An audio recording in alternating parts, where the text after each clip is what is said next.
This punch was much stronger than before, causing many to feel like the heavens and earth were collapsing at that moment. The man with golden-rimmed glasses had barely reacted when Zuan's fist hit him squarely in the chest. Crunch! After a series of deafening explosions, the man with golden-rimmed glasses was sent flying as if struck by a cannonball, and in midair, the armor on his body shimmered wildly, indicating that it was also shaken. However, the armor was extremely mystical. Before the man with golden-rimmed glasses could land, the armor suddenly emitted a brilliant light, and he steadied himself in midair. When the radiance dissipated, the man with golden-rimmed glasses had completely transformed. He was covered in streamlined armor, with slightly bizarre wings behind him. On his head, there was a helmet in fiery red, adorned with a flaming crown above it. He looked like a fierce rooster, full of fighting spirit. The entire venue fell silent. The man with golden-rimmed glasses' voice emerged from the helmet. "Kid, you forced me to unleash the complete form of this armor set that should suffice for your pride. But you will still die, because with this armor, I am invincible." With that, the man with golden-rimmed glasses vanished and charged towards Zuan as a streak of red light. However, Zuan, far from being shocked, was pleased, and his eyes shone with excitement at the sight of this new toy. "The armor of the rooster form," he remarked, flashing away to evade the direct attack aimed at him. But the man with golden-rimmed glasses did not stop there, unleashing a relentless barrage of attacks like a storm. Zu undodged a few times, then coldly smiled. "Seems like you're the only one with armor." With that, a gleam flickered in Zuan's eyes as he activated something in his mental space. The man with the golden wire glasses was completely dumbfounded. It wasn't just him, even the witch god Jiu had a bewildered expression. She had been trapped in Tianza's words and couldn't extricate herself. But she couldn't believe that her biological father would be in trouble. After all, her blood father was close to the level of a quasi-emperor. Plus, with the blessing of that extraordinary treasure, even if an emperor personally came, he probably wouldn't be able to do much to him. So she quickly calmed down and believed that there must be another reason why Tianz was able to escape. Her attention was then drawn to the battle between Zuan and the man with the golden wire glasses. She knew very well the strength of the man with the golden wire glasses. Individually, his strength may not be much, but once he had the magical armor's blessing, his strength would increase exponentially. So in her eyes, the white-clad youth was sure to lose. After all, with her strength, she could see at a glance that the white-clad youth was seriously injured. Actually, she was already quite surprised that he could hold on until now. However, she never expected that Zuan also had a set of armor. And it seemed that the armor he had was even more powerful than the one on the man with the golden wire glasses. This made her squint slightly. Although she had never seen this young man before, why did he feel so familiar? And there was a certain aura on him that she seemed to have encountered somewhere before. Just then, Zuan, wearing the armor, took a step forward and instantly rushed to the man with the golden wire glasses. "Sorry, I'll take the armor you're wearing." Zu unpointed a finger. The man with the golden wire glasses exclaimed in shock and tried to run. But it was only at that moment that he realized, to his horror, that he couldn't move. Under Zuan's pressure, the armor on the man with the golden wire glasses was as if his subject had seen the king, too scared to move. It was like a prison that trapped the man with the golden wire glasses in place. Click! Zuan's finger pointed at the man with the golden wire glasses' forehead. Whoosh! Ripples appeared on the armor of the man with the golden wire glasses, then crazily gathered towards his forehead, merging with Zuan's finger and disappearing. In an instant, the armor on the man with the golden wire glasses disappeared, and Zuan's armor began to change rapidly. Only then did the man with the golden wire glasses come to his senses and exclaimed in terror, "How do you have so many ancient armors?" Mening Zu unchuckled, "Just 10, still missing 2 to complete the set." "Can that be considered many?" The man with the golden wire glasses' heart sank to the bottom. He had schemed to obtain such an ancient armor, relying on it to show off. But what he never expected was that in the end, he was only making wedding clothes for others. The crucial point was that the other party was only 2 away from collecting a full set of ancient armors. What would it be like at that time? He dared not imagine. But soon, he thought of something, and then shouted angrily, "Was it when Han who gave you these armors, Gazoo?"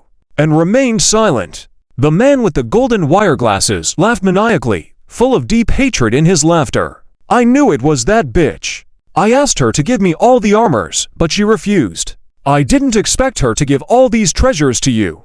I can't accept it. So you rebelled against your own civilization and indulged in slaughter with your alchemical power. By this time, the armor had completely transformed, becoming even more beautiful and exquisite. Exactly. They wouldn't give me what I wanted. They said to be careful with alchemical power, but damn it. Why can't I use the power I cultivated myself? They are all fools, complete fools. The man with the golden wire glasses had fallen into a hysterical rage. Along with the evil puppets, mechanical soldiers, and others, all were halted. And this opportunity was not lost on the others, who immediately started to harvest them frantically. In the blink of an eye, these alchemical aberrations were destroyed. And the man with the golden wire glasses body began to take on a monstrous appearance. His cheekbones gradually turned a metallic bluish gray, spreading rapidly. Alchemy out of control. He's going berserk. Liu Kik cried out in shock. In the alchemical realm, if an alchemist who did not follow the rules acted recklessly, they would suffer the backlash of alchemical power. If there was a way to suppress it, then it would be fine. But once the suppression was lost, they would fall into complete disorder. This also meant that he was heading towards the end. I'll kill all of you. The man with the golden wire glasses couldn't bear the immense pain and roared out hoarsely. Zuan just watched him calmly and suddenly pointed down. The still fighting Zirui was immediately immobilized. Zirui knelt down, heaving for breath. Zuan then grabbed the struggling man with the golden wire glasses and threw him to the ground. Zirui, he's yours. Zirui was startled, but when she saw it was the man with the golden wire glasses, a boundless viciousness flashed in her eyes. Despite being on the brink of collapse, when faced with Zirui's horrific gaze, the man with the golden wire glasses let out a piercing scream. Jiyu, what are you waiting for? Come and save me. But before his words had finished, Zirui had already bitten into his neck. Splurt. The bite was savage, as most of his body had already been transformed into a semi-metallic state by the out-of-control alchemical power. Yet Zirui's teeth were sharp, and she tore off a large piece of flesh. The man with the golden wire glasses was trembling violently in pain, his eyes finally showing fear, because he saw his past self in Zirui's eyes. There was a time when he also looked at Zirui with such eyes. But now the tables had turned, and he had become the victim. This fear almost drove him to collapse, and he cursed furiously, Jiyu, you bastard, how long are you going to watch the show? But he had misunderstood Jiyu, because at that moment, Jiyu wasn't unwilling to save him, she just couldn't do it. Zuan, wearing the armor, stood not far in front of her, and gave her a slight smile. You're the descendant of the Abyss Lord, right? Yes. Jiyu's heart trembled slightly, but she said coldly, Ju. Nodded, and suddenly narrowed his eyes, asking in a cold voice, the seal on Yan's body, is that also your doing? The seal. Suddenly, Jiyu remembered something, and her whole body trembled. She finally remembered where the familiar aura she had sensed from Zuan came from. Back then, on her biological father's orders, she held a seal, using the blood essence of an immortal king to forcibly descend onto Earth, and then impose the seal on an ordinary woman. Though she didn't know why her biological father had gone to such lengths to deal with a mortal woman, Jiyu followed suit. And the aura she sensed from Zuan just now came from that woman. How is it? Have you remembered? Zuan's voice was cold as ice. Jiyu's expression changed, then she smirked coldly. Yes, it was me. So what, DRIZZLE? Nodded. Good, as long as you admit it. What's there to not admit? Furthermore, I can tell you that the seal on that mortal woman is unsolvable, so you can give up on unsealing it. Jiyu laughed triumphantly. In the midst of her laughter, Tang Zhuaner, Fan Mengshu, and many others who knew the truth about Yan's seal couldn't help but have their expressions change drastically. They all knew that Yan's cultivation and talent had been forcefully sealed, and that Zuan had traveled through various worlds and tried almost everything in order to break the seal on Yan. But they hadn't expected that at the final moment, they would be told that the seal on Yan was unsolvable. It was truly despairing. Hu Ying stared blankly at Zuan's slender figure, her heart sinking to the depths of despair. Brother Zu. Just then, a glimmer of light gradually shone in Zuan's eyes, and he began to smirk. Unsolvable. That's right, it's completely unsolvable. No one in the realms can release the seal on her, Ji-yu asserted firmly. Hey, let's not even talk about there being no such thing as unsolvable in my eyes. If I'm not mistaken, the limit of the seal on Yanner was set by you spellcasters, right? Ji-yu's expression changed, her smile fading as she stared coldly at Zuan. Zuan paid no attention to this and continued, in other words, regardless of whether it can be broken or not, as long as I kill you, the limit of Yanner's seal will rise significantly. Am I right? Correct. But do you think you can kill me? Ji-yu sneered. Zuan also smiled, a chilling intent in his expression. If we don't try, how will we know? With that said, Zuan disappeared from the spot. Soon after, a series of thunderous booms echoed. Looking at Ji-yu, a figure flickered unpredictably around her, relentlessly attacking her. Ji-yu struggled to defend against Zuan's assaults while also feeling astonished inside. She had thought that this white-clad young man, who was seriously injured, was at his last breath, so she hadn't taken him seriously at all. However, as soon as they engaged in combat, she could sense that there was something unusual about him, especially his almost ghostly speed, which caught Ji-yu off guard.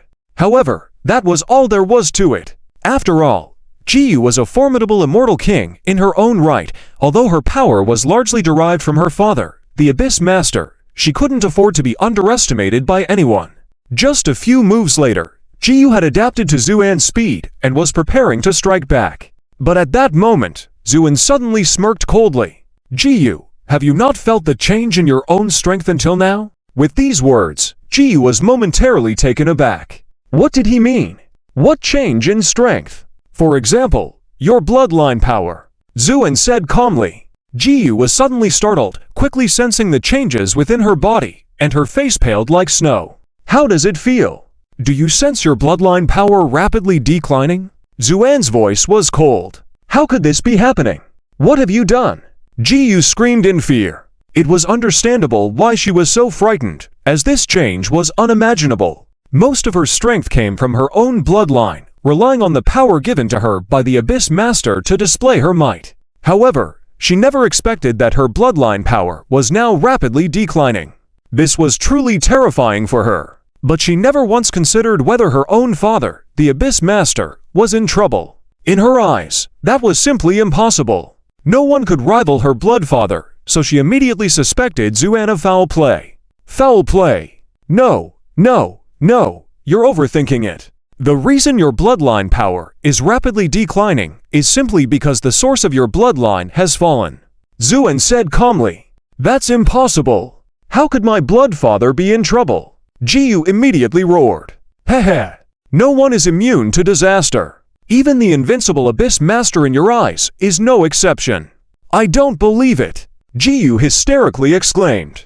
But at that moment, a powerful aura rose from above Zuan's head, forming a phantom in the air. It was a towering blood-sea divine tree. The pressure overwhelmed Ji-yu, leaving her rooted in place. How can this be? How can you possess the aura of my blood father?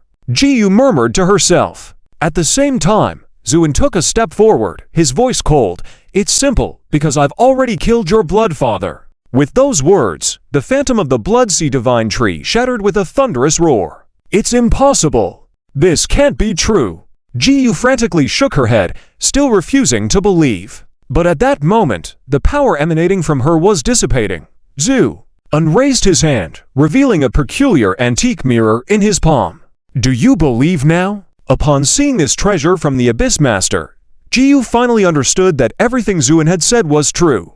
This fact shattered her immediately. The remnants of her bloodline power burst forth, spreading out in the air. Ah, I can't believe it. My blood father wouldn't abandon me. This is all fake, a muffled sound. The cries abruptly stopped, and then Ji-yu turned her head slowly to face Zuan behind her. You can leave now. With those words, Zuan swiftly withdrew his hand, and his palm pulled out from Ji-yu's heart. In his hand was a beating heart. Then Zuan squeezed it. The heart shattered into pieces. Ji-yu's eyes instantly dimmed, and her body burst into fragments, turning into nothingness. At the moment of her demise, an invisible force surged into Zuan's forehead.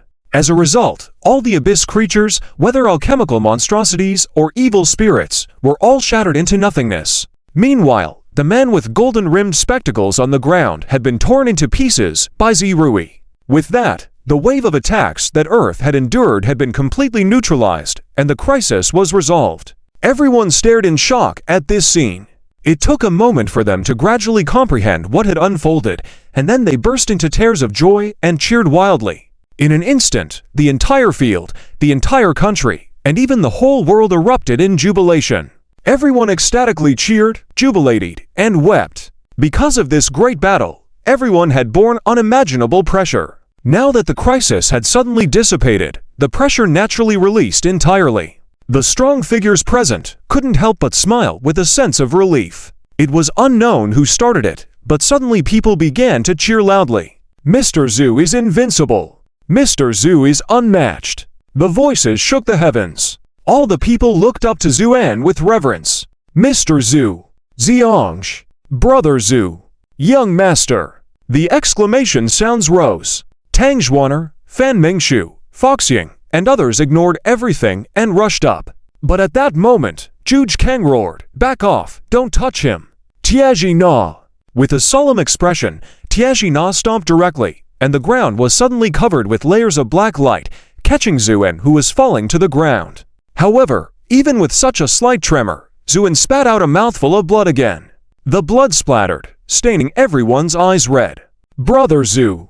Foxying cried out and then burst into tears. She had never seen Zuan like this before. The Zhu brother in her memory was always calm and breezy, but now, the aura on Zuan had plummeted to its lowest point. His once captivating eyes were now dim and lifeless, as if they could extinguish at any moment. This sight scared Foxying into tears. As for the others, tears were streaming down their faces. Instructor! Young Master! Amidst the cries and sobs, the entire world was shaken. Chen Xiaoyi was trembling all over, her original joy long gone. She was now manipulating the camera, focusing on the fallen Zuan. When the face of a pale Zuan appeared on the screen with no trace of color, countless hearts were instantly gripped with fear. In the old Z restaurant, Aunt Peng had already become a tearful mess. "Zian, you can't have anything happen to you." Even old Z was staring blankly at the television, his dull eyes faintly shimmering with thoughts unknown. At the same time, Zhuge Kang landed on the ground. Normally calm, he was now showing signs of worrying and frustration as he shouted at Tiaji Na, "Tiaji Na, what the hell is going on? What's wrong with Zian?" Tiaji Na was also at a loss. "I have no idea." Zian was alone in front of a near-immortal Emperor-level Abyss Lord and forcibly defeated him, resulting in his injuries. But who knew his injuries would be this severe? Hiss! Hearing that Zhu single-handedly defeated a near-immortal Emperor-level being, everyone couldn't help but gasp in shock. This realization tore at Foxying and Tang Zhuaner's hearts even more, causing them to cry incessantly. Brother Zhu actually bore such immense pressure alone. An almost immortal Emperor-level powerhouse. That was an opponent even their brother might not have been able to defeat. What price did Brother Zhu pay to defeat that entity? Thinking of this, Foxying suddenly felt a chill in her heart. If Brother Zhu left because of this, what should she do? This thought instantly made Foxying despair. At the same time, Zhuge Kang was furious. "Tiaji Na, you? Zhuge old man, stop." At that moment, Zuan suddenly spoke in a very weak voice. Zhuge Kang immediately shut his mouth. "Zhu brother, how are you feeling now?" Zuan, pale as paper, smiled faintly and waved his hand. "Come here." Zhuge Kang walked over immediately. "Do me a favor. Unlock the seal between my eyebrows and activate the treasure pavilion inside." Zuan whispered softly. Zhuge Kang was surprised but solemnly nodded. "Understood." With that, he pointed at Zuan's forehead. The seal set by Zuan was simple for him, so he quickly broke it and then dragged the treasure pavilion out with a gentle spiritual force. The moment the treasure pavilion appeared in front of everyone, Anyan shot out like an arrow, followed by two little maids, Xiong and Nayan. The mother and daughter rushed to Zuan, and Anyan stopped in front of him. She stood in front of Zuan, staring quietly at him. Zuan smiled slightly, but as he did, blood seeped from the corners of his mouth. Anyan began to tremble, and tears fell heavily. "Husband!" The two little maids also cried tears, but obediently covered their mouths, refraining from making a sound. "Yan, come here!" Yan immediately walked closer, wanting to embrace Zhu An, but hesitated. Zhu An raised his hand with difficulty, gently caressed Yan's cheek, then smiled contentedly. Good. The seal on you has been mostly lifted. Yan couldn't care less about the seal now. She felt like her heart was breaking. Silly husband, why are you so foolish? Why did you lock me up like that? Do you know how hopeless I felt when I couldn't hear or feel anything inside? I hate you. Her voice was not loud, but each word was heartbreaking. Zhu An smiled wearily. I'm sorry. The opponent we faced then was too powerful. I had to do that for your safety. Yan was now crying too hard to speak. At that moment, Zhu An's fingertips gently touched her forehead. In an instant, the armor on Zhu An's body transferred to Yan like flowing water. It was only then that people saw huge wounds on Zhu An's body, oozing a deathly aura as if a crumbling doll. Yan trembled as she touched these wounds on Zhu An's body, tears and blood streaming down her face. Does it hurt, Zhu? An smiled, shook his head, then his expression gradually turned serious. Yan, I need to leave for a while. The news of my rebirth is already out, and countless opportunists will come seeking revenge. Earth will face a crisis hundreds or thousands of times more difficult than this, but we have no choice. You must take on everything, protect for me, and wait for my return, understand? Upon hearing Zhu An's words, Yan's expression instantly calmed, and an infinite killing intent appeared in her eyes. Okay. Zhu An then looked at Tang Xuaner and Foxing not far away, smiling wearily. I'm counting on all of you. Everyone solemnly nodded. Zhu An took a few quick breaths, then looked at Zhuge Kang with determination. Zhuge old man, come closer. I have something to tell you. Zhuge Kang immediately leaned in. In a very low voice, Zhu An said, quickly gather Huya and Yehen and others to resist the enemies and guard the earth. Zhuge Kang's face changed, and he immediately understood, then nodded solemnly, rest assured. Thank you. Zhu An, with tears in his eyes, smiled faintly at the two little maids. Don't cry, Daddy is just taking a nap. He'll wake up soon. Xiong and Nyan couldn't speak, they were crying too hard. Silly girls. Zhu An chuckled, then the light in his eyes gradually faded. His whole being lost its vitality and eventually disappeared.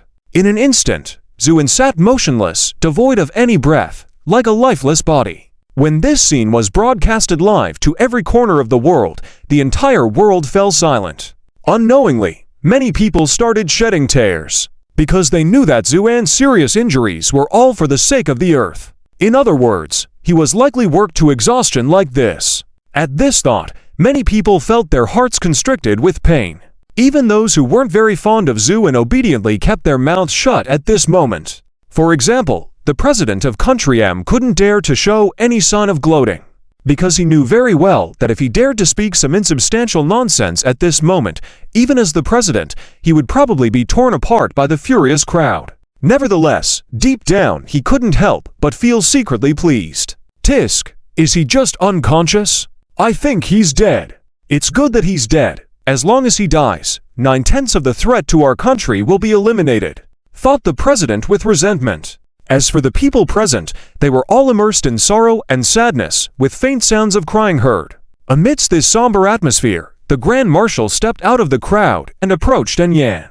Madame Zhu, I hope you don't feel too distressed. Upon hearing this, Yan slowly turned her head, calmly looking at the Grand Marshal and said, I am not distressed because I know that he is just tired. That's why he is resting.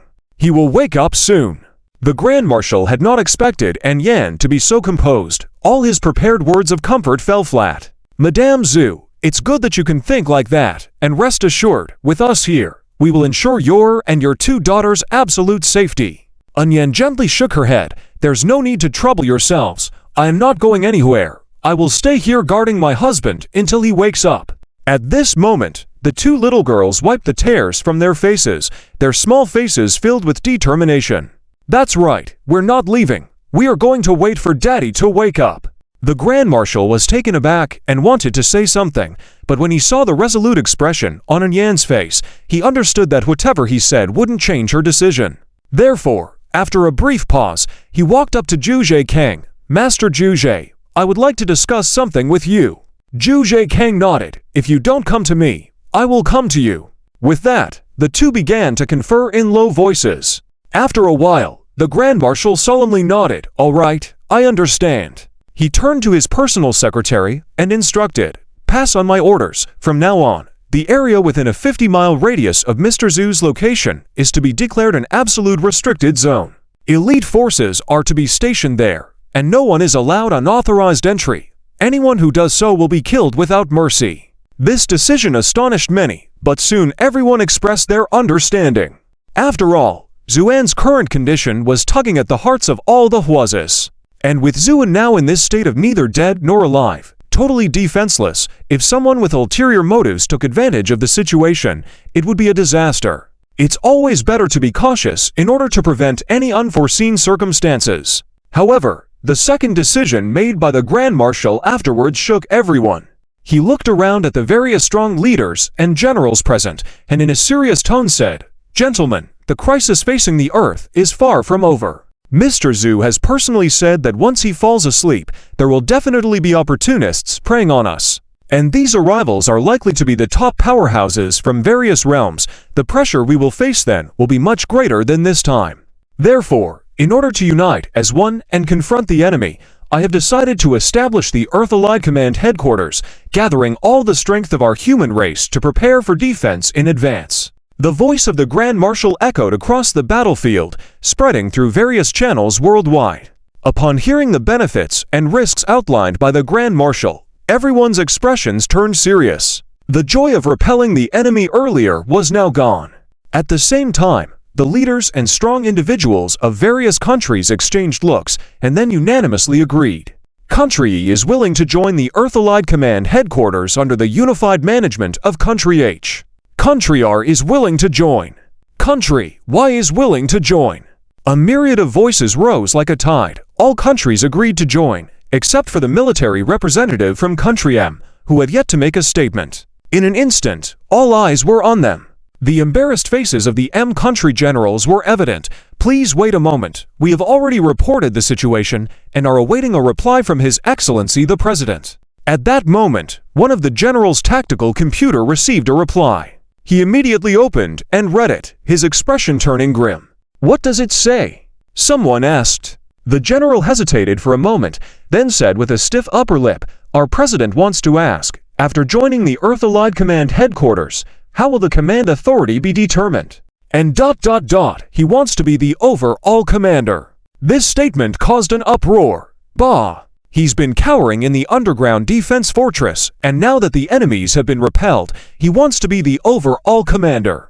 How thick-skinned can he be? An Huazu general immediately rebuked. On the other hand, the E-country general looked unfazed. "Stop it, friend from Country H. It's not worth getting angry over this. These fools are used to this behavior." These sarcastic words made the general from M country blush with embarrassment. The Grand Marshal didn't say anything offensive. He simply shook his head slightly and said, "Sorry, we cannot accept this condition, and since your side lacks sincerity, there is no need for you to join.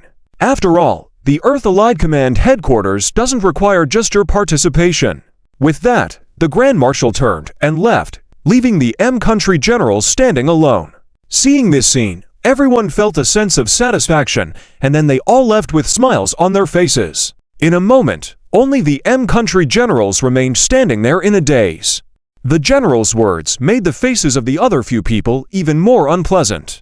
"No, we must report these things to Congress, otherwise our country, M, will definitely be dragged down by this fool." Several generals immediately sent back the details.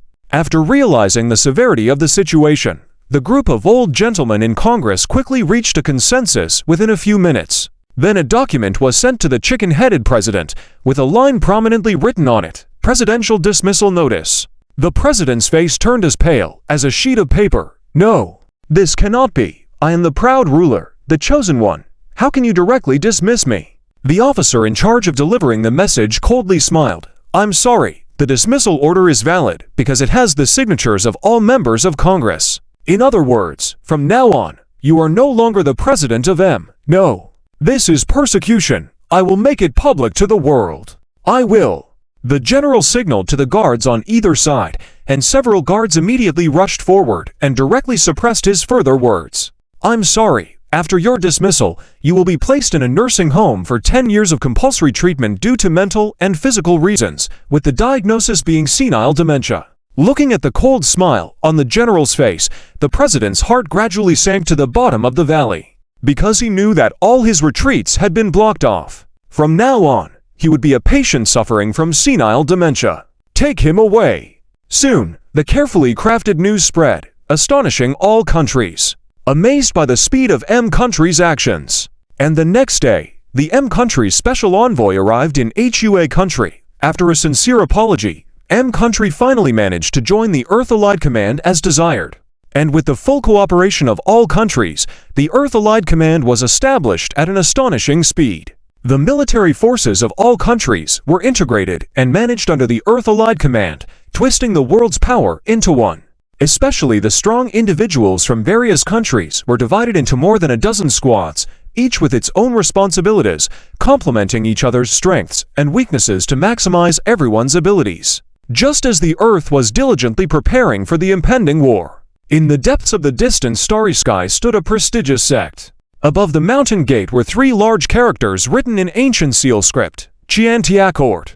At this moment, in the main hall of Chiantiacort, Shiliang suddenly sensed something while meditating with closed eyes and abruptly opened his eyes. Boom! With his eyes opening, a direct passage was formed through the boundless sea of clouds outside the mountain gate, extending into the unknown. All the disciples in the entire sect shuddered with fear and looked at the main hall in horror because they did not know what could have angered the sect master so much. At the same time, Shiliang's eyes revealed a hint of confusion. What's going on? Why can't I sense the aura of the Abyss Lord anymore? Even the aura of Wei Yang has disappeared. Just as he was filled with shock and doubt, a phantom jade slip suddenly flew in front of him. Shiliang took it, and when he opened it, his pupils shrank to the size of a needle, and his normally calm face turned pale. This jade slip was a contingency set up by the Abyss Lord. After he perished, these jade slips with preset spacetime coordinates would fly to various realms. The contents recorded on it were very simple, coordinates of a planet, and detailed information about Zuan. Zuan, Shiliang muttered softly, his hand holding the jade slip gradually turning pale from gripping it too tightly. His eyes flickered with a mixture of fear and excitement. He was fearful that the Red Lotus immortal monarch, who once ruled the heavens, had not died, but had returned, and had even killed the Abyss Lord, who was not his match. He was excited because if the jade slip was correct, then Zuan must be seriously injured at this moment, presenting an extremely rare opportunity. After all, he was no longer even an immortal king, and coupled with severe injuries, his strength had surely plummeted. This meant that he had a chance for revenge. Yes, Shiliang harbored deep hatred towards Zuan.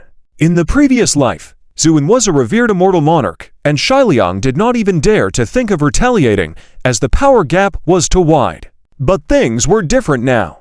As long as he planned properly, Zuan would definitely meet his demise. The thought of being able to kill the former immortal monarch excited Shiliang to the point of trembling. Suddenly, he remembered something, and his hand wrote several divine inscriptions in the air in succession before sending them out with a wave of his hand. After the divine inscriptions vanished, Shiliang couldn't help but sneer. Red Lotus immortal monarch, when you oppressed us in the past, did you ever think this day would come? Now that you are seriously injured, don't blame me for being ruthless. Once I have contacted my friends from all sides, I will head to your old residence. By then, hehe, I will kill you without mercy. While Shiliang was contacting various sects and individuals who had grievances with Zuan, the jade slip of the Abyss Lord spread throughout the realms. The news shocked various factions. It should be noted that the Abyss Lord had chosen forces and individuals who had deep enmity with Zuan, so when they learned the news, their eyes turned bloodshot with excitement, and they held in desire for revenge. The various evil sects that had been hiding due to Zuan's pursuit found the courage to reopen their doors. The powerful individuals who were forced to hide in the wilderness, trembling with fear of Zuan, reappeared. In this situation, the realms also began to stir, becoming less peaceful. Meanwhile, in the solar system, Zhu Zhang and Tiaji flew to the space just millions of miles away from the sun, their faces serious as they looked at the massive fiery ball, dominating their view and exuding intense heat. Tiaji asked in a deep voice, "Old Zhu, do you have any confidence?" Zhu Zhang replied indifferently, "I do not know." You don't know. Are you kidding me? It's what time now? At any moment a powerful being could attack the earth, and you say you don't know how confident you are. Tiaji said with a puzzled expression. Tia, stop giving me this nonsense. How should I know how confident I am? I'm not a god. All right. You are right. Tiaji lost interest in arguing further. So, what do we do now? Even so, Juge Zhang did not dare to have the slightest hint of slackness in his heart, but instead became more serious. Finally, after a full dozen hours, this huge formation was finally completely formed. Juge Zhang retreated a few steps, his face full of sweat, his figure staggering, almost falling down. Tianzi quickly stepped forward to support him, and anxiously asked, "How is it?" "It should be fine. Assist me with your divine consciousness." "Okay." Tianzi immediately agreed. Juge Zhang took a deep breath, and the light in his eyes suddenly burst. Tianzi closed his eyes, and a bit of light flew out from between his eyebrows, merging into Juge Zhang's eyes. Then Juge Zhang projected an encrypted divine consciousness into the formation in front of him. Boom! The formation shook violently, and then this divine consciousness flew along the formation lines towards the sun millions of miles away. The sun trembled slightly, forming a perfect resonance with this divine consciousness. Through this resonance, the divine consciousness was magnified by the sun hundreds of thousands of times, and then spread at a frenzied speed. After completing all of this, the formation exploded into fragments. Juge Zhang's face turned pale, almost spitting out blood. But a look of joy appeared on his face. "It's done. Is it successful?" Tianzi trembled all over, immediately asking. "Of course, who am I, Juge Zhang? Would I fail when I personally take action?" Juge Zhang said with a smile. This time Tianzi surprisingly didn't strike back at Juge Zhang, but instead let out a long breath of relief. "As long as it's successful, I hope they will rush over as soon as they receive the message. Don't worry. I have made it clear in the divine consciousness. They will definitely come as soon as they see it," Juge Zhang said, then smiled at Tianzi. "Let's go. It's time to go back." "Okay." Tianzi turned around to leave. "Come, carry me on your back." "Why should I carry you on my back?" Tianzi exclaimed. "Nonsense, I have been busy for more than a dozen hours, and now I am exhausted. Shouldn't you carry me? But I also contributed my divine consciousness." "Stop talking nonsense. Will you carry me or not?" The two started arguing again, and in the end, Tianzi helplessly carried Juge Zhang and flew back to Earth. It was at this moment that this divine consciousness was spreading through the heavens at a speed unimaginable to ordinary humans. Due to a special setting, apart from certain specific individuals, other powerful beings could not even sense the existence of this divine consciousness. So this divine consciousness crossed galaxies unhindered, flying towards the depths of the starry sky. This was an extremely ordinary planet, so ordinary that even interstellar pirates couldn't be bothered to pass by. As for the cultivators on the planet, there were only a few insignificant figures in history. In such an unremarkable and insignificant planet, a young man in white, casual and carefree, was wandering in the deep mountains. His pace did not seem fast, but each step could span a peak. Sometimes he could even cross dozens of mountains in one go. He didn't seem to be in a hurry, instead looking around as if he were leisurely sightseeing. Just as he was leisurely moving forward, two flashes of light suddenly appeared in front of the mountain. The young man paused, stopped, carefully looked, then his eyes lit up and he hurried over. "Sister, why do I feel like someone is watching us?" At this moment, two figures appeared in the light. One of the girls said with some doubt, "Don't be silly, this is our sex territory. Who would dare to cause trouble here? You must have misheard. Hurry up and gather the spirit herbs that our master urgently needs." Another slightly older woman said sternly. But before she finished speaking, a nonchalant voice came from behind. "What are you two looking for?" As soon as the voice sounded, the two girls were so scared that they almost fell from the sky. When they turned around, they saw a young man in white, handsome but somehow awkward, smiling at them.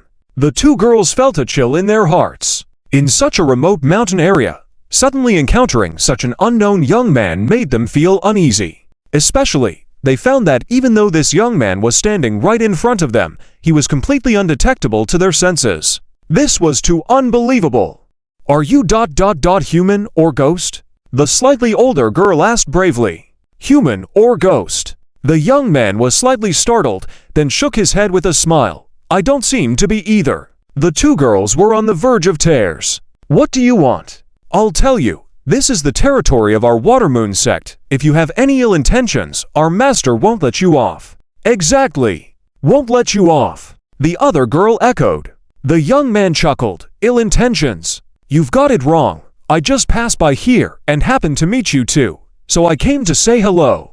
Just passing by. The eyes of the two girls gradually widened. Yes. What else did you think? We thought. A blush rose on the cheeks of the two girls, but their hearts finally settled down. At this point, they found the young man's eyes dazzling, unlike any young man they had ever seen, having grown up in a female cultivation sect. Their hearts fluttered like little deer. But at this moment, this guy suddenly let out a lazy smile. What did you think? Do you think I want to do something to you? The two girls were stunned. Just then, the appearance of the young man in their eyes suddenly changed. The previous clear and refined countenance was gone, replaced by a terrifying and grotesque ghost face. Do you want to marry me, huh? Ha ha ha! The ghost-faced figure smirked. Ah, a ghost! The two girls were so frightened that they screamed hoarsely, then tried to flee. However, the two girls were so scared that they were confused and ended up running into each other. Bang! Their heads collided, a muffled sound, and then both of them fainted. Seeing this scene, the young man dispelled the illusion, then stood awkwardly in place. Oops, went a bit too far. He had just wanted to tease these two inexperienced girls, but unexpectedly, a simple illusion scared them unconscious. Who is it? How dare you harm my disciples? At the same time, a woman's scolding voice came from a distance. Just as his silhouette had just vanished, a few rays of light dashed forward, led by a middle-aged woman with an imposing demeanor. Seeing the two figures lying unconscious on the ground, a hint of anger appeared in the middle-aged woman's eyes. How dare you, sneaky thief, dare to lay your hands on someone from my Shuyu pavilion? With these words, her eyes suddenly lit up as she began to search for the residual energy left at the scene.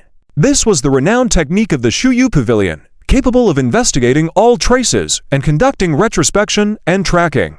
However, to her surprise, this usually foolproof technique lost its effectiveness at this moment. The scene was empty, without any lingering energy at all. How could this be possible? I clearly saw someone here just now, didn't I? The middle-aged woman was stunned. Just then, someone exclaimed, Master, look at this. The disciple handed the middle-aged woman two pills. Taking them, the middle-aged woman initially didn't pay much attention, but when she uncorked the bottle, a powerful aura shot out along with a refreshing fragrance. Just by taking a whiff, the middle-aged woman was astonished to find that her stagnant cultivation had actually increased slightly. This was truly unbelievable. Meanwhile, the two young girls had also woken up.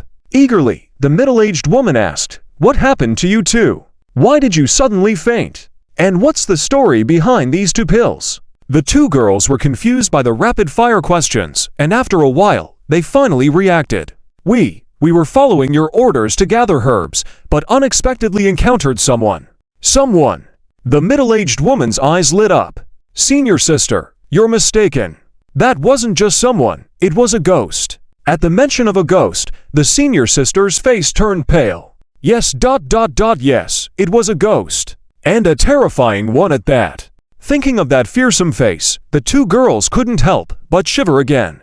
The middle-aged woman was perplexed by her disciple's words. How could it be someone one moment and a ghost the next? But when she looked at the pills in her hand, her eyes gradually filled with excitement. Whether it was a person or a ghost, at least these pills were real. If used correctly, perhaps the Shuyu Pavilion would prosper. With this in mind, she casually said, Forget about whether it was a person or a ghost. You two must have been scared silly and mistaken a dream for reality. But the two girls attempted to say something more. Enough. This matter is done with. No one is to mention it again.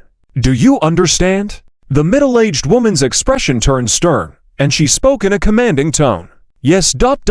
Although somewhat uncomfortable, the two girls obediently lowered their heads. Unbeknownst to them, their destinies had changed because of today's events. Originally mediocre cultivators, they had become true immortal level experts due to these two pills. As a result, the Shuyu Pavilion transformed from a second-rate sect into a top-tier sect. However, even after countless years, they still didn't know who the person they encountered that day was and where those two pills came from. This incident became an unsolvable mystery in the history of the Shuyu Pavilion. Of course, I believe that many of you have already guessed who this fellow is. Yes, it is none other than Zuan's close companion, the outstanding figure among the younger generation of the Chinku Fox country, Huya. As for why he ended up in such a remote place, well, that's a question only he can answer. At this moment, Huya appeared in a bustling city thousands of miles away. While not comparable to the metropolises on Earth, it was still decent. As he strolled along the main street, many people cast curious glances at him. Some women were particularly drawn to the mischievous grin on his face, stealing glances at him. After all, Haya's humanoid form was quite attractive to most women, as long as he didn't speak. For example, now, sensing that some women were secretly watching him, Haya's expression immediately turned smug. Then he turned around with a mischievous smile on his face and said, "Miss, are you staring at the ropes and ink?" This carefree demeanor shattered many women's hearts. "Do you want to have a few drinks with me?" Huya said excitedly. "Ah, a rogue!" With a scream, the women scattered, leaving Huya standing in place, looking bewildered. Just having a few drinks, why are people so shy? Strange. Huya then turned to the onlookers and called out, "What are you looking at? Haven't seen a handsome guy before, TSK?" The crowd let out a roar before dispersing. Huya then leisurely walked down the long street, turned into an alley, walked a distance, and then paused. Before him was a small courtyard, the wall overgrown with weeds, giving it a desolate appearance. The wooden door was half open, revealing a dim light within. Huya stood in front of the door for a moment, the playful look on his face gradually fading, replaced by a warm smile. It was as if a wanderer who had been drifting for years had finally returned home. Then he took a deep breath, pushed open the wooden door, and walked slowly into the courtyard. The courtyard was small, but neatly arranged. Various flowers and plants were planted in the corners and under the eaves, some recognizable and others not so much. It was late spring, and many flowers were in full bloom, filling the small courtyard with a rich floral fragrance. Huya stopped in the middle of the courtyard, his eyes filled with tenderness. Simultaneously, a soft female voice could be heard from inside the house. "Sir, are you here for flowers? If so, you can choose whichever you like." Huya remained silent, but when he heard the female voice, he shivered all over. After a moment of wordless silence, the voice trembled slightly. "Is it really you?" Huya felt his throat tighten, and then nodded gently. "It's me." With a clang, the clear sound of porcelain shattering came from inside the room. Haya's eyes flickered, as if he wanted to step forward, but ultimately held back. There was a rustling sound from inside the room, and a female voice with a somewhat quivering tone said, "Wait, don't come in just yet." Huya silently smiled and decided to wait in the courtyard. After a while, the soft curtains of the room were lifted, and a woman emerged from within. Leaning against the door frame, she fumbled her way to stand under the eaves. Only at this moment could her face be clearly seen. She was a woman with a gentle and delicate appearance, dressed in a simple long dress with a freshly applied layer of makeup that gave a very pleasant feeling. But beneath her delicate eyebrows were a pair of gray eyes. At this moment, those lifeless eyes stared straight ahead, and she softly said, "Little Fox, is it really you?" Little Fox. If outsiders heard this nickname, who knows how they would feel? He smiled faintly and walked quickly towards her, gently taking her hand. "Ro, I'm back." The moment he spoke, tears fell from the woman's eyes like loose beads. "It's been so long, I thought I would never see you again." Fox Knight gently embraced the woman, pulling her into his arms. There, don't cry. I'm back, aren't I?" The woman gradually stopped crying and suddenly reached out to touch Fox Knight's face. "What's wrong?"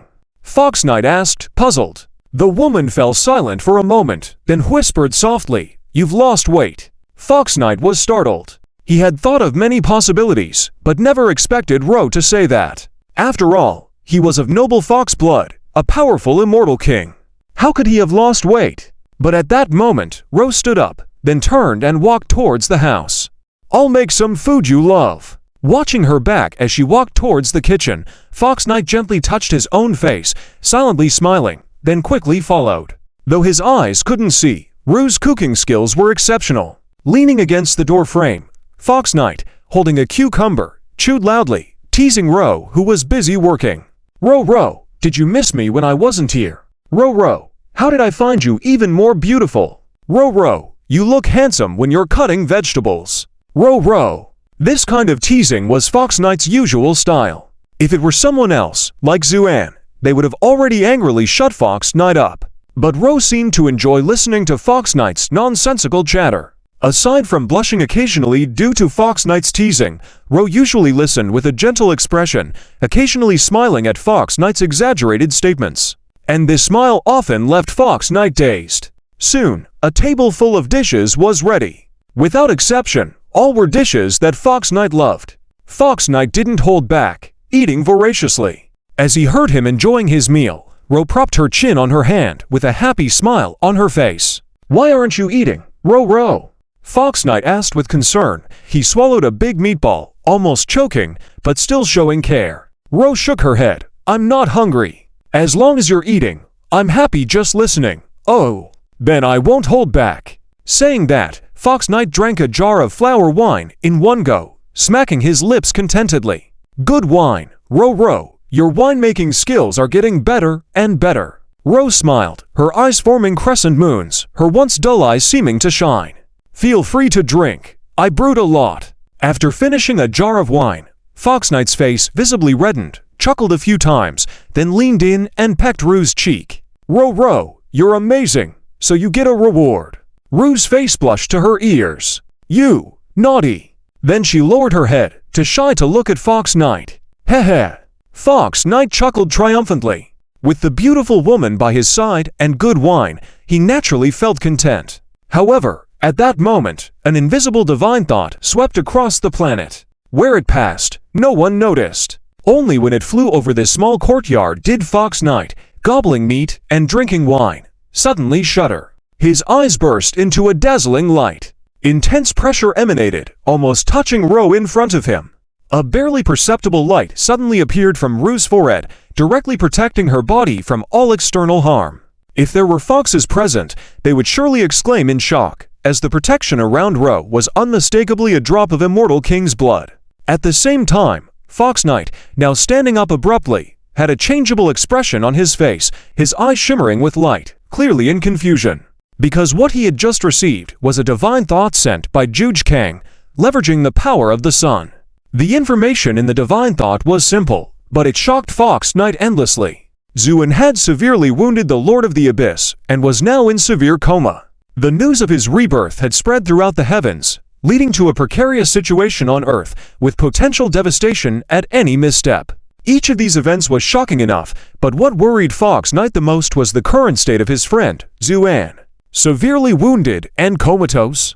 How could he suddenly fall into such a state? Was he now in a life-threatening situation, unable to extricate himself? This thought left Fox Knight pale. For cultivators, the path of cultivation was inherently against the natural order, fraught with numerous difficulties and dangers. Especially as your strength increased, the crises you faced became more perilous. Facing life and death was just one of the trials, and also the most dangerous. Once you entered this predicament, it was challenging to awaken from it. Moreover, outsiders would be unable to assist in such a situation. Overcoming it would solely depend on one's own efforts. At this moment, Fox Knight keenly felt the gravity of the situation.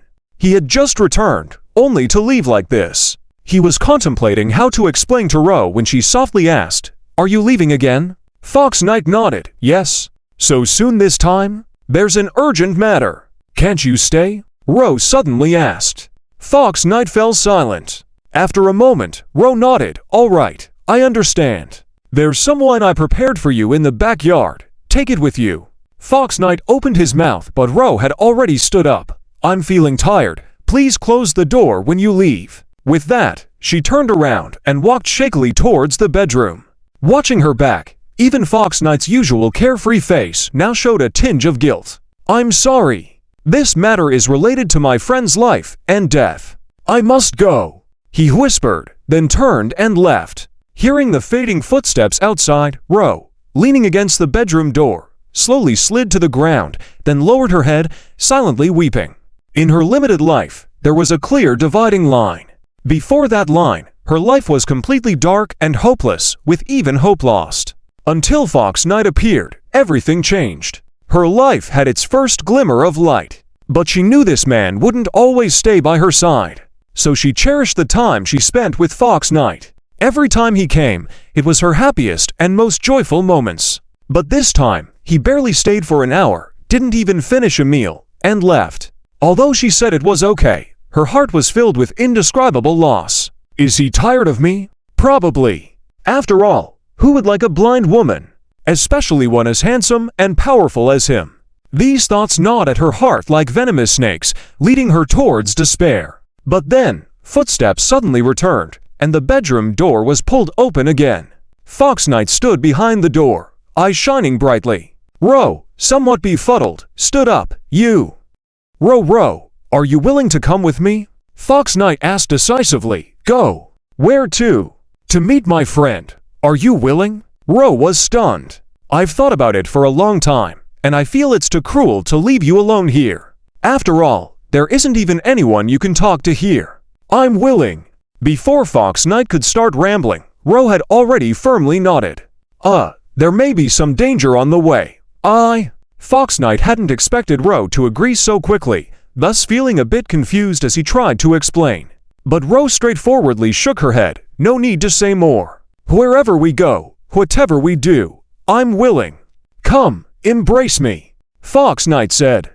Aruru blushed and wrapped her arms around Fox Knight's waist. Although Aruru had known Fox Knight for a long time, their relationship was based on emotion and propriety. At most, Fox Knight would occasionally shamelessly kiss her, but they had never been this close before. So Aruru stuttered. How should we proceed next? Should we ascend directly? Although the Taoist practices were not prosperous in this world, the folklore about immortals was widespread among the common people. At least Aruru had heard of immortals flying up during the day. And Fox Knight did not hide his non-human identity. In the past, Aruru wisely chose to avoid this topic, but now they finally had the opportunity to leave together, so naturally she was excited. Fox Knight smiled. Of course not. Because the place where my friend is located is very, very far from here. Even for me, it would take a long time to fly over. By then, even the weeds may have cooled off. Then what should we do? Naturally, we take a shortcut. Don't worry, I have a way. Fox Knight grinned, and then lightly shouted, hold on tight. As soon as he finished speaking, he shot up into the sky, startling Aruru into quickly holding on to him tightly. In an instant, Fox Knight led Aruru out of the city and into the sky. The cold wind bit through, and Aruru subconsciously buried herself in Fox Knight's chest. Fox Knight smiled, and a clean white tail suddenly appeared, covering Aruru. Feeling the warmth of the fuzzy tail, Aruru couldn't help but exclaim, Little Fox, is this your tail? Aruru, can you please not call me Little Fox? If my friend heard that, I'd lose face. Why would you lose face? Isn't calling you a little fox cute? You don't understand. Anyway, don't call me Little Fox. Then what should I call you? How about calling me husband? Fox Knight smirked. Husband? What does that mean? Aruru was clearly unfamiliar with this term exclusive to Earth. It means very, very good friends. Oh, all right, husband. Aruru's eyes curved into a crescent shape as she said with a charming smile. Fox Knight was slightly taken aback, then coughed slightly, turned his head awkwardly. All right? You might feel dizzy soon, but you'll get used to it quickly. Remember to hold on to me tightly, don't let go. Got it, husband. Aruru replied crisply. Looking at the innocent Aruru, Fox Knight suddenly felt a pang of guilt in his heart. Was he being too shameless? Deceiving such a pure girl? Ooh, a scumbag. Fox Knight inwardly scolded himself, then his eyes flashed, and his 6 tails suddenly appeared behind him, along with the one covering Aruru, making a total of 7. These 6 tails swayed in the air, and Fox Knight's appearance changed accordingly, revealing the true appearance of the celestial fox family. A powerful aura swept through the sky, reaching hundreds of miles away. This was also why Fox Knight needed to reveal his true form in the high altitude. If it were in the city, just this aura alone could shatter the souls of the people in the entire city. At the same time, Fox Knight closed his eyes, silently feeling the energy from the depths of his soul. In his mental void, there were spakes of light representing offerings. The Fox clan was worshipped as deities in many places, especially the powerful celestial Fox clan. Whenever someone worshipped him, a speck of light would form in Fox Knight's mental void. As long as the incense burned continuously, this light would provide a constant stream of faith to Fox Knight. This kind of power might not mean much to an immortal king like Fox Knight, but for weaker deities, this worship meant power. Therefore, there was another way of cultivation in the heavens, to be widely worshipped and accumulate the power of faith to achieve enlightenment. This form of divine being condensed from faith had many limitations, but it was indeed an alternative method. At that moment, Fox Knight searched in his mental void. Finally, he found a dim light compared to the other spakes, seemingly on the verge of collapse. Damn, the incense is weak again. Looks like it's time to reorganize the Linging Palace when I return. Fox Knight muttered, then connected a strand of his mental energy to this faint light. Boom! An instant connection spanning countless galaxies was established through the power of faith. Fox Knight shouted, "Open!" His tails gathered together like hands, then forcefully spread apart. Crack! The space tore apart, revealing a bottomless temporal passage. The turbulent temporal currents swept through the entire sky. Fox Knight chuckled, "Hold on tight, Oruru, let's go." With that, he stepped into the temporal passage and disappeared. The temporal passage continued its violent sway, but at that moment, a furry tail suddenly reached out and swung.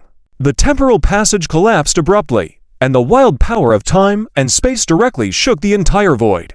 Although the temporal passage converged into invisibility soon after, for a brief moment, the burst of power made all the strong beings in this world look up, gazing towards the vanishing point. What's going on?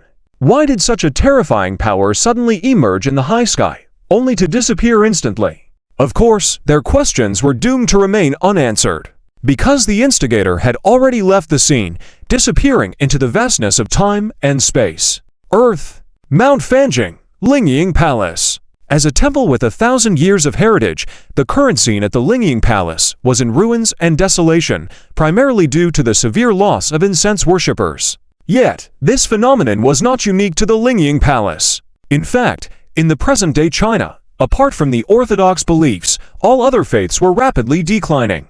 In the words of the former believers themselves, now that there are living guardian gods of the Huazis who would be willing to worship those wooden and clay statues. Yes, due to Zuan's consistent performance, he had been revered by the people and even the authorities as the guardian god of the Huazu tribe. Yes, the only person who still remains in the Linging Palace is Shai Zuking. I wonder if everyone still remembers her. This girl was the chief disciple of the Linging Palace when the Fox Knight first descended on Earth. Now she has been promoted to the head of the Linging Palace. However, as the head, she only manages herself and also has to take care of guarding and cleaning. At this moment, Shai Zuking lit an incense and inserted it into the censer, then looked up at the dilapidated fox spirit statue. "Ah, Grandmaster, this is the last incense. If you don't show your power again, we won't even be able to afford this." The statue remained silent. Shai Zuking sighed and said, "Grandmaster, I know you like beef noodle soup, but we can't afford it now. So we have to make do with what we have. And the noodle shop owner at the foot of the mountain has already said that, if we don't pay her back soon, she will prepare to dismantle your statue." The statue still did not respond. "You showed your power at least once before, and were good friends with Mr. Zhu. Why are you not willing to show yourself now, when Mr. Zhu is facing difficulties? Now, even the few believers who used to come and pray are not willing to come anymore." Shai Zuking became more and more distressed as she spoke, finally sitting helplessly on the shrine, saying, "Yuren has invited me several times. If you still don't show your power, I will leave. Then you won't even have this incense offering, and you'll be left alone here." Still no response. Shai Zuking stood up from the shrine, patted the statue's shoulder. "Hey, speak up." Just then, ripples suddenly appeared in the void above the statue's head, followed by a mysterious light that shot out and entered the statue. The whole process was as fast as lightning, and even Shai Zuking didn't notice it. "Grandmaster, if you don't speak up, I'm really leaving," she said, turning to jump off the shrine.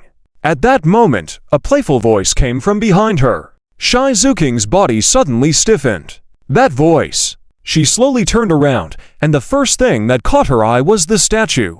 However, the statue had changed dramatically, with the worn-out golden body gone, replaced by a person wearing a white robe. The face was extraordinarily handsome, but the mischievous smile made him look playful. Shizuking gradually widened her eyes. Grandmaster. Fox Knight smiled slightly and nodded. Good disciple. Grandmaster is back. How does it feel? Surprised. Shizuking's eyes suddenly moistened. This was the Grandmaster she remembered. Still so unpredictable. Just then, a soft female voice said, "Honey, who are you talking to?" "Oh, nobody, just one of my little disciples," Fox Knight said with a smile, gradually revealing Aru's figure. Husband. Upon hearing this title, Shizuking looked at Aru in shock. What's going on? Why does this woman look more like a mortal? And it seems like her eyes are not so good. Shizuking was filled with doubt. Come, good disciple, come and meet your grandmother. Theft. This title almost made Shizuking spray food everywhere. Aru was embarrassed and turned her head, curiously sniffing the surrounding scents. Although she was born unable to see, her sense of smell and hearing were very keen, able to capture extremely subtle changes. For example, at this moment, she could hear the unnatural sound of Shizuking shuffling her feet due to embarrassment and surprise. As for the environment around her, she seemed to smell a long unwashed scent. Sure enough, just then, Fox Knight glanced around and was surprised. What's going on? Why is my Lingyiang Palace even more in ruins than before? Shizuking coughed lightly. Did you just notice? Fox Knight jumped off the altar and, looking at the thick dust on the shrine, gestured angrily. I can bear with the rest, but what about my beef noodle soup?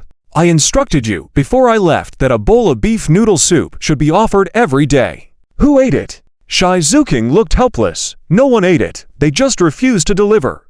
Why? Fox Knight was angry. This is bullying. No, bullying a fox, right? Shizuking shrugged. Because we don't have money. Fox Knight, _.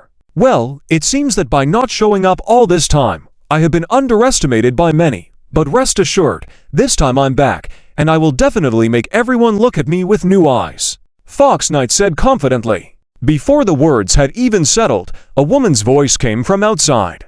Is Miss Shi there? When do you plan to pay back the money you owe for the beef noodle soup? Shizuking's expression lit up, turning to Fox Knight. Grandmaster. Huh, where is he? At that moment, from a distance in the sky, a voice came. Good disciple, Grandmaster will go see an old friend first. I'll leave things here to you. With that, the person was gone. Shizuking stood frozen in place, then stamped her foot in frustration after a long moment. Grandmaster, you are a big trickster. The Lingyiang Palace was not far from the Kunlun Mountains, where the large battle began, and Fox Knight arrived almost instantly with his speed. But as soon as he entered the Kunlun area, several detection arrays were triggered. Zhu Zhang's doing. It must be him, or else no one can detect me moving at full speed. Fox Knight mused with a smile. However, what he didn't know was that at that moment, the Earth Coalition Command had also received a message. There's a humanoid entity heading here at a speed of 100 times the speed of sound. What? Can you lock onto the target? Immediately aim all missiles at him. Several generals exclaimed. But as soon as the words were spoken, a figure had already appeared in the center of the battlefield on the monitor. The atmosphere in the battlefield command center froze. At that moment, the people surrounding Zhuan also sensed something strange. As people looked up at the casual man, Fox Ying shivered, then with an expression of disbelief, shouted, Brother! Fox Knight was also shaken, and his eyes gradually widened. Ying, sister, how did you get here? Yes, until now, Fox Knight had no idea that his sister had been with Zhuan all along. Well. Fox Ying was somewhat guilty and tried to explain. Suddenly, Fox Knight understood and then pointed a trembling finger at Zhuan. You been with him all this time? Yeah. Brother Zhu saved me, so I've been with him all the time. Fox Knight's eyes gradually turned red. Then he gnashed his teeth and shouted at the unconscious Zhuan. You scoundrel, I thought of you as a brother, but you're pursuing my sister. What's going on? An Yen walked out of the crowd. Upon seeing her, the originally domineering Hu Yi immediately became timid, quickly kneeling on the ground, respectfully bowing in a gesture of greeting. Sister-in-law. Yan was taken aback for a moment, then smiled slightly. Oh, it's brother Hu Yi. What were you just saying? I didn't quite catch it. Could you repeat it? Although Yan was smiling, Hu Yi inexplicably felt a chill. Especially when he heard the question behind him, he hesitantly swallowed and said, Sister-in-law, I didn't say anything. You must have misheard. Really didn't say anything? Really didn't say anything. Hu Yi said firmly. But at that moment, Xiang suddenly appeared from behind Yan. Mom, Uncle Hu Yi is clearly lying. He just clearly said that Dad is a bastard. That's right, I heard it too, and he said it quite loudly. Xiang added. A cold sweat appeared on Hu Yi's forehead, and he looked at Hu Ying with a pleading look. But Hu Ying, at that moment, was completely distracted by Aruo standing behind Hu Yi, paying no attention to them. Just then, Yan sighed softly, Brother Hu Yi, you have come to Earth to help us tirelessly. I am grateful to you, but you shouldn't misunderstand your brother. Yes, Yinger has been with us all along, but your brother has never done anything to betray a friend. I can testify to that. Upon hearing Yan's gentle yet firm words, Hu Yi was filled with shame, lowering his head to say, Sister-in-law, it was just me speaking too quickly. Don't take it to heart. In fact, even without your testimony, I would never doubt Zuan. After all these years of knowing him, I know what kind of person he is. It's good that you can think that way. Yan nodded, about to say something more. It was at that moment that Hu Ying, looking astonished, pointed at Aruo. Brother, who is she? Hu Yi coughed lightly, almost forgot to introduce you. This is my girlfriend, also your sister-in-law. Why don't you come and address her as such? Sister-in-law. Hu Ying's eyes gradually widened, disbelief written all over her face. That's right. Is there a problem? Hu Yi remained indifferent, but Aruo, not having his thick skin, blushed profusely, nervously fiddling with her clothes, clearly unsure of what to do. Just then, Yan walked forward and took Aruo's hand. Feeling the warmth of Yan's palm, Aruo raised her head in surprise. Though she couldn't see, from the faint fragrance emanating and the delicate hand holding hers, she could tell the person in front of her must be incredibly beautiful. As Aruo was surprised by this thought, Yan smiled faintly. So you're the girl that Hu Yi has been thinking about all this time. You're really beautiful. A warmth surged in Aruo's heart, and she opened her mouth to say something. But Yan interrupted her directly. Since Hu Yi calls me sister-in-law, you should too. Come, let's go over there and talk. With that, Yan led Aruo inside, followed by two little girls, while Xiang lowered her voice and asked the nearby Tang Zhuaner, Aunt Zhuaner, can this lady not see? Tang Zhuaner chuckled, yes. Oh, this lady is so pitiful. Xiang remarked. Tang Zhuaner's expression turned serious. Remember, Xiang, you must be careful with your words. Even if it's out of sympathy, saying such things can hurt others. Oh. Both little girls nodded as if they understood. Meanwhile, Hu Ying stood in place, staring blankly, seemingly having trouble processing everything. When Yan's group walked further away, she immediately approached Hu Yi, speaking in a very low voice, seriously this time. Brother. Hu Yi shot his sister a look, of course, when have I not been serious? Hu Ying sneered, counting on her fingers. Last time you said you were serious, but the mermaid princess from the Jiaoren race broke into the Chinku Fox clan. You vanished without a trace.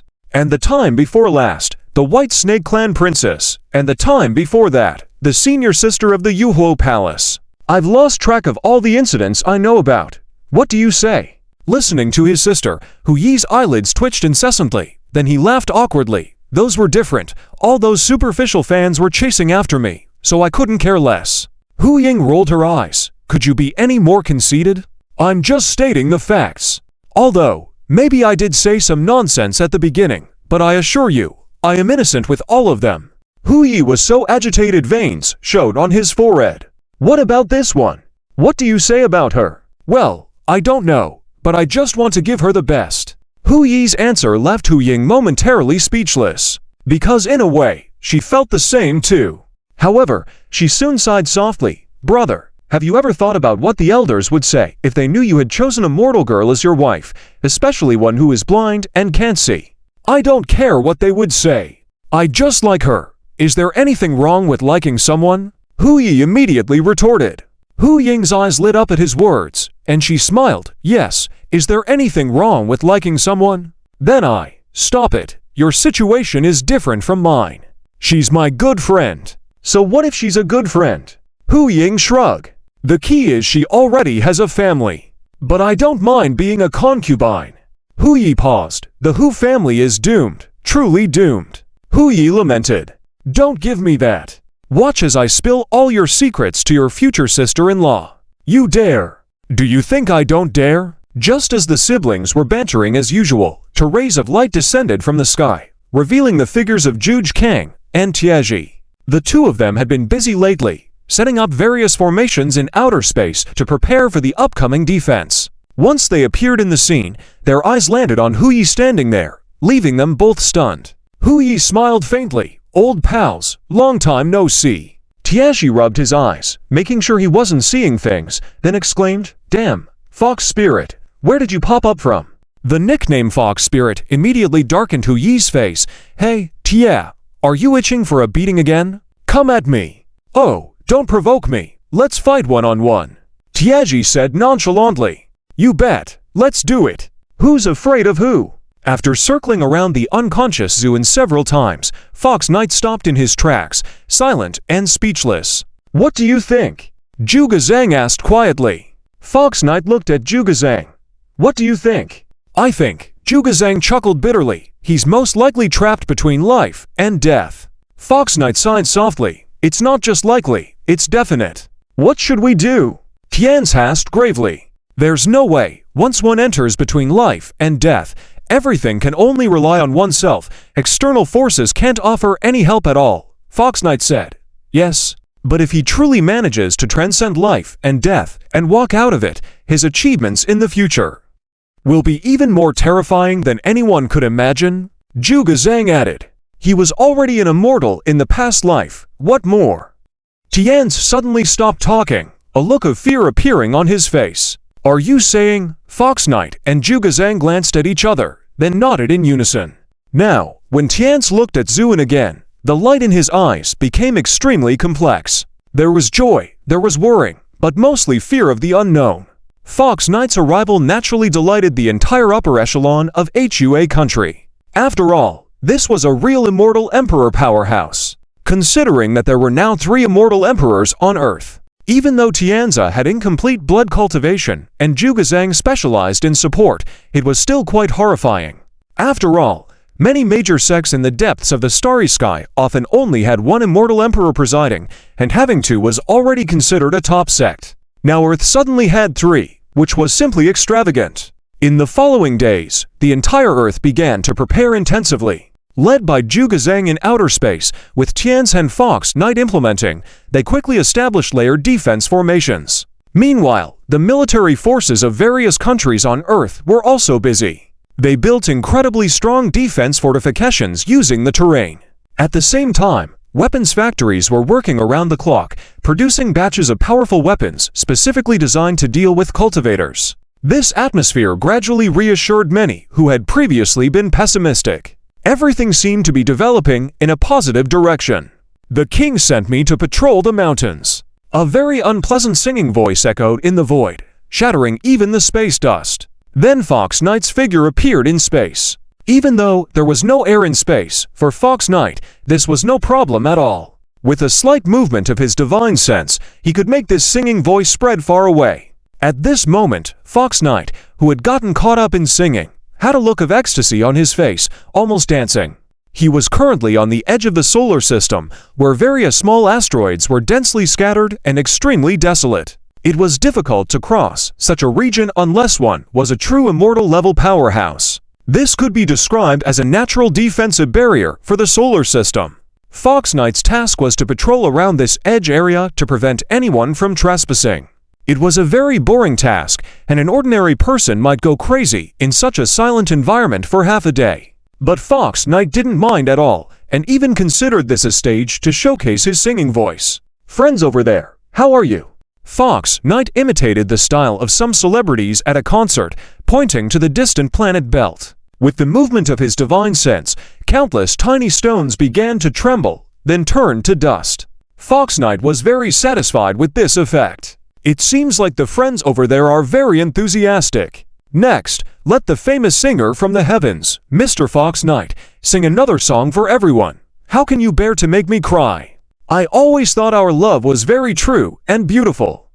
The singing voice that never hit the right notes from beginning to end resonated far, far away. In a certain void beyond the edge, several figures appeared after the darkness flickered. Oh my God, who is singing? It's so terrible, a goofy dragon man said in agony. How did we know he was a dragon man?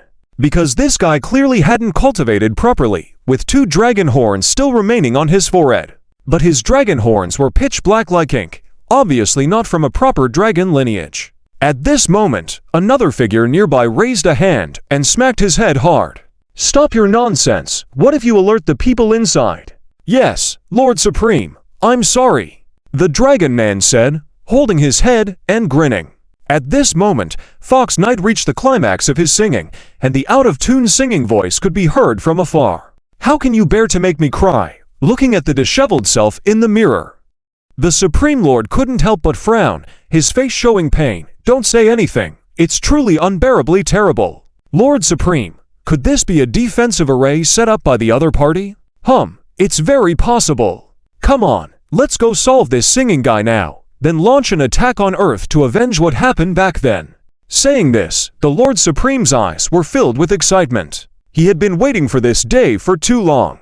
He thought there would never be a chance in this lifetime, but unexpectedly news came that Zuin was critically injured and almost done for. Upon hearing this news, the Lord Supreme was ecstatic and immediately led his men over. As for his identity, do you all remember that back in the Cheyun's secret realm, Zuin once taught a lesson to a dark dragon, even pulling him out of his world directly through the space-time channel? Then his men shouted a classic phrase. Oh my, the Lord Supreme has been captured. Yes, it was him. The world this comrade was in wasn't too far from Earth, so he was the first to arrive. And after the great humiliation back then, this dark dragon Supreme Lord had worked hard and persevered, breaking through the barriers of cultivation to reach the realm of a true immortal. At this moment, he led his men through the vast rocks, heading straight towards the source of the singing. Closer! Closer! When the shadow of Fox Knight appeared in his eyes, the dark dragon Supreme Lord's face showed a cold smile. Damn, his singing is even worse than mine, unforgivable. With this thought in mind, he couldn't wait to rush towards Fox Knight. But just as he did so, Fox Knight suddenly turned his head, looking coldly at him. Click! In Fox Knight's icy gaze was an unparalleled coercion, instantly freezing the dark dragon Supreme Lord's body. He stood motionless in the air, full of fear in his eyes, trying to say something, but couldn't. Then with a thunderous sound, the body of the dark dragon Supreme Lord shattered completely, falling to his doom. Having spent so much effort and come this far, only to not even withstand a single glance from Fox Knight, the dark dragon Supreme Lord seemed like he had willingly come to meet his end. At the same time, his group of goofs also rushed over, panting, but before they could react, what they saw left them all dumbfounded. And after a while, someone yelled in shock. Oh my, the Lord Supreme is dead again. Damn, my salary for this month hasn't been paid yet. The group of silly and funny dragonmen made Hu Yi unable to help but burst into laughter. Hey, where did you guys come from? Why did you run here? When he said this, the pressure of the immortal king on Hu Yi's body was like a tangible force, making these dragonmen not even dare to lift their heads. Please spare us, sir. We were all forced to do this. That's right, sir. All of this was the idea of this evil dragon lord. It has nothing to do with us. We are also victims. Yes, I haven't even been paid for this month. These dragonmen started to complain pitifully. Oh, nothing to do with you? You can't just say whatever you want. Now tell me in detail. Who are you guys, and what are you doing here? If I am satisfied with what you say, fine, but if not. HMPH, this so-called lord, is a good example. Since he had nothing else to do, Hu Yi decided to start disciplining this group of silly dragonmen. Yes, sir. Please rest assured, we will tell you everything, and make sure you are satisfied. These dragonmen hurriedly spoke up. Good, one by one. No one is allowed to cut in line. Got it? Hu Yi said with a smiling face. Just as Hu Yi was having fun playing with these dragonmen, In the void about a few billion kilometers away from the solar system, a starship suddenly appeared. Are we close? Inside the starship, Meng Yao asked anxiously. Not yet, but we shouldn't be far away. However, this starship does not have a star map of this area, so we need to find a reference point nearby to determine our direction. Yi Hanshang manipulated the starship and said in a deep voice, yes. The starship carried Yi Hanshang and others from the alchemy hell. Because the alchemy hell was too far from Earth, even though Yi Hanshang set off immediately upon receiving the news, they had only arrived now. Doesn't that mean we will be delayed for a long time? What if something happens to Zuan at this time? Meng Yao became more and more anxious. Just then, a gentle and dignified voice came from behind her. Miss Meng, don't worry. Mr. Zhu has good fortune. Nothing will happen to him. The speaker's head was shining. With a solemn appearance, it was Jinju monk. Yi Hanshang smiled at the words. You, this monk, always mumble, but this statement is not wrong. I don't believe that Zuan would have any problems. Do you agree, big guy? He turned to look at the tall man standing not far from the porthole. The man, who was 3 meters tall with muscles like small hills, gazed outside the window and said faintly without turning his head, correct. He won't die. You see, even the big guy admits that Zuan won't have any problems, so you can relax. Yi Hanshang said with a smile. Although Meng Yao was still extremely anxious, since Yi Hanshang had spoken, she could only nod helplessly. In fact, from the moment she heard about Zuan's trouble, her heart had not been calm. Now that they were getting closer to their destination, she was even more nervous, like sitting on pins and needles. Just then, with the subtle fluctuations in space, Hu Liyi's singing also came through. When the music entered the starship, everyone was stunned. This singing ... Immediately after, Meng Yao couldn't help but comment with a green face, who is singing? It sounds terrible. But as soon as she finished speaking, Yi Hanshang's eyes gradually lit up, and a faint smile appeared on his lips. Then he murmured softly, you truly arrived earlier than I expected. Not only him, even the big guy standing in front of the porthole was slightly startled. Meng Yao couldn't hear clearly and asked, Lord Ming, what did you just say? Yi Hanshang chuckled, nothing. I just feel moved by this song. Moved? Meng Yao couldn't imagine how anyone could feel moved after hearing such an ear-piercing song. Yi Hanshang could see her confusion and couldn't help but laugh, saying, indeed, this singing is very unpleasant because the person singing is notoriously tone-deaf. But hearing it now is a good thing. A good thing. Meng Yao was puzzled. Yes, because it means we are very close to our target. We just need to follow this singing to easily determine the direction. Right, big guy. The big guy turned around, revealing a rare smile on his cold poker face, and sighed, you're right. But I have to say, this fox's singing ... is hard to describe. There was a hint of helplessness in his tone. Ha ha ha. Among all realms, it seems only the singing of this dead fox can make you feel helpless. Yi Hanshang burst into laughter, and then shouted, hold on tight, we're going to speed up. With that, he pushed the control lever abruptly. The starship slowly changed direction, then suddenly accelerated and disappeared like a streak of light. While billions of miles may seem long, it was insignificant in the vast universe. After determining the direction, the starship sped up. Just a few minutes later, countless debris appeared in the space ahead. Everyone's spirits rose. Yi Hanshang also smiled, finally arrived. With that, the starship disappeared into the debris and flew forward. Attention! Stand at attention! Hu Liyi stood with his hands on his hips, solemnly commanding. With his order, the dragomen hurriedly stood up straight, exerting all their strength to make their posture standard. Hu Liyi nodded in approval. Good, it seems that you really repent sincerely. How about this? Since your leader is dead, why not follow me from now on? The dragomen glanced at each other, then hurriedly shouted, Sir, we're willing. Sir, wherever you point is the direction we will follow. Sir, I don't need a salary anymore. Hu Liyi looked at them with a smile, but at that moment, he suddenly felt something and turned to look at the distant sea of debris. At the same time, Yi Hanshang drove the starship straight out from there, crushing the debris as he went, exuding a magnificent momentum. Oh my, someone is speeding. Upon hearing the shouts, these dragomen immediately hid behind Hu Liyi. Yi Hanshang looked at Hu Liyi standing in front, and couldn't help but reveal a sly smile, stepping on the accelerator suddenly. Finally! When the Fox Knight was only a few yards away, the starship suddenly slammed on the brakes, and the originally violent forward momentum abruptly began to decelerate.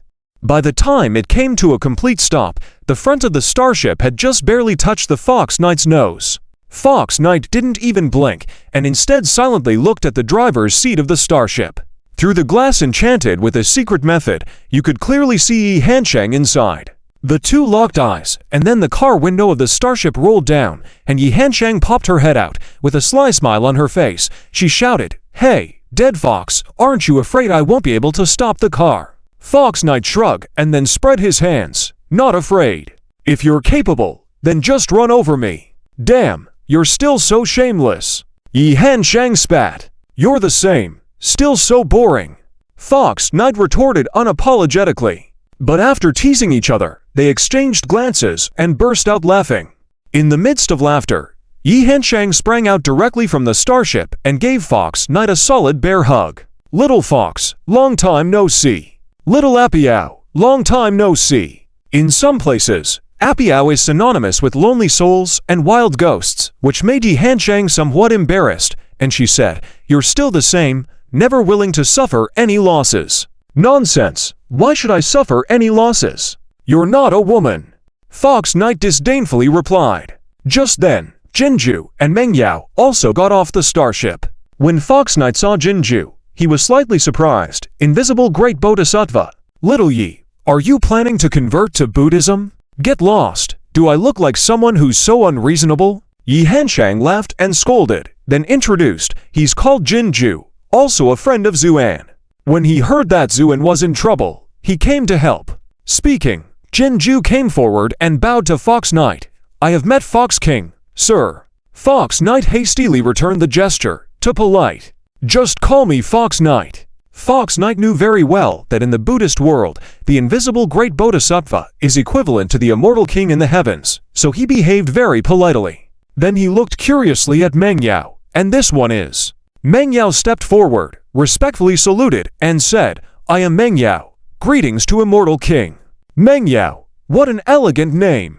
Young lady, how old are you this year? Are you already married?" Fox Knight teased with a grin, looking somewhat like a rogue. Mengyao blushed, stammered, and didn't know how to respond to Fox Knight's words. Just then, a loud and majestic voice, sounding like a golden bell, resounded, "Little Fox, are you teasing the young lady again?" With that, a giant man, towering at 3 meters, also got off the starship. When Fox Knight saw him, he first froze, then couldn't help but exclaim, "Oh my, it's you. What's wrong?" Surprised. The big man smiled faintly. A look of great joy appeared on Fox Knight's face. "It is indeed a bit surprising, Brother Chu. Why did you come with Little Yi?" The big man smiled. "When I received the news, I immediately dropped everything to rush here, and coincidentally met Hansheng on the way. So we came together." Yi Hansheng nodded. "That's right, the big guy was traveling alone at the time, and I happened to run into him, so we came together." Fox Knight was overjoyed. In his view, as long as this big guy is here, the earth can rest easy. Because this big guy is the founder of the Dragon Elephant sect and is known as one of the top body cultivators among the immortal kings. Even Fox Knight would have to concede defeat when facing him. But because this big guy is calm by nature and doesn't like to fight, his fame in the heavens is not as great as Fox Knight's. It is said that he has been in seclusion for the past few hundred years. Unexpectedly, this time when Zuan was in trouble, he came from afar. In fact, Chu Wuxiang was indeed in seclusion and at a critical moment.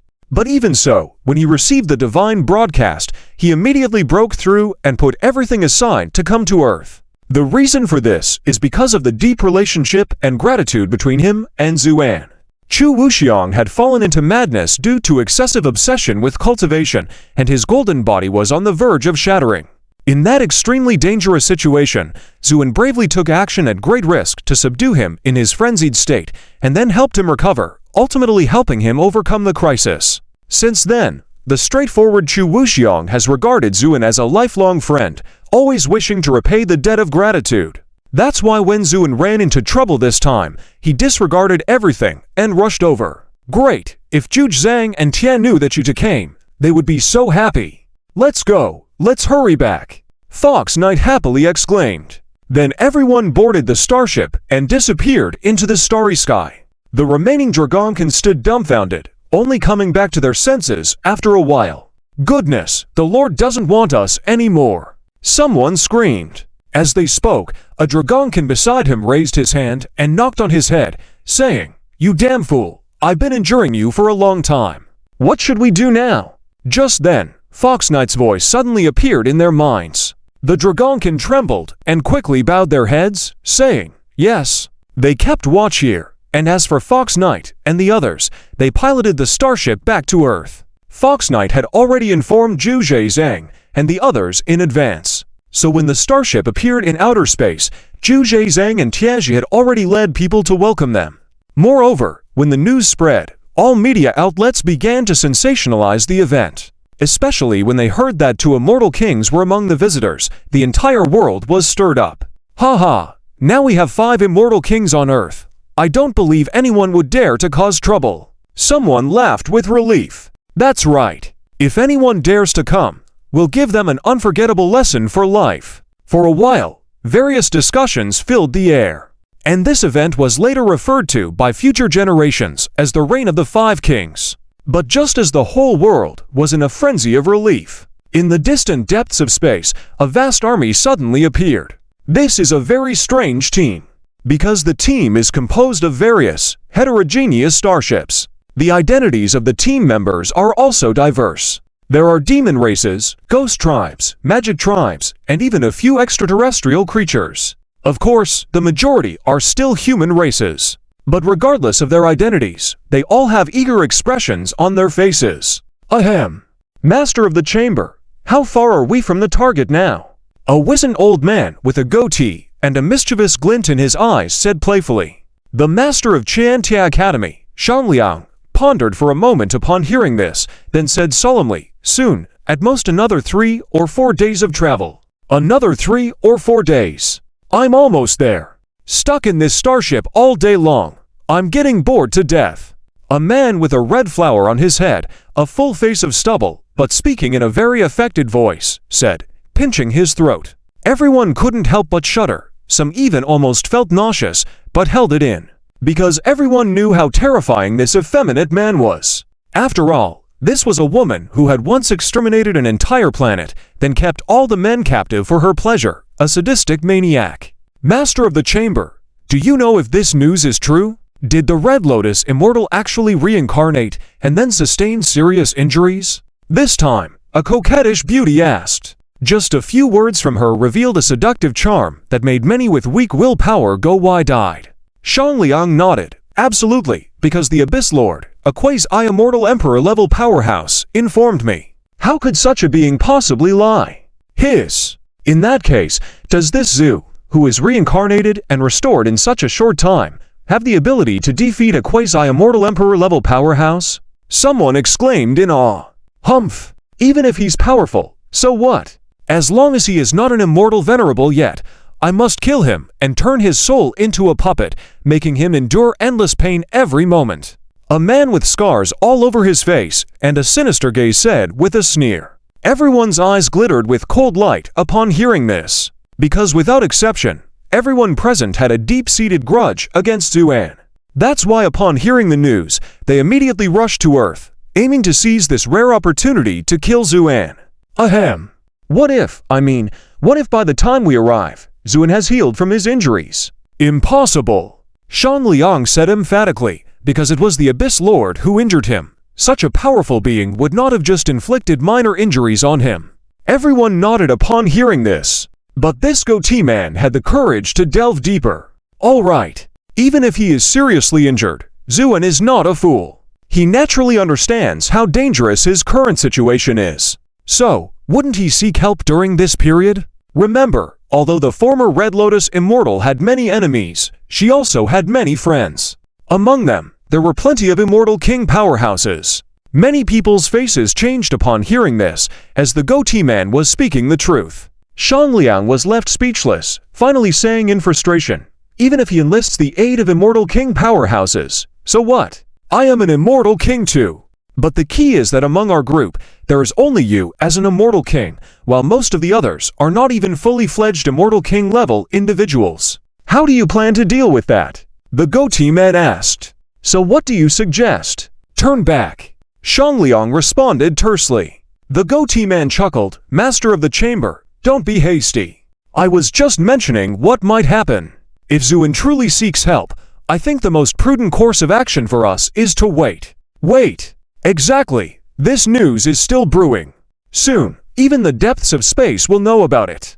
There will definitely be big shots taking advantage of the situation, possibly even Immortal Emperor-level powerhouses making a move. By then, the goatee man chuckled coldly. Even if Zuan has acquired help, he probably won't have an easy time. Shangliang brightened up at this analysis, but then his expression dimmed. How long should we wait then? Isn't it better to? Before he could finish his sentence, the entire team suddenly shook. What's happening? At the same time, the disturbance in the void became more intense, as if a giant were striding forward, causing the void to tremble with each step. Everyone's faces turned pale, and they all looked towards the depths of the void. Boom! With each successive vibration, the deep void gradually revealed a faint figure.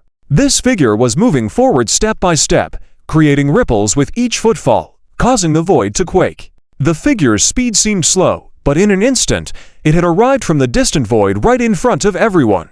It was then that they could clearly see that the figure was a woman. A petite and delicate woman, with features like a painting, exuding an ethereal beauty. Between her brows, there was a red vertical line, resembling a sharp sword, filled with a fierce aura that sent shivers down one's spine. Everyone was stunned by the scene before them. At the same time, the woman stopped in front of the team, her gaze shifting, and then said lightly, Do you know the way to Earth? Shangliang shivered. Earth? Was this woman also going to Earth? What was she going to do there? At that moment, the wizened old man with the goatee suddenly trembled, then exclaimed in a trembling voice, Jian 13, you are Jian 13. Bang! This name shook everyone to the core, because this seemingly simple name represented a near-legendary figure. It was rumored that this Jian 13 was a complete sword maniac. She chose this name because she believed there were only 13 people in all the realms who could surpass her in sword cultivation. It must be said that this was an extremely arrogant claim. Initially, people mocked this title, but the voices later faded, because this person started challenging the major sword sects single-handedly and kept winning. In the face of such absolute strength, all criticism seemed futile, and eventually, people even believed what she said. Thus, this name resounded throughout the realms. But never did they expect that this figure who dominated and terrified countless people, Jian 13, was actually a woman. It was truly unbelievable. At that moment, the woman smiled faintly. Do you know me? The goatee man was trembling all over, stuttering. I had the honor of seeing you from afar at the Sword Palatine gathering. The woman nodded, then said lightly, But you got one thing wrong. I am no longer Jian 13. I am Jian 7. The 7th of 7. The whole place fell silent, and everyone was dumbfounded. Jianqi. This name signifies that the woman in front of them has challenged at least 6 sword masters and emerged victorious each time. This kind of growth rate is truly terrifying. Just as everyone was in shock, Jianqi calmly asked, Do you know the direction of the earth? Upon hearing this, Shangliang suddenly realized something, then lowered his stance and cautiously asked, What do you want to do by asking about the direction of the earth? Go there, and then challenge the Red Lotus Immortal Venerable. Shangliang was first startled, then overjoyed. Miss Jianqi, we happen to be on our way to Earth to settle scores with Zuan. Why don't we travel together? You. Settling scores with Red Lotus Immortal Venerable. Jianqi turned to look at everyone. Shangliang vigorously nodded. Yes, all of us have an irreconcilable feud with Zuan, so we are comrades on the same front as the lady. Saying this, Shangliang gestured to the others. Yes, yes, yes. The others finally reacted, nodding repeatedly. Jianqi smiled and softly said, Interesting. Then she nodded. Good. Since we are all heading to Earth, let's travel together. Shangliang was delighted and quickly ordered a starship to be prepared. Jianqi didn't stand on ceremony and boarded the starship, heading to the back to rest. The group gathered together and began whispering to each other. This is settled. Shaggy Brows and Mustache exclaimed with excitement. With this killing god by our side, even if Zuan brings reinforcements, they'll have to step back obediently. Is it really that exaggerated? I feel like this girl looks so young she could squeeze water out. Is she really that powerful? Asked the man with scars on his face with a smirk. But before he could finish his sentence, a butterfly-shaped sword aura swept across the sky, piercing directly through his forehead, lifting him off his feet and pinning him to the wall. Blood mixed with brain matter flowed out, and the man with scars on his face looked incredulous, clearly not believing someone would dare to attack him in front of so many people. But in the next instant, the sword aura exploded, shattering his head into pieces. The corpse fell to the ground with a thud, and blood trickled along the floor, emitting a foul odor. Everyone was stunned. Then they heard Jianqi's voice coming from a distance. If anyone dares to gossip about me from behind, kill them. With this statement, everyone shivered, showing fear on their faces. Because this was too overbearing. Just because of a comment, a powerful expert from the Daluo realm was killed. And it was done as cleanly as slaughtering a chicken. It was only at that moment that people finally understood how terrifying this seemingly insignificant girl was. However, Shangliang's eyes revealed a hint of joy. The stronger Jianqi was, the more help she would be to him. As for the scarred man who died, Shangliang didn't even bother to look at him, simply commanding in a deep voice, "Drag the corpse outside and recruit all his subordinates." Yes, the army flew mightily towards Earth. Finally, after 5 days, the edge of the solar system's debris sea appeared on the horizon. Upon seeing this sight, Shangliang waved his hand, and the team slowly came to a halt. "What's going on? Why did we suddenly stop?" asked Shaggy Brows. Shangliang smiled. "Can't you see? Obviously, there is a surveillance array set up in this debris sea. If we rush in recklessly, it will definitely alert the enemy. What should we do? This is obviously the only way. We can't just avoid it, can we?" the seductive woman asked anxiously. "Heh, don't worry. Since I dared to call everyone here, I have been prepared."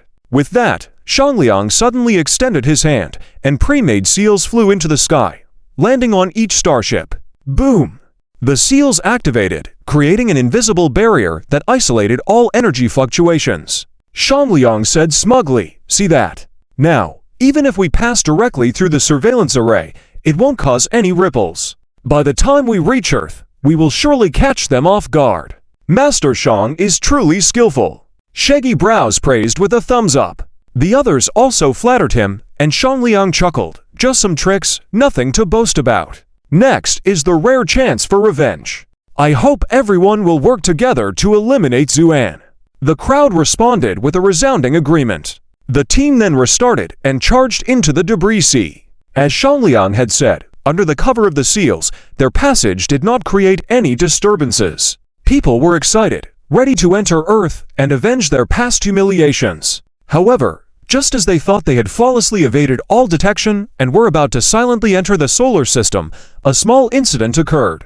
Since Hui had ordered these foolish dragon people to be in charge of patrolling here, they had been diligently carrying out their tasks. For them, these days were simply to relax.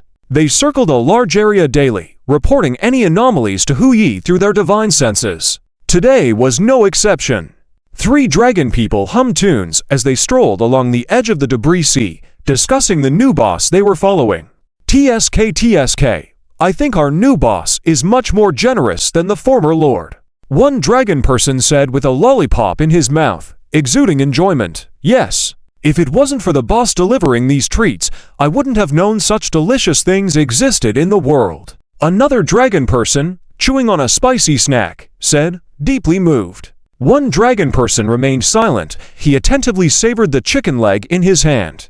At that moment, a vast procession suddenly appeared before their eyes, thundering by. The 3 dragon people were dumbfounded, standing still where they were, not even realizing that the lollipop in one of their mouths had fallen.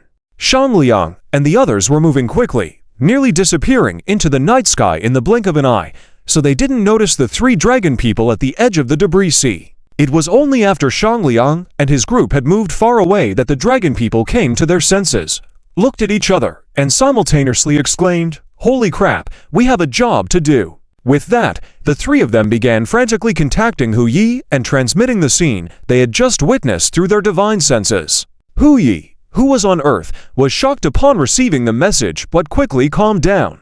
She then informed Jujkang and the others. Jujkang fell silent for a moment, then sneered, "Finally, they have come.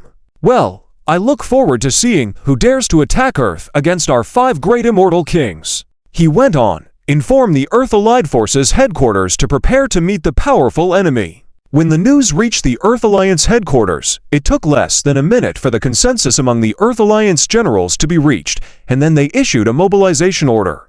All countries, all organizations under the jurisdiction of the Earth Alliance headquarters were required to be on the highest level of combat readiness from the moment they received this order, in anticipation of a formidable enemy. With one command, the whole world was stirred into action. Countless troops began their routine preparations as per the countless rehearsals they had gone through. Fighter jets roared into the sky, fleets gathered at sea, and numerous missile launch silos in the mountains were opened. The outer space radar systems were activated at full power, closely monitoring any abnormal activities.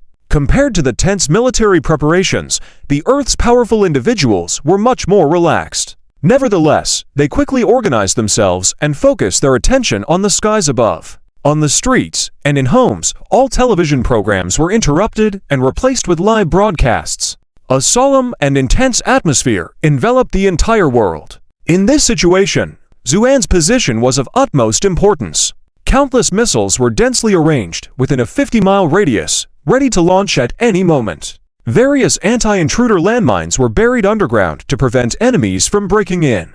Anyan was clad in alchemic armor, holding a skillet, sitting silently in front of Zuan, shielding him with her body. With thoughts of Nini, Aro, Channer, and others accompanying Zhang Xiaoyu back to Fubao Tower, their absolute safety should be ensured under the heavy restrictions. Therefore, at this moment, Anyan's focus was unwavering, filled with a murderous intent. Anyan had a good temperament and would not easily resort to violence under normal circumstances. But now, she was truly enraged. How dare they take advantage of her husband's serious injury to kick him while he's down? Regardless of who they were doomed. Moreover, beside her sat Tang Zhuanyer, Fan Mengshu, and Hu Ying, among others. With so many people together, the strong murderous aura rising up caused even the sky above them to change color. As everyone stood ready, awaiting the formidable enemy, in outer space, the team led by Shangliang had already crossed Mars, approaching Earth. Looking at the distant pale blue planet, a cold killing intent flashed in Shangliang's eyes, and he ordered in a deep voice, "Spread the command. All starships advance at full speed. Make sure to catch them off guard." Yes. With the command, the team suddenly accelerated. Meanwhile, the faces of the people present all showed a cruel smile. The charming woman looked at Earth and chuckled. "What a beautiful planet. It's a pity." Before she could finish her sentence, the starship she stood on suddenly trembled violently. People's expressions changed, but before they could react, the shockwave from the explosion sent the starship they were on flying. Following that, countless missiles flew through the air, raining down like a storm of fire, covering all the starships. Boom! The continuous explosions were deafening and relentless, eventually becoming so frequent that it was hard to distinguish between them. A full-cover saturation artillery assault. A tactic most favored by HUA country. Regardless of who the enemy was or how many there were, they would be subjected to a barrage before anything else. If once wasn't enough, then it would be repeated. In any case, any problem that could be solved with artillery was not a problem.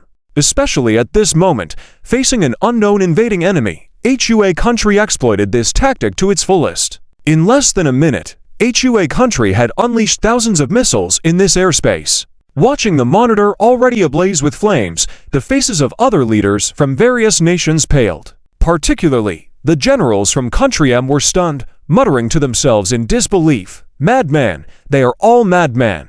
Does HUA country intend to use missiles to slaughter gods?" Finally, the flames gradually subsided. Luckily, being in outer space, if it were on Earth, no ground could withstand such a dense artillery bombardment. Nevertheless, due to the excessively concentrated explosions, the entire area displayed an unstable state.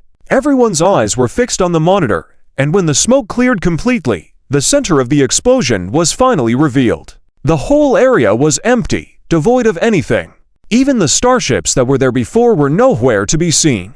People's eyes widened in disbelief. What was going on?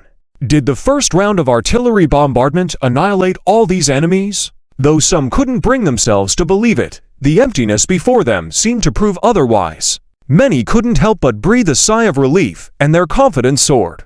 Ha ha ha, these fools came a long way to invade Earth, but a single barrage sent them to heaven. What a joke. No doubt, HUA country rocks. Looks like firepower is truly supreme. TSK, I stocked up on so many instant noodles, but these guys are just too weak. The whole world was on high alert, but alas, the enemy turned out to be incompetent. The online world was filled with excitement. However, at that moment, ripples began to form in the void on the screen, and then, starships emerged from within.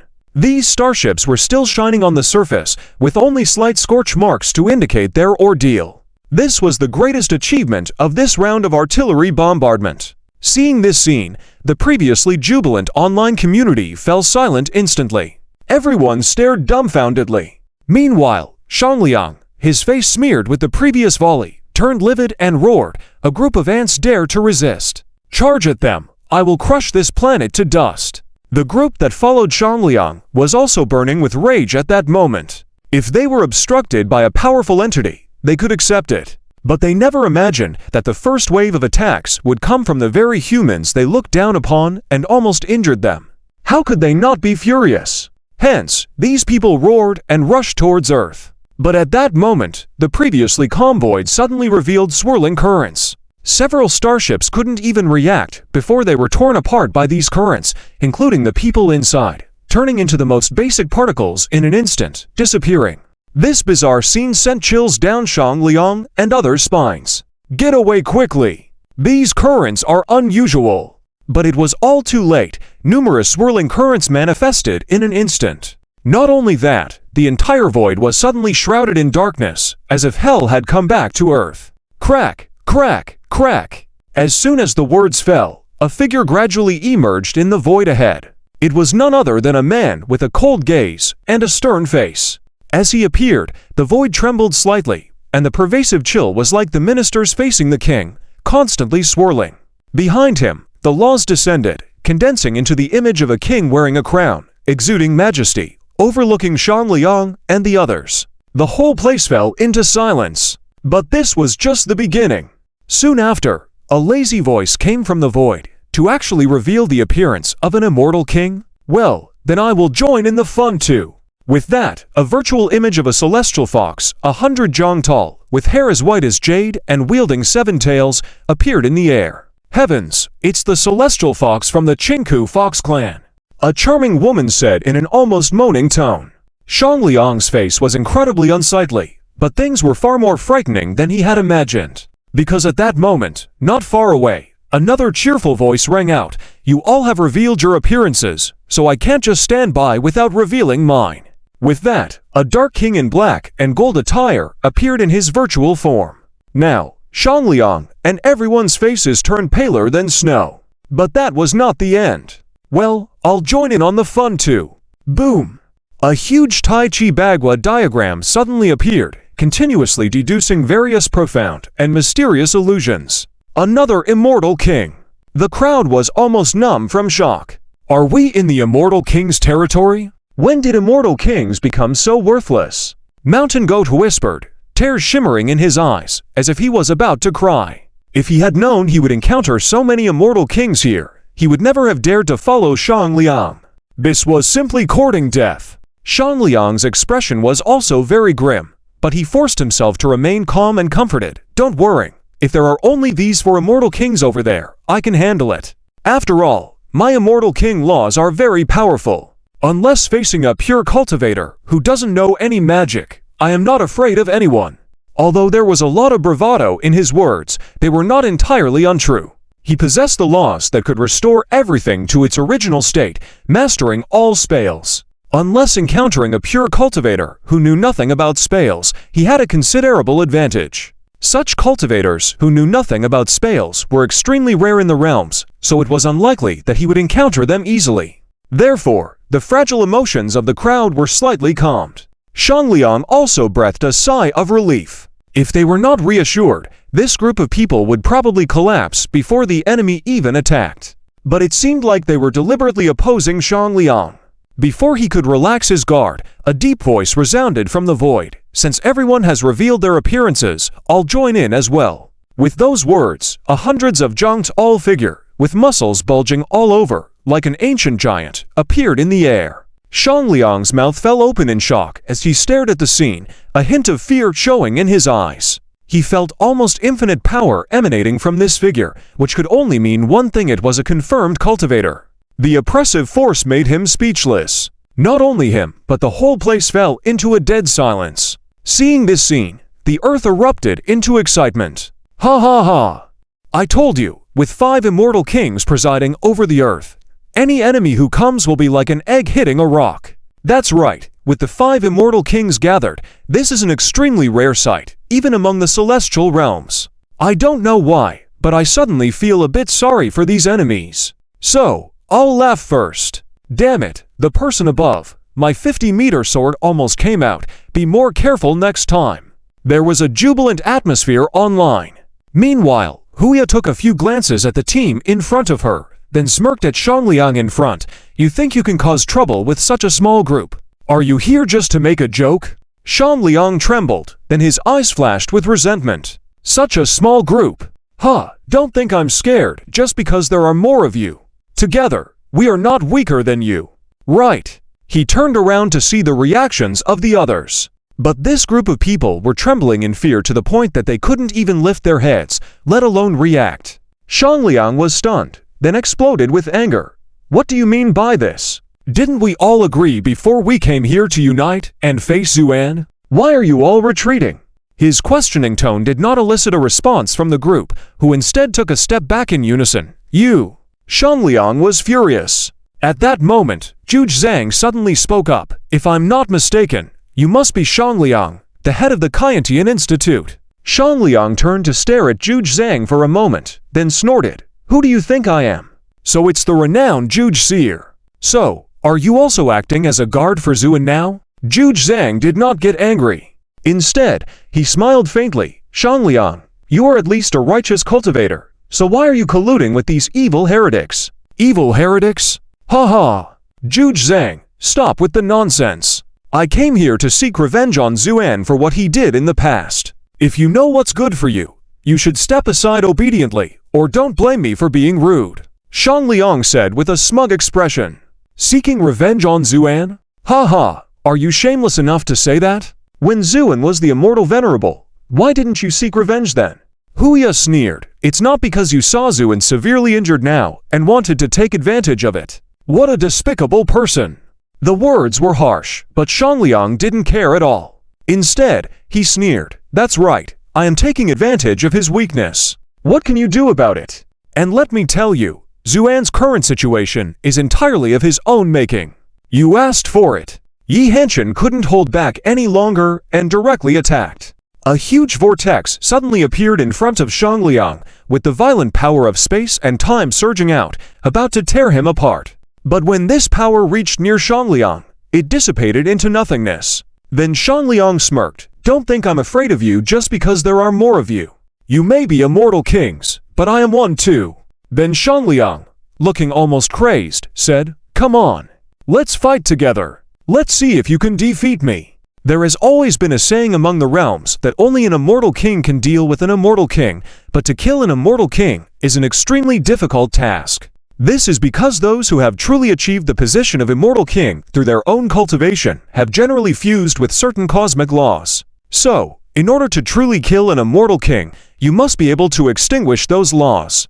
This is already a realm that only immortal emperor-level powerhouses can touch. However, just as Shangliang was almost raving, Chu Wuxiang, who had been silent all this time, suddenly took a step forward, rushed directly to Shangliang, and then punched him. Boom! Chu Wuxiang's fist shattered the space into pieces and heavily struck Shangliang's chest. Crack! All of Shangliang's ribs were directly shattered by this punch, causing him to stagger back several steps and spit out a mouthful of blood. Even the illusion above his head trembled. Chu Wuxiang, expressionless, once again approached and punched. Shangliang showed fear on his face. The biggest weakness of the power of laws he mastered was the inability to resolve pure physical strength. That's why he was so fearful of pure body cultivators. Especially this Chu Wuxiang. He was truly an unparalleled powerhouse. Judging from his punch, there was no magical fluctuation on him, meaning he had cultivated his current state purely with physical strength. How stubborn must he be to be so ruthless to himself? Shang Liang silently criticized in his heart, then quickly retreated while shouting, "Miss Jianche, the earth is right in front of us. How long do you plan on watching this show?" That's right. This was Shang Liang's biggest reliance to last until now.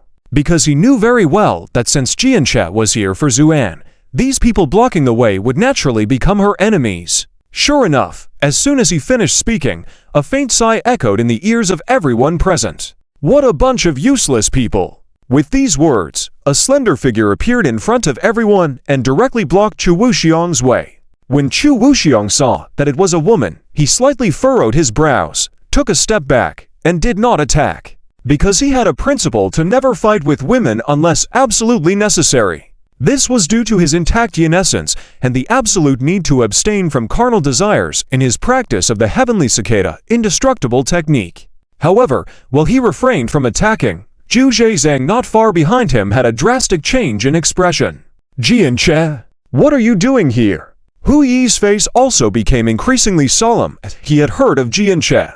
She was the most dazzling name in the sword world in the past century. Jianche, calm as water, glanced at Zhu Zhezhang, then smiled faintly. "So it's Senior Zhu Zhe. I am here for the Red Lotus Immortal Venerable, so please make way." She spoke politely, but Zhu Zhezhang's face gradually turned unpleasant because he knew that this seemingly ethereal and delicate woman was actually an absolute sword maniac, impossible to predict with common sense. Therefore, he said in a deep voice, "Miss Jianche, from what I know, there is no enmity between you and the Red Lotus Immortal Venerable.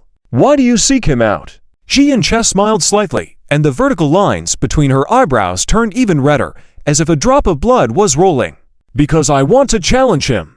I heard that the Red Lotus Immortal Venerable not only has astonishing cultivation, but also an unparalleled swordsmanship that has dominated the realms, so he is one of the 7 people I want to challenge." Speaking of this, Jianche became very excited, eager to try. "As long as I can defeat him, I can rename myself Sword 6.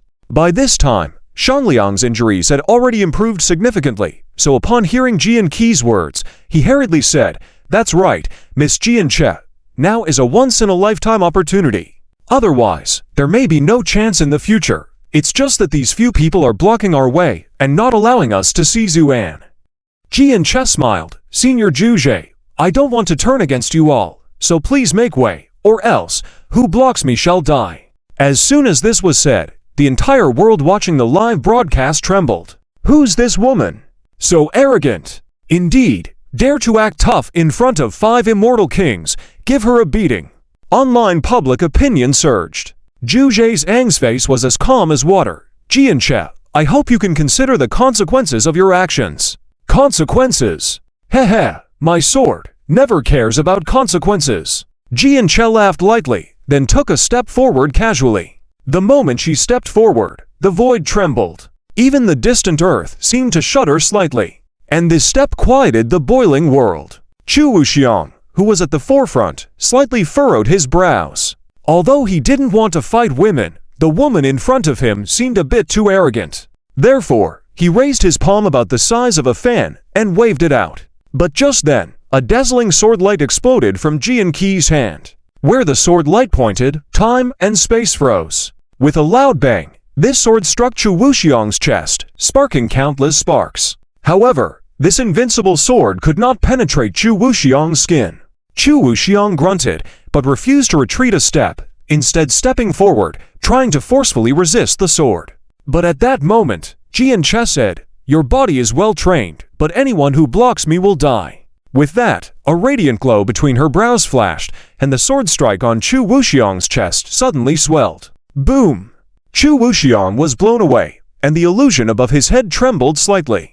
Jianche continued to move forward, and with each step, the sword intent in her eyes intensified. After 7 steps, the sword intent in her eyes had condensed to the size of a needlepoint. At the same time, above her head, a majestic sword intent rose to the sky and shook the stars. In the sword intent, a slender and red as blood sword aura suddenly took shape. Where the sword light pointed, time and space froze. Jianqi's expression became even more ethereal as she said casually, "Step aside, or die." With that, she walked towards the earth. Seeing this scene, Chu Wuxiang snorted and prepared to rush forward. But just then, a black canopy descended from the sky, completely enveloping Jianqi. In the blink of an eye, Jianqi's figure disappeared. Before the heavens could even catch a breath, a sword light slashed out, directly cutting through the canopy. Jianqi continued to move forward, not even faltering in her steps. The sword came extremely fast, and wherever it passed, even the space was cut in two. This terrifying momentum shocked Tie Zhenin, but at this moment he had no choice but to reluctantly activate his own immortal king form to resist this sword. Puff! The sword slashed through. The Dark King's form above Tie Zhenin's head showed a look of pain, and then one of his arms exploded. But this was just the beginning, as the sword that had slashed through actually returned and aimed straight for Tie Zhenin's back. Tie Zhenin was terrified and ran forward desperately, trying to dodge the sword. But how could he, with his blood not yet fully recovered, be a match for this sword? Just as the sword light was about to enter his body, a sudden temporal whirlpool appeared behind him, pulling the sword light into it. Although the sword light burst out of the whirlpool a moment later, shattering it completely, at least some time was bought. At the same time, a furry tail appeared from the void and directly blocked the sword light. The two collided fiercely, and the tail was slowly bent backward under the sword's pressure. Hui grunted, "Reflect." Ripples appeared on the tail, like a mirror, deflecting the sword light. As the sword was halfway there, Chu Wuxiang jumped up and punched the sword light. Bang! The sword light trembled, as if struggling unwillingly, before completely shattering. But in the time it took for this delay, Jianqi had already broken through the blockade of the crowd, transforming into a stream of light and flying towards Earth. Tie Zhenin, still in shock, gasped and shouted, "Damn! Who is this woman, and why is she so brutal?" Zhuge Zhang's face darkened, and he said in a deep voice, "Her sword intent has been formed. It is impossible to stop her with one person's strength alone. Lo Chu, deal with these people here, the rest follow me." With that, he turned into a stream of light and chased after her. Tie Zhenin, Hu Yi, and Yi Hansheng followed closely behind. Meanwhile, through live television broadcast, the whole world witnessed everything that had just happened, especially when they saw Jianqi flying towards Earth. Countless people exclaimed in shock, "My God, how is this woman so powerful?" Someone exclaimed, "It's over, not even an immortal king can stop her. Who else can be her match?" Someone lamented. The atmosphere at the Earth Alliance command was equally oppressive. Watching the stream of light approaching Earth on the monitor, everyone's faces turned pale. Only the Grand Marshal, with a resolute expression, shouted, "Have you locked on her?" Several soldiers controlling the radar were sweating profusely, and one of them tremblingly said, "General, her speed is too fast, we can't lock on at all." As they spoke, the stream of light had already entered the atmosphere. The Grand Marshal immediately ordered, "If we can't lock on, then cover her with artillery fire. Use missiles to bombard all possible directions she could advance or evade." Yes. Perhaps the Grand Marshal's calm demeanor infected the personnel, as they immediately started working. The computers calculated frantically and soon listed all targets. Then, from the nearest missile bases, numerous missiles were launched, trailing white flames as they headed towards the stream of light. However, before these missiles could reach close, a sword light turned in the air like a dragon. Boom! Boom! All the missiles were directly detonated, and Jianqi's figure had passed through the heavy blockade and arrived where Zuan was. The surveillance cameras scattered around faithfully recorded everything. In an instant, everyone's hearts turned half-cold because no one had expected Jianqi to arrive so quickly and head straight for Zuan's location. At the same time, Yan, sensing something unusual, slowly opened her eyes. Not far in front of her, Jianqi was floating in mid-air, looking at her with interest. Alchemy armor. Hasn't this technique been lost long ago? Looking at the curious Jianqi, Yan's heart inexplicably tightened because she noticed the overwhelming sword intent above Jianqi's head. The strength of this sword intent made her hair stand on end. Not only her, but Tang Zhuo, Fan Mengshu, and others behind her also felt the terror of this ethereal woman. Is this the enemy targeting my husband? Yan thought to herself, then slowly stood up. The armor expanded, and behind her, a pair of shimmering golden wings gradually unfolded. Anyan raised the frying pan in her hand, pointed it diagonally at Jianche, and said, "I don't care who you are, but get lost now." Jianche did not get angry, but looked at Anyan with interest, a Thunder Emperor with Immortal King aura. Unfortunately, the strength is too weak, completely unable to control it. Towards the end, the curiosity in Jianqi's eyes gradually faded, and then she waved her hand. A sword light instantly appeared in front of Anyan.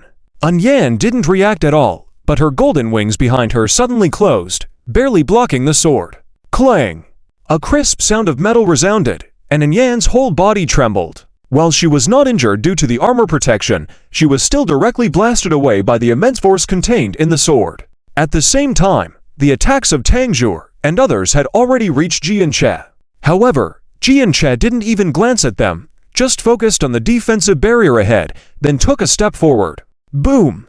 With this step, the power of the sword crushed all the attacks of Tangjur and others, sending them flying. From Jianqi's appearance until now, in just a few breaths, all those guarding there, including Anyan, were all sent flying.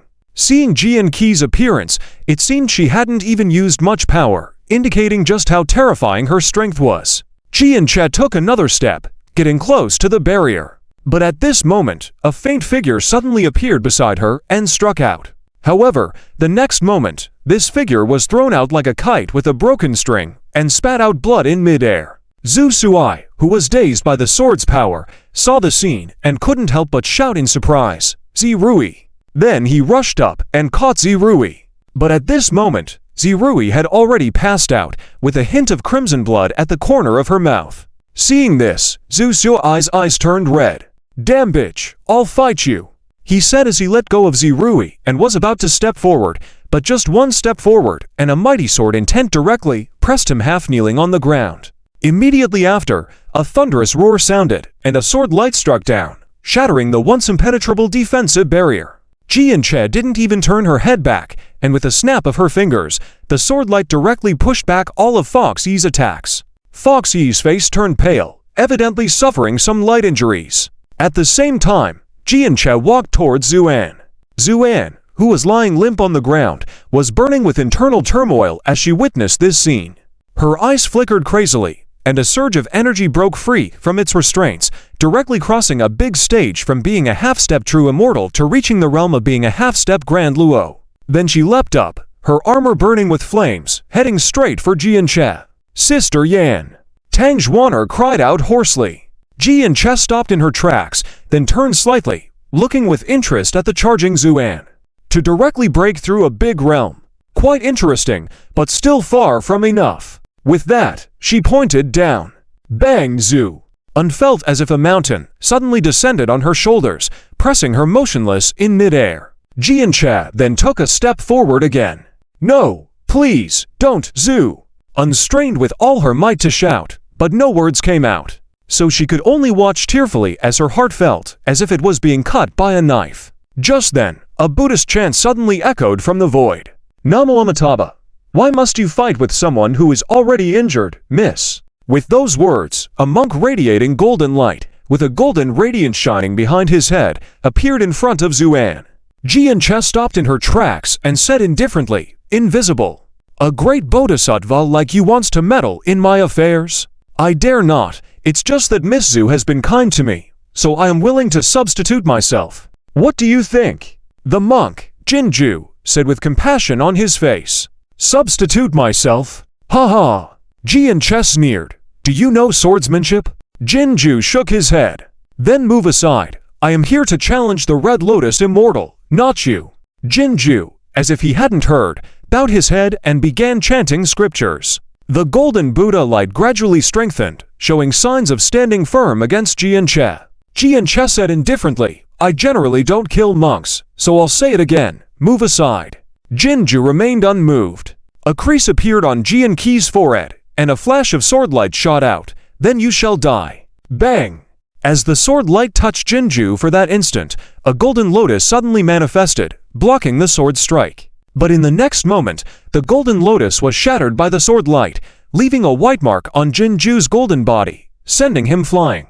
With no further obstacles, Jianche stepped in front of Zuan. At that moment, Juge Zhang and Foxy Yansheng also arrived, but before they could act, a fierce sword aura appeared and engaged them in combat. Despite their several attempts to advance, they couldn't free themselves from the resilient sword intent. Seeing this scene, everyone's heart sank. It's over. Zhu War God is doomed. Someone murmured, his face pale with despair. Jianche, contrary to what everyone expected, didn't immediately strike Zuan. Instead, she appraised Zuan with a flickering gaze, and her initial excitement gradually dimmed. To be caught between life and death? I thought your severe injuries were just rumors, but it turns out they are true. What a disappointment! Jianche said disinterestedly. Hearing this, Zuan's eyes filled with a glimmer of hope. Could it be that this woman, upon seeing her husband in this condition, was ready to give up? However, Jianqi's next sentence shattered all her fantasies mercilessly. Life is truly lonely. It's so hard to find a worthy opponent. Jianche sighed lightly, then glanced at Zuan. Well, since you can't wake up anymore, I'll help you find release. With that, Jianche suddenly raised her sword to strike down. No. Zuan, enraged, managed to partially resist the suppression, then screamed hoarsely. Her voice, like a cuckoo's mournful cry, was unbearable to hear. But now, no one could stop Jianche. Even in the depths of outer space, where Shangliang was engaged in battle with Chu Wuxiang, he secretly observed everything through his divine thoughts. When he saw this scene, he was overjoyed. Good. With this strike, Red Lotus Immortal will become history. Boom. This strike was more dazzling than any of Jianqi's previous ones, heading straight towards Zuan. After executing the strike, Jianche turned around slowly, ready to leave. In her view, everything was already over. No one could survive her strike. But at that moment, a sudden change occurred. The sword, previously powerful, suddenly paused before Zuan, as if the pause button had been pressed. Then it began to corrode rapidly and shattered into countless pieces, leaving everyone in shock. Zuan, as well, stared in disbelief. Was Zhu waking up? But why couldn't she feel any change in him? As Zuan pondered in surprise, Jianqi's eyes gradually brightened. Like a child seeing a new toy, her face showed curiosity and excitement. Interesting. Able to evade my sword intent even in a life-or-death situation. I want to see how formidable you are when you wake up. Jianche murmured softly, then sat directly opposite Zuan, closing her eyes slowly and entering a meditative state in this situation. The whole scene fell silent. Everyone stared in astonishment, especially gazing at Jianche with puzzlement and incomprehension. How twisted and detached must her thought process be to do such a thing? Just moments ago, she was fighting to the death, and the next moment, she entered a meditative state. Was she not afraid of being held accountable by everyone? Shangliang in outer space was equally baffled, then nearly coughed up blood from anger. This woman was indeed as rumored, a complete lunatic. How could a normal person do such a thing? He had entrusted all his hopes to her, only to find that she was a troublemaker. With that realization, he feigned a move, ignored Chu Wuxiang, and vanished into the void to escape. Unable to catch up, Chu Wuxiang stopped in his tracks and then looked at the group of people who arrived with Shangliang. At this moment, all of them wore expressions. At the same time, the pervasive dominance of the sword suddenly disappeared without a trace. Enyan rushed forward, firmly protecting Zuan behind him. At the same time, Zhu Sui, eyes already red with anger, roared and charged forward. How dare you harm Xiao Rui, go to hell! With that, he raised the dagger in his hand and stabbed forward. No! Juge Kang hurriedly shouted. But it was too late. Before Zhu Sui's dagger could reach Jianqi's body, a trace of sword aura suddenly appeared, shattering the dagger and piercing through Zhu Sui's palm, protruding from his shoulder. Blood flowed out, and Zhu Sui almost fainted from the pain. Zhou Danu quickly stepped forward to support him. Juge Kang then rushed over, first checking on Zuan. Seeing her unharmed, he relaxed. Then he looked at the meditative Jianqi beside him with a serious expression. No one should approach her at will, because she is more dangerous in meditation than when she is awake. No one expected that this big battle would end in such a dramatic way. Many people felt a kind of ridiculous feeling in their hearts as they watched Jianqi meditating on the ground. What is this? Suddenly stopping a fight and then leaving it like this? Just as everyone was unsure of what to say, Chu Wuxiang returned, followed by a group of dispirited men and women. What about Shangliang? Zhuge Kang asked. Chu Wuxiang smiled awkwardly. He ran away. I couldn't catch him. But these guys didn't run away. I brought them all back. If he ran, let him go. An immortal king wants to run. We can't stop him. The key now is how to deal with this crazy woman and these people. Who, you asked? Everyone nodded in silence. What else needs to be said? This woman acted recklessly and almost harmed Zuan, so killing her is the only way. Tiazi angrily said. Zhuge Kang shook his head with a bitter smile. It's not that simple. This woman is obsessed with swords. Her swordsmanship is unfathomable. Although she is in meditation now, ordinary means cannot deal with her at all. What should we do? Just watch her stay here like this? Zhuge Kang looked meaningfully at Jianqi, then said, actually, it might not be a bad thing for her to stay here for now. What do you mean? Tiazi asked in confusion. Nothing. Zhuge Kang smiled and shook his head. Maybe I'm overthinking it. Anyway, it's better not to disturb her for now. Then he glanced at the people Chu Wuxiang had brought back, and they all trembled under his gaze. Zhuge Kang furrowed his brow slightly. These people were mostly villains with a long history of wrongdoing, including several notorious pirates who had committed heinous crimes. Therefore, his expression turned cold as he said, Lao Chu, since these people dared to come, just kill them all. Upon hearing this, the group started wailing. Please spare us, my lord. All of this was incited by Shangliang. It has nothing to do with us. That's right, my lord. We were all misled by Shangliang to commit these wrongs. Please spare us. Amid the pleas for mercy, a trembling female voice suddenly spoke up. My lord, I have important information. If I reveal it, can I be spared? Oh, important information? Zhuge Kang was taken aback. It was the coquettish woman who spoke, her face pale as she said, It's about this immortal lord. Zhuge Kang nodded, okay? If what you say is true, I may consider sparing you. The coquettish woman was overjoyed and quickly said, Thank you, my lord. I am from the heavenly maiden star domain, and when I received Shangliang's invitation to come, I overheard some news that the former Five Elements evil emperor has received news of the rebirth of the supreme Red Lotus immortal lord, and has returned, and is preparing for revenge. This revelation shocked Zhuge Kang, Tiazi, and the others. Only Enyan and Huxing looked puzzled. Huxing asked his brother, in a low voice, Brother, who is the Five Elements evil emperor? At that moment, Haya's expression also turned grim, as he explained in a low voice, the Five Elements evil emperor was the leader of the five great evil sects that once dominated the world, consisting of the East Wood, South Fire, West Metal, North Water, and Central Earth sects. Each of them controlled one of the five elements and had reached the pinnacle of immortal king power. Their strength was formidable. Not only that, Yi Henchang added, these five individuals are vengeful and cooperate seamlessly with each other. When they join forces, even an immortal emperor has to retreat. Their evil methods were so rampant back then that no one dared to provoke them.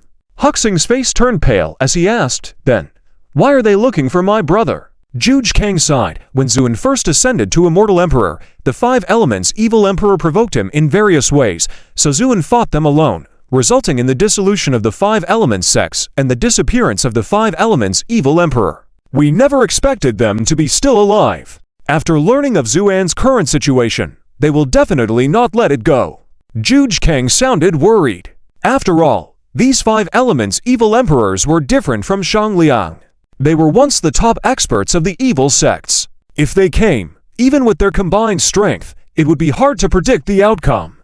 Just then, Huya spoke in a deep voice, let me go back to the Chinku Fox country and bring reinforcements. With just one elder, we can take down the Five Elements evil emperors. Zhuge Kang shook his head. There's no time.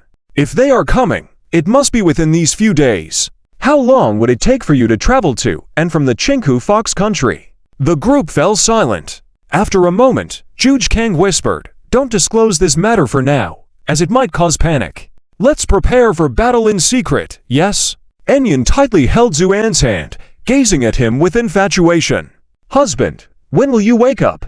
Everyone is busy for you now. If you don't wake up in time, can the beings of the earth survive this calamity? At the same time, in the endless void, Shangliang was fleeing in panic, looking like a lost dog. As he ran, his eyes flickered with resentful light. It's all because of Jianqi, this despicable person. The situation that was supposed to be a sure victory was messed up by her. And Juge Kang, Huya, and the rest of you, as immortal kings, willingly act as watchdogs for Zuan.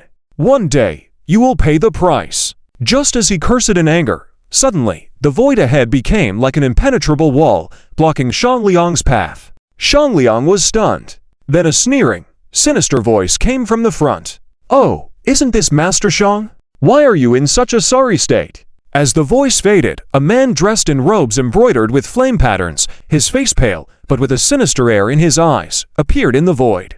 Upon seeing this man, Shangliang was first stunned, then exclaimed, "Southern Fire Demon Emperor? Are you the Southern Fire Demon Emperor?" The man smirked, a red glint in his eyes. "Impressive that you still remember me." "Yes, it is I. Shang Master, why are you not in your Gantia courtyard, but here?" Shangliang's mind raced. He had encountered this former dominant figure in the evil faction. At that time, the Five Elements evil sect was at its peak, with disciples running amok and no one daring to provoke them. The 5 demon emperors each controlled one of the 5 elements laws, their power extremely formidable. Moreover, they always stood together, acting united against any enemy. Even mighty immortal emperors had to retreat in the face of their dominance. Yet, this powerful 5 evil sect was toppled overnight by Zuan acting alone. The 5 demon emperors vanished without a trace, surprising many. Now, encountering him here, Shangliang couldn't help but wonder, could it be? He also heard the news and came for Earth. With this thought, Shangliang couldn't help but feel a pang of worrying, then pretended to sigh with bitterness. Alas, it's a long story. Demon Lord, I, in fact, intended to go to Earth to settle accounts with the Red Lotus Immortal Venerable, but I returned in defeat. Oh, returned in defeat. The Southern Fire Demon Emperor's eyes blazed with evil fire. You are a strong immortal king. How could you have been defeated so miserably? Could it be that the Red Lotus Immortal Venerable was not as severely injured as the Master of the Abyss claimed? As a member of the evil faction with a deep feud against Zuan, they had also received notice from the dying Master of the Abyss. Shangliang shook his head with a bitter smile. It's true. I saw with my own eyes that Zuan was indeed severely injured, stuck between life and death. However, he managed to gather a group of helpers to defend Earth. Helpers? What kind of helpers? From what I saw, there was Zhu Kang, Hu Yi, Yi Hanshang, Tiajina, and a powerful body-cultivating immortal king whose name I couldn't recall. With the 5 immortal kings joining forces, that's why I suffered such a defeat. At this point, Shangliang's face turned extremely grim. But upon hearing the names Hu Yi and the others, the Southern Fire Demon Emperor sneered, his face full of disdain. I thought they were remarkable individuals. Turns out they're just a bunch of useless people. Shang Master, would you be interested in returning with me to see how I will tear Zhu on apart to avenge our grievances? Shangliang felt ecstatic, knowing his guess was correct. The Southern Fire Demon Emperor had indeed come for Zuan. But then he hesitated for a moment. Demon Lord's invitation. I'm naturally willing. But despite our strength, being only 2 against the 5 immortal kings, wouldn't that put us at a disadvantage? As soon as he finished speaking, the Southern Fire Demon Emperor burst into laughter. Shang Master, you're still as cautious as ever. Nothing has changed. Shangliang forced a smile, feeling embarrassed. I just don't want to mess things up. The Southern Fire Demon Emperor waved his hand. Your considerations are not wrong, but given that we are called the 5 Demon Emperors, you should know what that means. With that, he turned to the depths of the void and shouted, Brothers, Shang Master is worried about our disadvantage, so let's reveal ourselves and show him how many of us there are. Mocking laughter resonated from the void. Shang Master is getting more cowardly with age. Very well. Brothers, let's show ourselves together. As the voice faded, the void trembled, then rippled. From these ripples, figures began to emerge. Foremost were men dressed in robes embroidered with various patterns, exuding an imposing aura akin to emperors, causing the entire stellar expanse to tremble. They were the 4 demon emperors of East Wood, West Metal, North Water, and Central Earth. Behind them stood numerous disciples, emanating strong malevolent energy, indicating their exceptional strength. Not only that, but evil practitioners from various sects were also among them, too numerous to count, leaving Shangliang in shocked disbelief. At this moment, The Eastwood Demon Emperor smirked. "We have all revealed ourselves. Can Shang Master rest assured now?" Shang Liang shuddered, then enthusiastically nodded. "Rest assured, absolutely rest assured. Do you think, with our strength, we can conquer Earth?" The Southern Fire Demon Emperor asked calmly.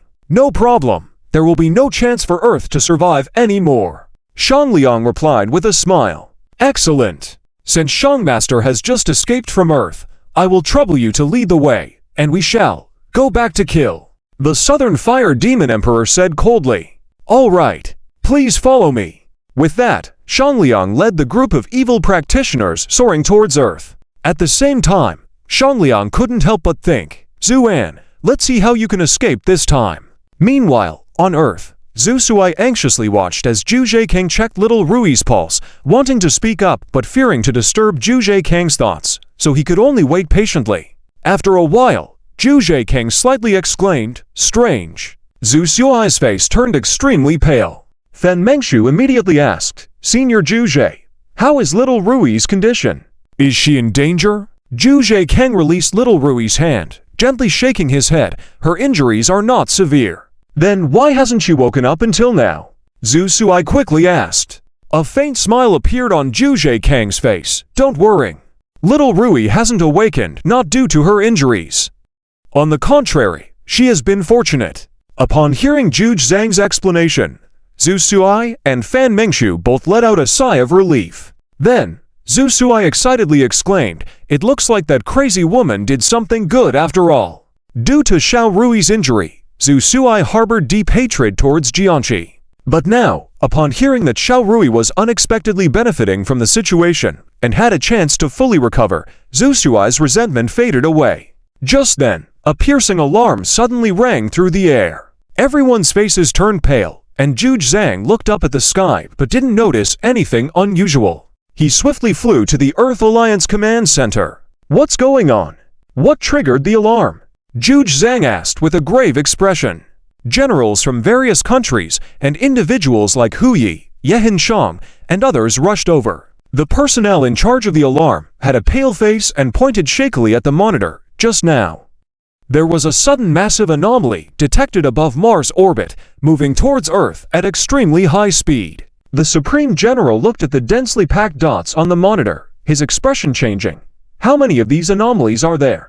The staff member's teeth were chattering as he replied, "There are too many to count." The entire Alliance Command Center fell into a deathly silence at this statement. At that moment, Zhu Zhang suddenly looked towards the sky and sighed, "What's meant to come will come. Let's go. The guests have arrived." With that, he led the way outside, with Hu Yi, Yehin Shang, Chu Wuxiang, and Tieji silently following behind. At the same time, the whole world felt a sense of unease and looked up. Countless lights appeared in the sky, revealing themselves to be cultivators. These cultivators were filled with demonic energy, sending chills down everyone's spine. In the blink of an eye, the entire sky was filled with these sinister cultivators. The scene was like a nightmare, causing fear in everyone present. How could this be happening? Why were there suddenly so many demonic cultivators appearing out of nowhere? Just then, beams of light in 5 colors green, red, yellow, white, and black suddenly descended from the sky, revealing 5 men inside. As these 5 men appeared before everyone, a terrifying pressure shook the entire Earth. Everyone's faces turned pale, especially the numerous cultivators on Earth who felt an overwhelming sense of despair from the aura these 5 men emitted.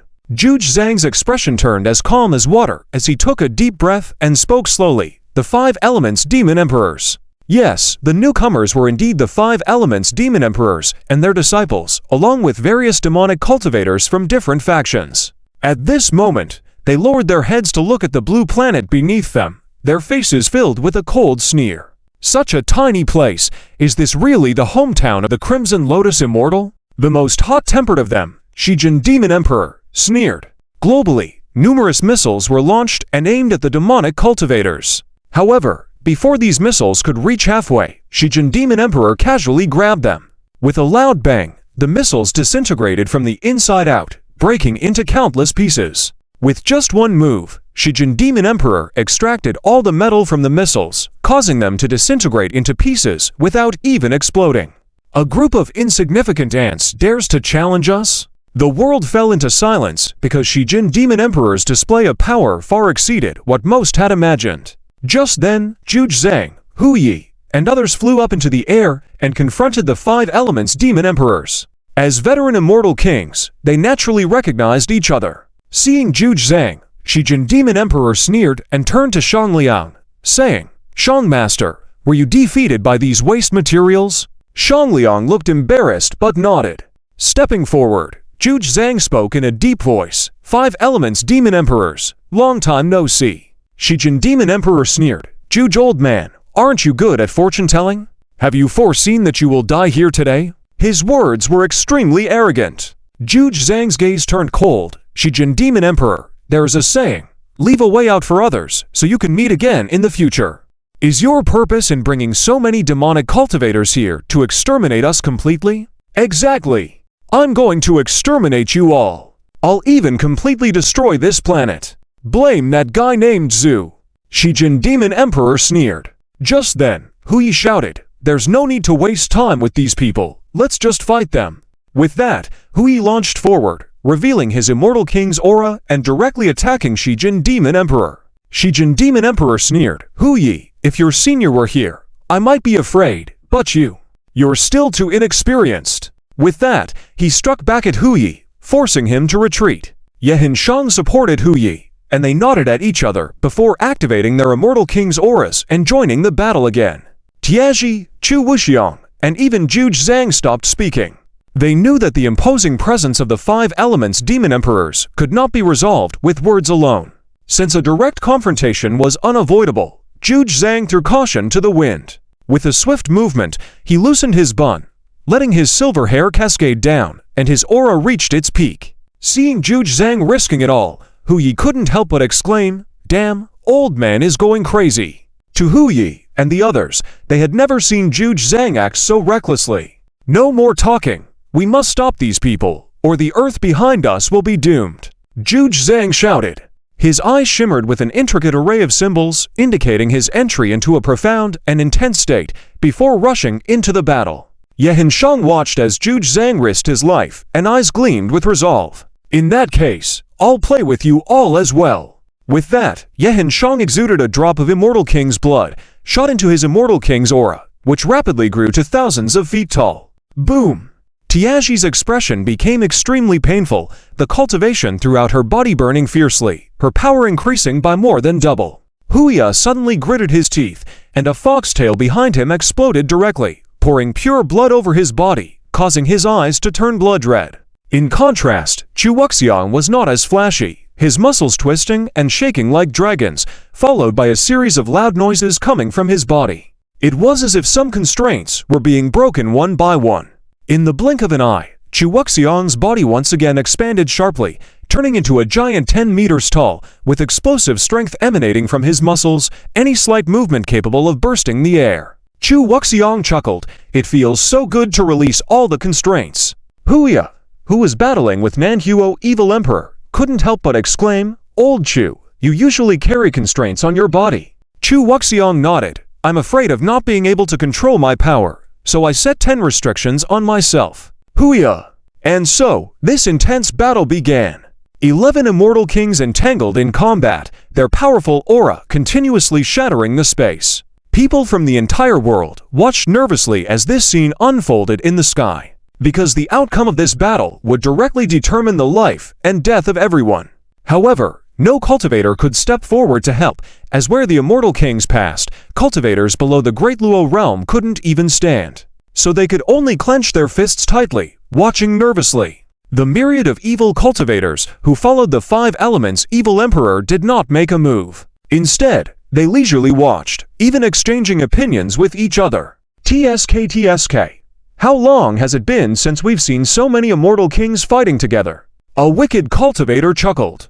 I never imagined that such an inconspicuous little planet could give birth to the existence of the Red Lotus Immortal Venerable. Someone sighed. Although this planet is not large, its fortune seems good. After killing all these ants, we can use this place as a stronghold for the evil sects. Some were already planning how to occupy Earth. In their eyes, Earth was already within their grasp. They believed that even though the defending Huya and others were immortal kings, how could they be opponents of the five elements evil emperor? Meanwhile, the situation on the battlefield gradually reached a stalemate. Although the five elements evil emperor's strength surpassed Juge Kang and others, and they also had the numerical advantage due to Huya and the others fighting desperately, they barely held their ground. But that was all. As time passed, Huya and the others were gradually falling into a disadvantage. At this moment, the Central Earth Evil Emperor saw an opportunity and signaled to Shangliang at the side. Shangliang understood and directly took the Central Earth Evil Emperor's place. Seizing the opportunity, the Central Earth Evil Emperor left a clone here while his main body slipped into the void and headed farther away. In an instant, he arrived outside of Kunlun. Looking at the light curtain in the distance, a cold smile appeared on the Central Earth Evil Emperor's face. That should be the resting place of the Red Lotus Immortal Venerable. Then his figure flickered, diving underground towards that location.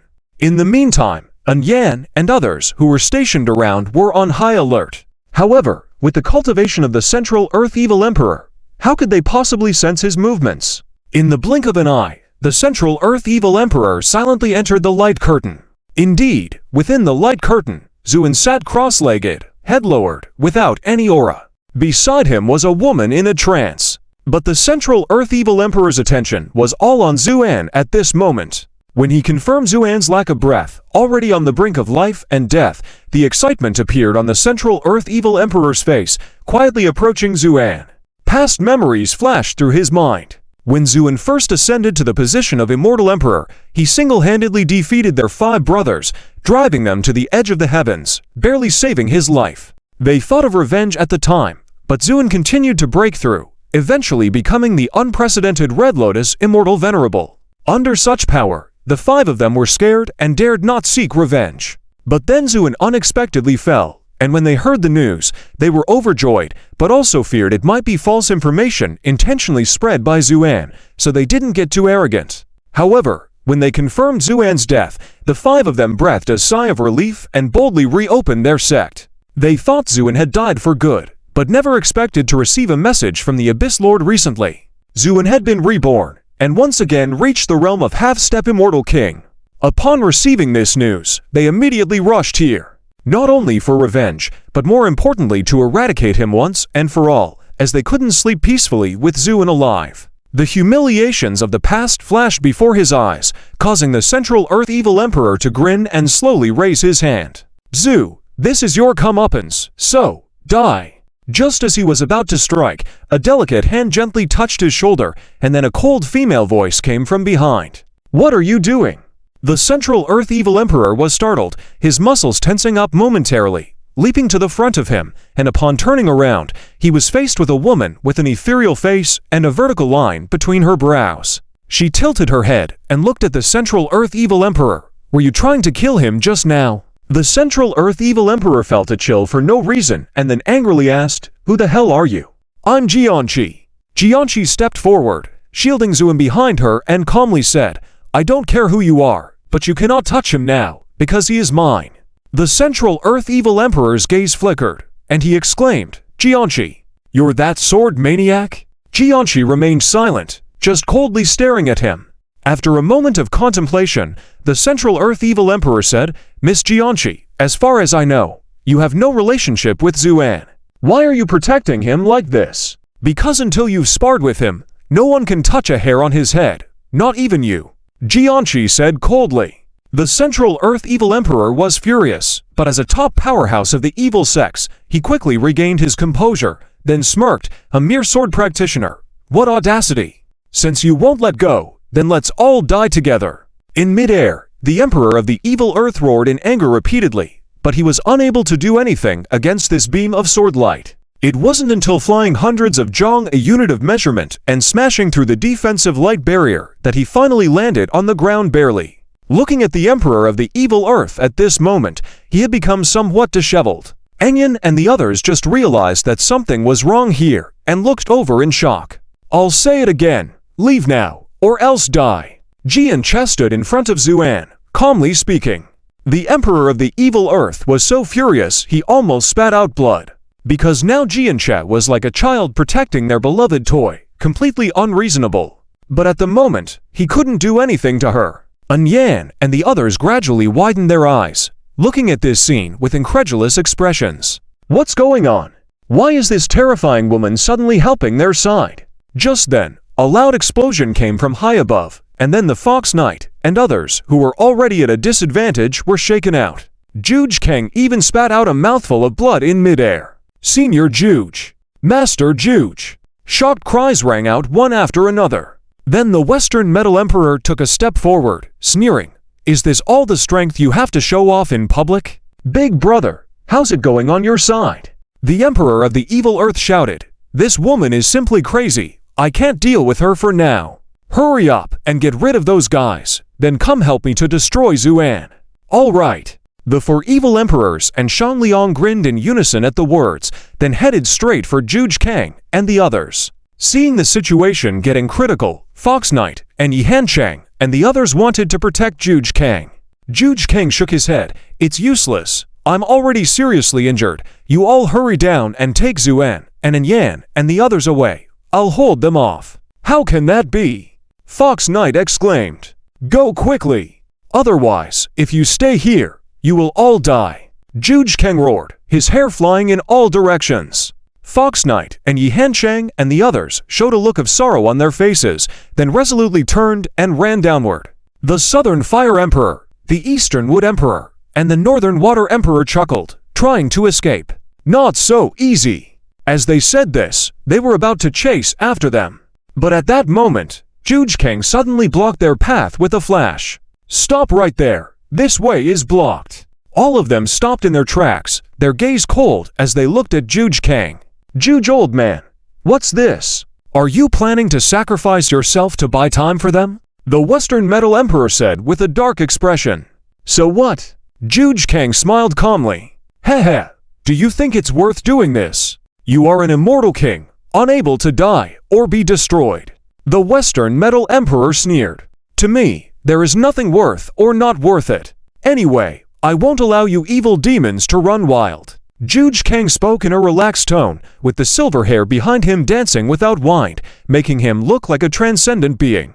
Everyone, whether present or watching this scene on TV, showed a look of sorrow when they saw this. The Western Metal Emperor nodded. "Very well. Since you think so, I will fulfill your wish. Kill him." The five of them immediately attacked. Countless beams of light, carrying a powerful force, surged towards Juge Kang. Juge Kang's face remained calm, the light in his eyes gradually becoming brighter, entering a state of indifference. He seemed to be able to anticipate the path of each attack in advance, dodging every strike, but his face visibly aged at a speed visible to the naked eye. This old man is using up his own life to predict everything. If we attack a few more times, he will be exhausted to death. Shan Liang suddenly shouted. The others nodded and immediately increased their attack speed. Juge Kang's movements gradually slowed down, his wrinkles becoming more and more pronounced. This scene made many people shed silent tears. Fox Knight on the ground even had tears in his eyes, speaking with a trembling voice, "Sister-in-law, lead everyone and follow us later." At this point, Enyan was so shocked that she couldn't even cry, only nodding blankly. Meanwhile, Yehanzhong and Chu Wuxiang had already rushed to Zuan's side. Chu Wuxiang reached out to grab Zuan's waist, trying to lift him up. But when he moved his arms, Zuan didn't budge. "What's going on?" Yi Hanchang asked. "I can't lift him up." Chu Wuxiang was also incredulous. At this moment, with his arms moving, Chu Wuxiang had at least tens of thousands of tons of strength, but he couldn't do anything to Zuan. "Try again. Hurry, otherwise it will be too late," Yi Hanchang urged anxiously. Chu Wuxiang nodded and reached out again to grab Zuan's waist. But just then, an invisible force directly sent Chu Wuxiang flying. While everyone was stunned for a moment, a white light suddenly shot up from the top of Zuan's head, causing the entire world to tremble. Following that, Zuan's body gradually floated up, emitting dazzling light. Everyone couldn't help but widen their eyes and hold their breath. At the same time, Fox Knight and Yi Hanchang and the others were stunned as they watched this scene with amazement. Fox Knight was dazed, murmuring softly. "This is an honor from the immortal king," Yi Hanchang whispered. "An honor from the immortal king. When someone achieves the title of immortal king, Due to the shaking of the heavens and the restarting of the laws, various unimaginable scenes will be triggered, hence being called the honor of the immortal king.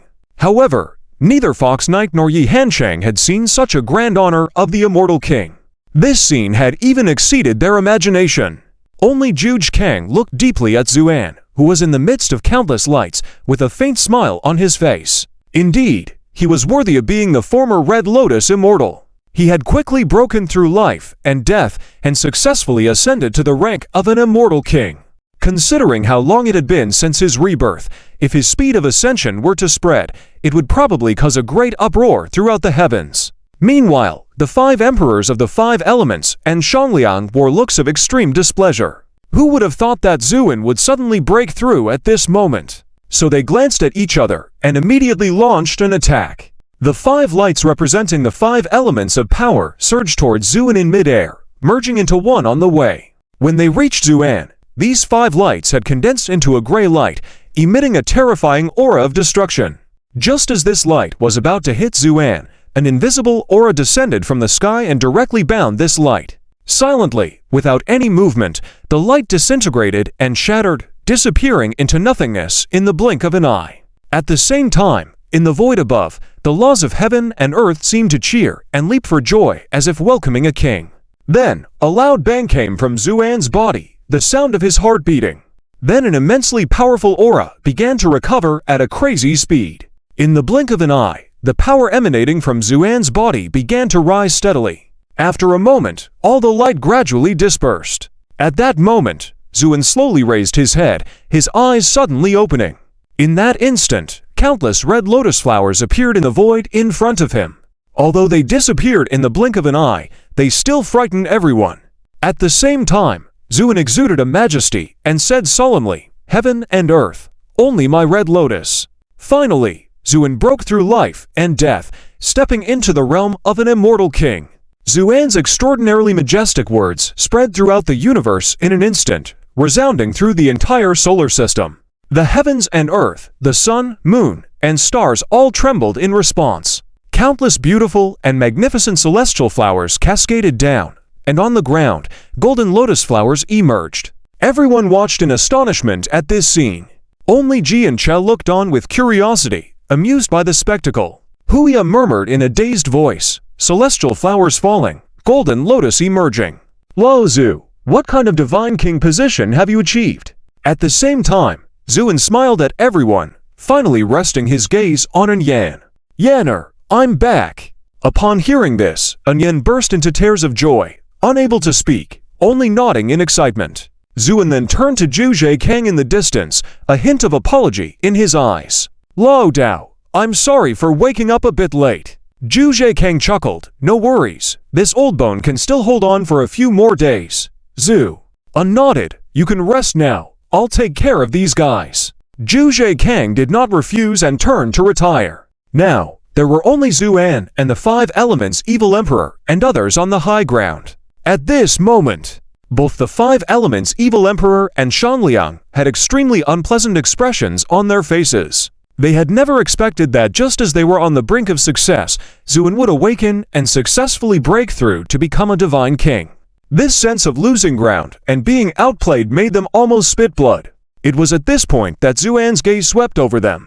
Although Zuan had just become a newly appointed divine king, at this moment, the accumulated prestige of being the Red Lotus immortal monarch made the 5 elements evil emperor and Shangliang change their expressions drastically. Seeing the situation unfold, Zuan's lips curled slightly, revealing a cold smile. 5 elements evil emperor, Gan Tieyuan Shangliang.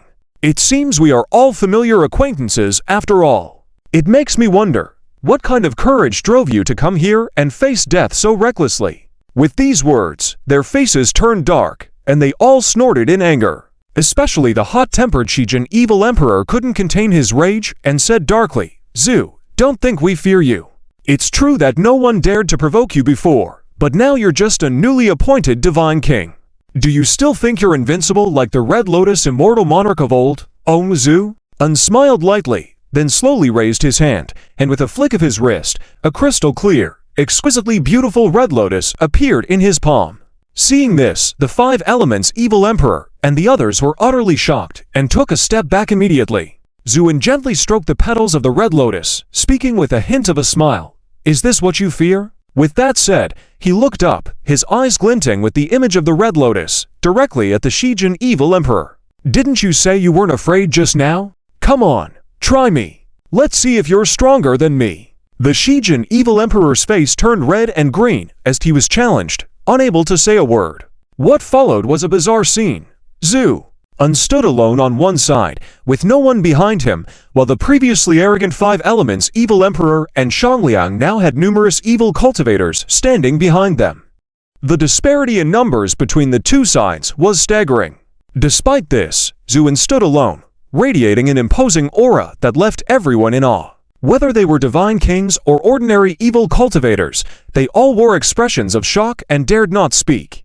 This scene of a single person suppressing countless others without them daring to raise their heads was broadcast live across the world. People were moved to tears of excitement, their once despairing hearts gradually reviving.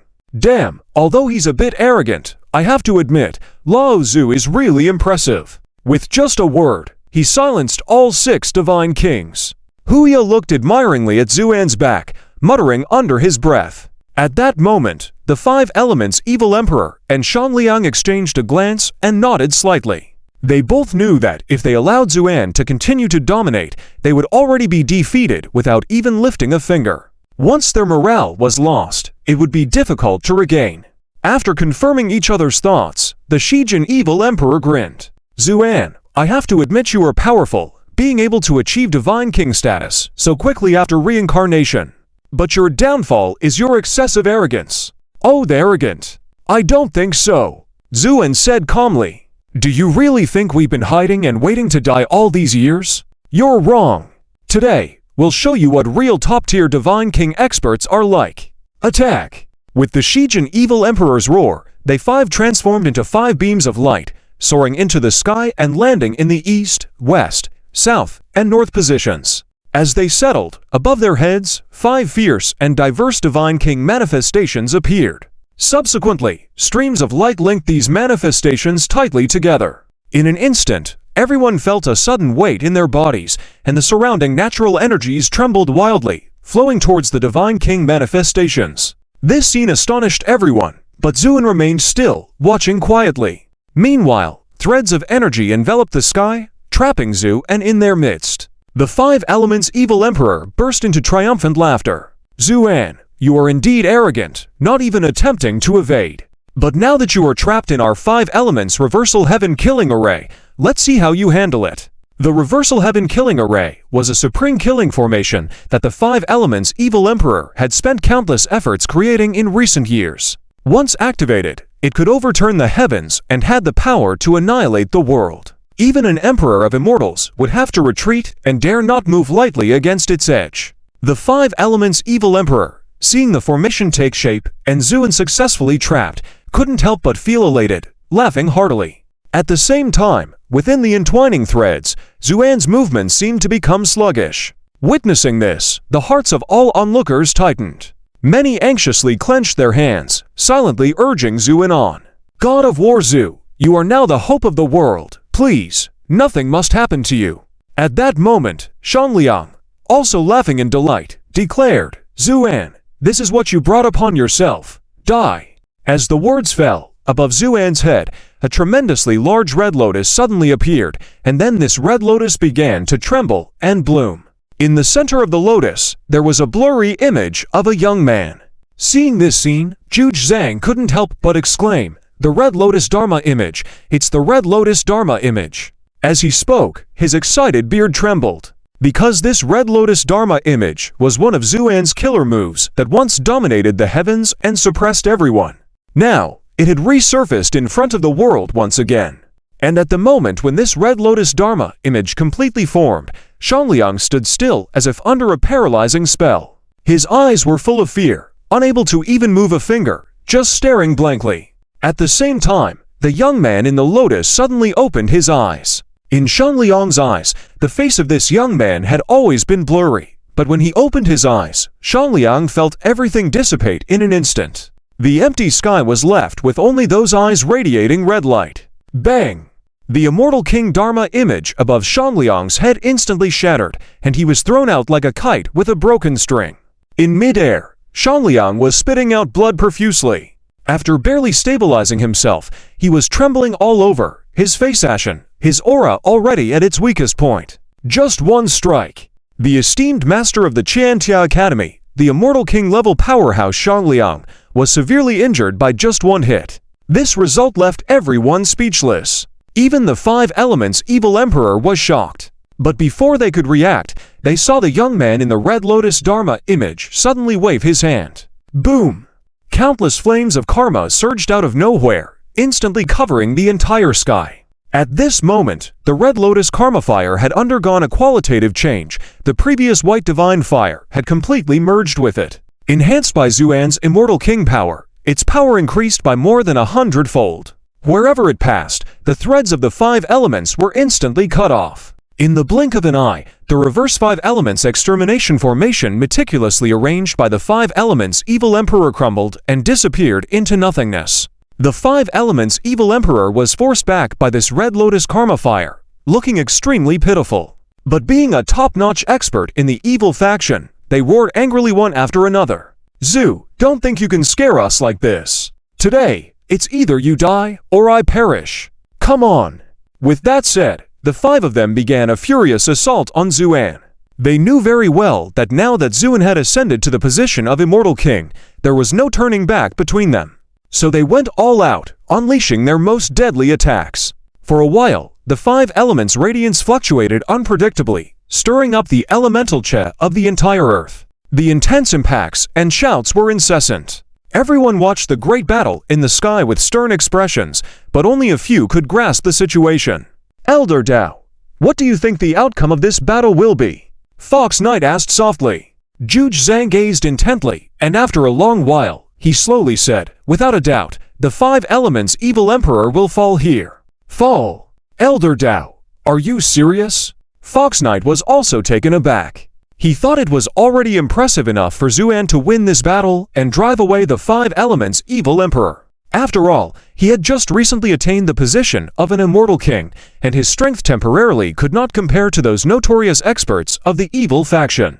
But Zhuge Zhang's confidence was beyond his expectation, believing that the five elements Evil Emperor would fall here. Of course, I am serious.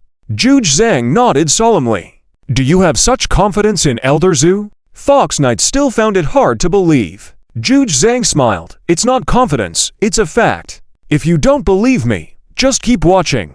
Before he finished speaking, there was a deafening roar, and the two sides of the battle were separated. Looking again, the Red Lotus Dharma image above Xuan's head had lost most of its lotus leaves, appearing bald. But in comparison, the five elements Evil Emperor and his companions were in even more sorry states. They were panting heavily, sweating profusely, and there were several wounds on the bodies of the Western Metal Evil Emperor and the Southern Fire Evil Emperor. However, such minor injuries were insignificant to them, as the wounds healed as good as new in just a breath. The five elements Evil Emperor then stared sternly at Xuan. Zhu, it seems we are evenly matched now.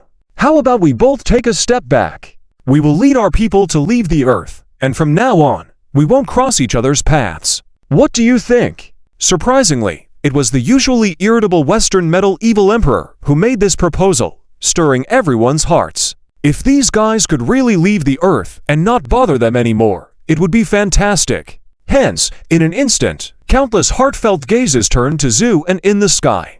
But Xuan chuckled at the suggestion, his smile carrying a hint of scorn. Retreat on both sides? What is this? Do you think the earth is an amusement park where you can come and go as you please? The Western Metal Evil Emperor was caught off guard by Xuan's refusal of his proposal, causing him to pause momentarily before anger flooded his face as he said, Zhu, don't think we are afraid of you.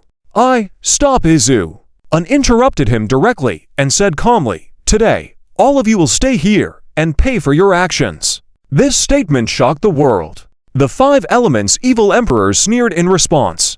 Zhu, I can't believe how arrogant you are to say such words. You couldn't even handle the five of us when you first became an immortal emperor. And now, as a mere immortal king, you dare act so arrogantly. Arrogant Zhu. Un shook his head. You're mistaken.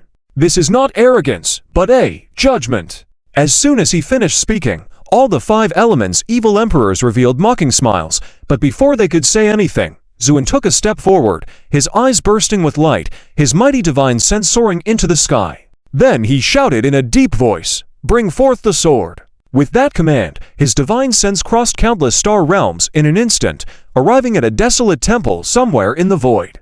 At this moment, inside this abandoned temple, a group of treasure hunters was cautiously searching for treasures.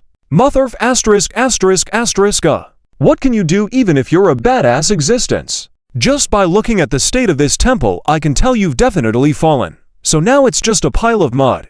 Nothing to be arrogant about. The boss cursed silently to himself a few times, boosting his courage. Just then, someone excitedly shouted, "Boss, come see this mechanism." The boss hurried over, and sure enough, a mechanism appeared somewhere in the temple. He carefully studied it and confirmed it wasn't an ambush before cautiously pressing it. Click! Along with the sound of gears turning, a shrine slowly emerged on the wall behind the statue. And on the shrine was a pitch-black sword. Nothing extraordinary about it. Just a measly sword. Is there really no treasure in this temple? Everyone couldn't help but feel disappointed. But the boss didn't say anything, instead carefully approached. Mo Wang Bian. What a strange name for a sword. The boss saw the words carved on the table, sneered, and then raised his hand to pick up the sword on the table. But just then, a resolute thought surged in, directly infused into the sword. Clang! A clear sound of the sword, followed by a dazzling brilliance emanating from the sword.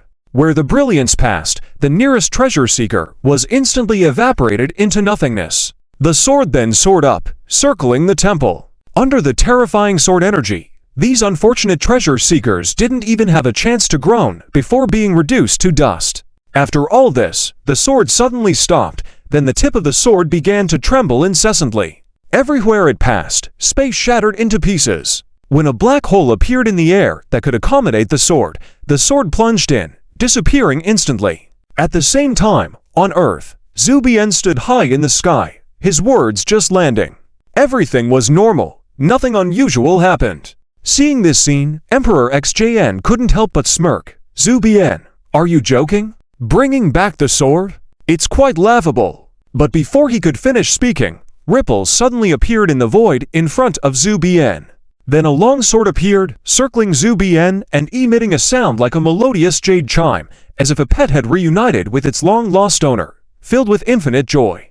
Zhu Bian couldn't help but smile faintly. All right. Don't be so resentful. I'm back, aren't I? His tone sounded more like he was talking to a living being rather than a sword. Everyone was taken aback. Even Emperor XJN's face was full of astonishment. Only the 7th sword's eyes lit up, murmuring with a smile, "Interesting," then eagerly continued to watch. Meanwhile, the sword finally vented its dissatisfaction, obediently flying into Zuin's hand.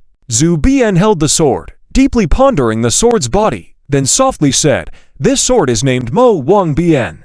Upon hearing this name, Bian Yan on the ground shivered all over, his face revealing a sweet yet pained expression. "It was my sword when I was an immortal king. With it, I destroyed countless evil demons and spirits. And today..." Zhu Bian looked coldly at the 5 elements evil emperor and others on the opposite side. "It's your turn." Emperor XJN sneered. "Don't think we'll be afraid of you just because you have a sword. Do you not know that immortal kings are indestructible?" "Indestructible? Heh. Zhu Bian scoffed. "Under my sword, no one is truly indestructible." With that, Zhu Bian flicked the sword. Clang! A clear sound of the sword echoed through the sky. Zhu Bian lifted the sword and struck. The force, speed, and brilliance of this sword were indescribable. The closest to the impact was Emperor XJN. Originally full of disdain, he was also frightened by the power of the sword. What sword technique is this? He wanted to retreat, but he was already firmly locked in, with no escape. In desperation, Emperor XJN screamed in pain, his entire body suddenly transformed into pure golden Che. This was one of his life-saving methods, making him nearly impervious to most attacks once in this state. But this time, this usually foolproof move failed. The sword came with unparalleled power, slicing through even the most basic particles along its path. The golden chest surrounding Emperor XJN was no exception. With a dull sound, the sword light slashed through. Emperor XJN's figure plummeted, blood staining his chest, a huge wound penetrating his abdomen. Pale-faced, he looked at Zhu Bian with horror. "What sword is this?" "This sword is called Moshka," Zhu Bian said calmly. Emperor XJN nodded. Impressive swordsmanship. With that, the light in his eyes dimmed, and his body exploded. In a spray of blood, even his soul shattered. With one stroke, Emperor XJN fell. Zhu Bian then extended a finger. "That's one down." After a moment of silence, the whole place trembled. The seventh sword on the ground shivered, eyes shining with unimaginable shock. "This sword," almost moaning, the seventh sword blushed with a look of intoxication. "Ah, Zhu Bian, how dare you kill my brother? Today, I will kill you for sure." The close companion of Emperor XJN, the Southern Fire Evil Emperor, eyes red, roared, and charged forward. Flames engulfed him, seemingly scorching the space itself. But Zhu Bian didn't even blink, raising his sword and taking the next step. "This sword is named Mo Wang." A brilliant sword light, an overwhelming sword intent, and the same dull sound. Then, the Southern Fire Evil Emperor's charging figure came to a halt, a bloodline appearing on his throat. Two swords, two great celestial kings slain in one go. This astonishing scene left everyone dumbfounded. Hu Yi stared blankly for a moment before sincerely praising. "Lao Dao, your calculations are truly accurate. Lao Zhu is clearly planning to sweep through the entire battlefield and unleash a massacre." Zhuge Zhang smiled calmly. "You're mistaken. I didn't calculate anything at all. It was all speculation on my part." At that moment, Zhuan slowly raised his hand, pointing his sword ahead, and indifferently said, "Who's next?" Upon this questioning tone, the three surviving evil emperors looked panicked, stepping back repeatedly. Only Shangliang, due to his severe injuries, couldn't move and stood shakily in front, staring at Zuan with a pale face. Zhu gazed quietly at him and smiled slightly. "Shangliang, do you remember the last time I spared you when I became a celestial king? You wept bitterly back then and vowed never to do evil again. How could you forget so soon?"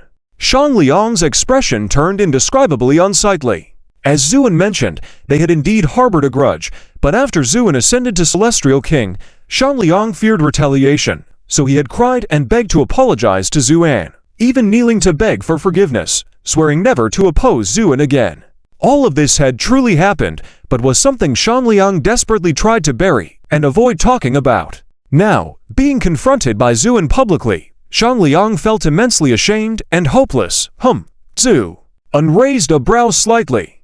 "I'm speaking to you, didn't you hear?" With this question from Zuan, a fierce intent of the sword burst out, swiftly shaving off the bun atop Shangliang's head. His shiny bald scalp was exposed to everyone, yet Zuan's sword intent was so precise that it didn't harm Shangliang at all, just leaving his scalp gleaming.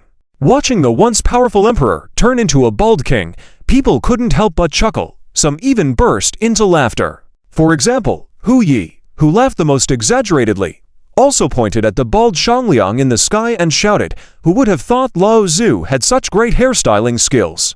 Looks like if he ever runs out of food, he can open a barbershop to make a living."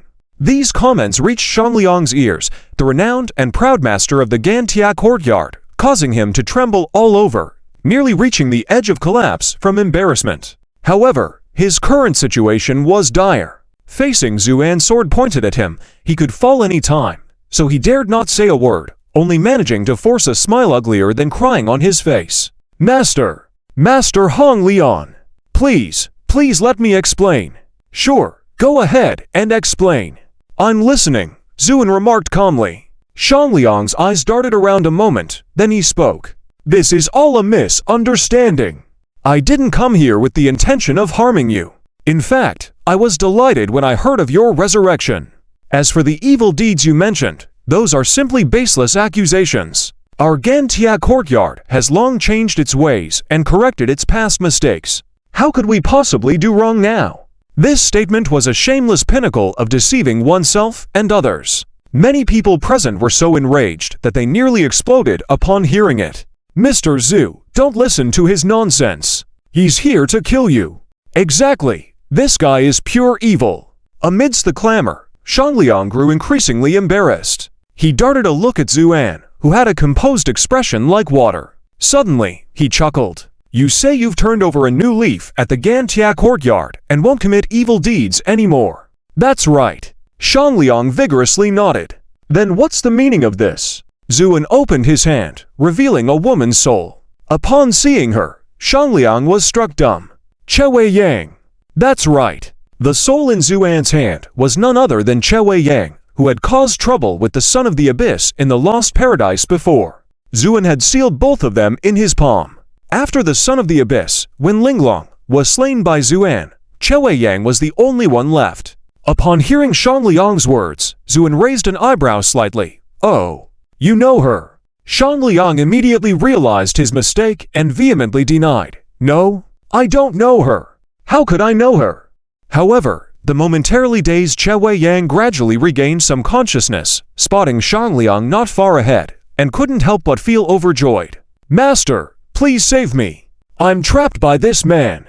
Hearing Chewei Yang's plea, Shangliang fell silent. Zuan smirked coldly. So, do you have anything more to say now? Just as the situation unfolded, Chewei Yang, still not clear about the scene, saw her master and couldn't help but become arrogant, loudly proclaiming to Zuan in a boastful manner, Zu, with my master here, let's see if you can still be arrogant. Release me immediately. Before she could finish, Zuan furrowed his brow slightly and clenched his fist. Bang! Chewei Yang's soul was instantly shattered, and then Zuan calmly remarked, how noisy. Then, he turned to the pale-faced Shangliang. Do you have anything else to say? Trembling all over, Shangliang couldn't hold back any longer and pleaded, seal ... Celestial Lord, is there still a chance? Zuan gave a faint smile. You want another chance? Sensing a hint of leniency in Zuan's tone, Shangliang's eyes lit up, hastily promising, I admit my past wrongdoings. If you spare me this time, I will truly repent. Before Shangliang could finish, Zuan waved his hand, cutting him off. Kneel and speak. Shangliang hesitated. Zuan spoke leisurely. Couldn't you hear clearly? I want you to kneel and speak to me. A shadow of humiliation appeared in Shangliang's eyes. He looked back at the three evil emperors behind him for support, but they remained silent, seemingly lost in their own thoughts. If you want a chance, you have to fight for it. Now, I'll give you 3 breaths to decide. Kneel and live, or stand and face death. Zu. Unextended a finger. 1. The world's attention focused on this moment. Many were filled with fervor, witnessing the true invincible war god who dared to make a celestial king kneel. What unrivaled courage! 2. With the second finger extended, a cold glint flashed in Zuan's eyes. Before he could reach 3, Shangliang made a quick decision, kneeling straight down in the void. Please spare me, Celestial Lord. I submit. Seeing this scene, Zuan's mouth gradually lifted into a faint smile of indifference, then he reached out and lightly patted Shangliang's head. Not bad, you're a good boy. Call me grandfather a few more times. Grandfather, ancestor. At this moment, Shangliang had completely abandoned all dignity. Face was worth nothing compared to life, and as long as he could survive this ordeal, you wait and see. Shangliang secretly vowed, Zu. Unchuckled, a smile that was both unrestrained and wild, then he gently patted Shangliang's cheek. Well done, Shangliang. You do know how to show respect. Shangliang's face was full of flattery. Yes, yes, yes. It's all thanks to your good teachings, grandfather. This kind of flattery was simply nauseating. Zuan's smile turned cold, then he slowly bent down and whispered softly in his ear. But do you think I will spare you? At this, Shangliang's expression changed in anger, ready to resist by using his remaining cultivation. However, at that moment, Zuan's sword was already pressed against his chest, and with a piu, it stabbed in. Blood sprayed, and Shangliang howled in agony. Zuan, you bastard! You clearly said you would spare me. Zu. Remained expressionless, saying coldly, I said I would give you a chance, but did I say I would spare you? It's all just wishful thinking on your part. Shangliang felt like the sword in his body had a life of its own, crazily draining his life force. In an instant, Shangliang felt his body turning ice cold, unable to even lift a finger, overwhelmed by extreme fear and anger as he glared at Zuan.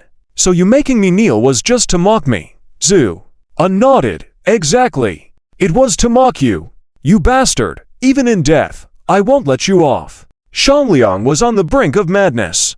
Zuan shook his head. I'm sorry, you have no chance. But you should still be grateful for this kneeling, because I was originally planning to refine you alive. But now. Zuan suddenly drew his sword, then stabbed it into Shangliang's throat. Piu! Shangliang's eyes widened, his face contorted in hatred as he stared at Zuan, intense resentment filling his gaze. But Zuan remained stoic, only saying calmly, to die by the sword is already the best ending for you. After all, everyone must pay the price for their actions. The light in Shangliang's eyes gradually faded, turning into a lifeless body. Meanwhile, the radiance on the sword in Zuan's hand grew brighter, as if a thirsty traveler had finally found sweet water, greedily absorbing all the blood. Despite killing 3 immortal kings in a row, the blade remained as clear as autumn water, untainted by any trace of blood. After killing Shangliang, Zuan looked towards the 3 evil emperors hiding in the distance. These 3 had different expressions, but none of them moved, even watching silently as Zuan killed Shangliang, not uttering a word. This strange situation piqued the curiosity of onlookers. Not just the 3 evil emperors, but also the evil cultivators from various factions who had followed along were restless, seemingly searching for something. Just then, Zuan spoke lightly, "Enough, don't bother. This world has been completely sealed by me. If you want to escape, you must defeat me first." These words silenced the crowd. Whether it was the 3 evil emperors or the followers of the evil path, all of them had their faces turned pale. "How do you know we?" The Northern Water Evil Emperor's voice trembled. Yes. The reason why the 3 of them had not moved was because they were trying to break through space and flee. Zuan coldly smiled. "I naturally know you want to escape, because I understand your nature too well. You bully the weak and run from the strong.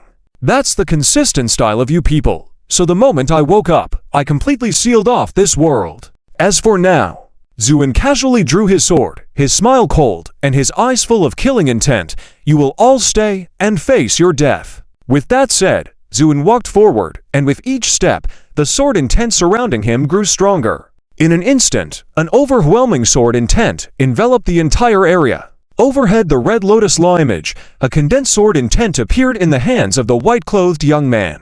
The moment the two merged, a formidable power that shook heaven and earth emerged, stunning everyone present. At the same time, Zuan frowned, raised his sword, and struck out. "This sword is called Remembrance." Boom!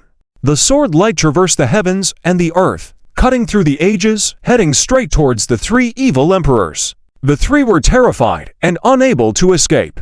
Wherever they dodged, the sword light followed closely. Remembrance! The sword on the ground murmured obsessively, its eyes brimming with light, as if eager to uncover the truth. Suddenly, a muffled sound was heard.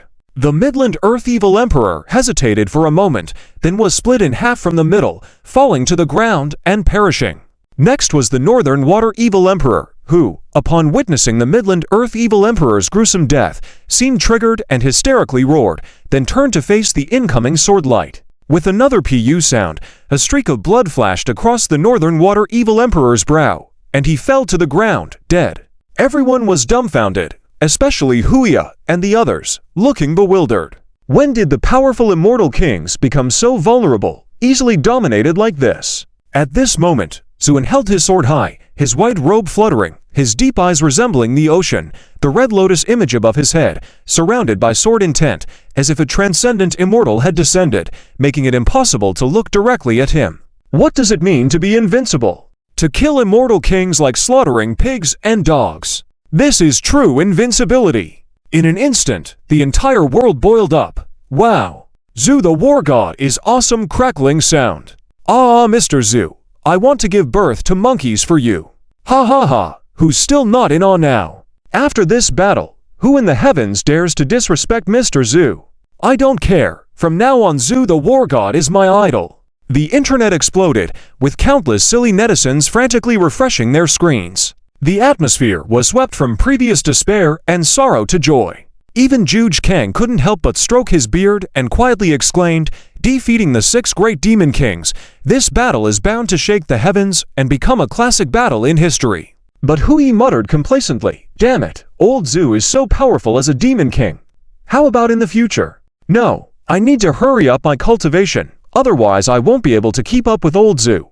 How can we be happy as friends? At this moment, Zuan raised the sword flower in his hand, glanced at the evil cultivators spread across the sky, and a cold smile appeared on his face. Supporting evil, being a scoundrel, all of you shall die. With a wave of his hand, the sword Mo Wang and flew out like a flying dragon, heading straight towards the sky. The evil cultivators had long been terrified by the power emanating from Zuan, and when they saw the sword flying towards them, they scattered in fear, crying and howling for mercy. No, no, no, spare us. This has nothing to do with me. Sir, I really know I was wrong. Please spare me. Some even screamed hysterically out of extreme fear. But no matter what the sound, under Mo Wang-an, they melted away like snow under the sun. Swish, swish, swish. The sound of swords cutting through flesh echoed, blood splattered in the air, and corpses rained down like a downpour. Where the sword light passed, the evil cultivators fell in swaths like harvested rice. In just a few blinks of an eye, the various sects of evil cultivators that once occupied the entire sky became the souls under the sword. Some didn't even die under the sword, but in the frenzy of fear and mutual killing. When the sky was completely empty, the setting sun was just about to set, and the countless blood seemed to dye the remaining sun red. Under the weeping bloody sun, Zuan stood amidst the dazzling light, surrounded by a golden aura. At that moment, tears filled the eyes of countless people, and many people knelt down in sincere gratitude to Zuan. Countless forces of faith surged towards Zuan. Feeling this surging power, Zuan chuckled, then lowered his head to overlook the whole world. The enemies are gone. From now on, Earth will be protected by me. With these words, the people of the whole world erupted into cheers. Zuan then lifted his head up and wrote a large character Zhu in the sky. This character instantly enveloped the entire Earth. This meant that Earth had become his kingdom as a demon king.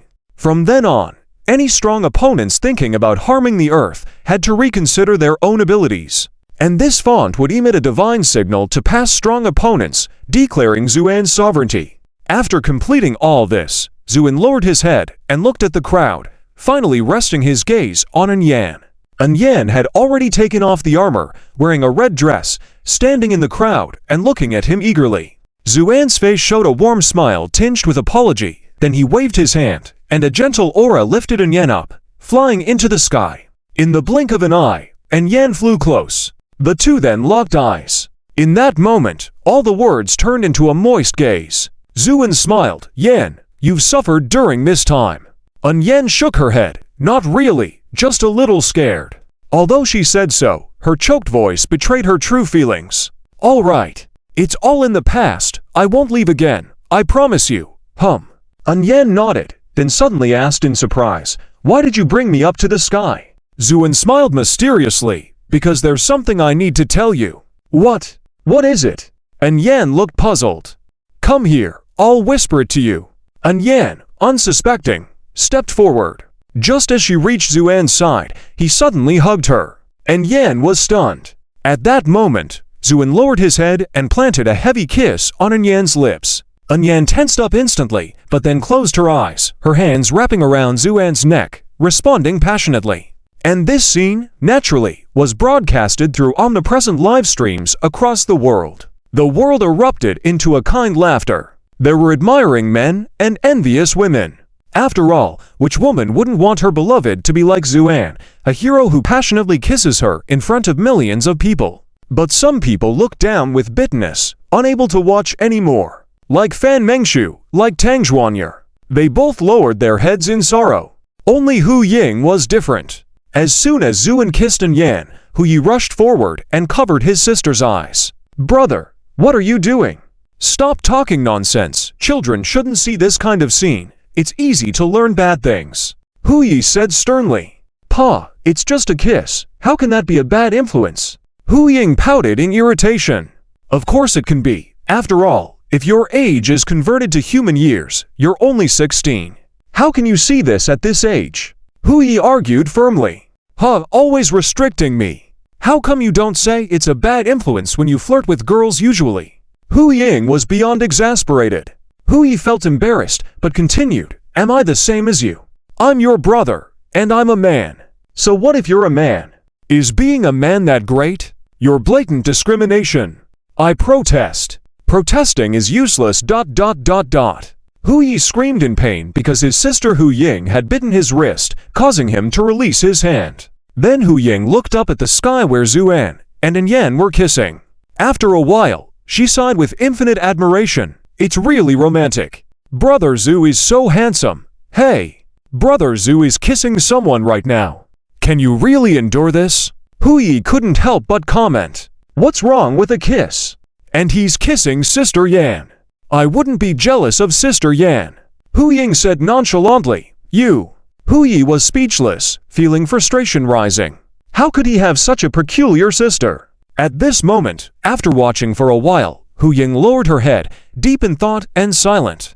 Hu Yi breathed a sigh of relief, realizing that his sister might not be as indifferent as she claimed, which was good, as she was not entirely beyond help.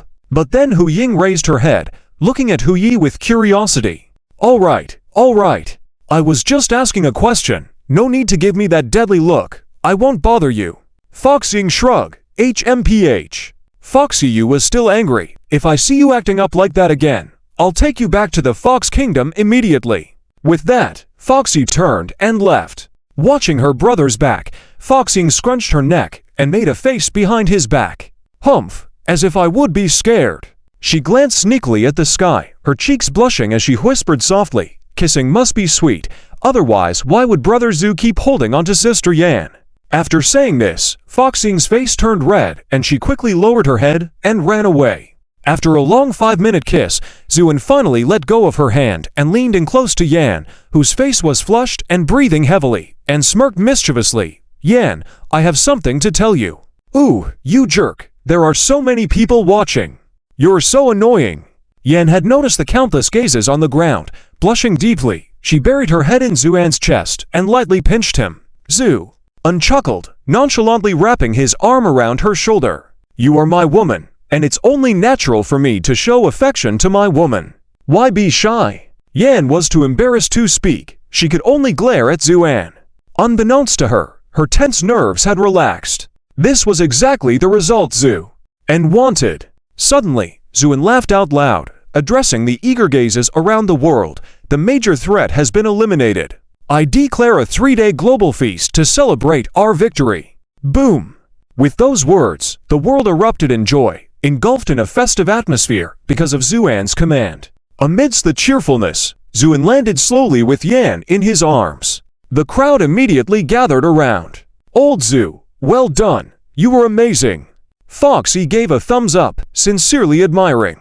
Not only him, but Ji Hanshang and others were also delighted. Even the usually simple-minded Chu Wuxiang patted the back of his head and said, I never expected little Anzi to have a rebirth and become even more powerful. Zuan was grateful to his friends who had supported him in times of crisis, so he smiled and nodded, about to speak. Just then, a cold, ethereal voice came from the crowd. Wait a minute, I have something to say. With those words, Ji and Che parted the crowd and walked towards them. The atmosphere became tense at the sight of her. Many people looked at her gravely, wondering what this sword fanatic woman intended to do. Had she not given up on challenging Zuan? Despite the tension, Zuan remained indifferent, standing still and watching Ji and Che approach. Her lack of guard even caught Ji and Che off guard, and she paused not too far from Zuan.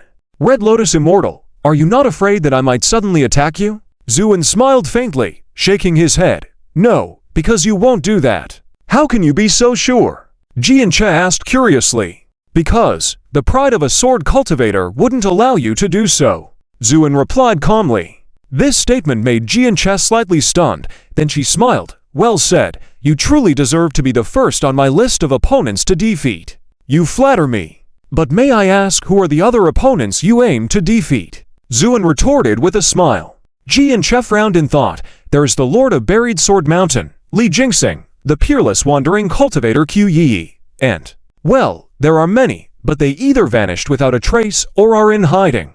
So, I have to find them one by one, which is quite troublesome. Ji and Qi's expression of distress seemed more like that of an inexperienced girl, rather than the unmatched sword cultivator she was known to be before. Seeing this, Zuan couldn't help but smile. Well, miss, are you here to challenge me? These words made many people tense. Zhu Zhang coughed lightly, about to speak. After all, even though Jianche had been forceful before, she hadn't caused any serious harm. She had even helped guard the earth together with everyone. If she hadn't intervened at a crucial moment to stop the evil emperor of Jiangtu, the situation might have been much worse. Therefore, Zhu Zhang wanted to mediate and hoped that they could turn their swords into plowshares. However, to everyone's surprise, Jianche shook her head. Let's forget it. I am not your match now, and if we were to fight, I would surely lose. Her words left many people blinking in surprise. Was she surrendering? Upon hearing this, Zuan's eyes showed admiration. Steel determination on her face, Jianche added, but rest assured, one day I will surpass you, and when that day comes, I will challenge you honorably. Zuan nodded in approval, agreed. Jianche fell silent, a hint of complexity on her face. Miss Jianche, is there anything else you would like to discuss? Can I speak with you in private for a moment? Jianche asked with hope. Zuan was taken aback, but then chuckled, sure. They walked aside, and Zuan used his sword intent to shield them from the outside world. Miss Jianche, go ahead. Jianche bit her lip, looking worried, mustering the courage to ask, though it may be intrusive, I really want to know how you cultivated your sword skills, especially your sword intent. How did it become so pure and powerful? Jianche stole a glance at Zuan, very embarrassed, of course, if you don't want to share, forget I asked. Jianche was indeed anxious, as she delved into the secrets of someone's cultivation, which were usually closely guarded by powerful individuals. However, to her surprise, Zuan raised an eyebrow, then smiled softly. In terms of swordsmanship, you're not lacking, and as for sword intent, it's simple because of lovesickness. Lovesickness. Exactly, lovesickness. Only through lovesickness can the purest sword intent be honed. It can be said so. So that's how it is, I understand now. I will find someone who can make me lovesick as soon as possible, because I also want to forge a strong sword intent. Jianchi, full of confidence, said sincerely to Zuan. Thank you for your guidance. You're welcome. Zuan greatly admired this seemingly crazy, but actually clear-minded girl, smiling and responding. One last question. Go ahead. Where should I look for the person I like? About that. Zuan also became a bit confused, as it seemed that this question was impossible to answer. At this moment, Jianqi's eyes gradually became hot as she said, well, why don't I just like you? After all, you look quite pleasing, and your swordsmanship is so powerful. Jianqi's words almost made Zuan bite her tongue, and she immediately refused. Miss Jianqi, please do not speak nonsense. I already have someone I like. What does that matter? I like you. That's all that matters. As for whom you like, it has nothing to do with me. Jianqi said innocently. Zuan fell silent. Only then did he realize that the ethereal woman in front of him was a complete sword maniac. Her swordsmanship was unmatched, but in terms of interpersonal relationships and emotions, she was completely clueless, almost like a blank piece of paper. All right, it's settled then. I will try to like you, and then develop love sickness for you. Jianqi decisively made her decision. Zuan wanted to say something, but Jianqi had already turned around, not looking back as she said, thank you for teaching me, but after I successfully forge my sword intent, I will come back to challenge you. By then, I will definitely defeat you, then surpass all other swords, and ascend to become the #1 in the world. At that time, I will no longer be called Jianqi, but will be the dignified Miss Jianyi. Ha ha ha! With a loud laugh, Jianqi struck out with her sword, directly breaking through the space in front of her, taking a step forward and disappearing into the vast emptiness. Watching the departing figure of Jianqi, Zuan couldn't help but see a radiant light in her eyes, softly saying, good. I'll be waiting for that day. This was a grand banquet. Representatives from various countries including HUA, E, and M, as well as powerful individuals, had all gathered here. The level of organization in HUA was so powerful that nothing was too difficult to achieve. Several high-powered military helicopters flew directly to the nearest city to transport various ingredients for the banquet. Additionally, planes carrying world-renowned chefs had already taken off and arrived at the banquet location within just over an hour. The team of chefs was luxurious, and even so, they were still excited as they disembarked from the plane. For them, This might be the most important and largest banquet they had ever participated in their lives. Everyone cherished this opportunity, bringing out their best skills. Within an hour of landing, a variety of steaming dishes were presented one after another. The wine was excellent, the food was exquisite. The attendees were relaxed and joyful, and soon, the atmosphere of the banquet reached its peak. Countless people clinked glasses, chatting and laughing, unleashing their joy. Occasionally, people would look at the center of the banquet area with infinite admiration, because that was where the core of the entire banquet was, where the warrior Zuan was located. At this moment, Zuan, who was under the spotlight, became the toast of the town. Countless high society figures who were usually aloof and distant patiently lined up, just to clink glasses and have a drink with Zuan. Perhaps they couldn't even say a word throughout the process, but they were still happy and proud. Zuan accepted each toast, drinking heartily. And the more he drank, the more sober his eyes became. Finally, after numerous glasses of wine, everyone who wanted to toast had become tipsy, some even passing out from intoxication. Only Zuan remained composed, not showing a hint of drunkenness. Seeing this, people finally understood a truth. Not only was the war god Zuan formidable in battles, but he was also unmatched in drinking. Yet they did not know that not all war gods could hold their liquor. For example, at this moment, Huang Yi, whose face was already flushed from drinking, staggered over, then plopped down on the nearby sofa. "What? Drunk again?" Zuan asked with a smile. Not drunk, just a bit dizzy," Huang Yi said with a thick tongue. "So, how many glasses did you have?" Huang Yu held up two fingers, had for glasses. "Heh, don't you think my drinking capacity has improved?" Zuan raised an eyebrow slightly and held up one finger. "What's this?" "Quit swaying, that's a 2. Huang Yi grumbled discontentedly. Zuan nodded. "Looks like you're improving your drinking capacity. You can at least count." "Don't make fun of me. Who do you think you are, drinking like it's water? Those guys even wanted to outdrink you. They are overestimating themselves." Huang Yi rambled on. Zuan laughed and then changed the subject casually. "I heard from Yanner that you brought back a mortal woman, saying she's your girlfriend. Yes?" Huang Yi leaned back on the sofa, grinning foolishly. Zuan looked at the girl talking and laughing with an Yan, and whispered, "Is it her?" Huang Yi nodded. "Her name is Aru. She's a very gentle girl, and I love her very much." When he said this, Huang Yi's eyes seemed to shine brightly. Zuan turned to look at him, with a glint in his eyes. "Liao Huang, why are you looking at me like that?" Huang Yi asked. "Nothing. I just find it a bit surprising.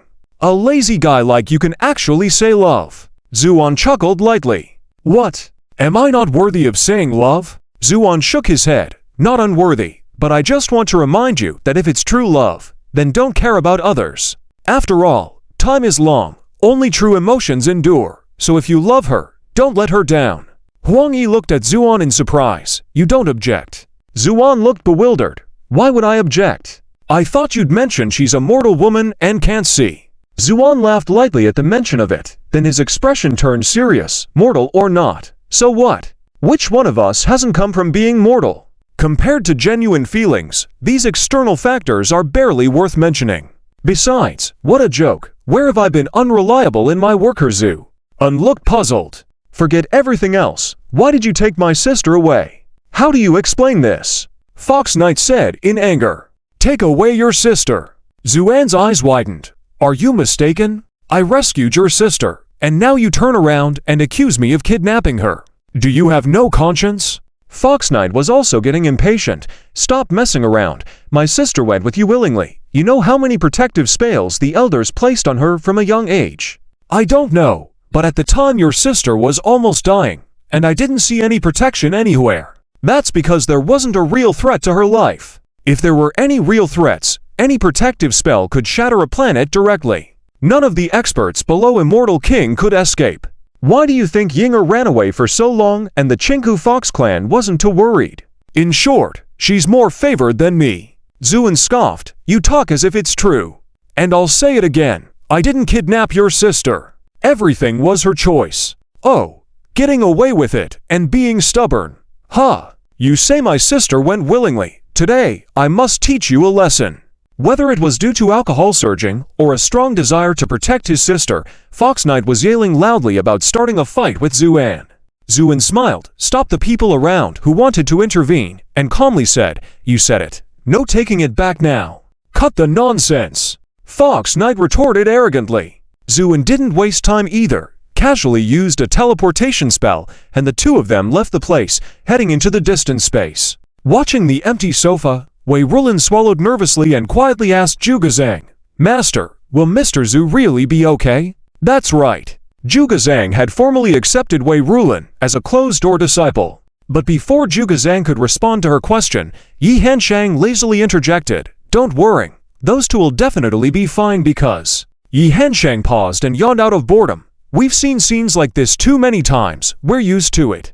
As soon as the words fell, a flash of light appeared, and Zuan and Fox Knight reappeared in front of everyone. "See, was I right?" Yi Hanshang smiled. However, at this moment, Fox Knight seemed different from before. His eyes were dark and bruised, much like a panda's. He looked disheveled. Zuan, on the other hand, calmly said, "Let me think, this is the 13,422nd time you've lost to me. Are you convinced yet?" Through gritted teeth, Fox Knight muttered, "Not convinced. Dare you next time to fight me with one hand? Do you think you can beat me with just one hand? You're too naive. Are you up for the challenge or not?" Fox Knight began provoking him. Just then, An Yen walked over hand in hand with Aru. "What are you guys talking about? So cheerful, huh?" "Fox Knight, what's wrong with your eyes?" An Yen had been chatting away, unaware of what was happening. Fox Knight quickly said, "Ah, it's nothing. I just had a bit too much to drink and accidentally bumped into a pillar." Before he could finish, Aru suddenly became nervous. "Oh, are you hurt? Is everything all right?" "It's nothing, just a minor scrape," Fox Knight explained with a smile. Aru reached out. "Let me touch it." Helpless, Fox Knight walked over, and Aru gently touched his cheek, her hand resting on his eyes. "Does it hurt?" Aru asked with concern. This heartwarming scene quieted everyone around them. Zhu shared a smile with An Yan and discreetly moved away. As he left, Zuan gave Fox Knight a playful nudge. Fox Knight grinned and felt a surge of warmth in his heart. He even thought that Aru's touch on his eyes carried more weight than the pressure the Grand Elder had imposed on him. As the banquet became livelier, Zuan and An Yan had quietly appeared on a distant mountain peak. They found a large rock and sat side by side. The mountain wind was chilling, ruffling An Yan's hair. Zuan gently wrapped his arm around her shoulder, and An Yan leaned her head against Zuan's shoulder. Above them was a dazzling night sky filled with stars, below were the lights of thousands of households, and the laughter of people faintly echoed around them, enhancing the surrounding tranquility. With the fragrance of An Yan's hair in his nostrils, Zuan's heart suddenly became incredibly peaceful. It was as if the two of them could sit together like this forever, until the end of time. "Husband!" An Yan suddenly called out softly. "Yes? When you were in a coma, what did you experience?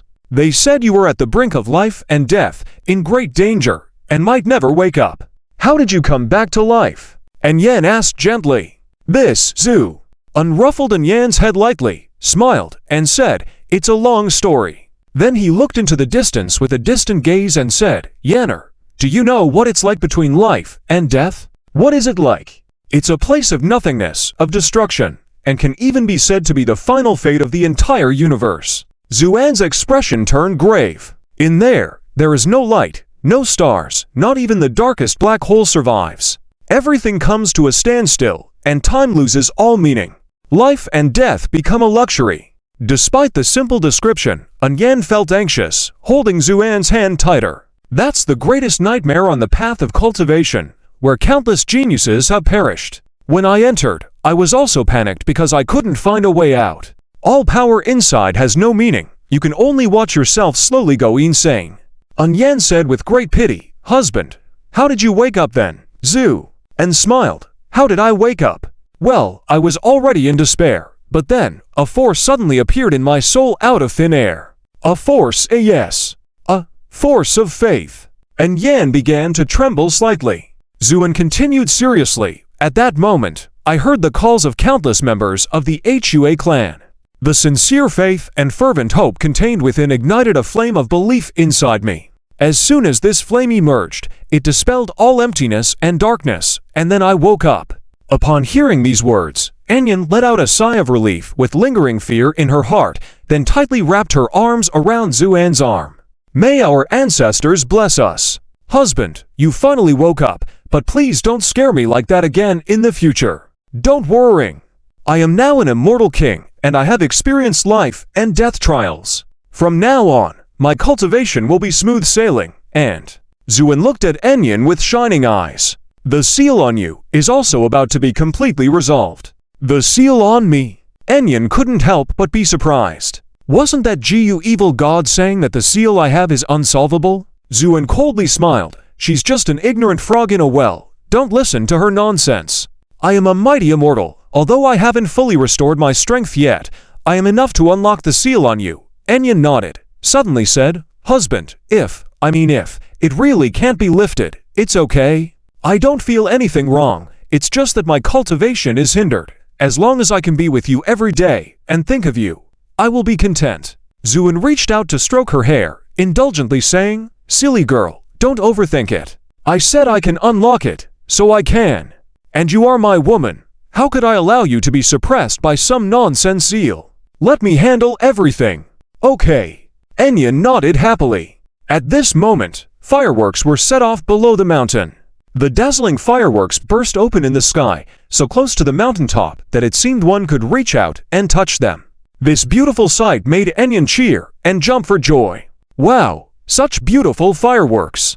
Husband, look. Enyin excitedly dragged Zuan to see the fireworks filling the sky, her bouncing and joyful appearance resembling that of a child. Zuan, however, didn't look at the fireworks, but instead stole a glance at Enyin's exquisite and charming profile. Then a sentence flashed through his mind. Your smile is worth more than the most beautiful fireworks from my youth. Yenner. Zuan suddenly called out, Enyin turned her head in surprise. At that moment, Zuan embraced Enyin in his arms. What are you doing? Looking at Zuan's bright and somewhat wicked eyes, Enyin suddenly felt nervous. And smirked, guess. With that, he held Enyin and stepped forward, flying directly into the sky. At the banquet below the mountain, Juge Zhang occasionally felt something and happened to see the streak of light across the sky. He was momentarily puzzled, then a slight smile appeared on his face. Master, what are you smiling at? Wei Rulin asked in confusion. Oh, nothing, just feeling a bit envious. Such an admirable pair. An admirable pair. Wei Rulin looked puzzled, but then saw Hu Yi and Aruo in the distance, suddenly enlightened. Master, are you talking about Lord Hu Yi? Juge Zhang was speechless at this and shook his head before walking away. Meanwhile, in a corner of the banquet, Fan Mengshu was looking at the sky with a perplexed expression on her face. The streak of light had long vanished, leaving only the fireworks, but the continuous twinkling light couldn't conceal the pain in her eyes. Seeing this scene, Tiantian couldn't help but sigh and whispered, Disciple, don't be sad. If it were someone else, I wouldn't need you to say anything. I would have already intervened to bring the person back for you.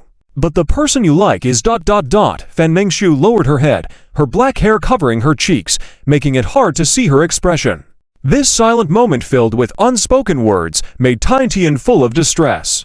Disciple, although I shouldn't say this, I still want to advise you to give up. Give up. Fan Mengshu murmured softly, her voice carrying infinite sorrow. Yes, give up. Because I know him too well. He won't turn back, so you should give up this pointless waiting.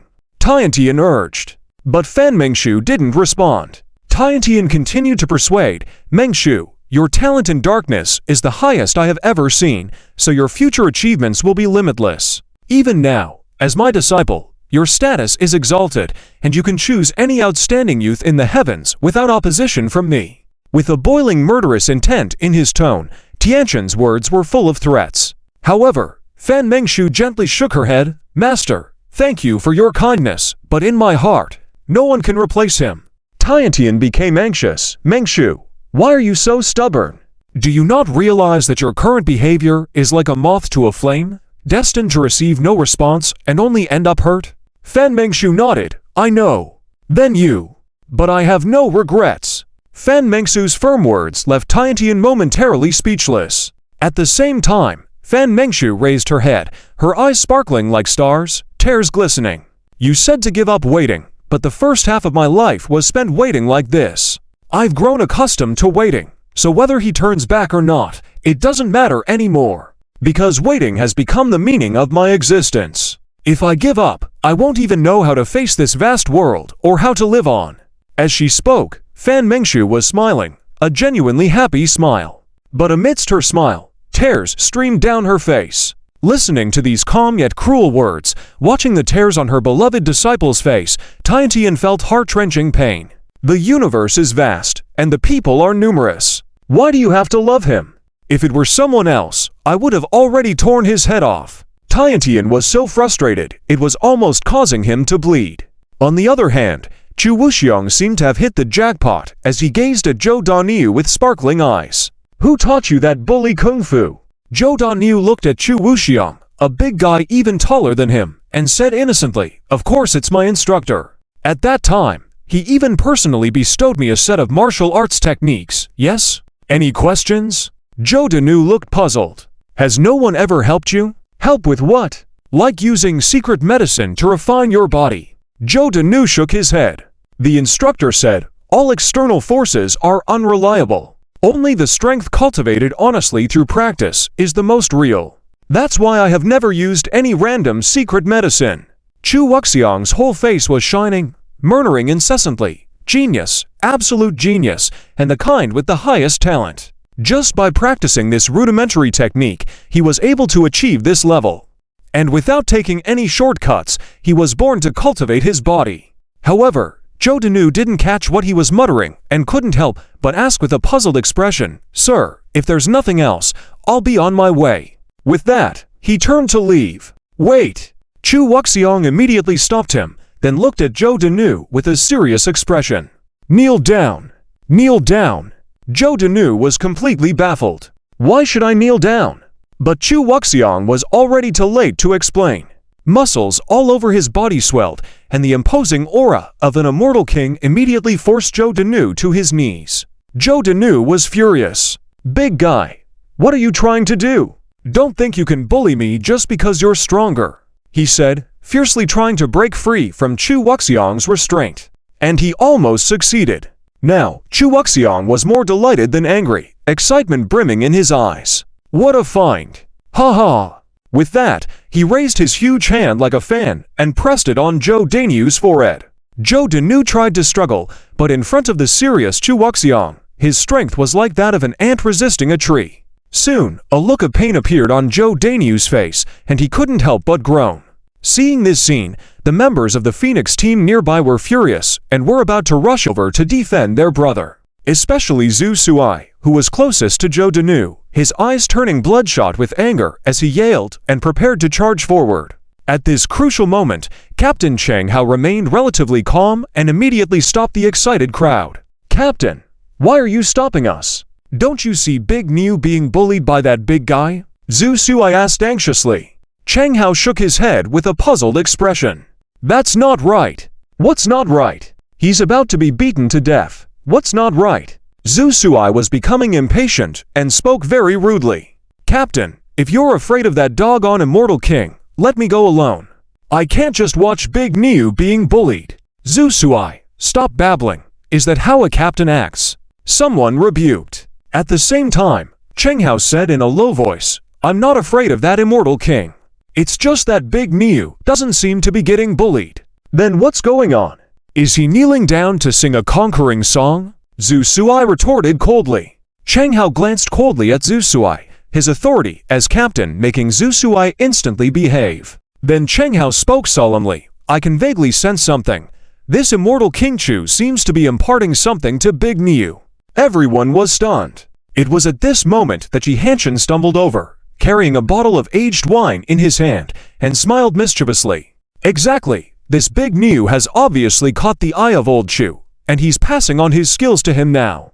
"Passing on skills?" Zhu Suai was puzzled. Ji Hanshan nodded, "Yes. And it's the highest level of skill transfer. Old Chu is even willing to spend his own blood to enhance Big Niu's talent as much as possible. It seems that old Chu values this Big Niu very much."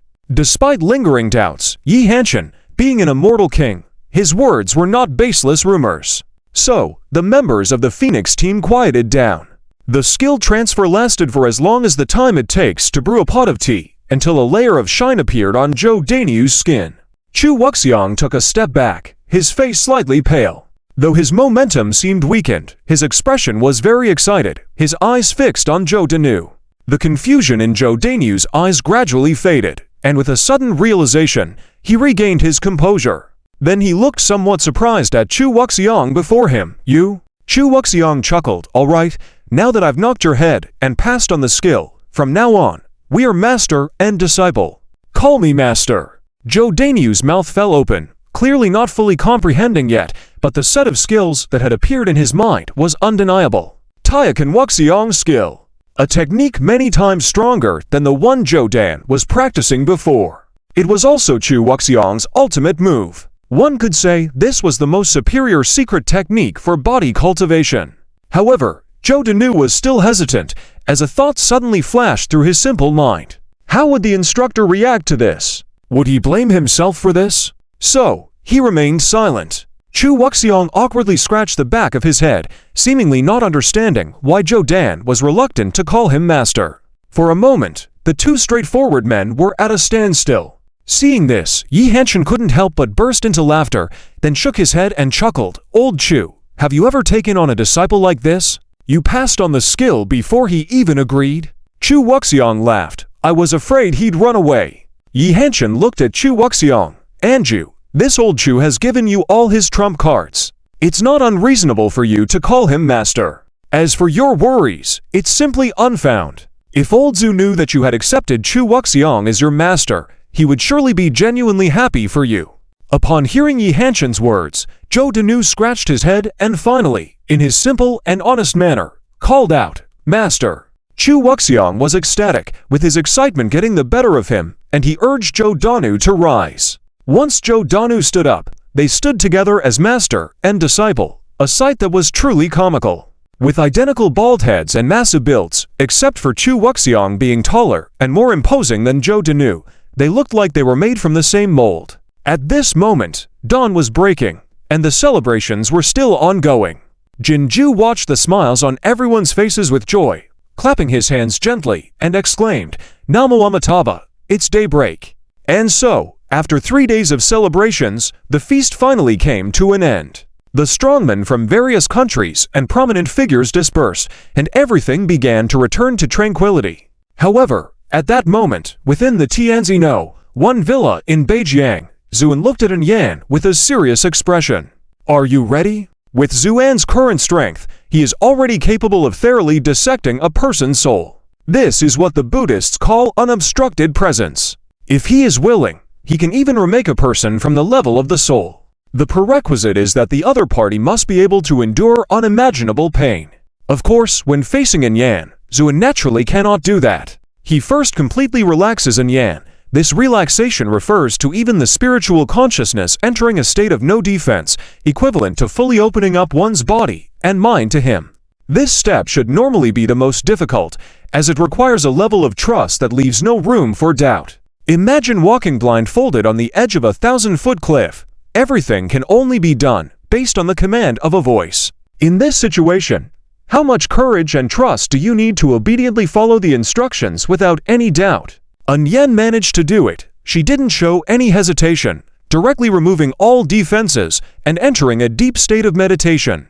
Seeing this scene, Zuan took a deep breath. His vast spiritual consciousness instantly divided into countless threads, probing into An Yan's sea of consciousness. In an instant, the spiritual consciousness of the two connected, and the entire villa quieted down. Outside the villa, the atmosphere was also tense. Zhu Zhe, do you think Lao Zhu can succeed this time? Fox Knight asked nervously. Zhu Zhe Kang shook his head. I don't know. You don't know. Fox Knight widened his eyes. How can you not know? Aren't you the renowned Juge Divine Calculation with foresight 500 years ahead and insight 500 years later? Just cast a divination.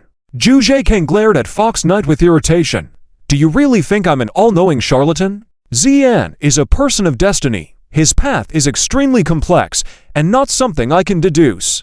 You've said so much, but basically you can't figure it out. Fox Knight retorted. Right after he spoke, Aro, who was standing behind Fox Knight, suddenly pulled his clothing.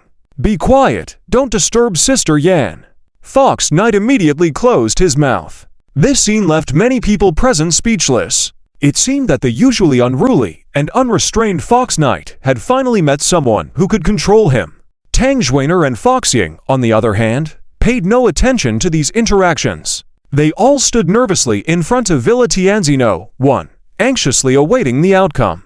Meanwhile, Zuan was delving bit by bit into Yan's soul. Yan's soul was incredibly pure and clean, like a clear mountain spring that one could see to the bottom at a glance. Zuan easily entered Yan's sea of memories, where memories are stored. But Yan's sea of memories was very different from others. Above her sea of memories floated many bright dots. When Zuan's spiritual consciousness touched these dots, he couldn't help but pause.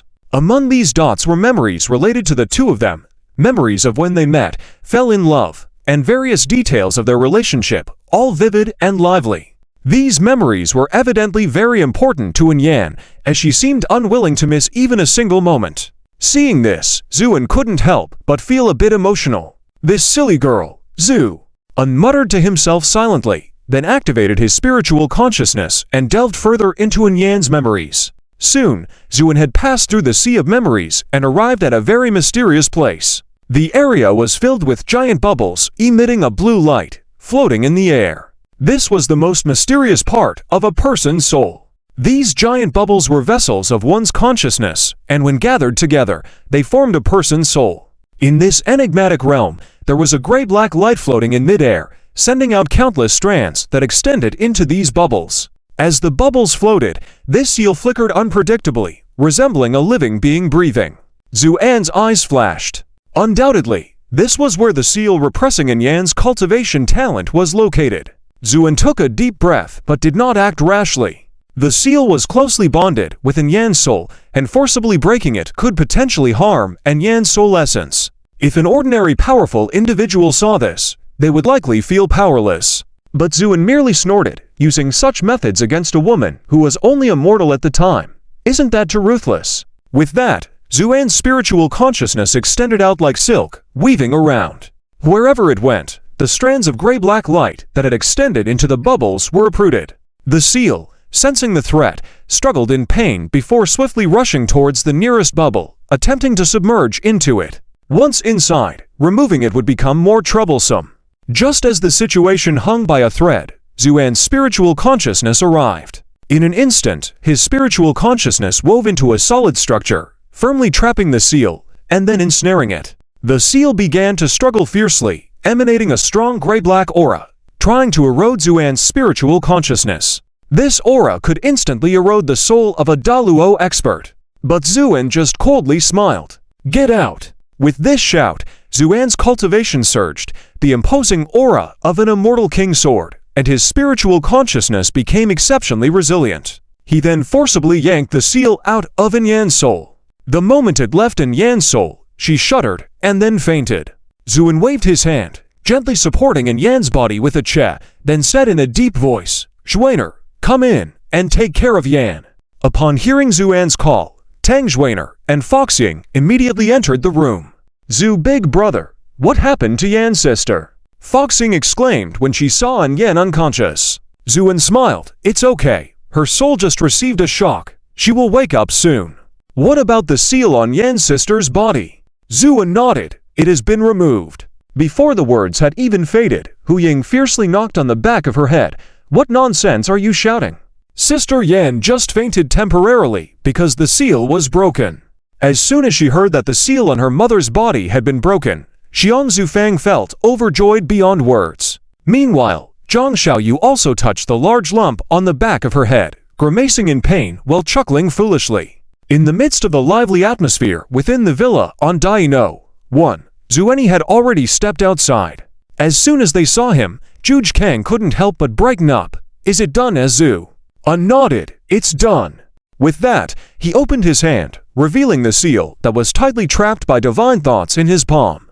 As soon as they saw this object, Juge Kang, Hu Yi, Yi Hanshang, and the other 5 fairy kings all approached to examine it carefully. After a moment, Zhuge Kang's expression changed. This aura. Zuan's face turned as solemn as water. Exactly. This aura shows that it is not of this world. At this statement, all 5 of them were visibly shocked. The extent of the universe is always uncertain, and there has never been a consensus.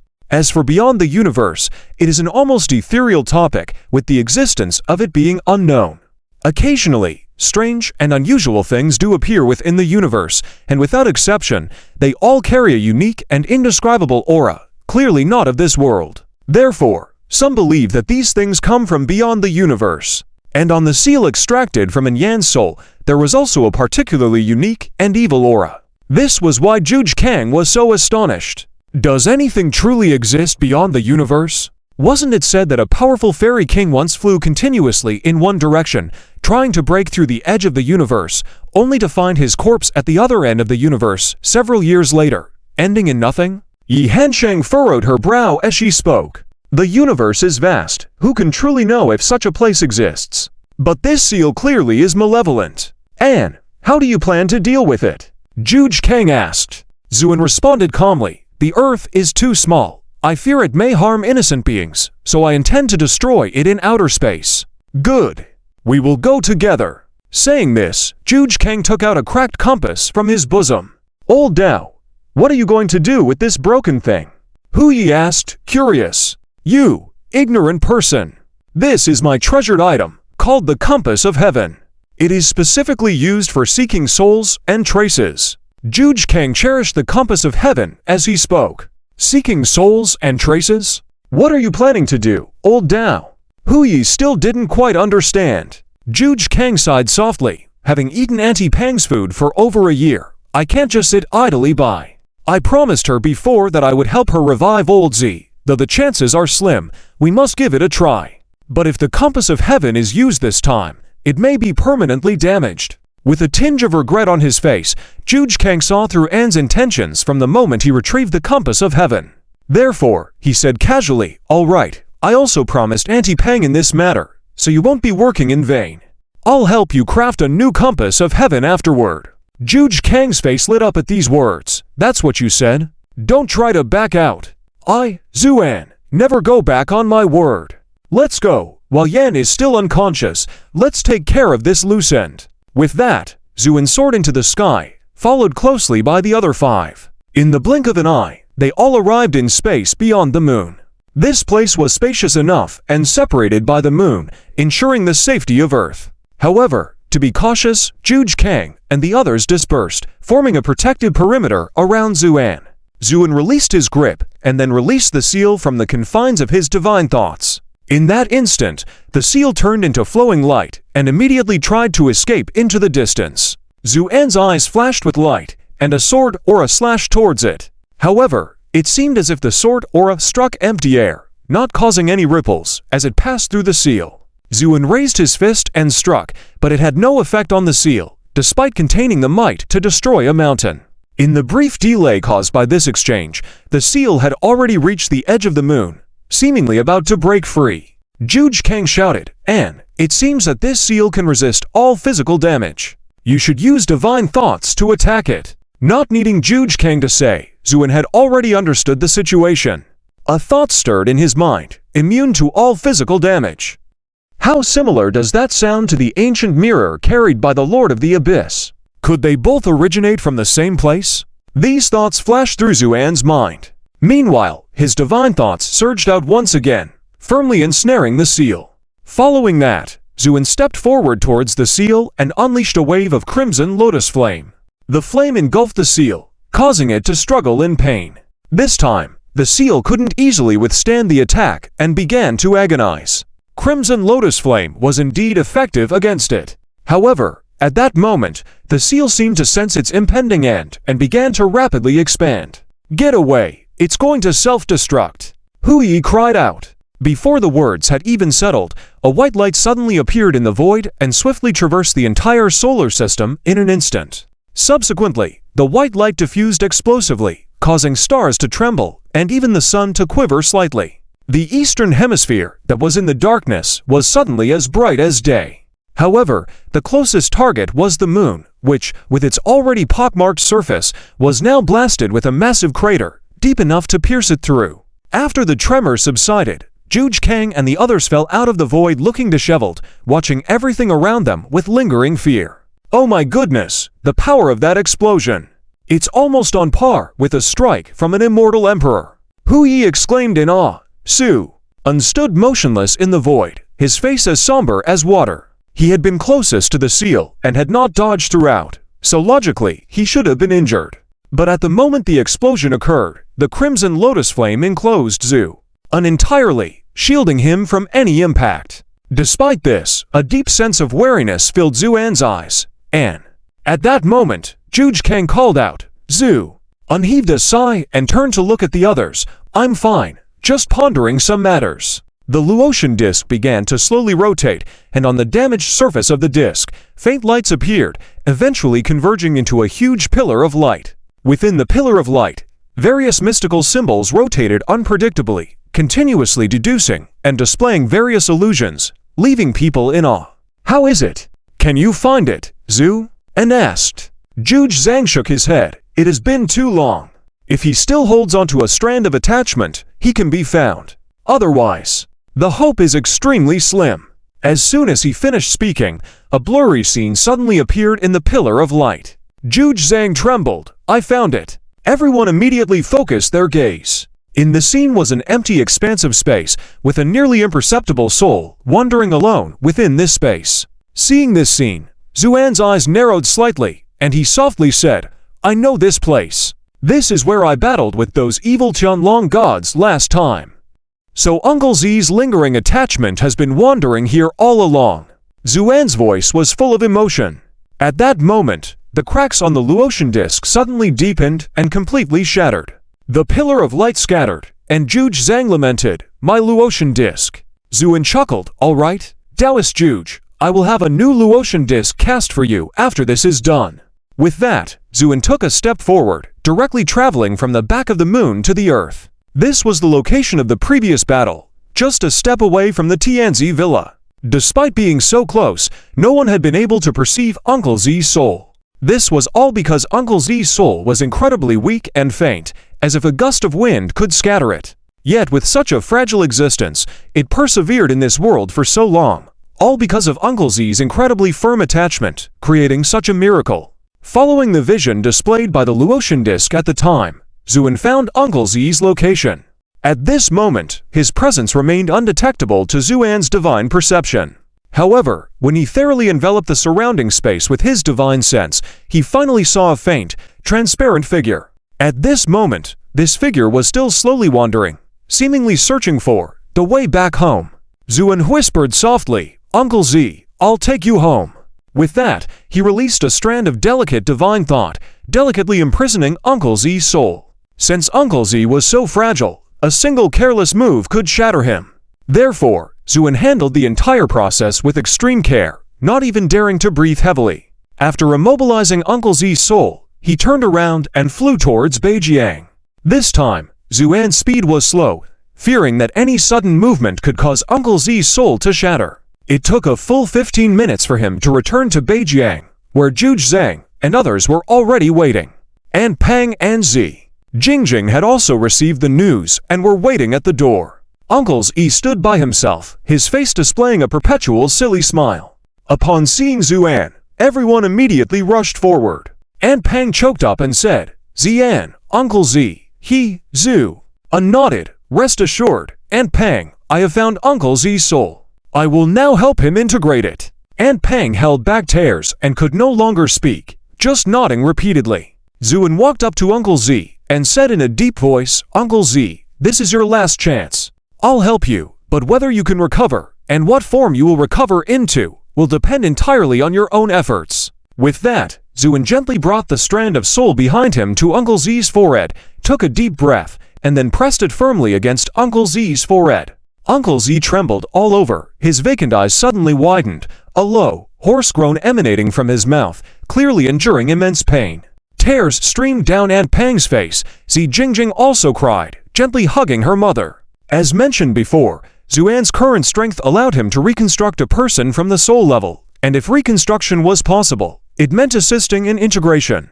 Zuan meticulously controlled Uncle Z's soul with his precise divine thoughts, merging it with his original self. The entire process was akin to the most intricate surgery, and even more dangerous. While a failed surgery might result in death, a failed fusion of souls would cause Uncle Z's soul to collapse, severing his last thread of life. In this situation, even Zuan couldn't help but break into a cold sweat. At the same time, An Yan, who had already woken up, arrived silently with others. But at this moment, nobody dared to speak and could only stand at a distance, watching in silence. Finally, after an agonizing hour of waiting, Zuan suddenly breathed out a sigh and took a step back. It's done.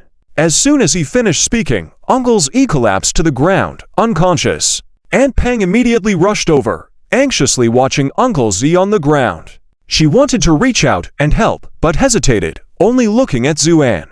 Zian, what happened to Uncle Z? Why did he suddenly faint? Aunt Pang, I have successfully integrated Uncle Z's last remaining soul with his original self. His fainting is because he needs to digest this sudden soul.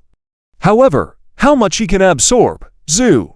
And paused. It will depend on Uncle Z's fate. If his attachment is deep enough and his spirit strong enough, he might be able to completely absorb this soul, even restore his original self. But what if he can't, Z? Jingjing asked anxiously. Zu. Un fell silent for a moment, then there will be no more chances. Upon hearing Zuan's words, Z Jingjing went pale, then collapsed to the ground, sobbing uncontrollably. Dad, wake up! Please wake up!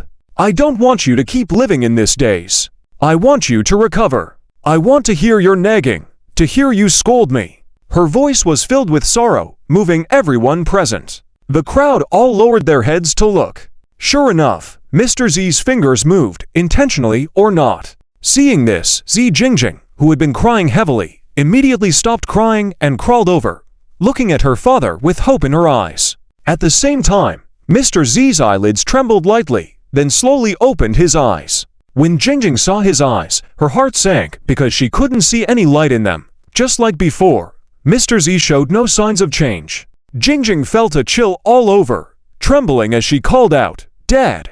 Say something, Dad! But Mr. Z showed no reaction, just staring blankly ahead. Aunt Pang also trembled, softly saying, Zian, your Uncle Z, he... Zueni rushed forward, carefully examining Mr. Z's condition, then fell silent and shook his head. It's a failure. With this statement, Jingjing completely broke down, sitting on the ground and sobbing, tears streaming down her face, murmuring, Dad, look at me. I'm your daughter Jingjing. Aren't I your favorite? You said you wanted to see me get married. Why won't you wake up? Dad, I miss you so much. I really miss you. Her tearful words silenced everyone. Zueni also sighed lightly. In fact, with Zueni's current abilities, he could forcefully alter Mr. Z's spirit to make him appear normal. But the consequence of doing so would be that Mr. Z would become a different person. If even the soul changed, could it still be the same person? This is why Zueni and Juge Kang went to great lengths to find the remnants of Mr. Z's spirit to ensure that the person who woke up after successful revival was the original Mr. Z. But in the end, they failed. Just as Zueni shook his head, preparing to comfort Aunt Pang and Jingjing, who couldn't stop crying. Whether it was because of Jingjing's crying, or for some other reason, a glimmer of light suddenly flashed in Mr. Z's dull eyes. This change was extremely subtle. Only Zueni noticed it, and he was bewildered. Aunt Pang, Jingjing, don't cry, Uncle Z, he... It was at this moment that gradually, light began to shine in Mr. Z's eyes, and his previously dull expression softened. This change silenced the whole room. Jingjing trembled with excitement, her body shaking as she stared at her father. Finally, when the light in Mr. Z's eyes faded, he slowly raised his head, first looking at Aunt Pang beside him, then a gentle smile appeared on his face. Jingjing's mom. His voice was muffled, like someone who hadn't spoken in a long time was practicing speaking again. But this simple address made Aunt Pang burst into tears, unable to speak, just nodding repeatedly. Then Mr. Z looked at Jingjing and laboriously said, Jing. Before he could finish, Jingjing had already rushed into his arms, crying out in pain. This scene made An Yan and others cry along, especially Xiang, Nayan, and Zhang Xiaoyu. They were crying like tears. Even Huyi couldn't help but wipe his tears, saying, "It's really so touching, even I can't help but want to cry." Amidst the cries, Mr. Z patted his daughter's shoulder indulgently. "Good, don't cry." This calmed Jingjing's sobs gradually. Then Mr. Z struggled to stand up from the ground, chuckled at Zueni. "Zian, thank you so much." His speech was much clearer now, and his expression more animated. Zueni smiled. "Uncle Z, you should thank not me but yourself. It's because of your perseverance that we have this opportunity today." He then looked at Mr. Z seriously. "Uncle Z, how's your memory now?" Mr. Z shook his head. "I don't remember a lot of things. I only recall that after being hit, part of my consciousness drifted into the air. I wanted to talk to someone, but found that I couldn't influence anything, so I could only wander the world lonely. With time passing, my consciousness gradually blurred. I thought I couldn't hold on, but unexpectedly, I woke up." Zueni breathed a sigh of relief, seeing from Mr. Z's clear logic that his consciousness was undamaged. Although some memories were lost, the fact that he could recover like this was already a stroke of luck. So he smiled and said, "Forget the lost memories. I wonder if Uncle Z's cooking skills are still intact. I was hoping to have dinner at your place tonight."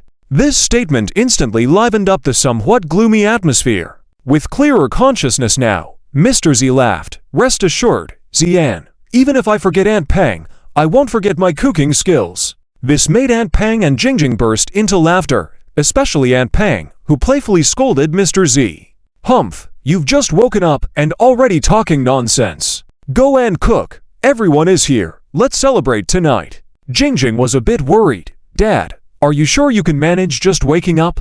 Mr. Z chuckled. "Daughter, don't you believe in your old man's cooking? Even if I close my eyes, I can still whip up a feast." With that, he eagerly headed to the kitchen. Jingjing wanted to say something, but Zueni stopped her. "Let Uncle Z go." After being in that half-conscious state for so long, it's normal for him to be a bit excited after waking up. And letting him do something he used to do often will help him recover faster. Jingjing nodded at his words, gratefully saying, "Zian, thank you." The flames crackled with laughter, accompanied by the clang of the spatula, forming a melodious tune. Soon, dishes of food came one after another like flowing water. Although the ingredients were not particularly precious, they were well balanced in color, fragrance, and taste. After taking a bite, everyone displayed a look of astonishment. "This taste is simply delicious." Juge Zhang, who loved good food, couldn't help but exclaim. The two younger maids and Zhang Xiaoyu were too engrossed in eating to speak, while even Fatty Auntie, who was used to Old Z's cooking, was momentarily stunned. The taste was much better than before. Although Old Z used to cook well, at most he was at the level of a street stall chef, but now the taste could rival top chefs in the world, or even surpass them. "Husband, what's going on? How did Uncle Z's skills improve so much?" Yan couldn't help but ask. Zuan was also surprised at first, but after a moment of thought, he understood the reason. His heart moved slightly, and then he smiled. "It's not surprising actually. Uncle Z's cooking has greatly improved largely because his consciousness has roamed the world for a long time. Although at great cost, he has also gained great refinement. So now cooking has become instinctual for him, which can be considered a kind of blessing in disguise." Hearing Zuan's explanation, Yan nodded in realization. Fatty Auntie and Z Jingjing were naturally very pleased. Only Juge Zhang thought of something, his eyes lighting up as he glanced at Zuan. Zuan nodded slightly at him, and a smile appeared on Juge Zhang's face. At this moment, Old Z, who had finished cooking, walked over, wiping his hands with a smile. "How is it? Does it taste good?" Everyone nodded, and Zhang Xiaoyu even raised her head, her mouth full, saying enthusiastically, "Delicious, it's simply too delicious." Old Z smiled proudly, took out a bottle of his own treasured wine from behind, eagerly poured it full, and said, "As long as it's delicious. Come, Xiaoran, and everyone, let's have a drink together. I'll drink first." With that, he downed the drink, and then smacked his lips in satisfaction, so fragrant. In the past, if Fatty Auntie saw Old Z drinking like this, she would have definitely muttered a few words, but this time she said nothing, instead looking at Old Z with a face full of concern. Zuan smiled. "Why do I feel like Uncle Z's tolerance for alcohol has increased as well? Why don't you also try to temper yourself like this, Fox Knight?" This remark sparked laughter among the group, and everyone raised their glasses, enjoying the moment. They drank until late at night before dispersing. When it was time to leave, Old Z and Fatty Auntie came to see them off. Old Z's alcohol tolerance had indeed increased significantly. Although he drank a lot, he remained very sober. On the other hand, Z Jingjing drank until she was dizzy and quickly fell asleep. Everyone bid farewell and left, leaving only Zhu An and An Yan. Even the two maids who were full and drunk had already gone back with Fox Ying and Zhang Xiaoyu. Fatty Auntie pulled An Yan aside and whispered some womanly words. Old Z lit a cigarette, took a deep breath, and exhaled slowly. "Zian, do you think I'm still me now?" Old Z asked softly. "Why do you say that? Although my consciousness and memories are intact, I have died once after all, and my body has now taken on this appearance. It makes me feel like the old me has disappeared. For example, when drinking, I don't even feel anything anymore when I drink." Old Z said with a bitter smile. Zhu An shook his head and said in a deep voice, "Uncle Z, as long as your soul hasn't changed, then you are still you. As for your current doubts, using a saying from Buddhism, it's called a paradox." "A paradox," Old Z murmured, then lowered his head in contemplation, not even noticing the cigarette burning his fingers. Zhu An continued, "Yes, your consciousness has roamed the world for so long. If it wasn't for a lingering obsession supporting you, your memories might have dissipated long ago. By that time, even if your spirit still exists, it would be a completely new you. This is what is known as the mystery of disassociation." Old Z nodded. "I see now. In other words, now I feel like I've had a rebirth with my memories." Zhu An nodded. "That's one way to put it." Old Z smiled in relief. "So that's it. Thank you, Zian. No need to thank me." Zhu An smiled, "And I suddenly have an idea that might allow you to embark on the path of cultivation too." "Cultivation? Yes. The path of cultivation through the art of cooking," Zhu An said with a gleam in his eye. On the way back home, An Yan curiously asked, "Husband, what did you and Uncle Z talk about that got him so excited?" Zhu An smiled faintly. "Nothing much. Just gave him a culinary technique manual." "A culinary technique manual?" An Yan looked puzzled. "Are you trying to help Uncle Z excel in cooking?" "Why? Is that not good, Zhu?" An smiled and said, "It's not that it's not good. Just wondering if this really has a future." An Yan hesitated. "Does it have a future?" "Of course. Do you think my cooking is so good for no reason? The path of culinary cultivation is a profound art," Zhu An said calmly. At the same time, in Old Z's restaurant, Fatty Auntie, exhausted from the day's events, fell asleep.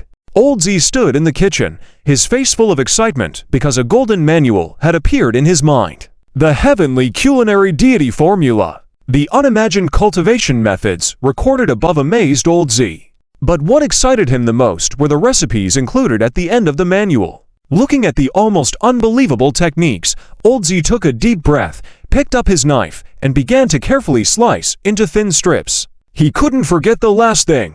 Zhu An said to him, "In this world, in order to live well and make his family live better, he must have his own strength." Old Z wholeheartedly believed in this. And so, his path of cultivation began. At the same time, in the Lingying Palace on Mount Fanjing, Shai Zuking stared in disbelief at the drunk Fox Knight. "What's wrong with Master?" Aro, standing beside her, said helplessly. "What else could it be? He drank too much. Come, help me get him to bed." The two women supported Fox Knight to the bed. Just as Shai Zuking was about to leave, Fox Knight on the bed suddenly started mumbling, "You're, Hong Hong, don't leave." Hearing these two unfamiliar names, Shai Zuking subconsciously swallowed and glanced at Aro. Indeed, Aru's expression instantly turned serious. Then she said in a deep voice, "Miss Zuking, yes? Please bring me a cup of hot tea. Remember, it needs to be steaming." "Oh." After bringing in the tea, Shai Zuking glanced sympathetically at Hu Yi on the bed, then quietly exited. However, out of concern, she carefully stood guard at the door without leaving. Although their patriarch was usually extremely lazy and carefree, his performance in this great battle was truly remarkable. Following this battle, the reputation of the Lingying Palace in Fanjing Mountain soared, attracting countless more pilgrims and keeping Shai Zuking extremely busy, until the past few days when things finally calmed down slightly. In this situation, Shai Zuking's impression of Hu Yi naturally underwent a significant change. Now, seeing the stern expression on her master's face, she couldn't help but worrying. At the same time, Aruo picked up a teacup and walked to the bedside. "Little fox, who were you calling out to just now?" she asked gently. Huyi was still in a half-drunk state and caught off guard by Aruo's question. He chuckled. "I was calling out to my good friend from before." "Good friend? Is that all it is?" Aruo asked softly. In response, all she heard was Huyi snoring. Aruo sat by the bed for a while until the tea cooled in the cup. Then she reached out to lift Huyi's head. "Have some water?" But at that moment, Huyi suddenly reached out and hugged Aruo. Startled, Aruo dropped the teacup, causing it to shatter with a crisp sound. Outside the door, Shizuking couldn't help but be alarmed. "Master, what's wrong? Is something the matter?" Aruo whispered. "It's nothing, just the teacup falling. No need to worrying about me." "Are you sure it's nothing? Do you need help?" Shizuking was hesitant. "It's fine. You go on with your tasks," Aruo said nervously, her face turning red due to Huyi's embrace. "All right." Shizuking stopped talking but didn't leave. Meanwhile, Aruo leaned down and whispered softly in Huyi's ear, "Let go of me quickly." But Huyi not only didn't release her, he held her tighter and mumbled unclearly, "Ro, when I find a way, I will definitely heal your eyes." Upon hearing this, Aruo shuddered and then froze in place. She had been blind since birth, never knowing what light or vision was until she met Huyi. At first, the Fox King thought it was a small ailment that could be easily cured, but all his efforts were in vain. Whether it was with medicinal herbs or his Fox King's techniques, nothing could restore Aruo's sight. After examining Aruo's spiritual soul closely, Huyi discovered that she was naturally lacking a sense of sight in her soul. This situation was unheard of. Even Huyi was at a loss. Despite consulting Juge Zhang, they couldn't find a solution. As a result, Aruo gradually gave up hope of regaining her sight. Hearing Huyi mention it again now naturally shook Aruo. Just then, Huyi suddenly half sat up and, in a semi-drunken state, kissed Aruo on the lips. Aruo stiffened, her heart seemingly stopping. "Aruo, give it to me," Huyi whispered in her ear. Aruo's struggle ceased, and the curtain slowly fell. Outside the door, Shizuking suddenly heard strange sounds from inside the room. Initially puzzled, she then understood, her face reddening to the roots of her ears before hurrying away. That night passed in this manner. The next day, Huyi woke up hungover, feeling a severe headache. "Damn, looks like I can't drink this much alcohol ever again," he muttered softly. Turning on his side, his eyes widened. Next to him lay a tear-stained Aruo, who seemed to have just fallen asleep. Huyi looked down at himself and couldn't help but shiver. What is going on here? An hour later, inside Villa Tianzino, Zuan, Juge Zhang, Yi Hansheng, and others stared at Huyi in shock. Aruo sat at a distance surrounded by An Yan and others, tear still on her face. "All right, what's going on, Azu?" An asked in a deep voice. Huyi shook his head. I don't know. I just remember taking Aruo to the Lingying Palace in Fanjing Mountain after drinking, but I don't remember anything else." At this revelation, Aruo lowered her head, tears falling steadily. Seeing this, Hu Ying became furious, even addressing his brother differently. "Huyi, what do you mean? You're not planning to deny responsibility after eating, are you? Are you being fair to my sister-in-law?" Everyone's gaze towards Huyi turned strange. Desperate and sweating, Huyi waved his hands. No. Although I'm unreliable, I'm not irresponsible. I just what? Speak. Hu Ying, hands on hips, demanded.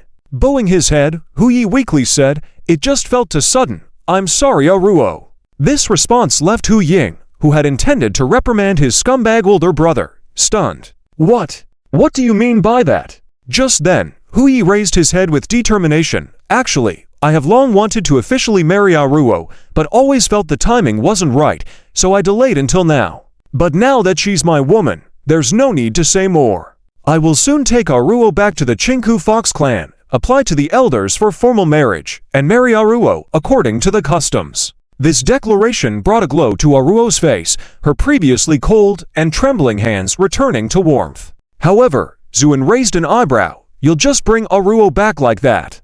Do you think the elders of your Chinku Fox clan will agree to your marriage?" This question hit the core, leaving Huyi speechless until moments later he replied hoarsely, "They won't." Then in a serious tone, he added, "Even if they disagree, it won't change my mind. I will take Aruo away, even if I have to leave the clan. That's it. This is the bold older brother I've always admired." Hu Ying cheered on the spectacle. Upon hearing Zween's words, Fox Knight wanted to argue back, but could not find any reasons, so in the end, he could only reluctantly close his mouth, because he knew that everything Zween said was the truth. If they were to take Aro back like this, the elders would definitely spare no effort to kill Aro. HMPH. These elders are simply despicable. Fox Ying also said irritably. Zween shook his head. It's not that they are evil, but as the protectors of the Tianhu clan, they must act this way. Then what should we do? Are we just going to stand by and watch Aro get hurt? An Yan couldn't help but ask. There is only one solution for now. Everyone's eyes lit up. What solution? Fox Knight eagerly asked. Zween didn't respond, but instead stood up and walked over to Aro. At this moment, Aru's heart was in turmoil, sitting on the chair with a confused look on her face. Zween gazed into her dim eyes and suddenly said, "What's wrong with her eyes?" Fox Knight sighed. "It's no use, I've tried. Her eyes are actually fine, but she just can't see anything. When I checked her spiritual essence, I found that she was born without sight." Juge Kang nodded. "That's right. I used the method of fate calculation and found that this Miss Aro has a very special destiny palace, destined to lack one of the 5 senses, born with a defect." Zween frowned and fell silent.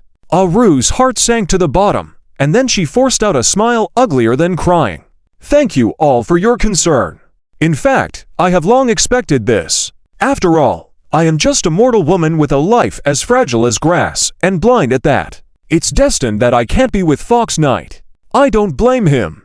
Really. This is my fate." While saying these words, Aro remained calm, but tears fell down her face like broken beads. "I don't even blame him for what happened last night. It was all voluntary on my part. All right, Fox Knight, take me back to the Lingying Palace." With that, Aro stood up, ready to leave. But at that moment, Zween suddenly said, "In fact, I know of something among the heavens that can not only heal Aru's eyes, but also transform her body, making her a formidable monster that even those elders cannot find fault with." Hearing these words, Fox Knight and everyone present were shaken. Juge Kang's eyes lit up. "Xian, are you saying?" Zween nodded. "Yes, it's the Emperor's blood liquid." The name made the room fall silent. Even Fox Ying showed a look of astonishment. An Yan asked softly, "Yinger, what is this Emperor's blood liquid?" Fox Ying said in a deep voice, "Yan Jiji, the Emperor's blood liquid is a legend passed down among the monster race. It is said to be extremely miraculous, containing innate moon essence vital to the monster race, capable of nurturing monster spirits, refining monster bodies, and even helping you advance in the monster race bloodline."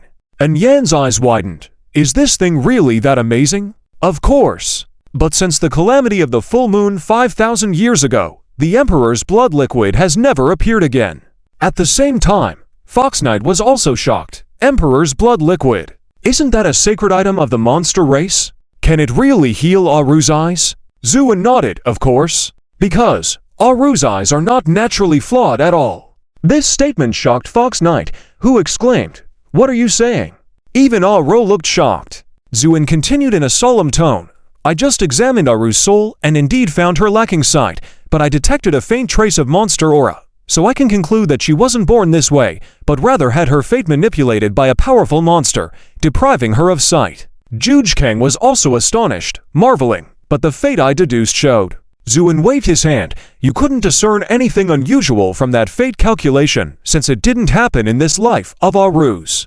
It occurred in previous lives." Zween paused, then continued, "Meaning, Aro has been living in darkness for several lifetimes." Fox Knight was furious. He rarely got angry despite being lazy. But this time, he was thoroughly enraged. Who is so cruel as to treat a vulnerable woman like this? I will tear them apart." Fox Knight's eyes were red with anger. Zween shook his head. "There are too few clues, so it's impossible to determine at the moment. But since Aru's condition isn't congenital, but rather forcefully altered by some unknown powerful monster, to help Aro recover, we must use the Emperor's blood liquid.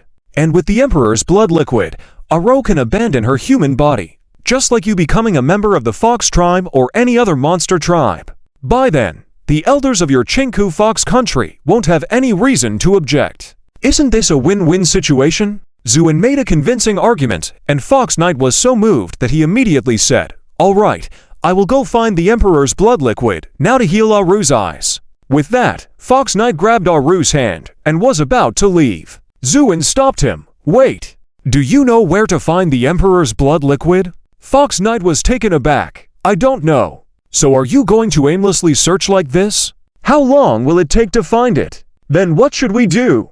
We can't just wait on Earth, right?" Fox Knight said anxiously. Zuin smiled slightly. "There's no rush right now. After I handle things on Earth, I plan to make a trip to the Dragon Clan's ancestral land. They are most knowledgeable, and they might have clues about the Emperor's blood liquid." Upon hearing this, Fox Knight's eyes shone brightly, and then he slapped his thigh heavily. "Right?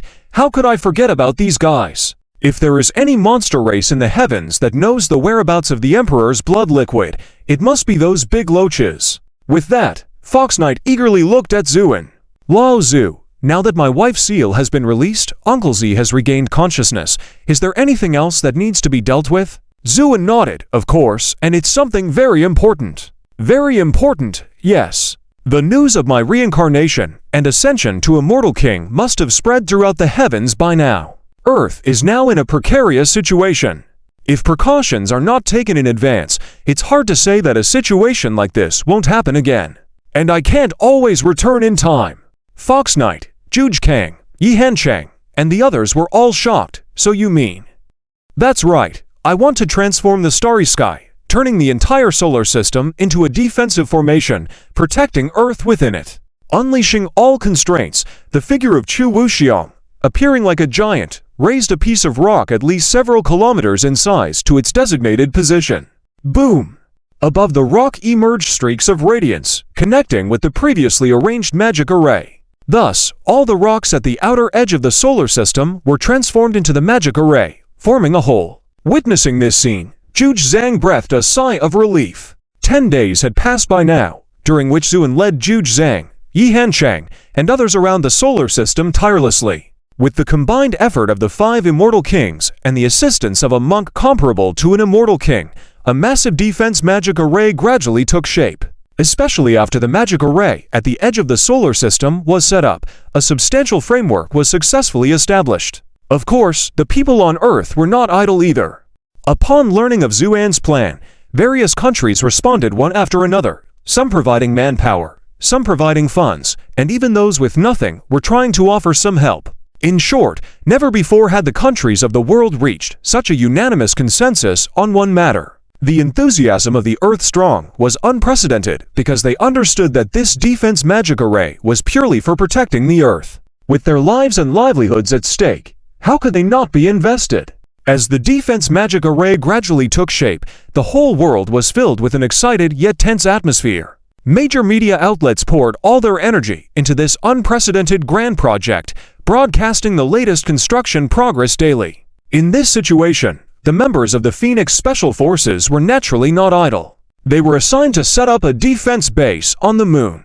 However, there had been some changes in the Phoenix Special Forces at this time, namely the addition of a female member. Little Rui, who had already awakened with unquestionable strength, smoothly became a member of the Phoenix Special Forces. Although she was still very quiet, having successfully integrated all her soul, she had undergone significant changes. For example, now, Zhu Suai walked up with a smile, taking the shovel from little Rui's hand. "You take a rest, leave the rest to me," he said enthusiastically as he began working vigorously. Little Rui looked at him, her icy gaze gradually softening, then shook her head, went to the side, and got busy again. This had become their daily interaction. The members of the Phoenix Force were no longer surprised by this, not even making a commotion, as they all knew that Zhu Suai regarded little Rui as his sister. At that moment, a light flashed, and Zuin appeared in the unfinished moon base. "Instructor!" "Hello, Instructor!" Greetings followed each other. Zuin smiled and nodded in response, then his gaze stopped at little Rui. Looking at this girl with a complicated fate, Zuin couldn't help but feel a hint of pity. "How do you feel? Have all your memories been restored?" Zuan asked softly. Little Rui remained silent for a moment, then shook her head. No, if you can't remember, just forget it. Just remember that your name is Little Rui, Zuan said softly. Little Rui nodded. Then Zuan looked at the assembled members of the Phoenix Special Forces and said, next, other forces will take over your current mission, and you will go to a place to eliminate the evil inside. Do you have confidence? Cheng Hao and the others roared. We promise to complete the mission. Zhu nodded. Very well. Prepare immediately and depart at once. At that moment, Zhu Sui curiously asked, Instructor, can you tell us where we are going? Zuan smiled faintly and uttered two words, the Abyss. The time-space passage within Kunlun leading to the Abyss had long been sealed layer by layer, with heavy troops guarding it to prevent any mishaps. When Zuan led the people of the Phoenix Special Forces here, the troops who had learned of the order in advance retreated 10 miles away. Zhu waved his hand, and all the seals on the time-space passage shattered. The dark light gave a chilling feeling. Zuan walked forward. Follow me. Cheng Hao and the others did not hesitate and immediately followed. By now, the time-space passage was very stable, so everyone only felt a flash before finding themselves on a black planet. Subsequently, countless demons appeared before them. Cheng Hao was shocked and immediately roared, first-level combat readiness. With that command, the Phoenix Special Forces moved swiftly, forming a simple yet practical defense formation in the blink of an eye. But at that moment, all these abyss demons knelt down, shouting loudly towards Zuan, We kneel before the king. The voice reverberated, leaving the Phoenix members momentarily stunned. Zuan faintly smiled. Rise, yes? Zhang Qianshan, Duan Wanfa, and Kong Shuaifu, the 3 senior demons, stood up first. The other demons followed suit. Have you done as instructed? How did it go, Zhu? An asked calmly. Zhang Qianshan, standing in front, appeared embarrassed. Your Majesty, following your orders, we have cleaned up most of the abyss, and most have surrendered. But now, there are some forces that refuse to obey your command. Although we have tried to encircle them several times, we have not succeeded, so now those forces that have already surrendered are becoming restless, right? Zuan said coldly. Zhang Qianshan suddenly broke out in a cold sweat, hurriedly knelt down. Your Majesty, forgive my incompetence. The other demons also knelt down again. Enough! Zuan waved his hand. I don't blame you. Now, there are some forces that refuse to surrender, right? Just leave it to them to handle. With that, Zuan pointed at Cheng Hao and the others, saying, From now on, they will be my spokespersons here, and their orders are equivalent to mine. This place will be under their management, and you all must cooperate fully, without any mistakes. Do you understand? Zuan's words made Zhang Qianshan and the demon shudder, all nodded and said, Yes. Not only them, but including Cheng Hao and the others, were a bit puzzled. If the earth wants to truly stand among the heavens, then simply relying on defense alone is not enough. The only way is to become stronger, continuously stronger. When your strength is enough to overlook all others, previous dangers are no longer dangerous. But in order to continuously strengthen, the first thing you need is resources. After all, achieving the status of a true immortal requires an immense amount of resources, not to mention reaching the level of a Mahayana. Although the earth has the support of its fortune and abundant spiritual energy, it is still too small. Supporting the existing strong individuals is already quite a stretch, and further progress is impossible. Therefore, the only feasible method now is to expand the earth space. Hence, Zuan set his sights on the abyss. Indeed, there is no place more suitable for the earth than the abyss. Firstly, the space here is vast, the resources are abundant, and most importantly, the ruler of the abyss has fallen, with Zuan now in control of the abyss. Considering all these factors, Zuan made the decision to turn the abyss into Earth's backyard. However, the prerequisite for doing this is that all the creatures within the abyss must submit. Otherwise, once connected hastily, it could lead to chaos. Zuan couldn't be bothered to deal with each and every ant inside, so he delegated the task to the Fire Phoenix. Because for them, it was also a good opportunity for improvement. After arranging things here, Zuan gestured to Zhou Danu. Tidy up and come with me. Where to? Zhou Danu was puzzled. Zuan smiled. Haven't you already apprenticed yourself to old Chu? Matters here are almost settled. He is about to leave soon, and as his disciple, you should go along with him. Upon hearing this, Zhou Danu was dumbfounded. I'm not going. Not going. Why not? Because I swore earlier, in life I belong to the Fire Phoenix, and in death I'm the Fire Phoenix's ghost. So, I can't leave. Giordano said seriously. Zuan couldn't help but chuckle. Who said you have to leave the Fire Phoenix? Giordano blinked. Didn't you just say? You have taken Old Chu as your master. This is a rare opportunity. Now, following him is to learn skills. Once you have cultivated, of course, you will come back.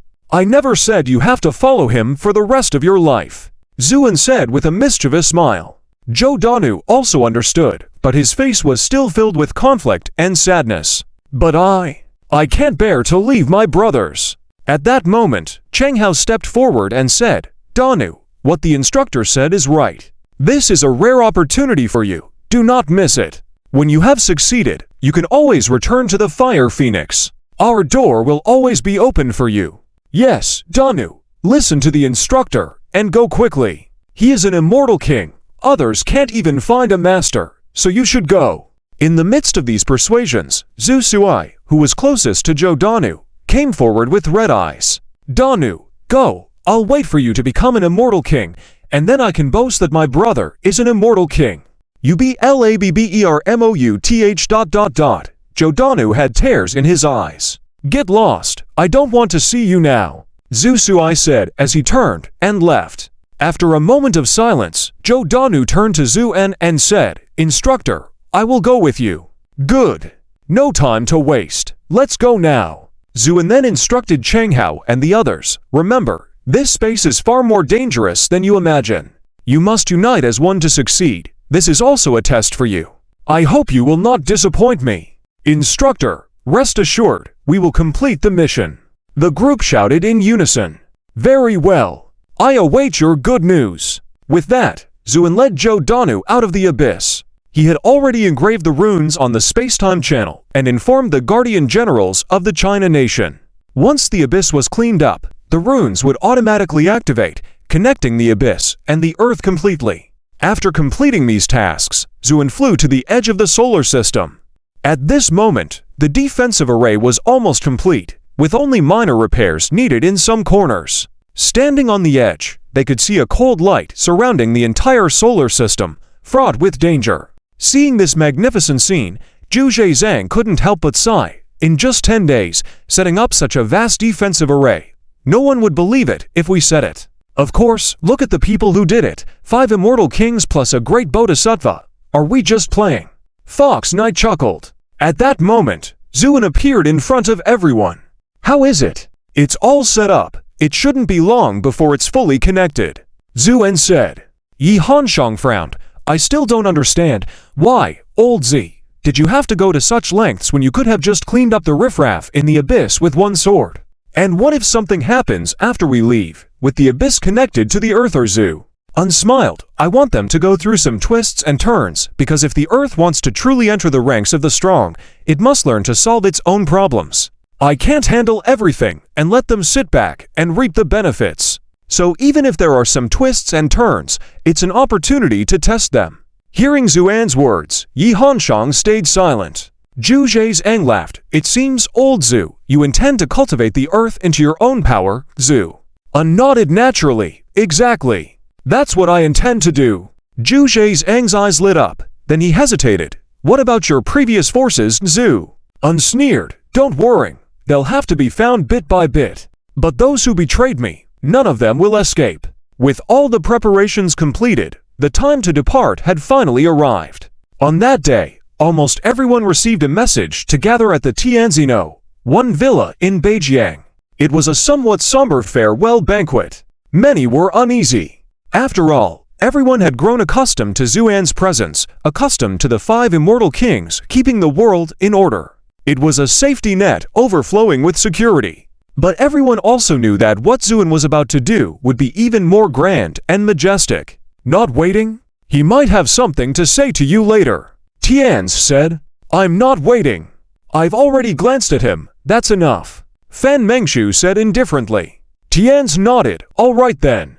Let's go now. With that, he led Fan Mengshu, leaping into the air and turning into 2 streaks of black light that crossed the sky, disappearing into the vast emptiness. After sensing their departure, Zuan looked out the window, his gaze slightly condensing, then softly murmured, "Old Tia, Mengshu, wish you a smooth journey." The second to leave was Yi Hanshang. He patted Zuan's shoulder. "Lao Zu, although I really want to go to the Dragon Clan ancestral land with you and Fox Knight, unfortunately, the alchemy hell cannot be left unattended by strong guardians for too long, so I have to bid farewell for now." Zuan nodded with a smile. "All right, you should go then. When we return from the Dragon Clan, we may just happen to visit your alchemy hell along the way." Yi Hanshang chuckled. "Deal. I'll be waiting for you in the alchemy hell."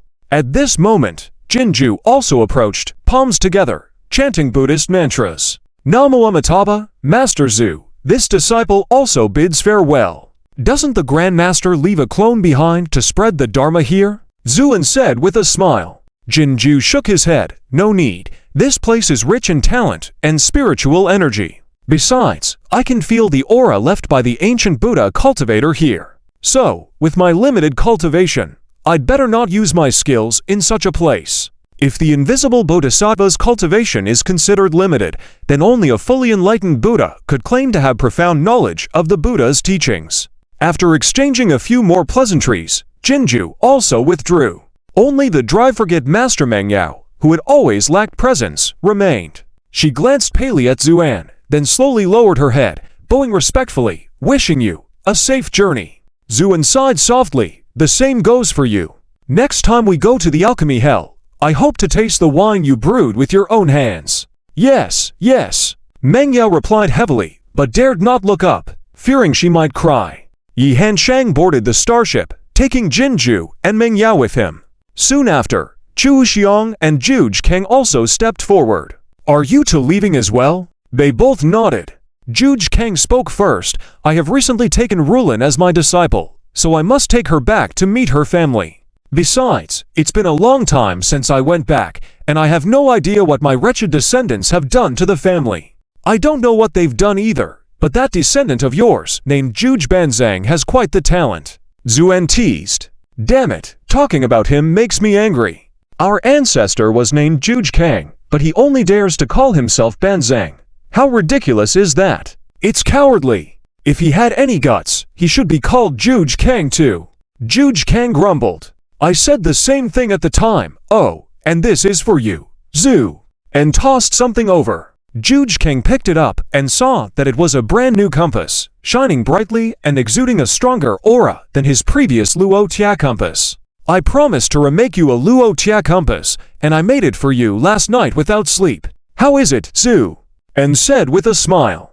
Juge Kang held it lovingly. "It's amazing. It's much better than my old one."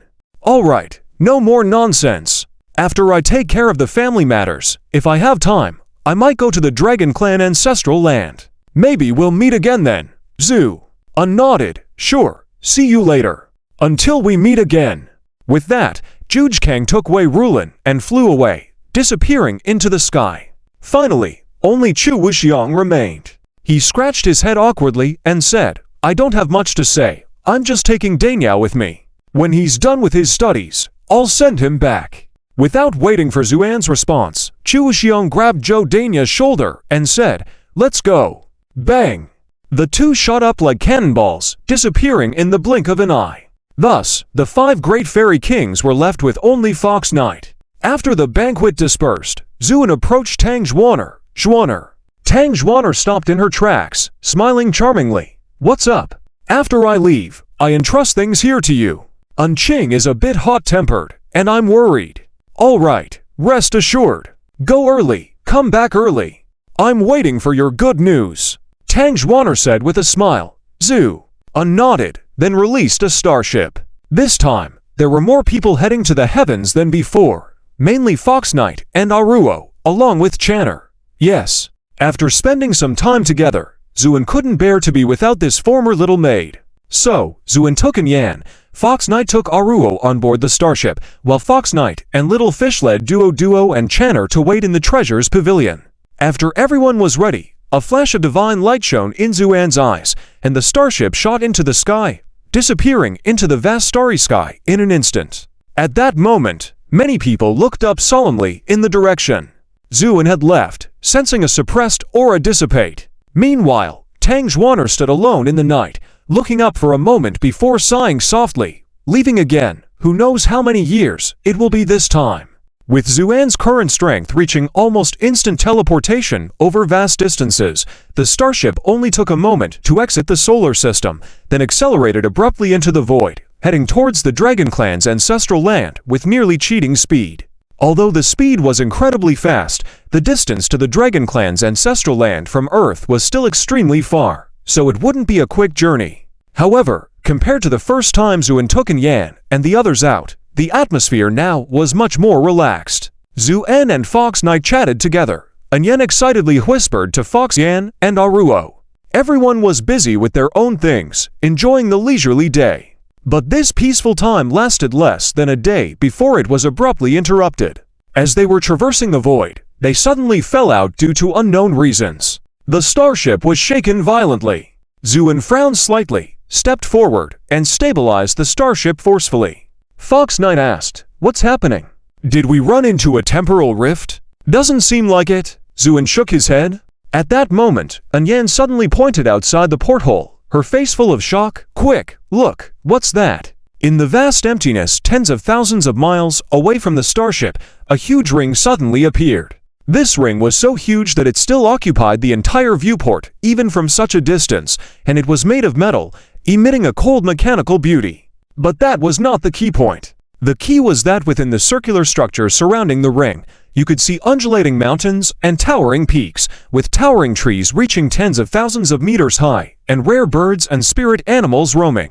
Among the surrounding mountains, at the center of the ring, several huge metal bridges connected the entire ring, forming a vast platform.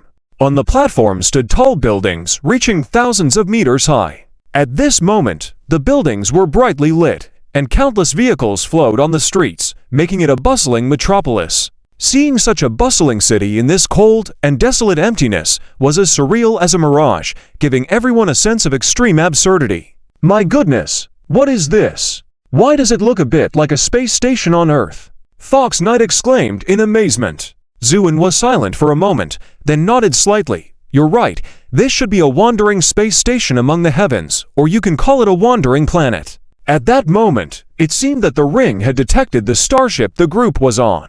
It slowly changed direction, and several huge surveillance probes extended from the ring, staring at the group like eyes. In that instant, it was as if a primordial giant beast had locked onto them.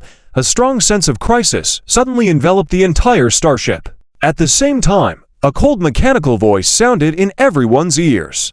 "Detecting ancient practitioners, analysis in progress. Analysis complete. 9 targets detected. 2 with extremely powerful energy fluctuations.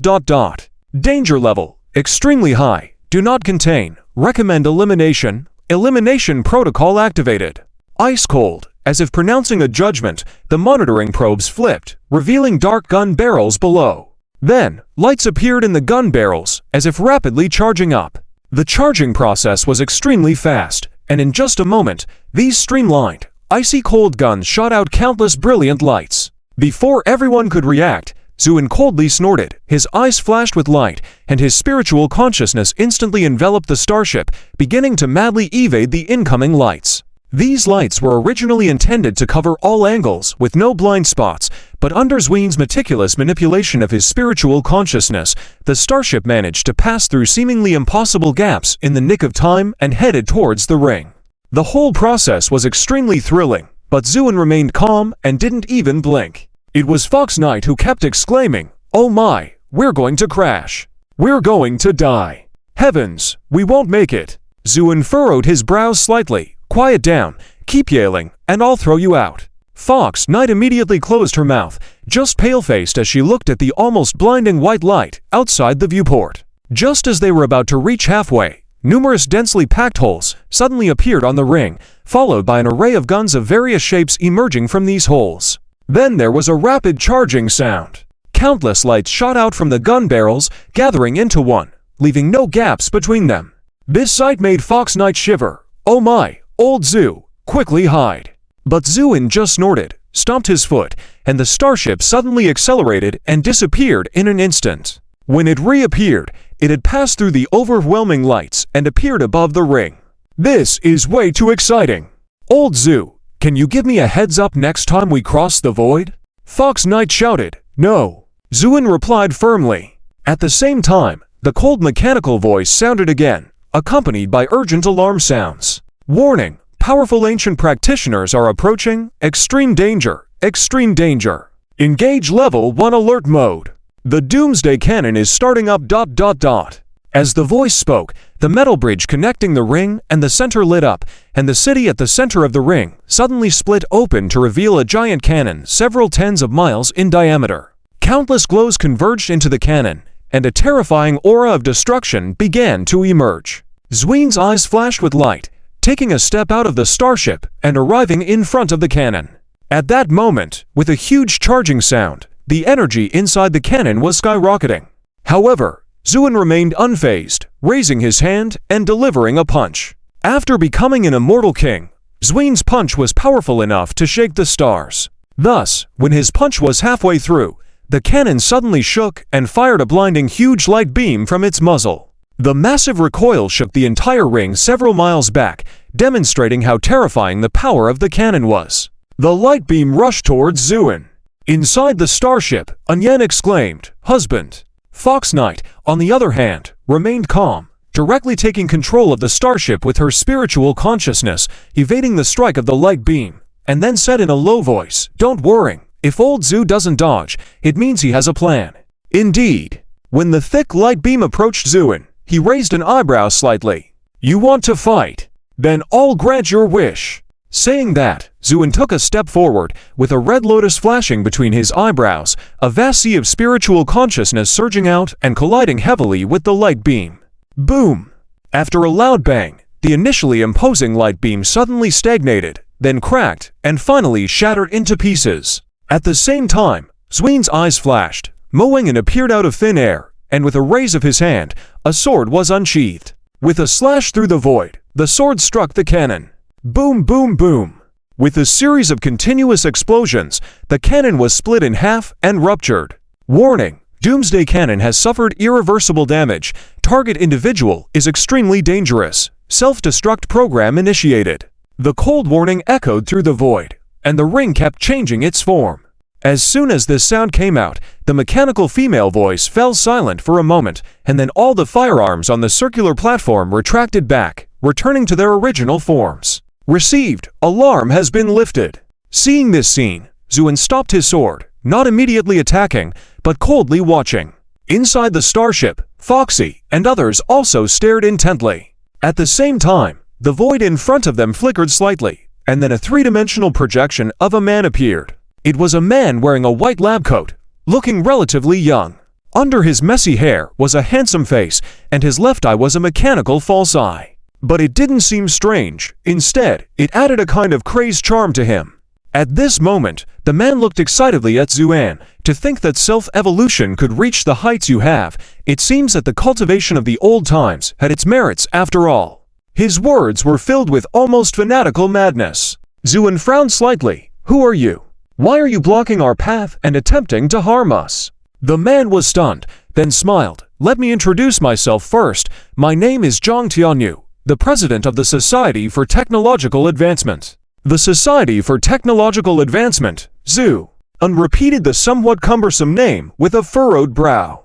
The man nodded. "That's right, you can also call it Techod Sos. As for why I am blocking your path and trying to harm you, can I say I don't know? You're talking nonsense. Can you just harm people without knowing? Fortunately, we are strong, or wouldn't others have been long dead by now?" Foxy appeared in the void at this moment, indignantly speaking. Zhang Tianyu's eyes widened when he saw Foxy, and his expression became even more excited. "It turns out, you evolved from a different race. This must be what the ancients called the Yao clan. Oh, it's still an extremely rare variant of a different race. I really want to study the secrets in its genes." Zhang Tianyu drooled. Foxy felt a chill as Zhang Tianyu's gaze was too terrifying, as if he wanted to swallow him whole. But then Foxy realized he had been frightened by an unknown kid just now, which made him angry. So he said coldly, "Kid, what nonsense are you talking about? What do you mean evolved from a different race? I am a proud member of the Celestial Fox clan, descended from the ancient nobility. If you dare talk nonsense, I will kill you." Zhang Tianyu reined in his gaze and smiled. "Don't be angry. I mean no harm. No harm. You nearly annihilated us just now, and that's no harm." Foxy shouted. Zhang Tianyu shrugged. "I'm serious. I really didn't know what happened just now. I was busy conducting experiments in the lab. How would I know what was going on outside? Everything was the choice made by the artificial intelligence of this star ring itself. Its own choice. This massive thing?" Foxy had a skeptical expression. "Yeah, I usually call it 1-1, Zhang Tianyu said. "Do you expect us to believe such nonsense?" Foxy sneered.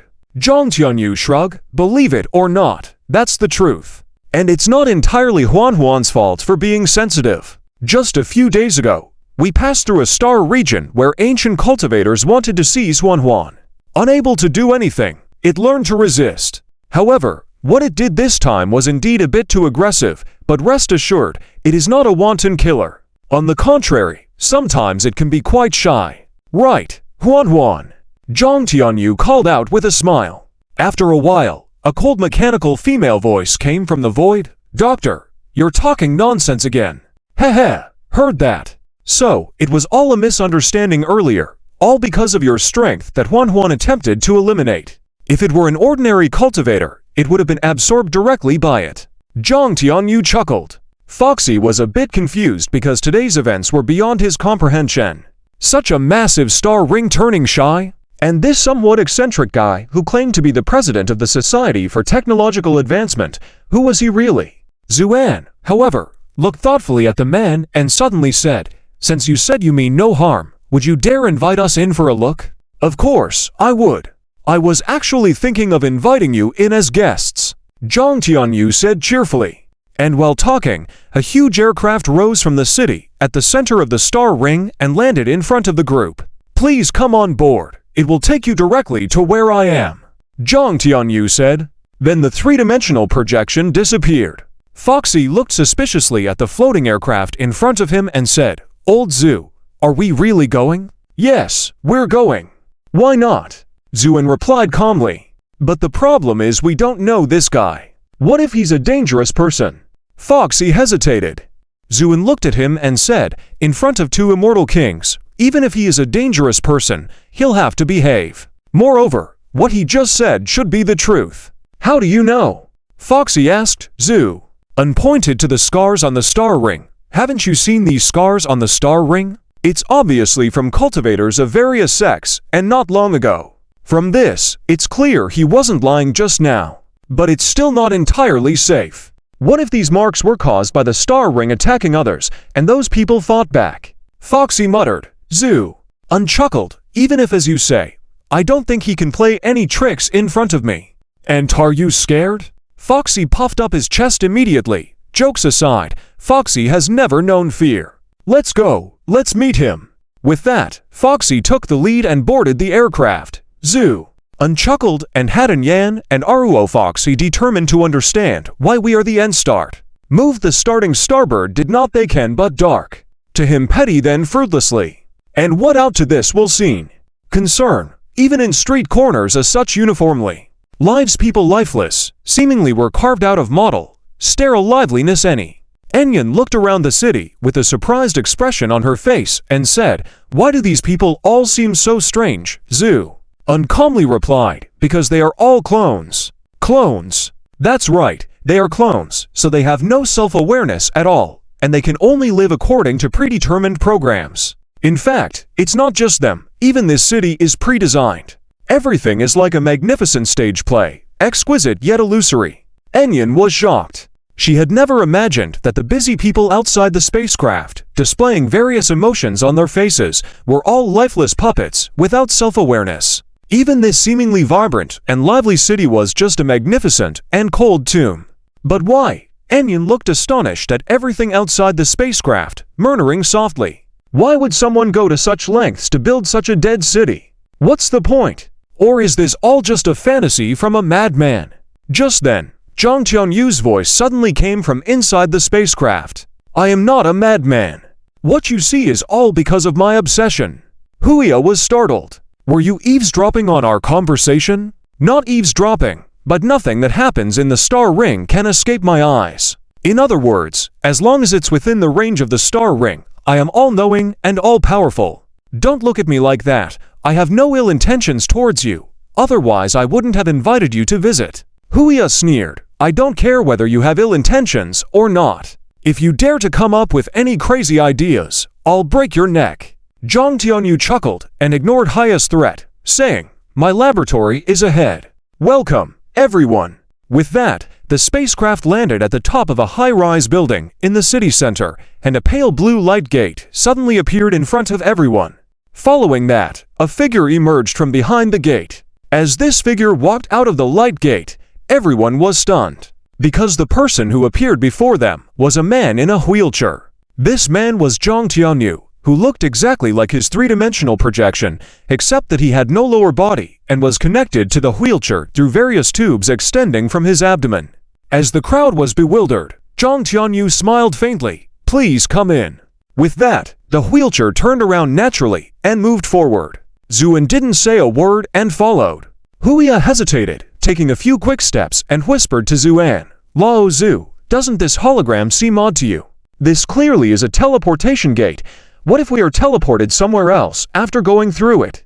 Before Zuan could respond, Zhang Tianyu turned his head to Huya with a slight smile. No need to be afraid.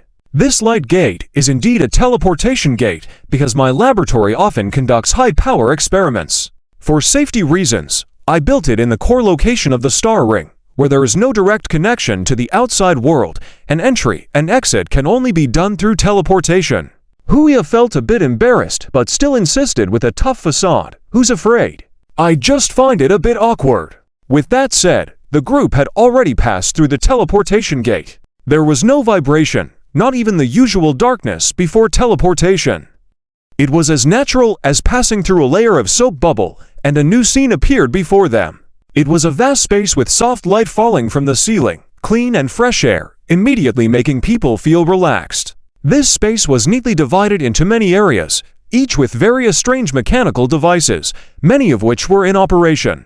Robotic arms were moving up and down, occasionally flashing bright lasers. On the ceiling, pulley robots were grabbing components and swiftly delivering them to humanoid robots in various areas for assembly. In summary, it was like a huge factory operating in an extremely advanced fully automated mode, producing various components. When Zhang Tianyu led the group into this space, Enyan couldn't help but be amazed. It was her first time witnessing such a scene filled with technological vibes. Although technology on Earth was well developed, it was far from reaching this level. Not to mention, the robots performing various complex tasks here were beyond the capability of current Earth technology. Zhang Tianyu, however, remained expressionless. The wheelchair silently glided forward, leading the group further inside. Soon, they arrived at a massive metal door. As the group approached, hundreds of guns suddenly emerged around the metal door, all pointing at Zuan and the others. Huya was shocked and almost took action.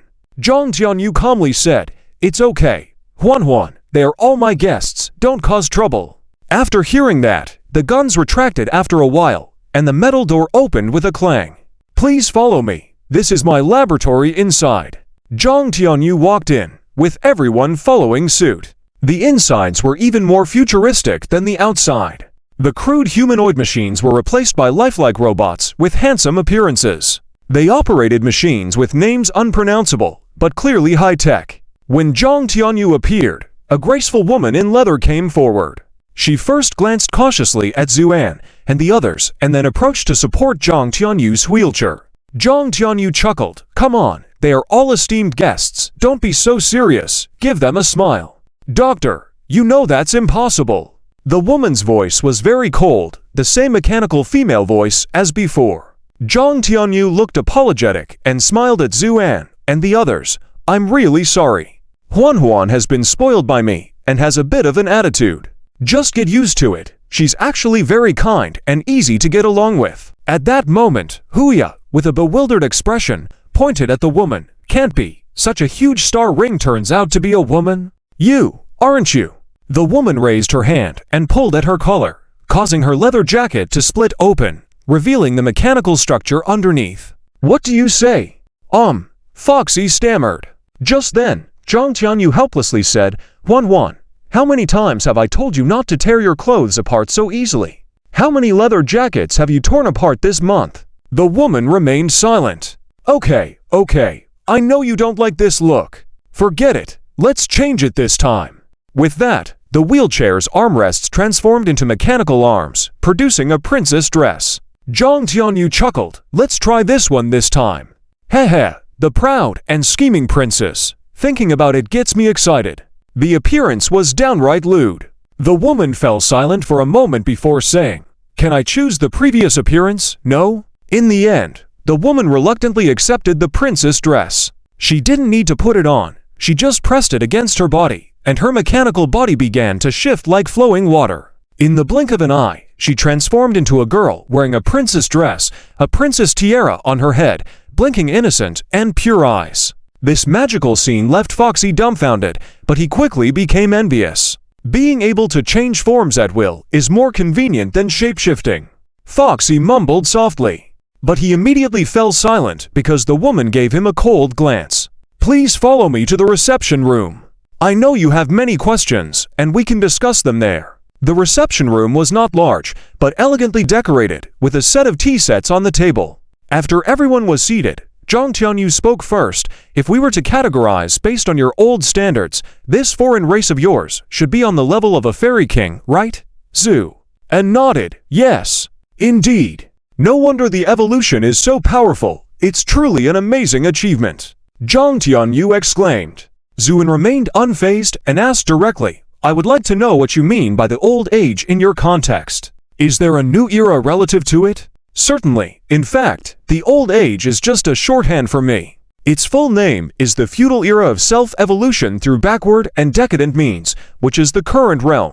As for the new era," Zhang Tianyu's eyes gleamed, "as you saw on your way here, with advanced and beautiful technology that can solve all problems, once it becomes widespread, everyone will have the right to evolve independently, leading to prosperity and dignity for all. That's called the new era." Foxy and the others were puzzled by this speech. Zuan, on the other hand, was slightly taken aback and then showed a meaningful smile. "So you don't hesitate to sacrifice your own people and wander among the realms." As soon as these words were spoken, Zhang Tianyu's expression changed abruptly. "How do you know this? Who are you exactly?" Tension filled the air. The woman standing behind Zhang Tianyu's eyes changed, and the walls and ceiling of the reception room were covered with countless holes. "Don't be nervous, I guessed all of this. After all, that city revealed everything." Zuan remained composed and said calmly. Zhang Tianyu quickly sighed and waved his hand. "Huan, you can leave now." The woman hesitated for a moment, but eventually walked out. After the door to the reception room was closed again, Zhang Tianyu sighed ruefully. "You guessed it right. That city was indeed the home of my former people." Zuan was shocked. "So you mean to say that those clones are?" "Yes, they are all my former kin." There was a hint of pain in Zhang Tianyu's expression. "When I constructed the star ring and began wandering among the realms, I thought everything would go smoothly as planned. However, a sudden temporal disturbance nearly caused the entire star ring to collapse, and even I lost my legs to the chaos. And my people, none were spared." Silence enveloped the reception room. After a moment, Zuan sighed lightly. "So you created clones to allow your people to continue living in this way?" Zhang Tianyu gave a bitter smile. "What other choice did I have? With the technology at my disposal, I could easily have restored their bodies to their original state. However, I refrained from doing so because I wanted to remember the painful lesson." There was infinite sorrow in Zhang Tianyu's eyes as he spoke. "Then you continued to wander, Zhu?" An asked flatly. "Yes, because I couldn't bear to see my people perish in vain. I want to spread scientific ideas throughout the universe, put an end to the old era, and bring new life to everyone," Zhang Tianyu said firmly. "So you founded the so-called Science Reform Society, Zhu?" An inquired. "Yes." Zhang Tianyu straightened up, looking intently at Zuan. "Join me. Let's change the entire universe together." "Is that why you invited us here as guests, or Zhu?" Unsmiled, a non-committal response. Zhang Tianyu nodded, partly. "How many members does this Science Reform Society currently have?" "Just me for now." Zhang Tianyu felt somewhat embarrassed, but quickly added, but I believe it will flourish one day and revolutionize all realms completely. It is my lifelong dedication. It's strange.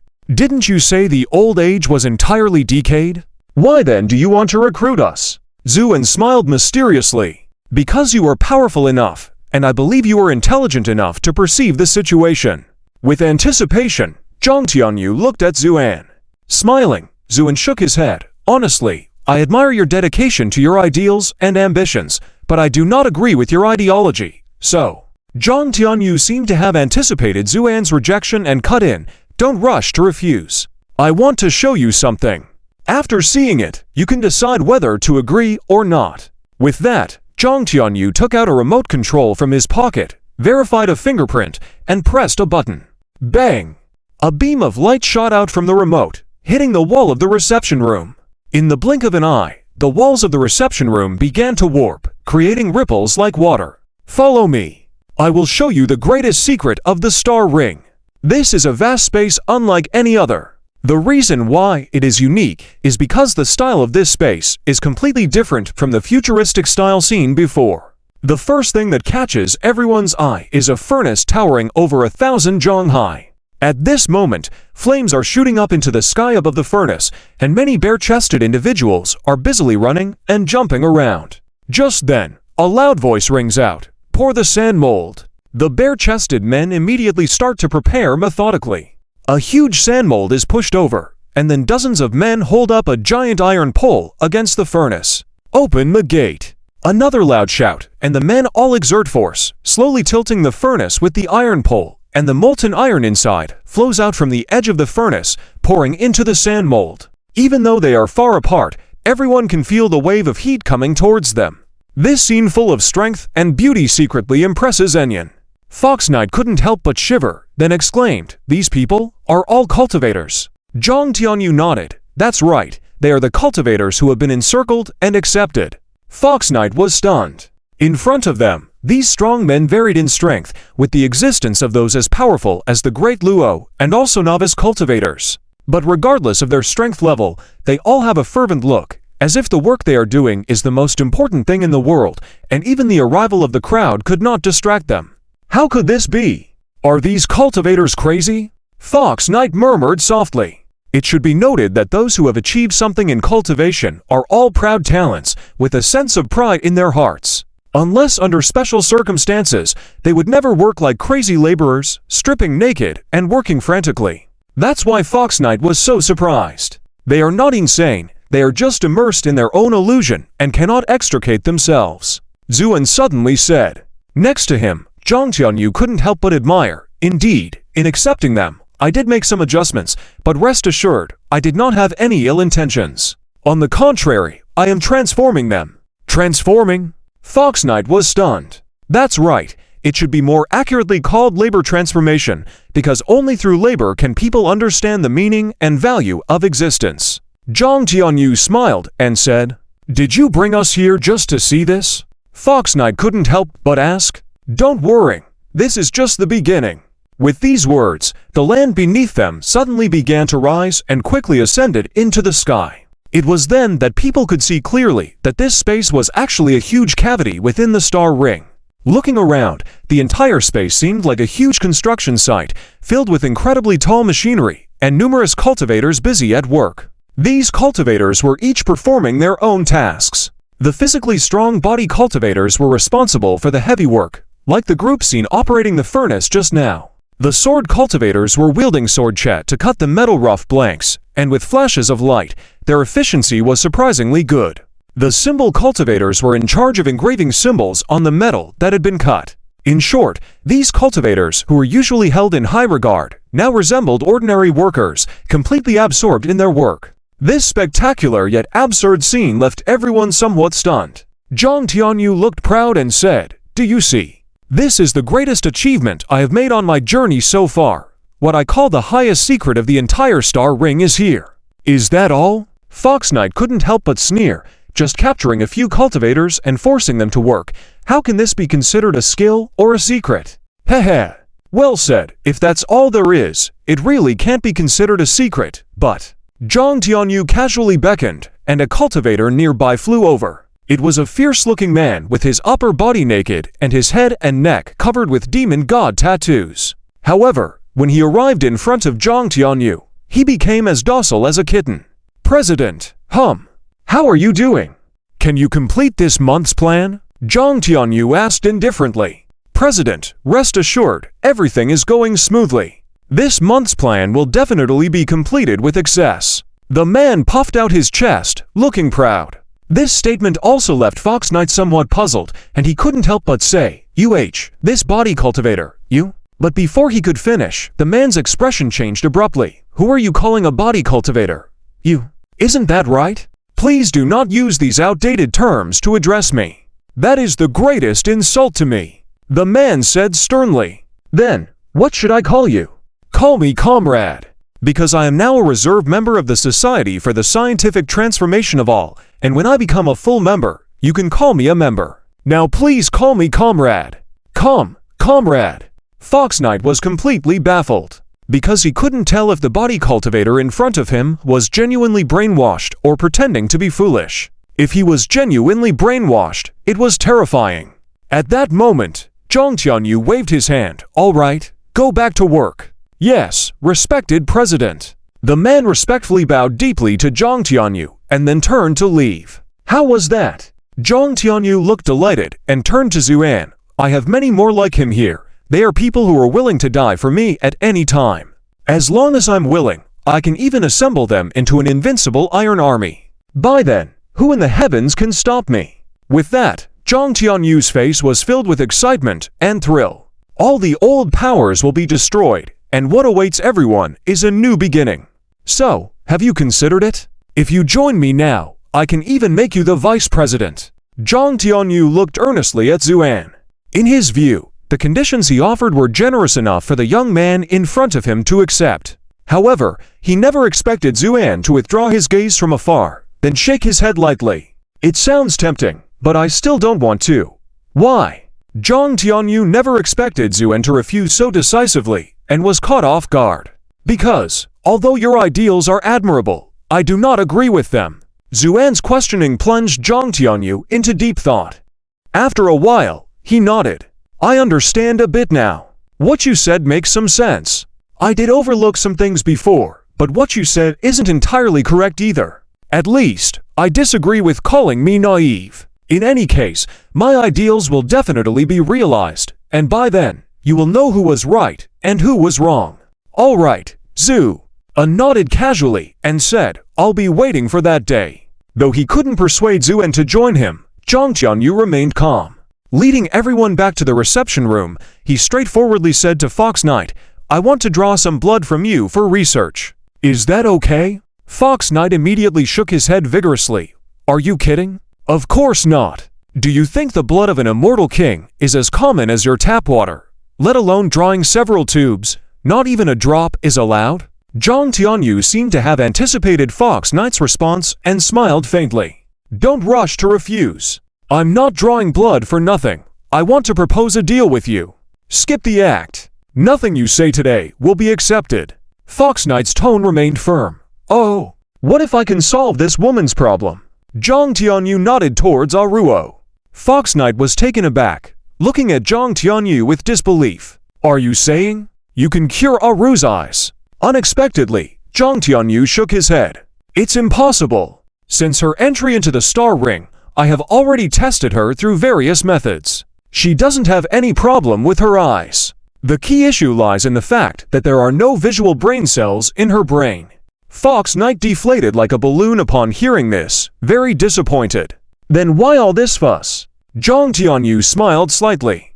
"Although I can't cure her eyes, I have a method that can allow her to live a normal life like everyone else." "What method?" Fox Knight was intrigued once again. Zhang Tianyu extended 3 fingers. 300 milliliters of blood. Fox Knight gritted his teeth. "No, at most, I can give you 100 milliliters. 250 milliliters. 150. 200. Deal." As soon as they agreed, Guanhuan suddenly appeared with a syringe in hand. Without giving Fox Knight a chance to react, she plunged the needle into his arm. "Ouch, nouch! Ouch! Ouch!" Fox Knight yelled in pain. But the woman didn't react at all, quickly drawing the full 200 milliliters of blood before retracting the needle and stepping back. Fox Knight was now sweating profusely, breathing heavily as if he was about to faint. Seeing this, Huan Ying rushed over, concerned. "Brother Zhu, what's wrong with my brother? Did he lose too much blood? It's not the blood of an immortal king, just ordinary blood. How could it be too much?" Zuan replied casually. "Then why is he like this? Likely, afraid of needles." Zuan's assumption was surprisingly accurate. Fox Knight seemed to have a natural aversion to sharp objects. Coupled with the unpleasant sensation of the previous needle, he now felt dizzy with his heart racing. He quickly circulated his cultivation to dispel the feeling. At the same time, Zhang Tianyu took the syringe, carefully storing it away. "Hey, now that you've taken the blood, it's time to show your thing." "Show what thing? Oh my, are you trying to back out?" Fox Knight immediately widened his eyes, glaring at Zhang Tianyu with a threatening look. Zhang Tianyu chuckled. "Rest assured, I will keep my promise. I may not have something to help this woman right now, but I can make one. Make one, yes. I have an idea, and now I can put it into action." Leveraging the powerful manufacturing capabilities of the laboratory, Zhang Tianyu quickly created something and handed it to Aruo. "Try this on. It's tailored specifically for you. It should fit well." Aruo received it tentatively. Fox Knight watched skeptically before looking surprised at Zhang Tianyu. "After all that, you made the headphones? Are you trying to ridicule me for not being worldly enough?" Zhang Tianyu nodded. "You really are inexperienced. These are indeed headphones, but they are special. They can emit a unique frequency of sound, which, upon hitting a surface, will be reflected back, received by the headphones, analyzed, and ultimately produce an image. With this woman can experience a different kind of visual sensation through these headphones. Although not as intuitive as real vision, at least she can live normally." After hearing Zhang Tianyu's explanation, Aruo was excited. She promptly inserted the headphones into her ears. A moment later, she stumbled over to the table, trembling as she reached out to pick up a teacup. This simple action, which would be effortless for others, was challenging for the previous Aruo because she couldn't hear static objects. This had made her extremely self-conscious, especially after coming out with Fox Knight. This self-consciousness had evolved into self-blame. Not only could she not help Fox Knight, but she also needed his care. This feeling made Aruo very despondent. But with the help of these headphones, Aruo found her confidence growing.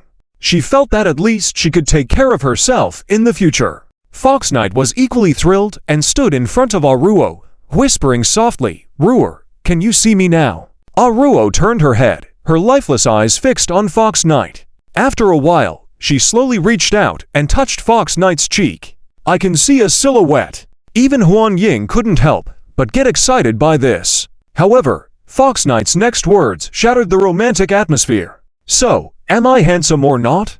Aruo's lips curled into a smile, showing a hint of radiance before nodding emphatically. "Yes, very handsome." Fox Knight was overjoyed and turned to Zhang Tianyu, shouting, "Lao Zhang, thank you." Zhang Tianyu smiled faintly. "No need to be so polite. This was merely a mutually beneficial transaction. Now that I have nothing that can help this woman, I'll make it now." He pulled out a small black box and handed it to Zuan.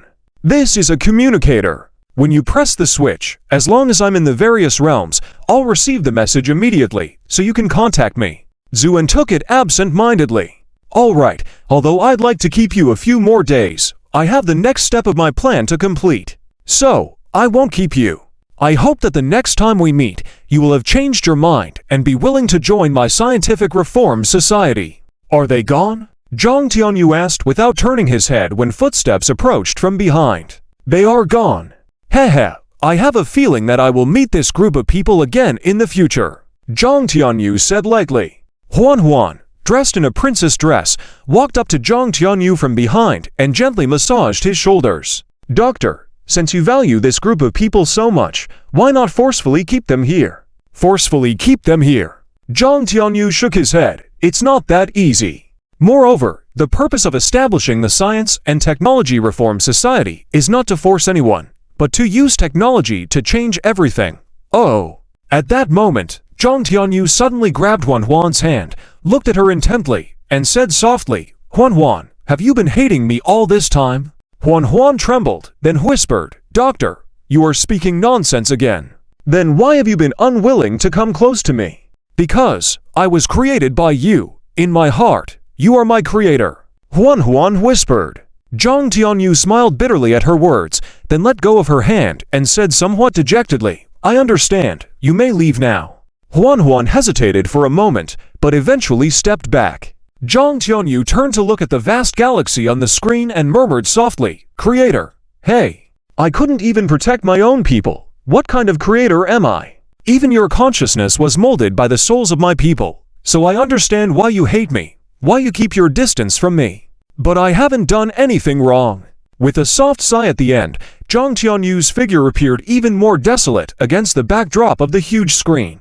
On the starship, Aru was excitedly doing chores. The so-called chores were just wiping the table and organizing things. But for Aru, it was already enough to make her happy. After all, in the past, if she wanted to do these things, she had to constantly explore, remember the position of each item before being able to do it. Therefore, for this visual model built on auditory support, Aru was enamored with it. However, Ro was a bit worried that Aru would get tired, so she kept advising her to rest. Seeing this, Zuan smiled and said, Let her do it. If you keep her sitting still, she will feel even more uncomfortable. Hayu reluctantly sat down beside Zuan and suddenly lowered her voice, Lao Zu, what do you think about what just happened? What do you mean? Why do I feel like this person named Zhang doesn't seem like a good person? Especially this science and technology reform society he created. The more I hear about it, the more it sounds like a cult. Zuan chuckled, can't you see? Hayu wanted to say something else, but Zuan waved his hand, all right, I understand what you mean, but I don't think he has done anything wrong. Those brainwashed cultivators, can't you see that they are not good people? As for this science and technology reform society, Zhu unpaused, then chuckled, just from the name, you can tell that this Zhang Tianyu is a thorough idealist, a recluse. Everything returned to calm, and the starship continued to fly steadily into the depths of space. However, at the same moment in the Dragon Clan's ancestral land, chaos erupted. Numerous huge dragons flew in the sky as if facing doomsday, with a look of panic. Two dragons even collided in the air due to their distraction. On the ground, the cities and dens where these dragons lived were in chaos. Hurry up and move, it's getting late. A huge dragon urged anxiously in the air. The speed of the ordinary dragons and dragon servants visibly increased, but this dragon was still not satisfied. Don't dawdle, quick, dismantle everything that can be taken apart, or when that Zhu shows up, nothing will be left, and you might even become his spoils. He is capable of anything, and if he sells you, I won't be able to help you. Upon hearing this, the progress of these dragon servants suddenly accelerated several times. All this just because of the name Zhu. That name originated from an unknown time, but even the elders of the Dragon Clan were alarmed upon hearing it, because the lessons left by Zuan to these dragons were too profound. So much so that when the news of Zuan's demise came, the entire Dragon Clan's ancestral land was in jubilation. Even the great elder ate 2 extra bowls of rice. Almost all dragons were celebrating, believing that this Zhu had finally received his comeuppance. Of course, they celebrated in secret because none of them dared to let the princess know what had happened. Everything was progressing in a positive direction. But unexpectedly, subsequent events made these dragons fearful again. Especially after sensing Zuan's aura for the second time, the Dragon Clan's great elder immediately made a very wise decision. That was to dismantle and hide the temple. Up to now, this great elder couldn't help but feel even more fortunate about his initial decision. Because the Dragon Clan had received precise information that Honglian Xianzun had indeed reincarnated and had quickly ascended to the position of Immortal King. And shortly after ascending to the position of Immortal King, Zhu unslew 6 Immortal Kings in a row, including the notorious 5 Elements Evil Emperor who once roamed the heavens. This news was explosive and nearly shook all realms. As the most well-informed group, the Dragon Clan naturally had more detailed information than others. But the more they knew, the more panicked they became. No one knew if the ruthless Zhu would come to the Dragon Clan accustomed to pranks. But to be safe, these dragons, who valued wealth more than life, immediately took action and hid all kinds of treasures elsewhere. Just as the great elder of the dragon clan was pondering if there were any treasures left to hide in the lair, a huge dragon rushed in anxiously. "Report, great elder, something major has happened." The great elder was shocked, his huge dragon eyes widened. "What happened? Is Zu here?" "No." The great elder immediately relaxed. "Why are you so flustered?" "It's the princess. She suddenly sent a message, saying she will return to the ancestral land soon. Asterisk clang, asterisk." The elder of the dragon clan fell silent for a moment, then spoke in a deep voice. "Immediately issue an order. No one is allowed to reveal any information about Zuan to the little princess. Those who violate the order will face the punishment of the Sin Dragon platform." "Yes." A command was given, and chaos erupted in the dragon clan's ancestral land once again. What? The little princess has left seclusion. Why does she choose this moment to leave seclusion when she never does so at other times? Isn't this adding to the chaos? A pitch-black giant dragon exclaimed. "Who says it's not? And I feel like this matter is not so simple. Our princess may already know the news." A green dragon beside him said with a worried expression. "That damn Zuan. Not only did he plunder our assets, but he also planted deep feelings in the little princess for him. What a sin!" A yellow dragon lamented with immense sorrow and anger. "Forget those useless things for now. Since the princess has broken out of the secret realm, she will be back soon.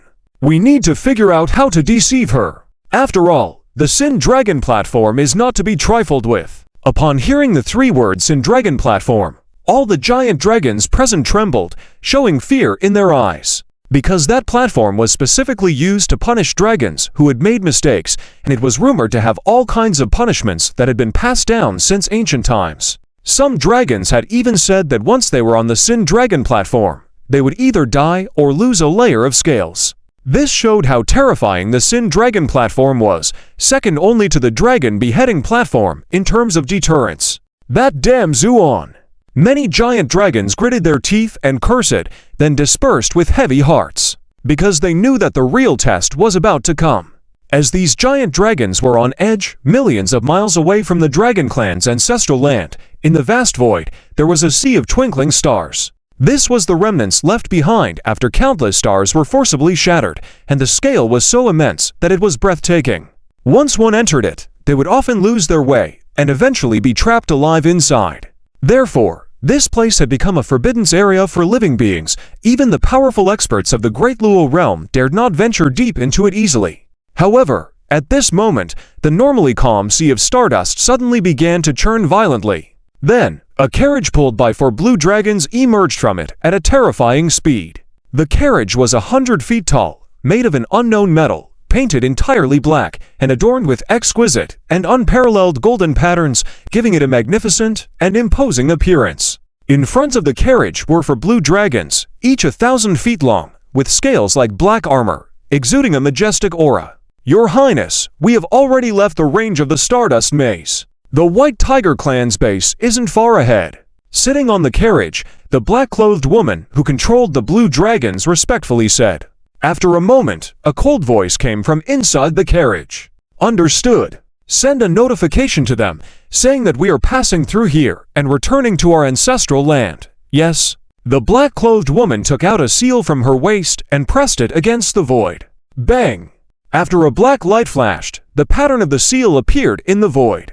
Then, the seal turned into a stream of light and flew towards the distant stars. After completing these actions, the black-clothed woman respectfully said, "Your Highness, it has been sent out. Shall we wait here for the White Tiger Clan's response?" "No need. Let's go home directly." "Yes." The blue dragon carriage moved slowly, and then suddenly accelerated, disappearing into the depths of the starry sky. Just as the carriage was about to leave the White Tiger Clan's controlled area, a brilliant light suddenly appeared in front, blocking its path. Under the light stood a group of people, with someone loudly shouting, "The White Tiger Clan's young master is here to greet the little princess." The black-clothed woman pulled the reins, and the carriage came to a sudden stop in a very short time. Only then did they see that the light blocking the way was actually a large flag with a ferocious white tiger embroidered on it. Standing under the flag were all members of the White Tiger Clan. The leader was a young man dressed in white, handsome, and exuded a powerful and intimidating aura with every move. especially his eyes, which surprisingly displayed a faint golden color, adding to his infinite dignity. He was the young master of the White Tiger clan, Li Zhongling. After the carriage stopped, a faint smile appeared on Li Zhongling's face as he took a step forward and said, "Princess, it's been a long time. I have been waiting here for you for a while." There was silence in the carriage. Li Zhongling stood quietly, his smile still on his face. After a long time, a voice came from inside the carriage. "Young Master Li is too polite. With your status, why bother waiting for me here?" Just like the Dragon Clan, the White Tiger Clan was also a powerful ancient demon clan. In terms of noble bloodlines, the young master of the White Tiger Clan was no less prestigious than this Dragon Clan princess. Hearing this, Li Zhongling chuckled. "Princess, you have been in seclusion in the secret realm for many years. Breaking out this time is a great celebration. Plus, passing by our clan's base, it's only right for me, as the young master, to come out and greet you." His words were reasonable and gave face to the Dragon Clan. Very well said. However, the princess in the carriage seemed unresponsive. After a moment of silence, she said calmly, "Master Li, you are too kind. I am grateful for your kindness, but may I pass through?" There was no intention of getting off the carriage in her words. Li Zhongling's eyelids twitched slightly, the smile on his face still there, but his eyes showed a slight chill, which was quickly concealed perfectly. He sighed softly, "Sure. Why do you have to be so distant? You must remember that we were good friends who talked about everything in our childhood. Do you refuse even to get off and meet me when passing by my place?" Li Zhongling said lightly, "I'm sorry, I do have urgent matters to attend to. Let's save it for next time. If there's a chance, I will personally come to visit. As for what happened in the past, Master Li, please don't mention it again." By the end, the voice inside the carriage had become somewhat icy. There was a glint of fire in Li Zhongling's eyes. He had rushed here to wait after receiving the notice from that seal. He had already waited for a quarter of an hour. Although this time was not long, how many people in the world were worth the White Tiger young master's wait? Therefore, Li Zhongling thought he had shown enough sincerity, but he did not expect the Dragon Clan princess to be ungrateful, and she did not even get off the carriage. It was as if she had slapped him in public. How could he not be irritated by it? "Thank you." The blue dragon carriage rumbled, as it was about to leave the place. But at this moment, Li Zhongling also boarded a White Tiger carriage and followed closely behind. "Li Zhongling, what do you mean by this?" The voice of the princess in the carriage had a hint of coldness. Li Zhongling chuckled, "Aoshu, sister, don't misunderstand. I am not following you. I just happen to want to visit the Grand Elder, that's all. What's the matter? Do I need your permission for that to you?" The voice in the carriage was choked with anger, but eventually stifled it and coldly said, "Shihonor, let's go." The blue dragon carriage accelerated and disappeared in the blink of an eye. Li Zhongling coldly smiled. "Follow them, yes?" Although separated by billions of miles for carriages of the caliber of the Blue Dragon and White Tiger, it was but a stone's throw away. Just an hour later, a huge and peerless planet appeared before their eyes. How big was this planet? To put it this way, all words used to describe something large seemed pale in comparison before this planet. Even from billions of miles away, this planet had already occupied your entire field of vision. Only a planet like this could accommodate so many dragon clans and even become the ancestral land of the Dragon Clan. Seeing the homeland they had been away from for many years, the driver Shihonor couldn't help but feel a little excited. "Your Highness, we have arrived. Do you need to inform the family in advance?" The cool-headed princess in the carriage said. "No need. Let's just go back directly." "Understood." When the blue dragon carriage finally crossed the void and arrived at the planet, the elders of the Dragon Clan in their underground lair sensed it immediately. In an instant, the underground lair fell silent. "You came back so quickly," one of the Dragon Clan elders said bitterly. "Have you figured out a plan? How are we going to explain to Shujia later?" "How should I know?" "Don't ask me. My head is about to explode. Why not say that we are under attack by a strong enemy?" "Bah. What strong enemy could scare us like this? Do you think Shujia would believe such nonsense? Then what do you suggest? It's all your fault. You shouldn't have let Shujia go into seclusion in the secret realm in the first place." "How is that my fault? You also agreed back then, didn't you?" At that moment, the underground lair was in an uproar, with many elders pointing fingers at each other. Just then, the Grand Elder suddenly sensed something and sternly shouted, "Stop quarreling! What have you gained by quarreling all this while?" All the elders lowered their heads. The Grand Elder, with a puzzled expression, said, "Strange. Why did the young master of the White Tiger clan also return with Shujiya?" "Li Zhongling!" an elder exclaimed in shock. The Grand Elder nodded. "Yes, that's the one. He returned with Shujiya." Hearing this, the many elders shuddered, then looked at each other. Could it be? Shujiya has forgotten about that Subapai and is with this young master of the White Tiger now? Otherwise, why would they return together after breaking through the barrier? An elder murmured softly. The elders couldn't help but show pensive expressions and nodded one after another. It's possible, after all, Shujiya was still very young back then. Although she said some silly things, maybe it was just her childishness. Now, after some time has passed and she has been in seclusion in the secret realm for a long time, maybe she has really come to her senses. An elder exclaimed excitedly. But this Li Zhongling is not a good person. It is said that he is cruel in character and greedy by nature. How can such a person deserve Shujiya? That's right, I don't agree either. Hey, the White Tiger clan has that demeanor to begin with. This Li Zhongling, as the young master of the White Tiger, may not be good, but after all, he is a member of the demon race. It's better than that Subapai. But I still think this Li Zhongling is not good. The topic suddenly shifted to who was better between Su En and Li Zhongling. At that moment, the Grand Elder said sternly, "All right, let's stop discussing this. Whether he is good or not, that is a matter for later. The most important thing now is how to deceive the princess. As for this Li Zhongling..." A hint of fierceness flashed in the Grand Elder's eyes. If he dares to have any improper thoughts about Shujiya, I wouldn't mind reducing the number of successors from the Li family. The overwhelming fierceness in his words shook the entire room. The elders all bowed, understood. At this moment, the blue dragon carriage had already flown into the planet. Looking around, the land under their feet was in ruins, not even a complete building in sight. Seeing this scene, the driver Shianer couldn't help but widen her eyes, her face full of astonishment. What's going on? Why has it become like this? Li Zhongling's White Tiger carriage also entered the planet, and he too was stunned by the scene before him. What trick are these eels playing? How did they dismantle everything? Li Zhongling murmured softly. At the same time, they had already arrived at the location of the Dragon Clan Temple. However, the Dragon Clan Temple was no more, leaving only an empty foundation standing there. Your Highness, what's going on? Where is our temple? Such a huge temple! Shianer said in shock. At that moment, several huge dragons made way, and the Dragon Clan Grand Elder came to the scene. He smiled and said, "Shujiya, why did you come back so quickly? I was planning to send someone to fetch you."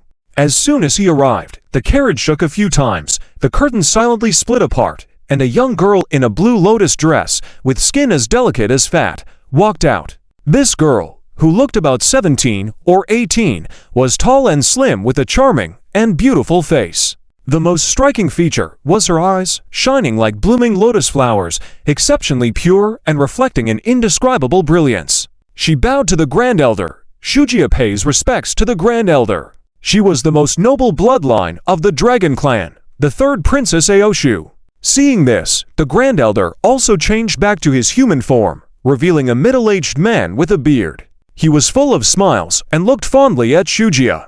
"Good Shujiya, no need for so many formalities. How did you suddenly break through and come out this time?" Upon seeing the fierce and formidable spirit bowing respectfully to him, the expression of the Dragon Clan's elder chief was a bit strange, but he still nodded slightly. "So, you are the young master of the White Tiger clan. Is your elder master well?" In reply to the elder chief, "My elder master is doing well. But may I ask, why is the esteemed young master of the White Tiger clan visiting our Dragon Clan territory?" The elder chief asked in a flat tone, with a hint of coldness in his words. Considering that the relationship between the Dragon Clan and the White Tiger clan was not particularly good, although not very far apart, their interactions were limited to mere nods of acknowledgement. Therefore, with the sudden visit of the fierce and formidable spirit, the elder chief naturally had to ask this question. Unexpectedly, The normally fierce and irritable spirit showed no sign of anger due to the elder chief's indifference. On the contrary, he smiled and said, "I came here first to pay my respects to the elder chief, and secondly because I heard that Sister Aoshu successfully broke through, so I came here to celebrate." Regardless of the fierce and formidable spirit's notorious reputation, based on his current behavior alone, he could be considered impeccable. Not only was he polite and courteous in his speech, but he also maintained a humble demeanor, even referring to himself humbly. This could be considered as giving face to the Dragon Clan. Therefore, even the elder chief, who had prejudices against the fierce and formidable spirit, had to nod and even show a slight smile. After all, it's not good to strike someone who is extending a hand in friendship. If he remained cold, it would damage the dignity of the Dragon Clan. So, the young master truly has good intentions. But how did you know that Lady Aoshu had broken through and came here so coincidentally, one after the other? The elder chief inquired. The fierce and formidable spirit smiled faintly. "It's because Sister Aoshu once passed by the territory of our White Tiger clan, and I saw it from the message she sent me." "What? How did Aoshu pass by the territory of the White Tiger clan? Did you come from the Star Sea Maze?" The elder chief was greatly surprised. Aoshu seemed to know that she had done something wrong, and whispered, "The situation was urgent, so I took a shortcut." The elder chief and the other elders who arrived later all looked a bit pale. Aoshu, how could you be so reckless? What place is the Star Sea Maze?" "That is a place where even the strongest of the Great Luo can be trapped to their death. If anything happens to you, how can we face your parents' spirits and your sister?" "That's right. This is not a joke. Even if nothing happens, Princessa will not let us old fellows off easily." These elders began to chatter, with pained expressions, as if Aoshu had committed an unforgivable crime. Just then, Aoshu calmly said, "It's all right. I know what I'm doing." "You know what you're doing? What do you know? With your current bloodline power unable to even reach the level of the Great Luo. Isn't this reckless ... Before the elder chief could finish, Aoshu whispered, "I have already reached it." "What?" Because Aoshu's voice was too soft, the people present didn't quite catch it. The elder chief looked at Aoshu in bewilderment. Aoshu raised her head and calmly said, I have partially awakened the power of my bloodline, and I have become a Great Luo powerhouse." Many elders looked at Aoshu in disbelief, their eyes filled with incredulity. Because Aoshu was currently only 17 years old in human terms. Even with the noblest White King bloodline flowing through her veins, it was impossible for her to become a Great Luo powerhouse in such a short time. After all, her sister, who had once shaken the heavens as a peerless genius, only reached the level of Great Luo at the age of 25. At that moment, feeling the doubts of the crowd, a powerful aura emerged from Aoshu's body. As she moved, the dragon's might was evident, as if she had already become an embodiment of the Great Luo. Especially above her head, a faint outline of a white dragon appeared, and the white dragon slowly lifted its head, its eyes flashing with light, causing the entire Dragon Clan territory to tremble slightly. Heavens! The White King's illusion! Aoshu! She has really reached the level of Great Luo! One elder murmured in shock. Even the fierce and formidable spirit looked puzzled as he gazed at Aoshu, but then his eyes gradually became filled with fervor. Aoshu's current strength demonstrated that her talent was even greater than that of her sister. Such immense talent, combined with the royal bloodline she possessed, irresistibly attracted the fierce and formidable spirit, awakening an infinite desire within him.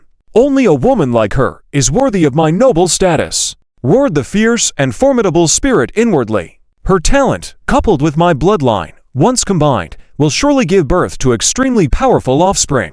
By then, my position within the White Tiger clan will be unshakable, and I might even replace my father as the first successor to the chieftain." These thoughts gnawed at the soul of the fierce and formidable spirit like a venomous snake, making his gaze even more intense. At the same time, the elder chief was the first to step forward, grabbing Aoshu's wrist and carefully examining it. After a moment, his eyes gradually brightened, and then he stared at Aoshu with an expression as if he were beholding a rare treasure, his voice trembling slightly. "Aoshu, when did you break through to become a Great Luo powerhouse?" Aoshu softly replied, "Just 2 days ago, I suddenly felt an inexplicable fluctuation, which broke the last barrier blocking my breakthrough, allowing me to step into the realm of the Great Luo." The elder chief's excited beard trembled, a 17-year-old great Luo. Dragon God above, if the spirit of the White King in the heavens knows how determined you are, he will be incredibly happy. In the end, the elder chief's voice even choked up, and the other elders were also filled with excitement, some even lowering their heads to wipe away tears. Meanwhile, the fierce and formidable spirit, who had concealed all his greed and desires, took a few steps forward, wearing a gentle smile, and said, "Congratulations to Aoshu for being able to enter the realm of Great Luo at such a young age. This news, when spread, will surely shake the entire Yao clan. Aoshu's future is boundless. And congratulations to the elder chief. The Dragon Clan will prosper. It should be happening right now. Celebrate! Celebrate! Of course we must celebrate! Come!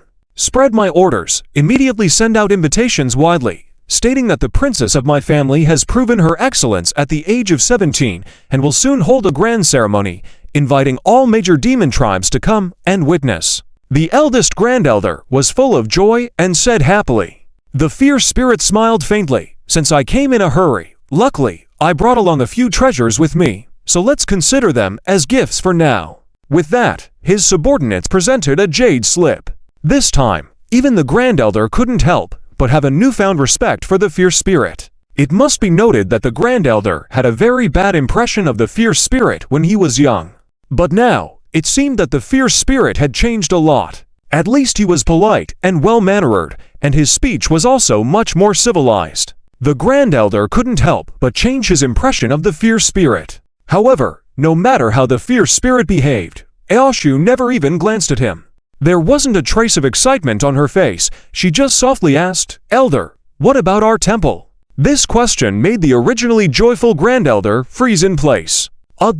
Also, on my way here, I noticed that all the precious buildings have been demolished. What is going on?"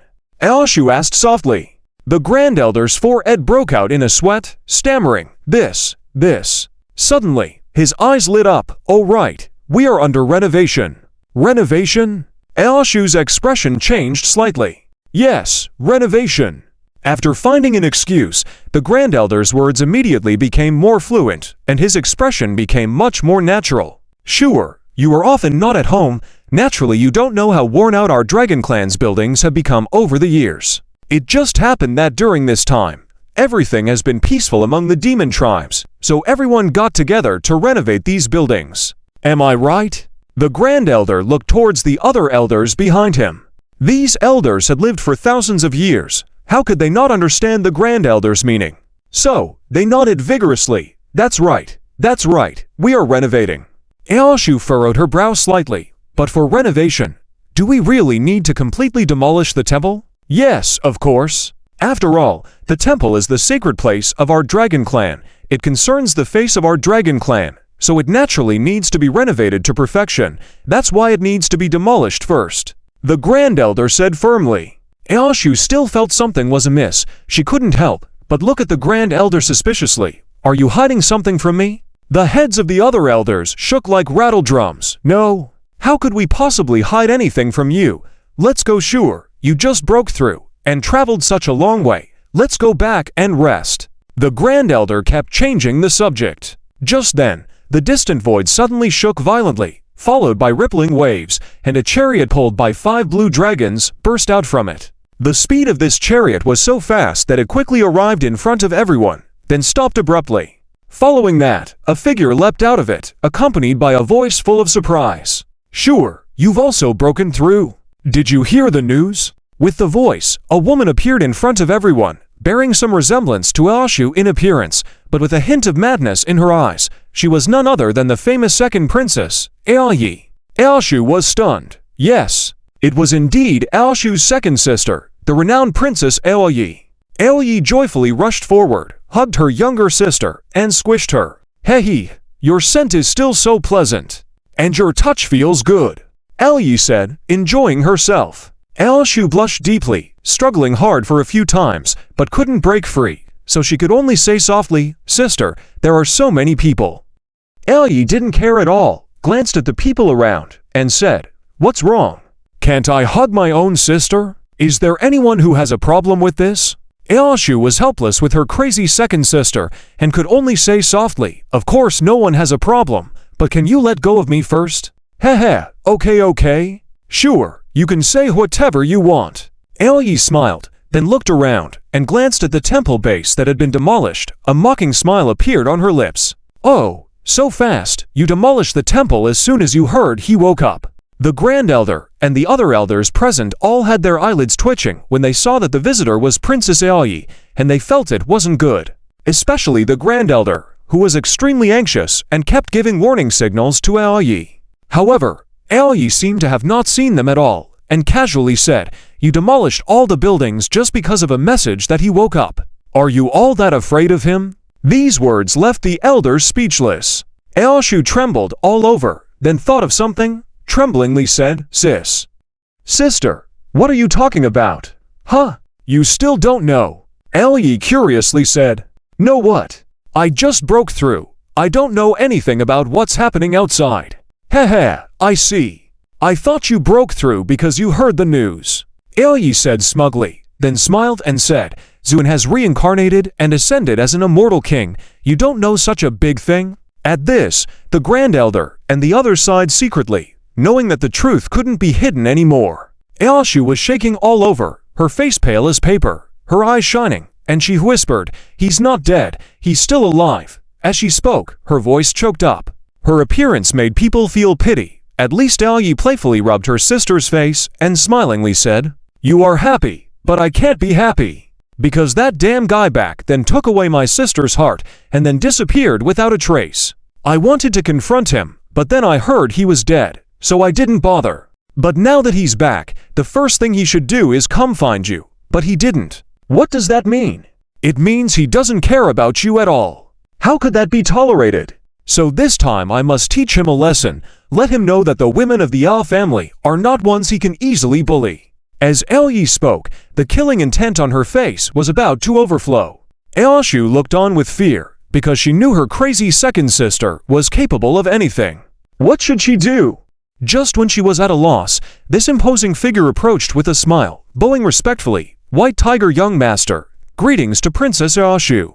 "White Tiger Young Master, you are the Lixiong spirit?" Aoyi coolly glanced at the Lixiong spirit. The Lixiong spirit smiled and nodded. "Indeed, I." Before he could finish, Aoyi cut to the chase. "When Shure was young, did you often bully her?" The question made the smile freeze on the Lixiong spirit's face, and he awkwardly said, "Well, at that time I was young and immature. I might have offended Shure in some ways." "Stop with the bullshit. Shure told me that you used to bully her all the time, and even boasted about taking her yin essence when she grew up. Is that right?" Aoyi's face flashed with killing intent. The Lixiong spirit was dumbfounded. He couldn't remember what he said, but knowing his character, he might have said something like that. So he hurriedly explained, "Your Highness, at that time I..." Before he could finish, Aoyi had already rushed forward and landed a punch on his cheek. The punch hit the Lixiong spirit's face, sending him flying unexpectedly. It was at this moment that Aoyi, full of killing intent, said, "Do you dare to bully my sister? Today, I will make you understand why this flower is so red." The Lixiong spirit was completely stunned, never expecting this woman to strike. Almost landing, he reacted, barely stopping his fall. But he now looked miserable, with a swollen face and blood trickling down his lips. The pain made him tremble slightly, his eyes turning ferocious. From childhood to now, no one had dared to hit him like this before. So he stared at Aoyi and said coldly, "Princess, what do you mean by this? I, as a White Tiger tribe young master, you dared to hit me. Have you considered the consequences? What? Is the White Tiger tribe's young master impressive? Can he bully my sister? Humph! Today, I will tell you, even if the Red Lotus Immortal Venerable were here now, I would still fight back if anyone dared to bully my sister." With those words, Aoyi lunged at the Lixiong spirit once again.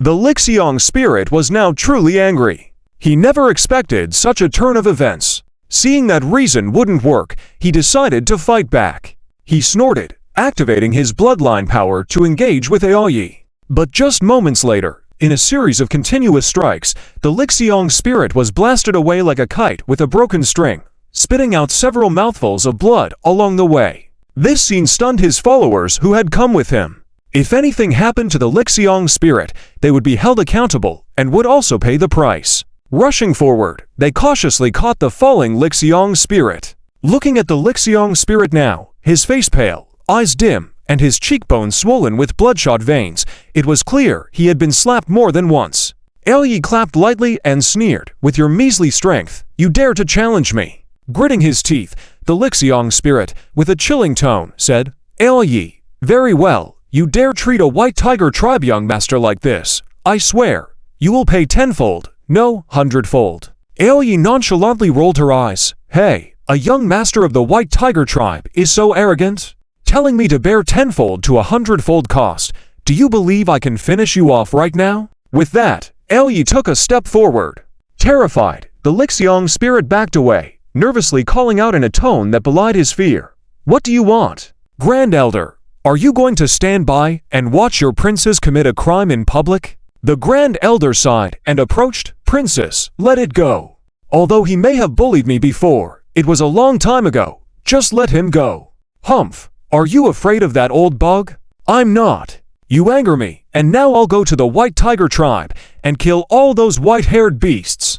Yi's voice was full of killing intent, and as she spoke, above her head a white dragon image began to materialize. This white dragon image was much clearer than the one belonging to Aoshu earlier. When it appeared before everyone, it caused the heavens and earth to tremble. The heavy aura of an immortal king oppressed the Lixiang spirit, rendering him speechless. This pressure made everyone's faces change. Even many dragons far away felt this aura and immediately trembled, burying their heads in the ground, shaking all over. Not for any other reason, but because the impression Yi left on many dragon tribes was too deep. Other than Xuan, she was probably the most headache-inducing for the dragon tribes. After all, the title of second aunt was not just for show. Second sister, maybe let it go. Although he bullied me before, it was a long time ago, so just let him go, Aoshu softly suggested. The Lixiang spirit was on the verge of tears, feeling that Aoshu was glowing. But Yi snorted, annoyed, "I'm seeking revenge for you." "All right, we can't really kill him, let him go." "How boring." Yi stomped her foot, raised her eyebrows, and coldly commanded the Lixiang spirit to leave. "Get out.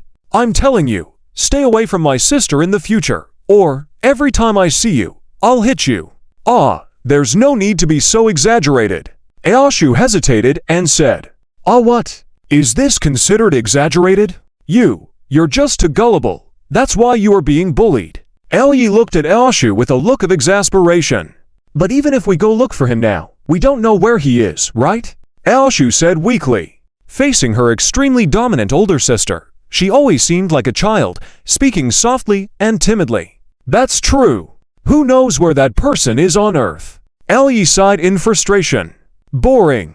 I was planning to come and settle the score with that scum after hearing the news, but he hasn't shown up. What a letdown. Let's go, let's go," Yi said as she prepared to leave in a hurry. Seeing this, the elder hurriedly stepped forward to stop her. "Second princess, please wait." "What now?" "Elder, do you have something else to say?" Yi said impatiently. Cough. The elder was amused by Yi's address, but knowing that the second princess was always like this, he didn't mind. "Here's the thing, second princess. The young princess has broken through to the Grand Luo realm at the age of 17, which is a great joy. So, I have informed various fairy clans to prepare for a celebration. Since you are here, why not stay for the celebration before leaving?" Yi's eyes sparkled at the words, and she carefully examined Aoshu before exclaiming, "You broke through to the Grand Luo realm for real, huh? Well done, sure. You broke through earlier than I did back then. Your talent truly lives up to being my sister," she said, patting Aoshu's shoulder heavily with a proud smile on her face. Then she turned to the elder and said, "All right, since this matter has been settled, I have nothing to do anyway. It's just as well to join the celebration." Then she grabbed Aoshu's arm and said, "Sister, let's go." Without waiting for Aoshu to react, she hurriedly left. After they had left, the elders gathered immediately. "Elder, what are you doing? Why did you ask the second princess to stay? Don't you think it's already chaotic enough? Letting the second princess stay will only cause more trouble, right?" Some elders started to complain to the elder. The elder just smiled, then stroked his beard lightly and said, "You guys don't understand. I'm doing this for the greater good of all of us. Have you ever thought about it? Zuin has already ascended to the position of Fairy King for some time now. If he suddenly appears during the celebration, what should we do?" This sentence made everyone fall silent. Yes. What if he heard the news and showed up? Especially with the temper of the young princess, if she were to see him. Thinking of the worst-case scenario, the faces of the many elders all looked somewhat unpleasant. The elder smiled smugly. "So, I asked the second princess to stay. If he shows up, she can deal with him.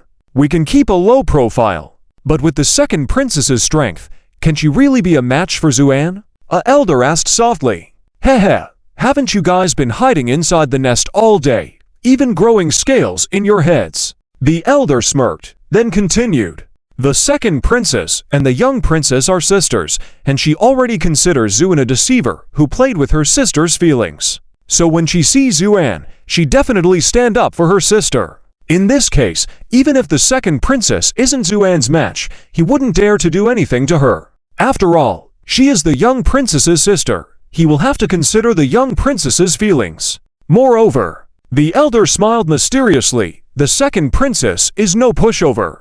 Zuan has just ascended to the Fairy King position. If a fight were to break out, who knows who would win?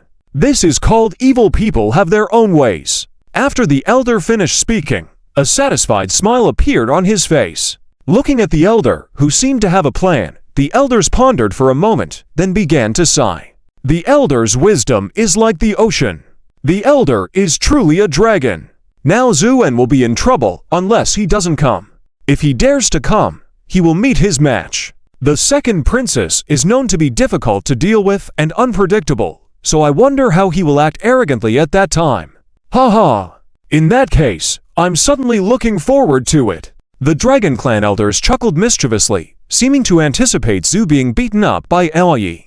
Little did they know that at the same time, Zuan, who was continually cursed and vilified by them, was discussing them with his wife. "Darling, do you have a good relationship with the Dragon Clan?" And Yen asked.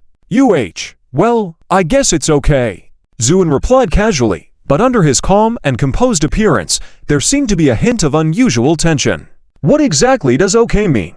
This time we need to use the Dragon Clan's sacred origin to cure Xiao Sha and inquire about Emperor Lu Zhang's whereabouts. If the relationship is not good, will the Dragon Clan help? And Yan said with some concern. Just then, Huya suddenly approached, wearing a mysterious smile. "Sister-in-law, rest assured, Brother Zhu definitely has a way to solve these problems. If not, just like before, he can teach those big loaches a lesson." But Yan was still hesitant emotionally. She found it hard to accept Haya's words. Huya smirked. "Sister-in-law, don't worry. You don't know how despicable these big loaches are. They value money like their lives and are stingy to the core. Only people like Brother Zhu can teach them a lesson. Otherwise, how could these guys be controlled?" Moreover, Huya glanced at Zuan, implying something as she continued. "Even if these loaches don't agree, there will be people willing to help." Cough. Zuan suddenly coughed lightly, glanced at Huya without changing his expression, then turned to ask, "Yinger, where are we now?" Zhu, and skillfully diverted the topic elsewhere. As expected. After hearing Zuan's words, Yan hurried over to Hu Ying's side, looking nervous, and then whispered with Hu Ying, Aro, and others. This silent crisis seemed to have temporarily passed. Hu Yi grinned at Zuan, his expression simply despicable. Zuan glared at him fiercely, then lowered his voice and said, "Are you looking for trouble, kid?" What? Afraid of your sister-in-law finding out about you and the Dragon Princess?" Hu Yi laughed even more joyfully. "Get lost. What do I have to be afraid of? I haven't done anything to wrong Yanner." "Then why were you so nervous just now?" "Was I nervous? I don't think so," Zuan stated firmly. "Not nervous. If you weren't nervous, then why did you quickly change the subject? Are you feeling guilty, Zuan?" Then he said in a low voice, "I diverted the topic because I was afraid of your nonsense." Hu Yi smirked. "Your words are trying to deceive, but you can't deceive me." As he said that, he leaned in and with a mischievous smile whispered, "Rest assured, I will keep this secret safe for you, but only if your sister-in-law doesn't suspect me. Otherwise, don't blame me for betraying you." When he spoke these words, Huyi looked very pleased, feeling like he had finally caught a hold over Zuan. Zuan, looking at his smug expression, suddenly wanted to tie his tail into a pretty bow. But unfortunately, the situation was against him. So he had to suppress the impulse in his heart and said quietly, "Is that so? Then I really should thank you." The words "thank you" seemed to be gritted out by Zuan through clenched teeth. "No need to thank me, aren't we good brothers? This is what I should do," Huyi said slyly.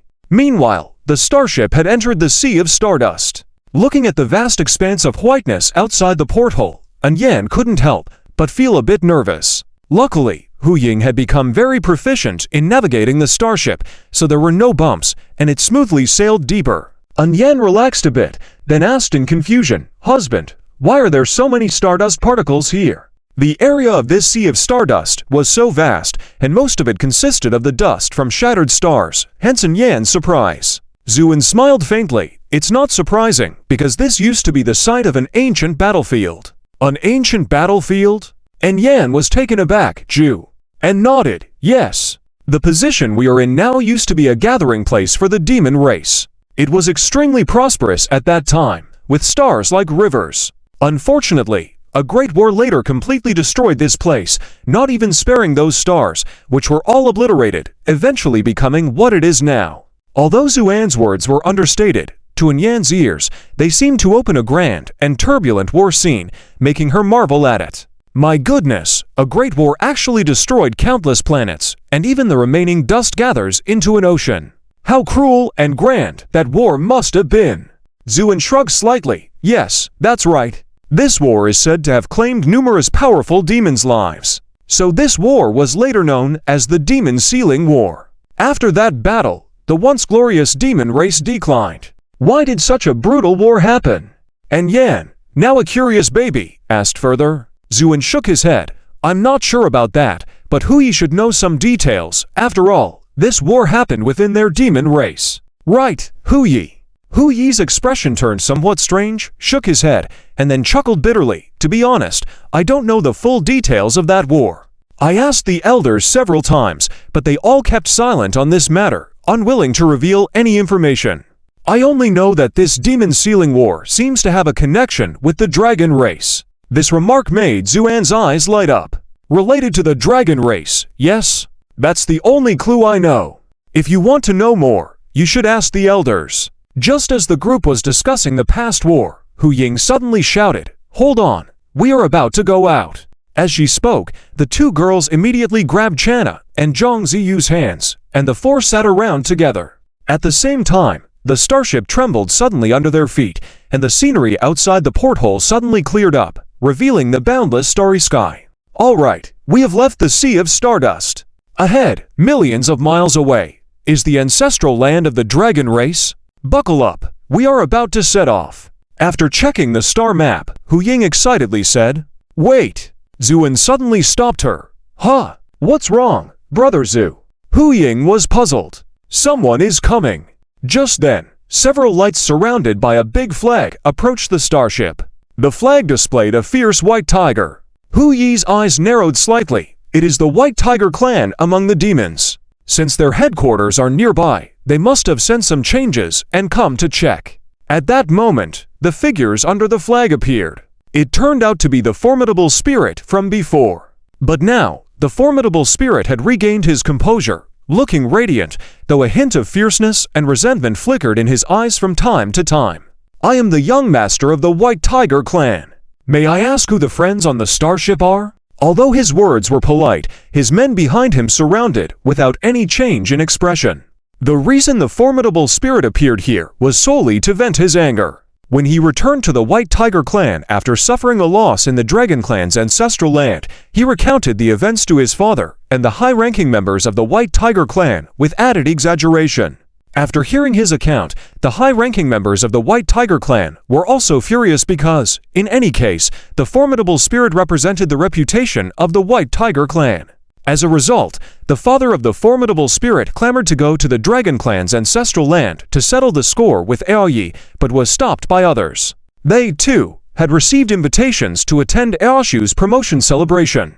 But he has his own plans. Because he thought it through clearly, since the Dragon Clan has sent out many invitations, there will surely be many Demon Clan members going to observe the ceremony, including some who may pass through the Stardust Sea. This provides a perfect opportunity for him to wait outside the Stardust Sea and see if he encounters powerful demon clans. He would let them pass, but if they were of average strength, well, he could only blame himself for being unlucky. Not only would their gifts be accepted by the ferocious spirits, but their lives probably wouldn't be spared either. With this dark thought in mind, Li Zhongling stationed himself outside the Stardust Sea. However, it was unclear whether he was unlucky or the other demon clans were just lucky. He waited outside the Stardust Sea for a whole day, without seeing a single trace. This boring wait made Li Zhongling angry, and he was on the verge of giving up.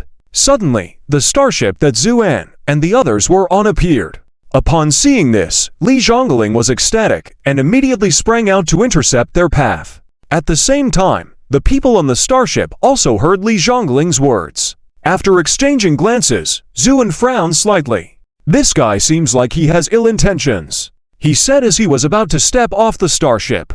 At this moment, Hu Yi stopped him. Wait, I know this guy. He is a young master of the White Tiger Clan, extremely cruel by nature. He must have no good intentions waiting here. But killing him would only alert the White Tiger Clan.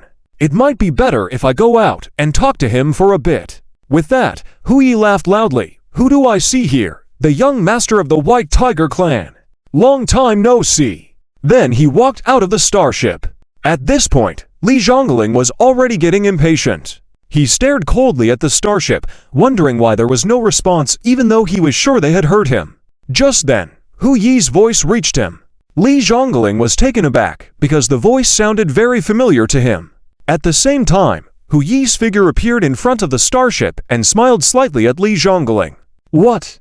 Don't recognize me? Hu Yi. You're Hu Yi. Li Zhongling shuddered, exclaiming. Hu Yi nodded with a smile. That's right, it's me. Young master, why are you idling here as a gatekeeper in this void? Li Zhongling blushed, but his eyes showed deep fear. In terms of status alone, Hu Yi was superior to him. Not only was the Green Fox Kingdom stronger than the White Tiger Clan, but Hu Yi was also known as the strongest and most terrifying among the younger generation of demon clans. Just the fact that he was the first of the younger generation of demon clans to reach the title of Immortal King was proof of his exceptional abilities. Faced with such a figure, Li Zhongling's dark thoughts were instantly dispelled, and he smiled awkwardly. Hu Yi, you're joking. I just happened to pass by here occasionally and saw a starship emerging from the Stardust Sea, so I was curious and came to take a look. I wasn't specifically waiting here. This was clearly a lie. But Hu Yi didn't bother to expose him and just nodded casually. However, Li Zhongling seemed to have a sudden realization and smiled. Since the Lord Fox has appeared here, I believe you've received an invitation from the Dragon Clan. You came so quickly. It's only been a day, and you've already come from the Green Fox Kingdom to here. The Dragon Clan's invitation? Upon hearing this, Hu Yi's thoughts were stirred, but he maintained a calm demeanor and just smiled slightly. I happened to have some free time recently, so I took a few friends to travel among the realms. When I received the news, I came over. This was obviously a blatant lie, but Li Zhongling didn't doubt him and suddenly had another idea in his mind.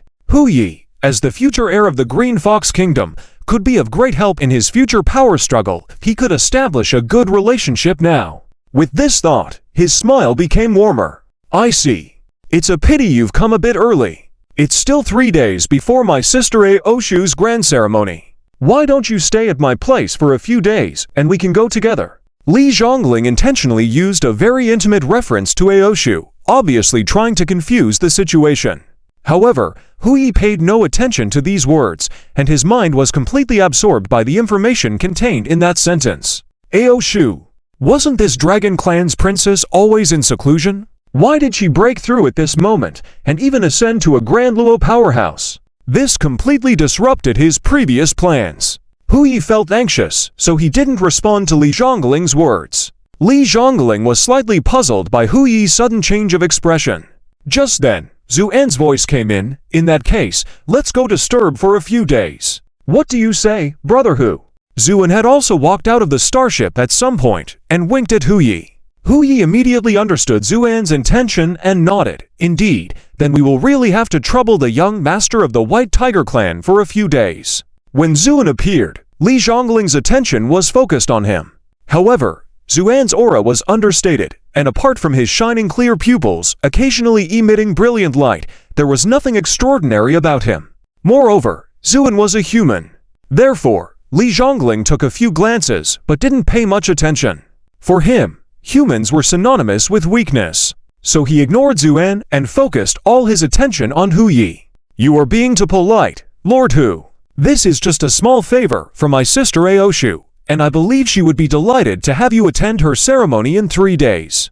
Li Zhongling intentionally blurred the line between himself and Aoshu, trying to confuse the situation. However, Zuan just smiled at his words, not taking them to heart. The distance to the White Tiger clan's residence was not far, so the group soon arrived there. Li Zhongling had already sent a message ahead, so when Hu Yi and the others arrived, the chief elder of the White Tiger clan, Li Hai, Li Zhongling's father, led a group of powerful beings to welcome them at the door. When the fox boat just landed, Li Hai greeted with a smile on his face. Master Fox, it's been 100 years since we met in the fox country of Qingku.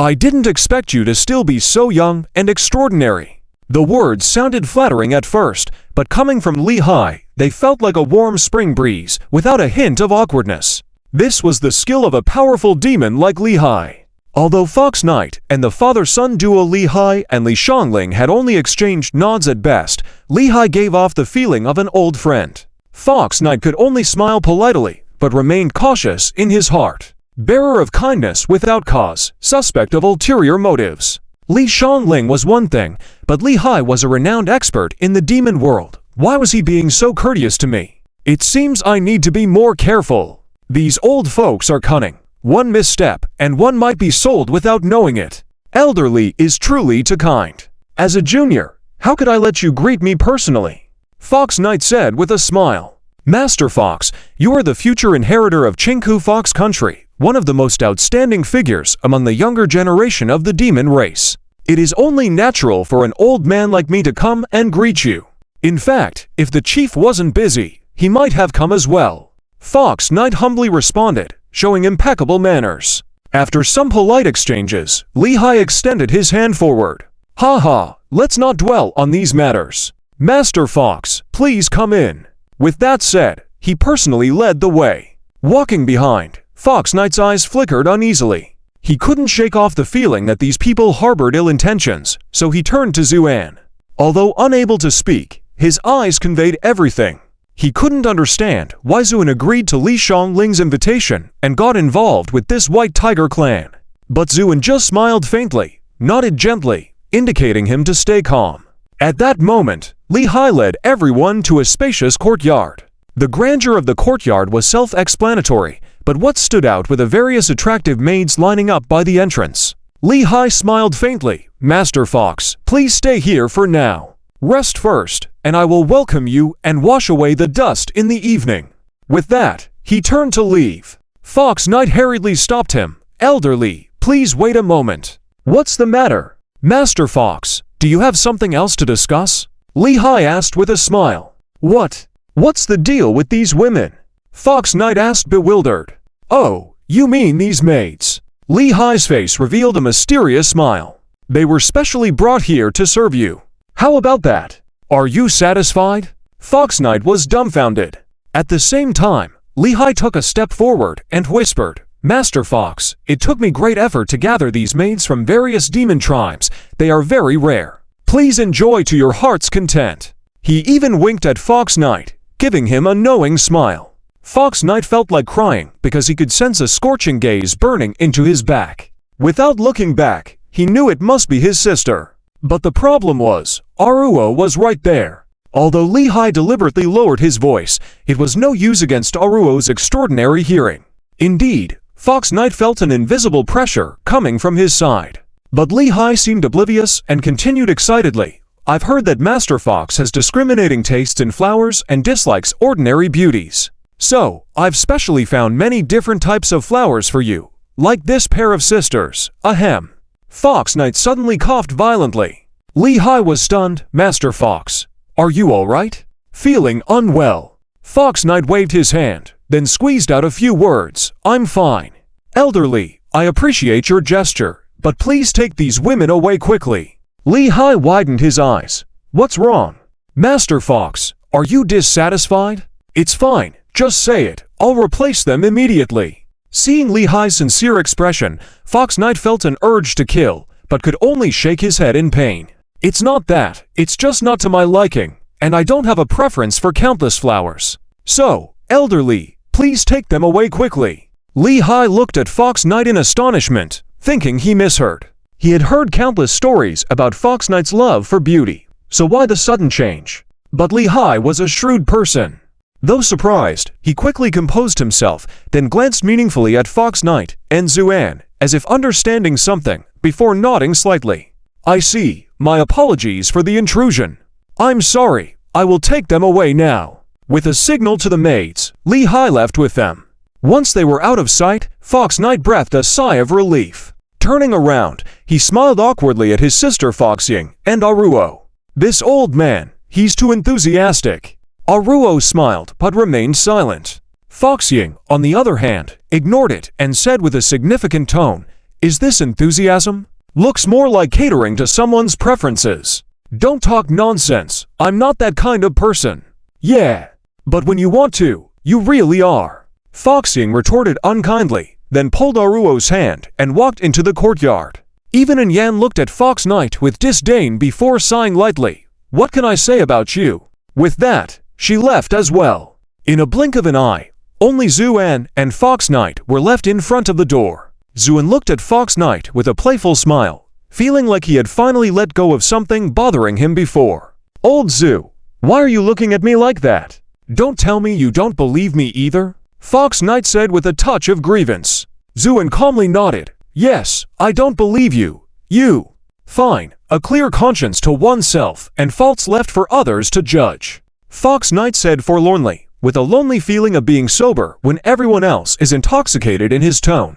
But before he finished speaking, Zuan lightly knocked his head with a smile, scolding, Stop pretending in front of me. Just for fun? Fox Knight couldn't help but widen his eyes, Zu, and nodded, yes. This time we happened to coincide with Miss Shu's celebration, so naturally we should go and congratulate her. So let's stay in this White Tiger clan for 2 days first. When the time comes, we'll go together, which can also be considered a surprise for this group of Dragon Clan.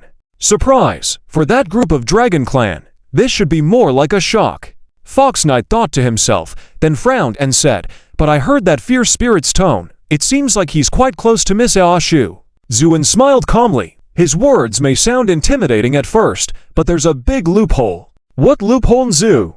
Unsaid lightly. Haven't you noticed that fierce spirit was seriously injured at that time? Although he is mostly recovered, there are still subtle traces that can be seen. Upon hearing Zuan's words, Fox Knight furrowed his brows in thought, then suddenly realized, that's true. I was wondering why his face looked a bit strange at that time. Like it was distorted. But what does this have to do with you coming here? Of course it's related. That fierce spirit is just a junior at best. The Dragon Clan elders definitely wouldn't lay a hand on him. And you know Shu's temperament. She's a well-behaved girl. She wouldn't resort to violence. Then who would have beaten him up like that? You mean? Zuan nodded. Yes, it was her. Then he sighed. Besides her, I can't think of anyone else who would act so recklessly. Fox Knight shuddered all over, as if recalling some unpleasant memories, swallowed hard, and then in a slightly trembling voice said, Lao Zu, I suddenly feel that to find the whereabouts of the Emperor's flowing milk, we don't necessarily have to look for the Dragon Clan. What if we try another place? Then what about Little Sha? Except for the Dragon Clan's Holy Land origin, you come up with another way to save her, Zuan said lightly. Fox Knight actually lowered his head seriously to think for a moment, then spoke firmly. How about this? Bury Little Sha's dragon egg under the 3-life tree in the Chengku Fox country, and then I will ask the Great Elder to cast a spell to reincarnate her as a fox. What do you think? Zuan looked deeply at Fox Knight and said slowly, What do you think? Fox Knight's voice gradually lowered, it seems. There might be some problems with that. Zuan shook his head. All right, look at you being so indecisive. This Ailyi is indeed erratic, but you are one of the top young experts in the Yao clan. Why are you so afraid of her? You don't understand. Fox Knight said in embarrassment, lowering his head and speaking in a soft voice. Actually, my family's great elder had already arranged with the previous White King to betroth me to Aoyi before I was even born. Hearing this, Zuin couldn't help but look stunned, then looked at Fox Knight with a shocked expression. What are you saying?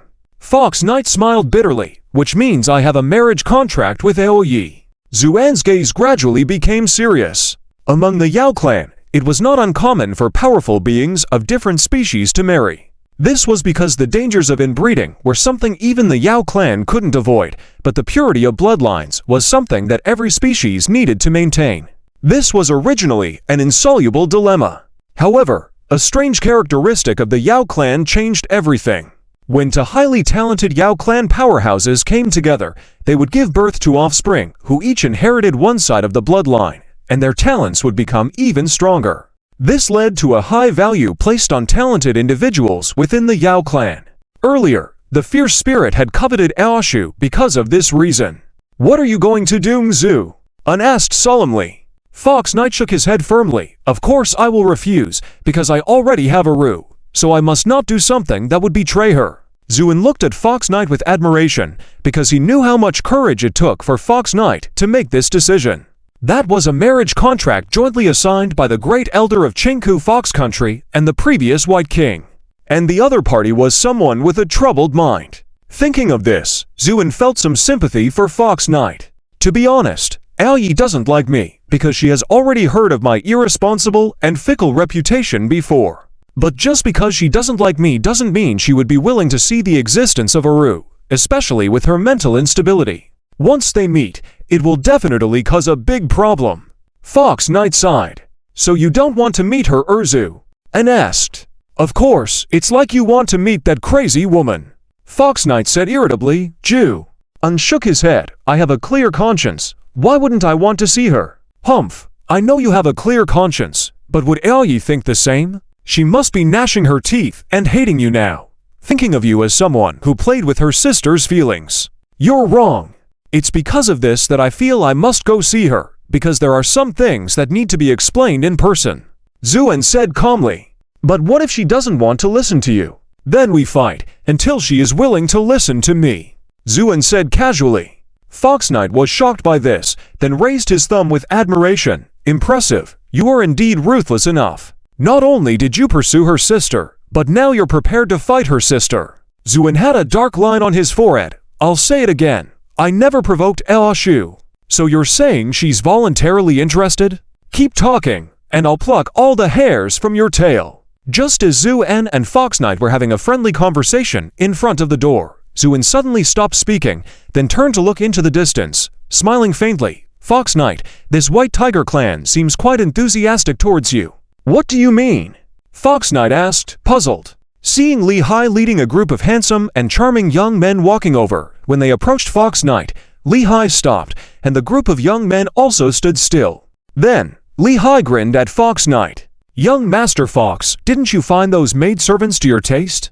How about these young men, do they catch your eye? These are carefully selected, top-quality specimens I managed to gather. He then turned to shout at the young men, hurry up and greet young Master Fox. The young men immediately cooed and called out, this servant greets young Master Fox. Their voices were charming and alluring, but listening to them made one's skin crawl. At least Zuin remained unfazed and took a few steps back, then sent a message to the dazed Fox Knight using his mental energy. Brother, I never expected you to have this preference. Enjoy it. With that, Zuin quickly turned and left. Li Hai didn't even notice Zuan, as he was now smiling at Fox Knight, asking, how about it? Young Master Fox, do you want to select a few from them, or keep them all? Fox Knight slowly turned his neck, looking at the overly enthusiastic Chief Elder with an extremely resentful look in his eyes. Chief Elder Li, HM. This is a water dungeon devoid of sunlight, filled with dirty blood water dirty enough to make people lose all resistance. Even the most evil demons would keep their distance from such a place. Yet in this nearly impossible place to survive, there is a group of demon tribes stubbornly surviving. But at this moment, they are reaching their limits, even their sanity is becoming unclear. And this is precisely the effect desired by the White Tiger clan. With a clanging sound of metal impact, the long-sealed dungeon door slowly opens, allowing a long-lost fresh air to rush in. However, most of the clan members are already unable to stand up, only able to curl up in the corners of the water dungeon, struggling to breathe. Only the most powerful demon tribe members can endure until now, and they slowly raise their heads upon hearing the sound of the door opening. The person opening the door is clearly overwhelmed by the foul and decaying air inside, covering his nose in disgust and saying, "It stinks to high heavens, truly a bunch of lowly demon tribes." With these words, the man muttered, "All right, you lowly servants are finally going to have your day. The young master has ordered for all of you to be released to attend tonight's banquet. If anyone can enchant the guests at the banquet, the young master will reward handsomely." The water dungeon remains quiet. The messenger raised an eyebrow and grinned. "What are you all waiting for? Express your gratitude." Still, no one speaks. In fact, those who have managed to stay conscious until now are already rare, so upon hearing the man's words, they just coldly stare at him. The messenger was sent shivers by these gazes and couldn't help but shiver, muttering, "Truly a bunch of stubborn fools. I don't understand why the young master has kept you until now." With that, he hurriedly left. The water dungeon regained its calm, but only a moment later, there was a clanging sound of metal friction under the water. The floor of the water dungeon began to rise. Eventually all the blood water disappeared, leaving only the piled bones at the bottom of the pool. Some of these bones still maintain their posture from the past, twisting and struggling, showing the pain they endured in their lives. Finally, the remaining people began to show slight movements, but before they could fully regain consciousness, a person holding a seal walked into the water dungeon and stamped a mark on the forehead of each person. With each deep soul-shaking vibration, these people, after being marked with the symbol, showed confusion in their eyes, then gradually turned completely obedient. "The young master's intention is for you to approach the target at all costs, do you understand?" All the demon tribes present nodded. "Very well." After accomplishing the task, the one who contributed the most will be released. This is a rare opportunity for all of you. Make sure to seize it. With that, the man left with a cold smile. Just as he was leaving, in a corner of the water dungeon, a person's eyes, which were originally confused, suddenly shone with a glimmer of light, transforming into a female figure. The woman had double ears and a graceful figure, unmistakably a rare jade rabbit demon. However, at that moment, she was covered in large and small injuries, extremely weak. Despite this, unlike the other demon tribes controlled by the seal, her eyes were clear, and she looked down at the scattered bones under her feet. Fellow clan members ... seek revenge. "Master," she murmured unclearly, a tear of blood falling from the corner of her eye. In the realm of the White Tiger clan, there were no distinctions between day and night. As there were no sun or similar celestial bodies, all light was replaced by the symbols in the void. However, according to the conventions of the various realms, these White Tiger demon tribes still distinguished between day and night. At this moment, it was dusk, and the entire White Tiger clan territory was brightly lit, with a lively scene. Even many roaming clan members sent out on patrol were summoned back because of this banquet, which was set to welcome an important guest. Due to a misunderstanding even before the banquet began, Li Hai personally came to welcome them. Li Zhongling also came along. When he saw Hayu, Li Hai smiled somewhat awkwardly. "Sir Fox, the banquet is ready. Let's go now." Hayu gave Li Hai a disdainful glance. Honestly, he really wanted to strangle the self-righteous and overly enthusiastic chief elder of the White Tiger clan. However, for the sake of the bigger picture, he had to endure it, smiling and saying cautiously, "All right, let's go now. I just hope there won't be any hiccups this time." Li Hai solemnly vowed, patting his chest, "Sir Fox, rest assured, I understand your thoughts. I dare not make any mistakes this time. Even this banquet was specially prepared by our clan leader to welcome you." Only then did Hayu breathe a sigh of relief. "That's good. Let's go. The sooner the better." The banquet hall was located in the center of the White Tiger clan territory. Although it was in the void, due to the generations of development by the White Tiger clan, it was filled with majestic and grand buildings everywhere. The banquet hall was the largest and most important among them. When Hayu, Zuan, and others followed Li Hai and his son into the banquet hall, many White Tiger clan members had already gathered there. These White Tiger clan members were usually scattered throughout the demon tribes, only to be called back for major events. This time coincided with the Dragon Clan's celebration, so these alienated demon tribes almost all gathered together. In terms of status and position, these White Tiger clan members were far inferior to Lehigh and his son, so when they saw them, the noisy banquet hall instantly quieted down, and these clan members bowed and saluted one after another. "Greetings, Chief Elder. Greetings, young master." Amid the cheers, Lehigh and his son couldn't help showing a proud smile, nodding slightly before turning to Hayu. "Sir Fox, these are all members of our White Tiger clan. You don't need to be formal, just relax." Just then, there was suddenly a commotion at the entrance of the banquet hall, followed by a skinny and ferocious-looking old man leading a group of people walking in. Upon seeing this old man, Lehigh and his son, who were originally full of confidence, immediately changed into a fawning expression, nodding and bowing to greet him. The old man nodded without saying a word, focusing all his attention on Hayu. Such identity, even the great elder of the Chinku Fox country had to nod slightly. Not to mention Fox Knight, who was a junior. Therefore, he could only step forward before Li Tulong got close, bow slightly, and salute, saying, "Fox Knight of the Nine-Tailed Fox Clan, I have met Chief Li." Li Tulong's eyes were as sharp as a sword. After scanning Fox Knight, he glanced at Zuan and others behind him, seeing nothing unusual, then smiled. This seemingly elderly man, once he smiled, was like a young man who was ambitious and full of ambition, full of chills, and without any scruples. Then he spoke softly. "The Fox Lord of Chinku Fox Country has personally arrived. It is an honor for our White Tiger clan. The Fox Lord need not be so polite." The voice was calm and deep, but contained supreme majesty, like a king whose words were followed by actions, making people want to worship.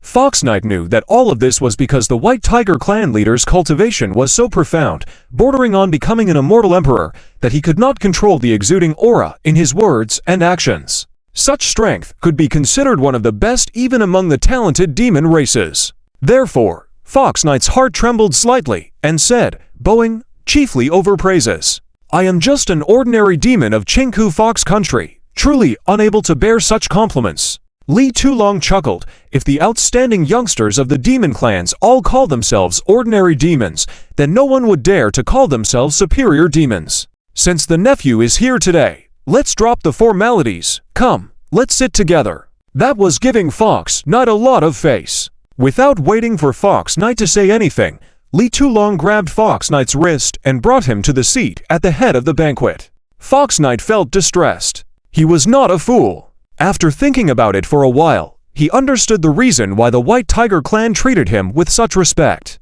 Clearly, the White Tiger clan wanted to turn against the Dragon clan. And he was the perfect excuse. As long as the White Tiger clan implicated him, Chinku Fox Country would become a weapon against the Dragon clan. By then, the White Tiger clan could sit back and reap the benefits. These thoughts flashed through Fox Knight's mind, but he had no way to counter them, so he had to look toward Zuan in the distance. Unexpectedly, at this time, Zuan didn't even glance at him, but was pondering the whole scene. What is this guy up to? Fox Knight couldn't help but feel puzzled. But these thoughts were soon drowned out by the flattery from the White Tiger clan. Amidst all the praises, Fox Knight felt dizzy and couldn't help but look toward Zuan again for help. But this time, he was disappointed once more, because Zuan was completely engrossed in observing the banquet hall, ignoring Fox Knight. Fox Knight's heart sank. "Old Zu, what are you up to?" Meanwhile, Li Hua jokingly said to Li Tulong, "Chief, want to have some fun?" Li Tulong smirked, "Sure. Since the Fox Lord is here today, let him experience it too." "Okay." Li Hua clapped his hands.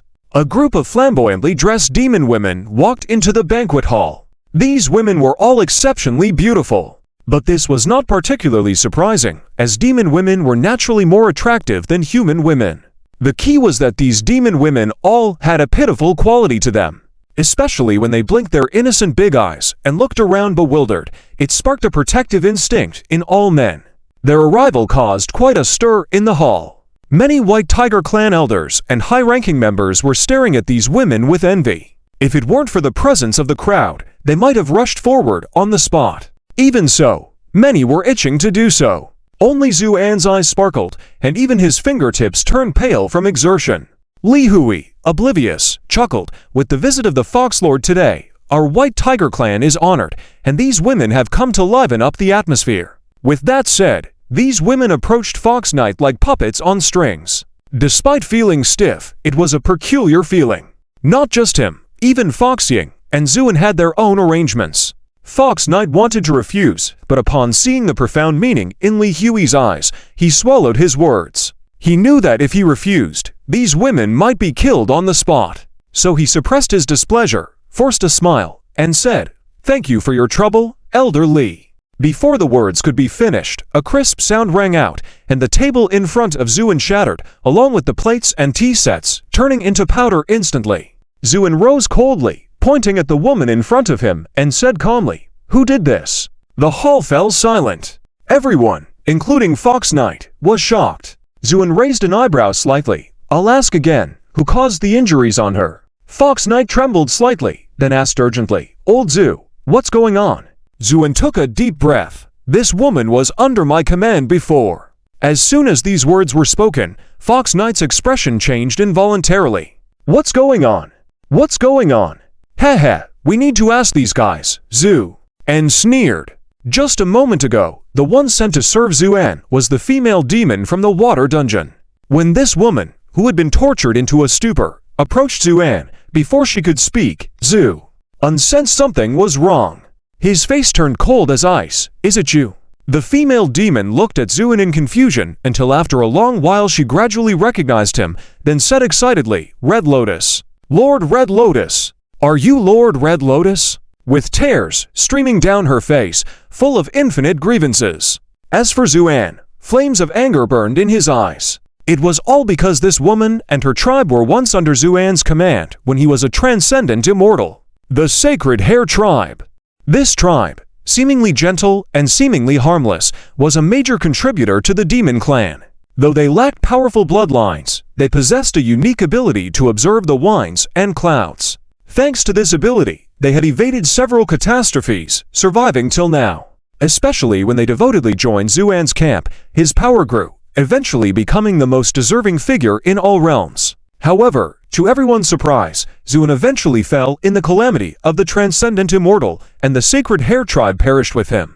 Until today. When Zuin saw the heavily injured Sacred Hair Tribe member before him, he couldn't help but erupt in anger. Even Fox Knight had never seen Zu. And this enraged. Like a stormy sea, the aura reverberated in the hall. At that moment, the White Tiger clan member in charge of the water dungeon callously said, "What's wrong? She's just a bought cheap slave. Getting a few beatings is normal, isn't it?" Before anyone could react, the White Tiger clan member's body suddenly inflated, then exploded into powder. Blood sprayed across half the banquet hall. Zuin slowly raised his eyes to look at Li Tulong, the White Tiger clan chief. "I'll ask again, who did this?" The overwhelming anger was accompanied by a thick, bloody aura that shrouded the entire banquet hall. Everyone was shocked by the scene before them. Someone actually dared to kill someone directly in front of the clan leader in this banquet hall. How audacious could this person be? Indeed. The fierce and cruel look on Li Tulu's face gradually turned dark. He stared fiercely at Zuan, then gave a cold smile. "Are you questioning me?" With these words, a violent pressure surged towards Zuin like raging waves. The terror of this pressure was so intense that just the aftermath made many people pale and step back repeatedly. One can only imagine how much pressure Zuin had to endure. If it were an ordinary strong person, they might have collapsed on the spot. But Zuin didn't even bat an eye, as if everything was just a breeze, and calmly said, "Answer yes or no, spare me the rest of the chatter." Boom! The whole place trembled at these words. Especially the White Tiger clan members were in an uproar. Is this kid crazy? How dare he speak to the clan leader like that? Someone exclaimed in shock. He must be tired of living. Another person sneered. In the midst of this boiling situation, Li Tulu chuckled weirdly. Interesting. Very interesting. It's been a long time since someone dared to talk to me like this. You're the first. He then turned to Fox Knight and said, "Young Master Fox, this one came with you, so I would like to know, does his attitude represent the Chinku Fox Nation? Or just himself?" This question was very clever. If Fox Knight didn't want to get involved in this matter, All he had to say was that it represented himself, and then the matter would have nothing to do with the Chinku Fox Nation. This was Li Tulu's plan. After all, he didn't want to have a falling out with Fox Knight. He believed that the future heir of the Chinku Fox Nation would see through his intentions. And as long as the person had a normal mind, they would make the right choice. However, to everyone's surprise, in response to Li Tulu's question, Fox Knight shrugged slightly and said with a smile, "Although I don't want to say it, his words also represent my thoughts." This response not only stunned Li Tulu, but also shocked Li Hai and Li Zhongling, the father and son, on the spot. Were they going to turn against the White Tiger clan just for a lowly servant girl? Li Tulu, being an experienced clan leader, quickly regained his composure and said coldly, "Fox Knight, I hope you understand what your words represent. Is it worth opposing the White Tiger clan for a lowly human?" Lowly human! Fox Knight burst into laughter as if he had heard the most ridiculous joke in the world. Amidst the laughter, the elite members of the White Tiger clan quietly assembled, ready for action. After laughing for a minute, Fox Knight gradually suppressed his smile and looked provocatively at Zuan. "Old Zu, did you hear that? He called you a lowly human. It's so ridiculous, ha ha ha." Zuan, however, showed no expression, just gazed at Li Tulu in the distance with an unwavering look. "So, what about them Zu?" And pointed to the Jade Rabbit clan women. "Are they all mutilated because of you? So what?" Li Tulu replied angrily. He never imagined that a peaceful banquet would turn into this chaos. For the sake of a mere servant girl, someone first slaughtered their clan members in front of him, and now even the Chinku Fox Nation turned against him. This all troubled and angered him, causing even the White Tiger clan territory to tremble with his fury. "Good," admitted Lizu. Nodded, then looked down at the tears on the faces of the Jade Rabbit clan women.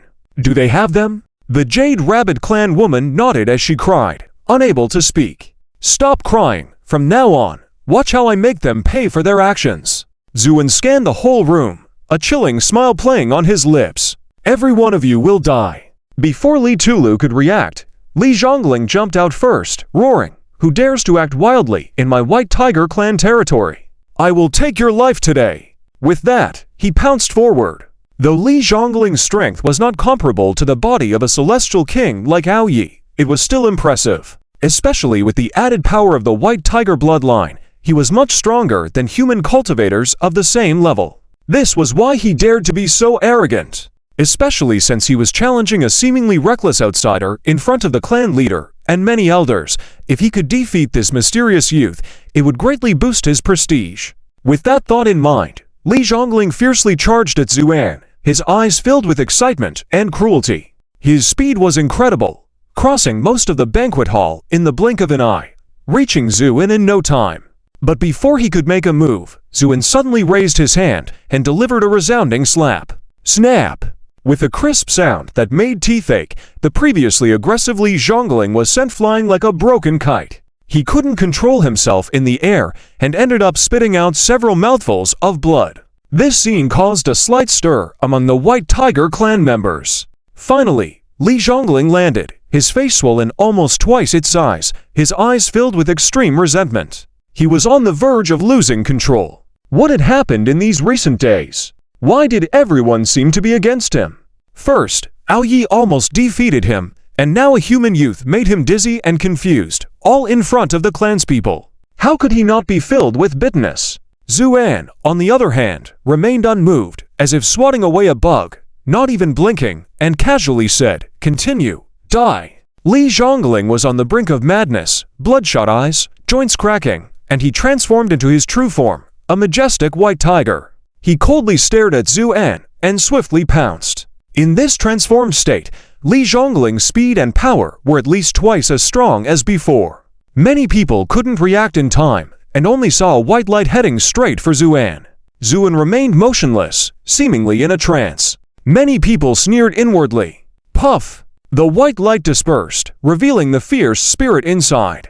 At this moment, he was being tightly strangled by Zuan, his neck gripped in a vice-like hold. Despite his large stature, he was suspended in midair as if weightless. Zuan raised his gaze to stare at him calmly, then coldly said, "You are the first." Somehow, When the fierce spirit made eye contact with Zuan's calm and unwavering gaze, all the strength seemed to drain from his body in an instant, and a great fear emerged in his heart. Especially after hearing Zuan's words, his terror heightened.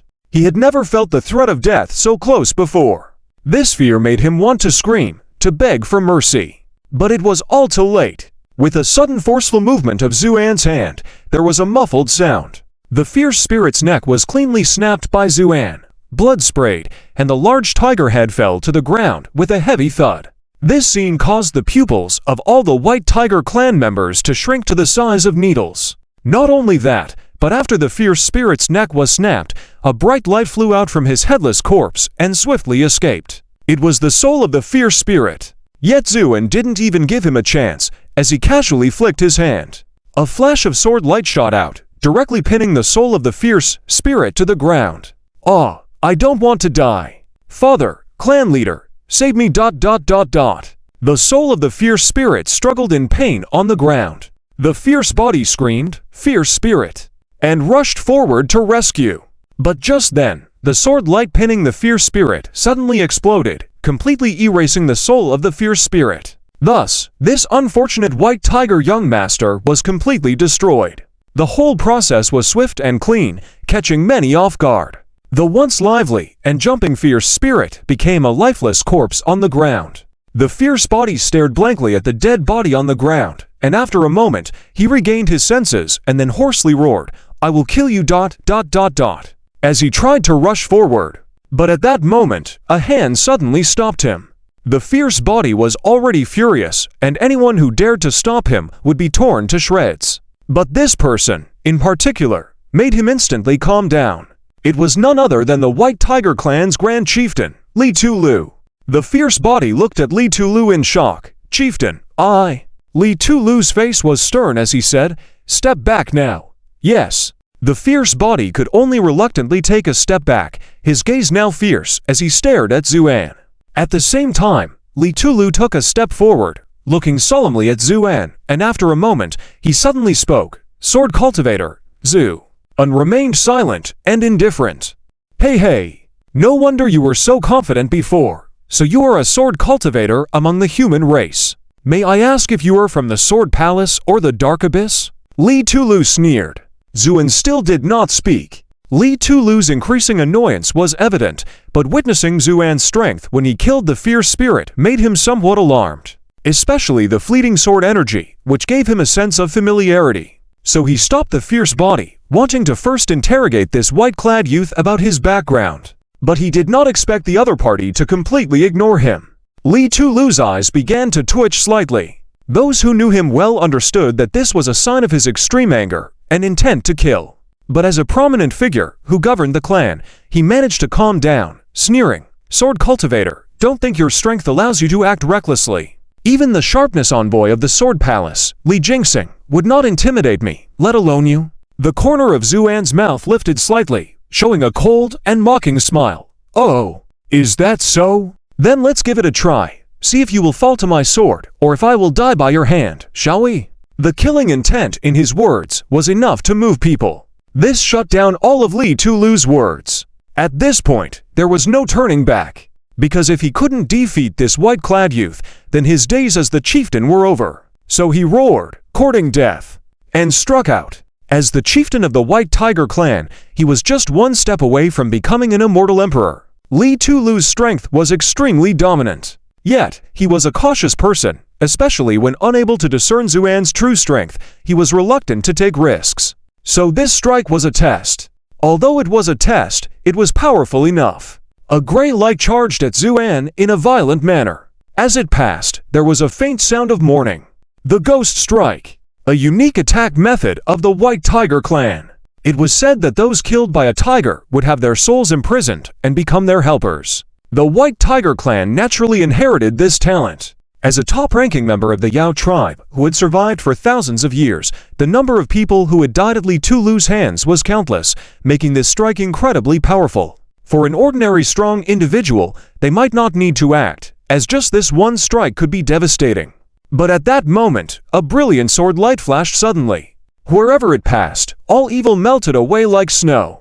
As for the Ghost Strike, it disappeared completely. Immediately, countless soul-like phantoms appeared, showing expressions of relief as they deeply bowed to Zuan before dispersing.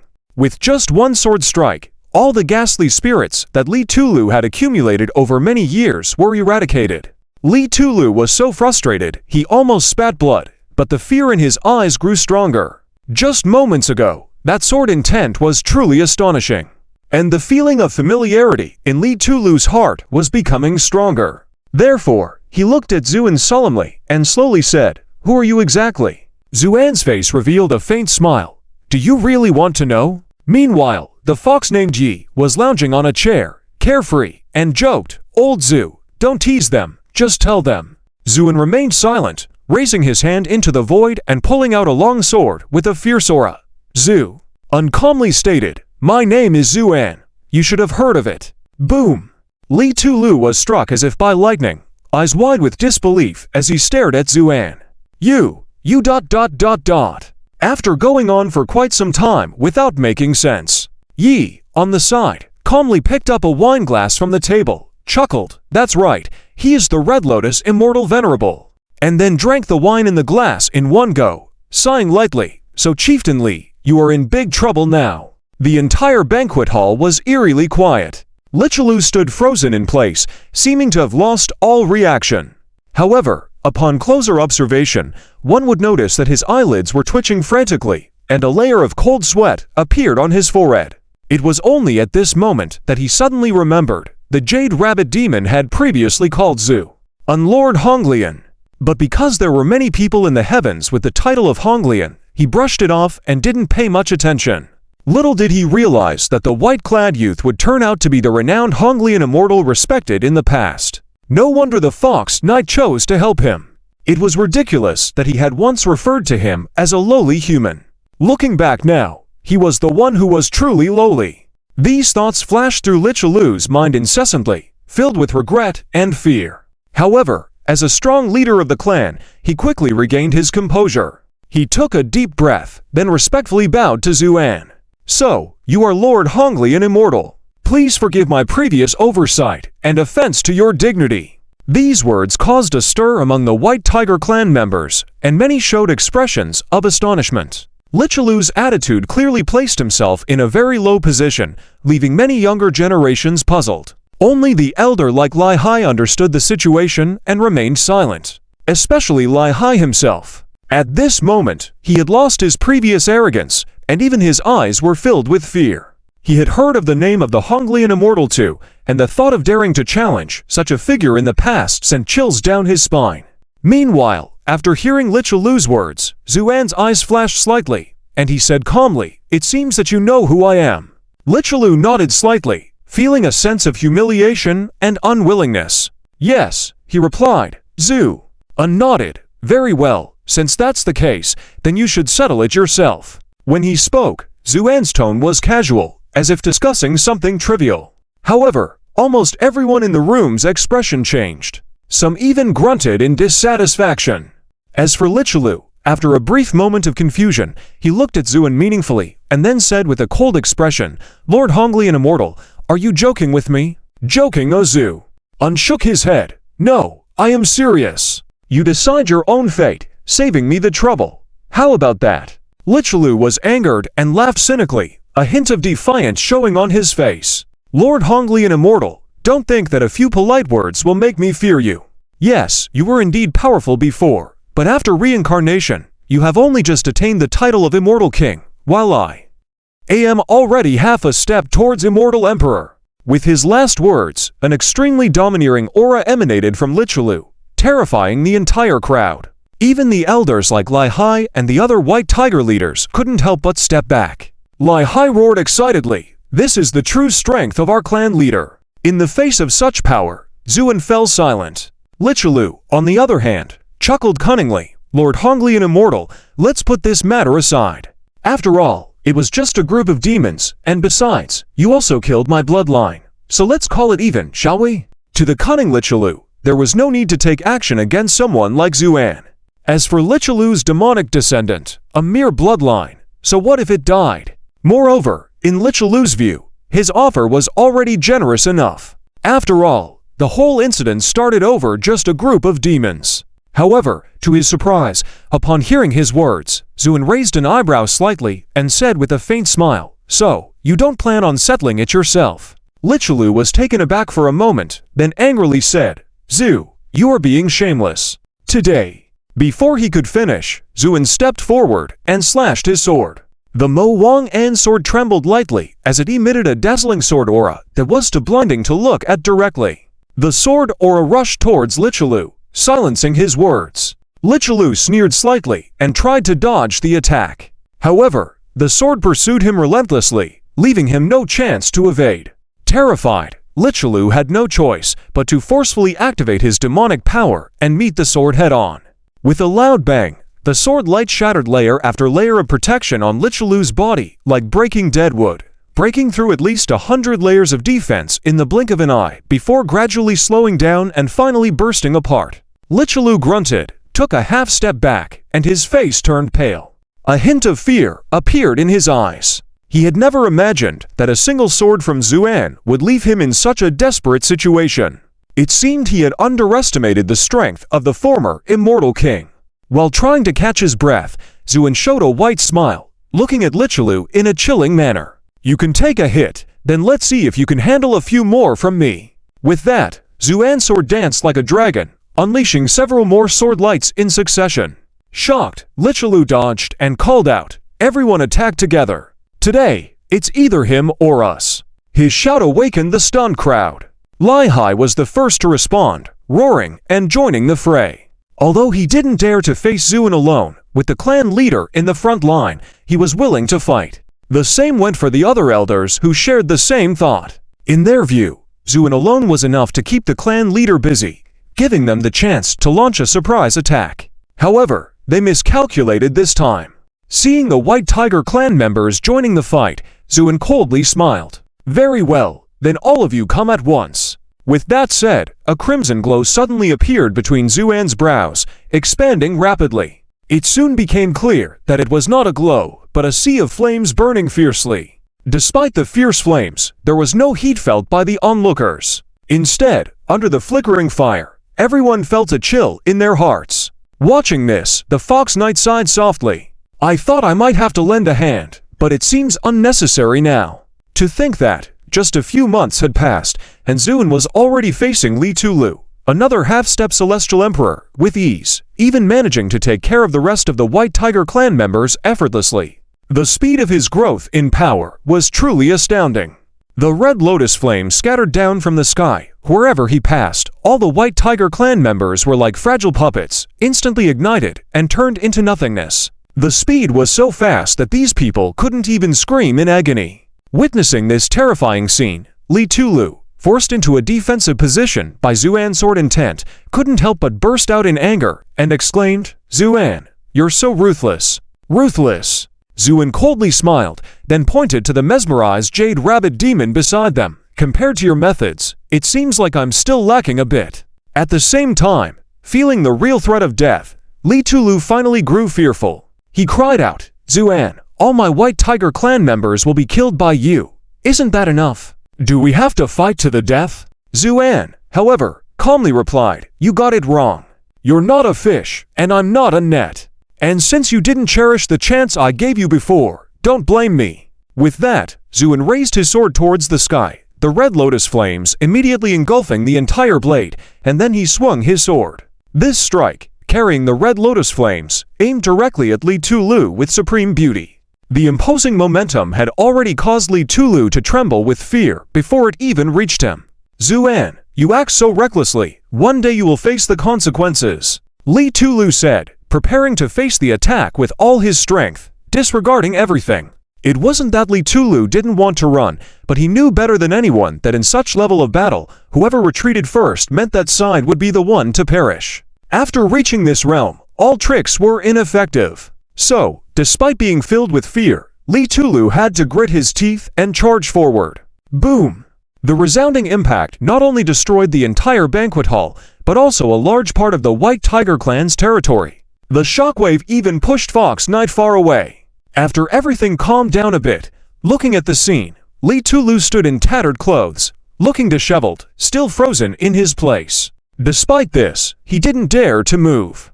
A sword resembling autumn water was poised at his throat, the tip even piercing his skin, a drop of crimson blood seeping out. Li Tulu carefully swallowed, then forced a flattering smile on his face. Master, I repent, can you spare my life? But before he could finish his plea, a muffled sound was heard.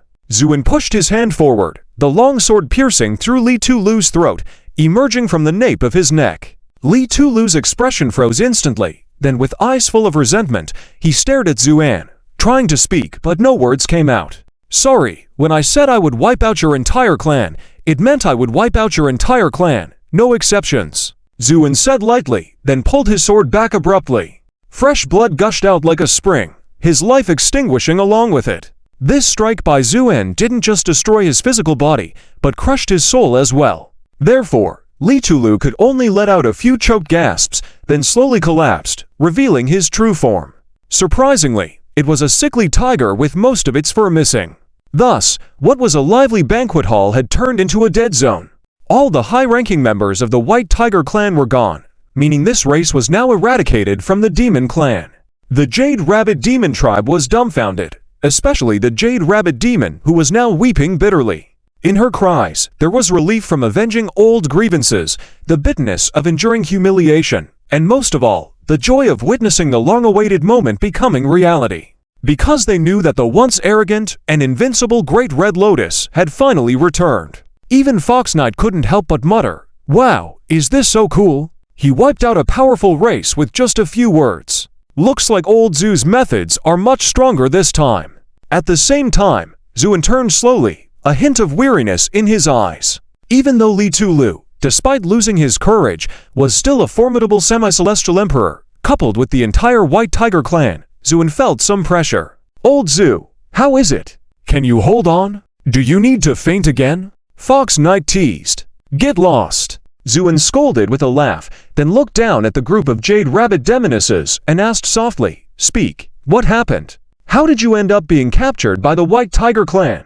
"Yes, Master." The leader of the Jade Rabbit Demonesses answered and tremblingly recounted their past experiences. After Zuan's fall during the Celestial Emperor catastrophe, his influence also crumbled. Strong individuals either became independent kings or disappeared without a trace, some even switching to opposing factions. The Jade Rabbit tribe, being the weakest, knew that staying would only invite disaster, so they fled at the first opportunity. With their innate gift of observing the winds, they followed the direction they sensed towards the demon tribes. They intended to seek refuge with the Dragon tribe, but were intercepted by the White Tiger clan halfway, leading to a fierce battle. Given the strength of the Jade Rabbit tribe, they were no match for the Tiger Demons. After just one encounter, the Jade Rabbit clan was defeated, including the chief and all elders, who perished in battle. Only this group of females remained, imprisoned and enduring abuse until now. After hearing the tale, Zuan's expression turned as cold as water, a glint of icy killing intent flashing in his eyes. "So you were ambushed on your way to seek refuge with the Dragon tribe, yes? Good. It seems these mudfish are truly living impatiently." With that, he waved his hand, and a radiance flew over the heads of the Jade Rabbit Demonesses, entering their bodies and instantly healing all their wounds. In a blink of an eye, these scarred Jade Rabbit Demonesses were restored to normal. "How is it? Can you walk now, Zu?" An asked. The Demonesses all kneeled down in gratitude. "Thank you for saving us, Master. We have all recovered, Zu." An nodded. "That's good." Then he turned around, saying, "Let's go. We must find those mudfish and get to the bottom of this." Although it is not yet time for the celebration, the Dragon Ancestral Land is already bustling at this moment. The nearby demon clans have mostly arrived, with only a few still on the way due to distant travels. Moreover, even some long-hidden demon clans who have not appeared in the world for a long time have replied saying they will participate in this celebration. In short, the scale of this celebration, the numerous guests coming and going, even exceeds the Dragon Clan's own expectations. And the fundamental reason for all of this is because of Aoshu. After all, to advance to the level of a great Luo at an age equivalent to a 17-year-old human, this alone is enough to show how stunning the talent of this third princess of the Dragon Clan is. In fact, most of those who have come to participate in the celebration are young and talented individuals from various major demon clans. Their purpose in coming here is the same: to find a way to win the affection of the Dragon Clan's alluring flower. It is worth adding that among the 3 princesses of the Dragon Clan, the eldest Princess Ao Ying has been guarding the sacred land and has clearly stated that she will not marry. Although the second Princess Ao Yi has not made such a declaration, her erratic behavior is well known, and no one dares to provoke such an existence. In other words, among the 3 princesses, only Aoshu is the most suitable candidate. The reason why these demon clans covet her so much is not only because of her strong talent, but more importantly, if you become her chosen one, it means that the entire Dragon Clan will be your solid support. This kind of opportunity for a rapid ascent to the top is something these ambitious young people from the major demon clans are naturally unwilling to give up. And that's why they are rushing to the Dragon Clan's ancestral land, hoping to meet the Dragon Princess and leave a good impression on her first. Unfortunately, all their plans were in vain, because no matter how early or late they arrived, no one had seen this Dragon Princess. It was only later that the Dragon Clan's elder finally revealed the truth with a smiling face. It turns out that the Dragon Princess Aoshu had gone to the Dragon Clan's sacred land with the second Princess Ao Yi to visit their eldest sister. She was not in the Dragon Clan's ancestral land at all at this moment and would only return on the day of the celebration. Upon hearing this news, these young and talented individuals from various major demon clans couldn't help but feel disappointed. But then, they rallied their spirits once again. Since they couldn't establish connections early on, they could only compete with each other in terms of strength at the celebration. The atmosphere suddenly became tense, because these people were well aware that in the Dragon Clan's ancestral land, anyone could be their potential rival. Therefore, suspicions and calculations among them reached a peak. Various overt and covert struggles, forming factions, were countless. Some even took the initiative to wait outside the Dragon Clan's ancestral land in the void, with the intention of driving away as many newcomers as possible. After all, in this situation, one less person meant one less competitor. The Dragon Clan's elders naturally noticed this situation, but refrained from intervening. Because, as the chief elder made clear, if these people wanted to become the princess's chosen one, they must first demonstrate their strength and sincerity. So, in this almost tacit situation, the entire Dragon Clan's ancestral land was enveloped in a peculiar atmosphere. At this moment, in a void millions of miles away from the Dragon Clan's ancestral land, several demon men with horns and tails were gathered together chatting. TSK, I think we might as well call this celebration the Dragon Princess's marriage proposal fair. The competition is already heating up even before meeting the princess. A man with rugged long horns on his head sneered. Exactly. These guys are acting like madmen. Some even mediocre chickens that are not even true immortals are joining in. Don't they have any self-awareness? Another man with spotted face chimed in. Maybe they are just gambling on their luck. What if the Dragon Princess likes them? A guy with a pig-like tail mocked beside them. Haha, in my opinion, they are just a group of delusional dreamers. There are only a few who have a real chance of success at this celebration. Then, the man who spoke first smirked and said, "We can say our Python Prince has strategy, first sending us to investigate and drive away irrelevant people. So, I believe that only our Python Prince can truly succeed this time." Exactly. The others nodded in agreement. As they were speaking, a flash of white light suddenly darted in front of them. After the light dispersed, a handsome young man dressed in black appeared before them. He smiled and said, "What are you talking about behind my back again?" The others immediately bowed and paid respect. "Prince." "Greetings, Prince." The Python Prince waved his hand. "Enough. No need for so many formalities when we're outside. What were you all discussing so enthusiastically?" One man stepped forward, grinning. "We were discussing the celebration and unanimously believing that you will defeat everyone and win the beauty in the end." "Yes, yes, yes." They all nodded vigorously. The Python Prince chuckled at this. It's too early to say such things now, but those guys are just a bunch of mediocre beings, not even worth mentioning. After all, in terms of background, appearance, and cultivation, who can surpass me? His words were not without pride, as the Python clan was considered a prominent clan among the demon tribes. Regardless of talent or strength, they were top-notch. And this Python prince was the most favored prince within the Python clan. With the entire tribe backing him up, he naturally exuded confidence. His words were full of arrogance, and his followers were quick to flatter him. Satisfied, the Python prince then smiled and said, "So, did anyone come while you were waiting here?" "Yes, Prince, indeed many have come, but following your orders, we've only allowed those who came sincerely to congratulate. The rest have been driven away by us." "Good. Well done." The Python prince nodded and patted the lead man's shoulder. "After this is over, I won't forget your contributions." The men were overjoyed. "Thank you, Prince." These past few days, they have been guarding here, persuading those who are from the small demon tribes to turn back. The most powerful among them is merely of a third-rate level, and naturally have never seen such a majestic starship before. Even the young master of the Tang Snake clan couldn't help but be stunned, standing frozen in place. Just then, a calm yet oppressive voice came from within the starship. "Move aside." With those words, the starship rumbled forward. The young master of the Tang Snake clan shivered, subconsciously taking a half-step back, but then anger flashed in his eyes. Not to mention, he has never been scolded in such a manner before. Furthermore, he had sent people here to intercept those heading towards the Dragon Clan's ancestral land. Now that this mysterious starship arrived, they couldn't just let it pass. So he coldly snorted, "Where did this unruly person come from? Go back." With those words, he opened his mouth, and a black mist surged towards the starship. This was the innate ability of the Tang Snake clan, controlling clouds and mist. And this type of mist was not ordinary. It could directly affect the most basic level of matter. If the starship was tainted by the black mist, it would quickly turn into a pile of scrap iron. Just as a look of pride appeared on the young master's face, a voice suddenly sounded from the starship, "Tang Snake." "Interesting." Saying that, a dazzling light suddenly appeared in front of the starship and clashed heavily with the black mist. Bang! Almost simultaneously, the young master of the Tang Snake clan was sent flying.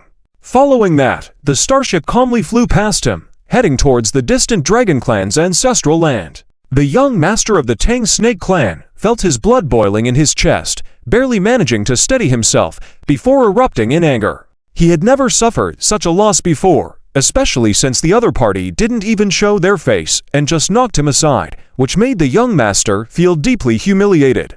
"Master! Are you okay, Master?" His followers finally reacted and hurriedly approached, some even reaching out to help the young master of the Tang Snake clan. The young master struck one of them with a slap, sending the person flying. Then, with a fierce look in his eyes, the young master said, "Follow me, and let's catch up. I want to see who dares to be so arrogant in front of me." With that, he took the lead and turned into a streak of light, chasing after the starship. His followers exchanged glances and hurriedly followed suit. To the young master of the Tang Snake clan, even thousands of miles were just a brief moment of time. Especially now, with his anger fueling his speed, he moved even faster. Finally, as they entered the atmosphere of the Dragon Clan's ancestral land, the young master of the Tang Snake clan caught up to the starship. Watching the starship calmly flying towards the depths of the Dragon Clan's ancestral land, a fierce light flashed in the young master's eyes. As he had already informed his clan members on the way, they should have detected the starship by now. Once he landed, the Tang Snake clan would surely give a lasting lesson to the people inside that starship. Holding on to this thought, the young master of the Tang Snake clan slowed down his speed, calmly following from behind, because he wanted to see where this arrogant starship was heading. Meanwhile, many onlookers who had been assessing the situation in secret also noticed the anomaly and turned their gaze towards the sudden appearance of the starship. Especially when they saw the young master of the Tang Snake clan following closely behind, doubts arose in their minds. What is happening? Thus, many demons began to silently follow the starship. The Dragon Clan's ancestral land was vast, to a degree beyond ordinary imagination. But regardless of size, eventually, there was an end. So after a while, the starship arrived at a location and hovered in the air. This time, not only the young master of the Tang Snake clan, but all those who had been observing were shocked, because the place where the starship arrived was actually above the ruins of the Dragon Clan's temple. Of course, at this point, the temple had been dismantled for repair due to age-related maintenance issues, leaving only an empty foundation. But the Dragon Clan elders still resided nearby. What was the purpose of the starship coming here? While everyone was puzzled, ripples suddenly appeared in the space before the starship. Following this, a young man clothed in white, immaculate from head to toe like a flawless piece of jade, appeared before everyone. When this young man appeared, almost everyone, both in heaven and on earth, had a big question mark in their minds, because they were incredibly astonished to find that this young man in white was actually human. What's going on? How could a human suddenly appear here? What does he want? As everyone was puzzled, the white-clothed young man gazed down at the bare foundation below, a faint smile playing on his lips, before softly remarking, "Knowing that I was coming, did you have to dismantle your own temple in advance?" No one responded. Silence enveloped the heavens and the earth. Even the young master of the Tang Snake clan involuntarily closed his mouth. This young man exuded an extremely unique aura, preventing anyone from showing even a hint of contempt towards him. Just then, the white-clothed young man raised his eyebrows slightly. "What's this? Did you not realize my arrival? Or are you pretending to be ignorant on purpose?" His voice was not loud, but it reverberated throughout the entire world. Still, there was no response. "Very well." The white-clad young man nodded, then took a sudden step forward. Thud! It felt like his step was on everyone's heart, causing even the heavens and the earth to pause. Then, an immense aura soared from the young man, causing the sky to tremble wherever it passed. The young master of the Tang Snake clan widened his eyes, staring at the scene in disbelief. He never imagined that someone could possess such a dominant aura. At this moment, the young man in white spoke indifferently, "I will count to 3. If you are not standing before me when I finish counting, I will tear down this ancestral land of yours. 1. As the words landed, shouts of urgency could be heard in the distance. "Stop yailing! We're coming!" With that, the resounding dragon chants filled the air as numerous giant dragons descended, led by none other than the Dragon Clan's Grand Elder. Upon witnessing this scene, everyone was dumbfounded. What was happening? Why was the entire Dragon Clan mobilized? The white-clothed young man revealed a cold smile and gazed coolly at the heavily perspiring Dragon Clan Grand Elder across from him, saying lightly, "Long time no see, Big Loach." As everyone present gradually widened their eyes, they were all stunned by this title. That was the Great Elder who led the Dragon Clan. With such status, not to mention among the Demon Clan, even in the celestial realms, he was an existence that could not be ignored. Who among the Demon Clan wouldn't show respect upon meeting this Great Elder? Yet, in the mouth of this young man, it turned into an old mudloach. How could this not shock everyone? The young master of the Tank Snakes was also stunned, staring deeply at the white-clothed young man, and then a mocking expression appeared on his face. What a clueless person, daring to disrespect the Great Elder like that. No need to ask, the next second he would definitely be torn to pieces by the furious Dragon Clan. That would save him the trouble. But just as he thought that this white-clothed young man was surely doomed, what happened next made his smile freeze instantly. The Great Elder awkwardly rubbed his hands, and then chuckled, "Lord Red Lotus, it's been a while." This scene was like a heavy hammer striking the hearts of everyone present, especially the young master of Tank Snakes, who simply couldn't believe his eyes. When did the Dragon Clan become so easygoing?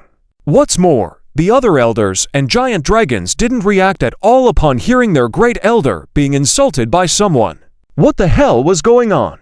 And this Lord Red Lotus? Why did that name sound so familiar? These questions entangled into a mess in the mind of the young master of Tank Snakes. Faintly, he suddenly felt a chilling sense of dread.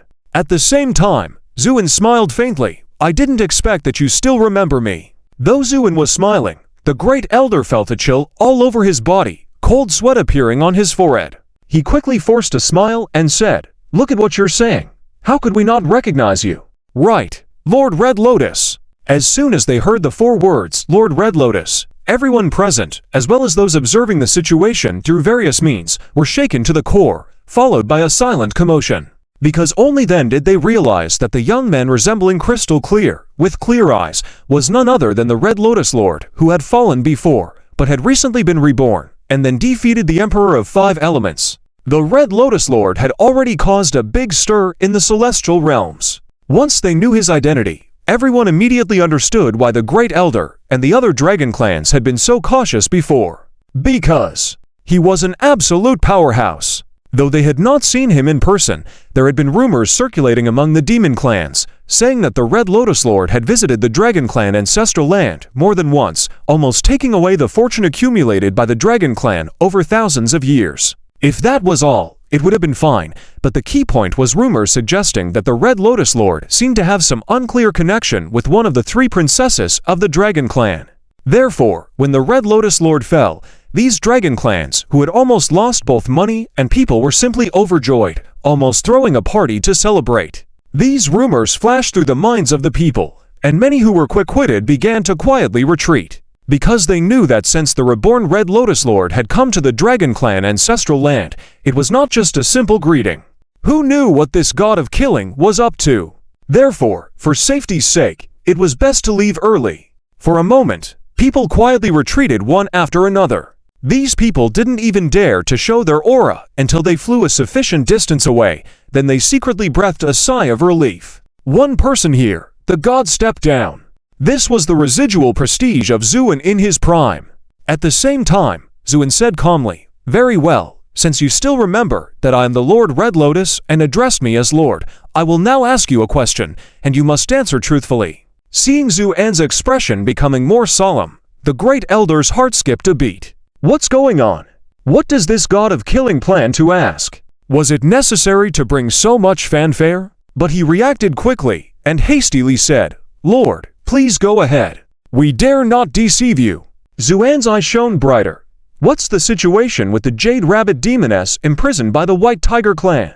The Great Elder, looking puzzled, gradually formed a big question mark on his forehead. The Jade Rabbit Demoness imprisoned by the White Tiger Clan. Zuan's gaze flickered slightly. "Exactly. I don't know anything about Jade Rabbit Demonesses or demon males. Besides, the White Tiger Clan is managed by that old fellow. Why are you asking me?" "Don't know," or Zu unraised his eyebrows slightly. The Great Elder nodded helplessly. "I really don't know what you're talking about." Zu unsneered. "All right, let me show you what happened." Saying that, Zuin continued without looking back, "Come out." With those words, lights flashed within the starship, and the Jade Rabbit Demonesses appeared in front of everyone one after another. The Jade Rabbit Clan. It's the long-disappeared Jade Rabbit Clan. Oh my god, how did they suddenly appear here? The crowd murmured with a slight commotion, some people with astonished expressions on their faces. "These are the Jade Rabbit Demonesses I rescued from the White Tiger Clan, who were once under my command. Do you know what they have been through?" Zuan's voice was as cold as ice. After hearing their story, many fell silent. Although they were part of the Demon Clan, they also understood the principle of right and wrong. But the wrongs committed by the White Tiger Clan had surpassed the limits of being a demon, reaching a despicable level. Many demon clans showed expressions of anger, including the Dragon Clans. Zuin then turned his gaze coldly towards the equally indignant Great Elder, and said lightly, "Now do you understand why I have come to find you? They originally came to seek refuge with your Dragon Clan, but on the way, they were captured by the White Tiger Clan. I need you to give me a reasonable explanation of what happened." Upon hearing Zuan's seemingly calm but subtly threatening words, the Great Elder trembled all over and immediately said, "Lord Red Lotus, we truly didn't know about this matter. How could we sit idly by if we knew that the White Tiger Clan was behaving so outrageously, allowing innocent demon clans to end up in such a situation?"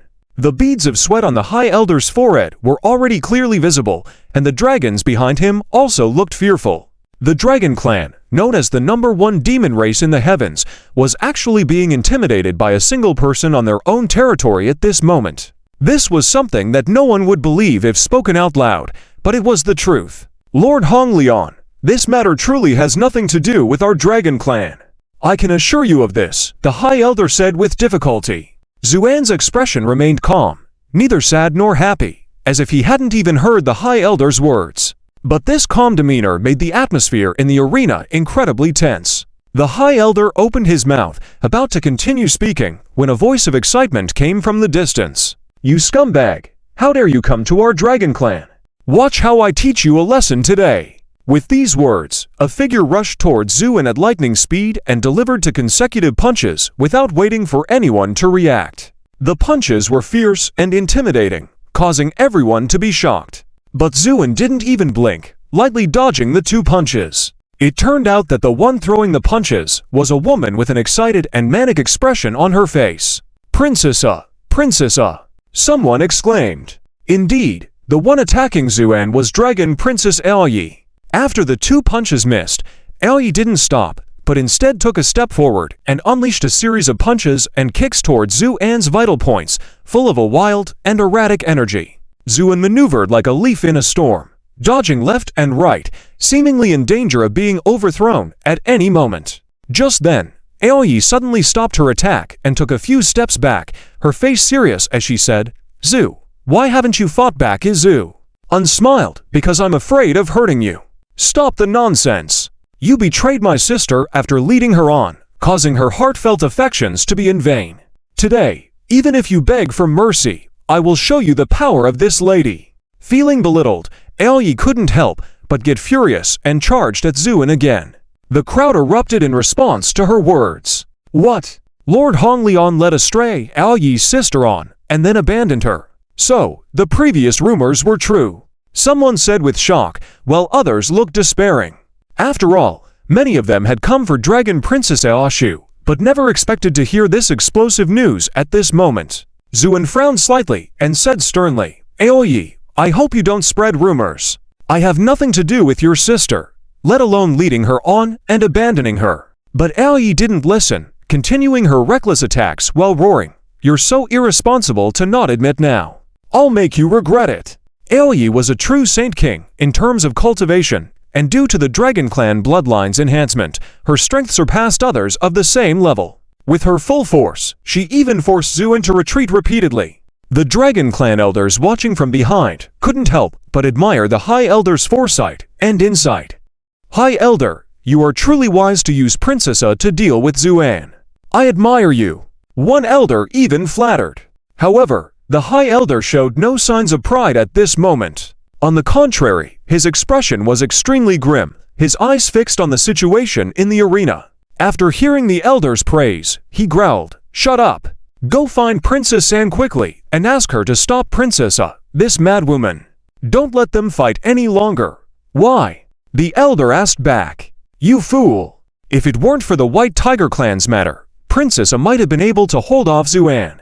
But now, Zuan is here to defend his subordinates and suspects the Dragon Clan's involvement. If we push him too hard, the consequences will be unpredictable." The High Elder's words woke them up from their dream. Indeed, Zuan's expression gradually turned cold. He didn't want to fight this woman, but her aggression left him with no choice. He said coldly, "Believe it or not, the fact remains. Dare to go further, and I will make you calm down right now." "Hey hee hee." Aoyi burst into a neurotic laughter, completely ignoring Zuan's words and becoming even more violent in her attacks. Zuan's gaze turned colder as he suddenly stopped his movement, no longer dodging, but facing Aoyi's incoming fist head-on. A gleam of excitement appeared in Aoyi's eyes. But the next moment, that excitement turned into shock as Zuan raised his hand in nearly impossible timing to block Aoyi's punch. Bang! The punch felt like hitting a solid wall, and before Aoyi could react, she was sent flying. But this was just the beginning. In that instant, Zuan closed in on her, getting behind her, preparing to strike. Feeling the chill behind her, Aoyi panicked, trying to dodge, only to find herself immobilized by Zuan's mental power, unable to move. At this critical moment, another figure flew into the scene, a voice crying out in urgency even before landing. "Brother Honglian, please show mercy." With this voice, Zuan's eyes flashed, and he stepped aside, releasing Aoyi. As the light dissipated, a breathtakingly beautiful girl in a deep blue dress stood there, her eyes filled with tears as she gazed at Zuan. Zuan smiled slightly and nodded at her, "Miss Shu." The simple address made Aoshu almost shed tears, as she had dreamed of this moment more than once. Especially after the tragic news of Zuan's fall, she would wake up in tears almost every night. But now, when the person she had been yearning for was actually standing before her, she suddenly felt a strong sense of unreality. All these emotions mixed together left her in a state of confusion, unable to utter a word. Aoyi glared at her sister with a grim expression before shooting a fierce look at Zuan. The scene of Princess Longsan meeting Zuan made the atmosphere in the court turn eerie. Among the Dragon Clan, apart from Aoyi, everyone had a face full of embarrassment. Especially the Great Elder. He never thought things would turn out this way. They had tried their best to prevent Princess San from meeting Zuan, but ultimately, they still met. As for the others, their thoughts were varied. For example, this touty snake young master, at this moment, felt his heart turn completely cold to the heel. Because the affection in Aoshu's eyes was so obvious that even a blind person could see it. This was tantamount to silently pronouncing that all his previous schemes were futile. The most pitiful thing was that he found himself seemingly not even qualified to be sad or angry. He had no relationship with Aoshu, so he had no right to be sad. As for being angry, a joke, the other party was a super big shot who even the Dragon Clan couldn't lift their heads in front of. How many lives would he have to dare to be angry? This incredibly suffocating feeling made his face turn ashen. A follower standing beside him saw the situation and asked in a concerned whisper, "Young master, what's wrong with you? Are you feeling unwell? Shut your damn mouth." The touty snake young master gritted his teeth and growled lowly. The follower closed his mouth with a look of grievance and muttered to himself, "I'm a deer monster.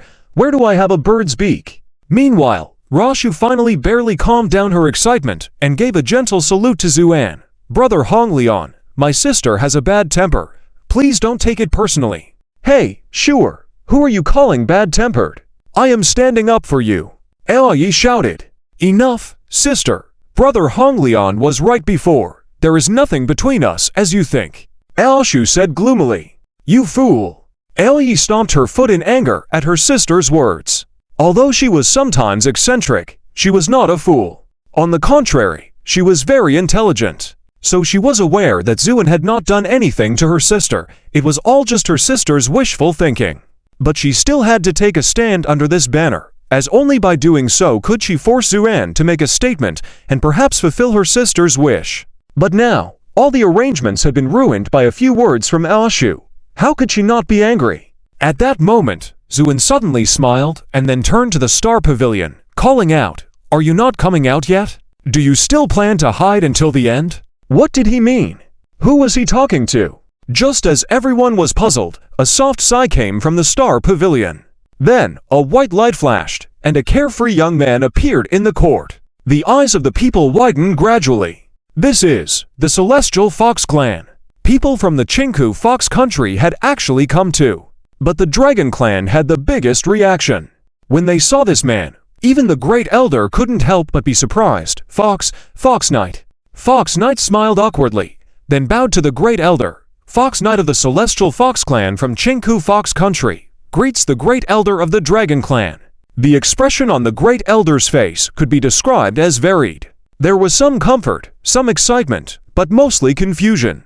He didn't understand why Fox Knight dared to appear here. Wasn't he most afraid of meeting the people of the Dragon Clan? Moreover, with Aoyi present now. Indeed, Aoyi also looked at Fox Knight in shock, but after a moment, her expression gradually became cold and then turned into a sneer. "Who do I think it is? Turns out, it's the #1 playboy in the world. Tut tut, both big scumbags are here today. What a rare sight." Fox Knight trembled slightly, then took a deep breath and looked at Aoyi. "Second princess, long time no see. Huh?" Aoyi snorted. "What? Not avoiding me anymore? How dare you come to see me? Come on, what do you want to do?" As she arrogantly questioned Fox Knight, Aruo and Anyan consecutively walked down from the Star Pavilion. Aruo went straight to Fox Knight's side, gently hooked his arm, and softly asked, "Little Fox, who are you talking to?" The atmosphere in the court suddenly became extremely tense.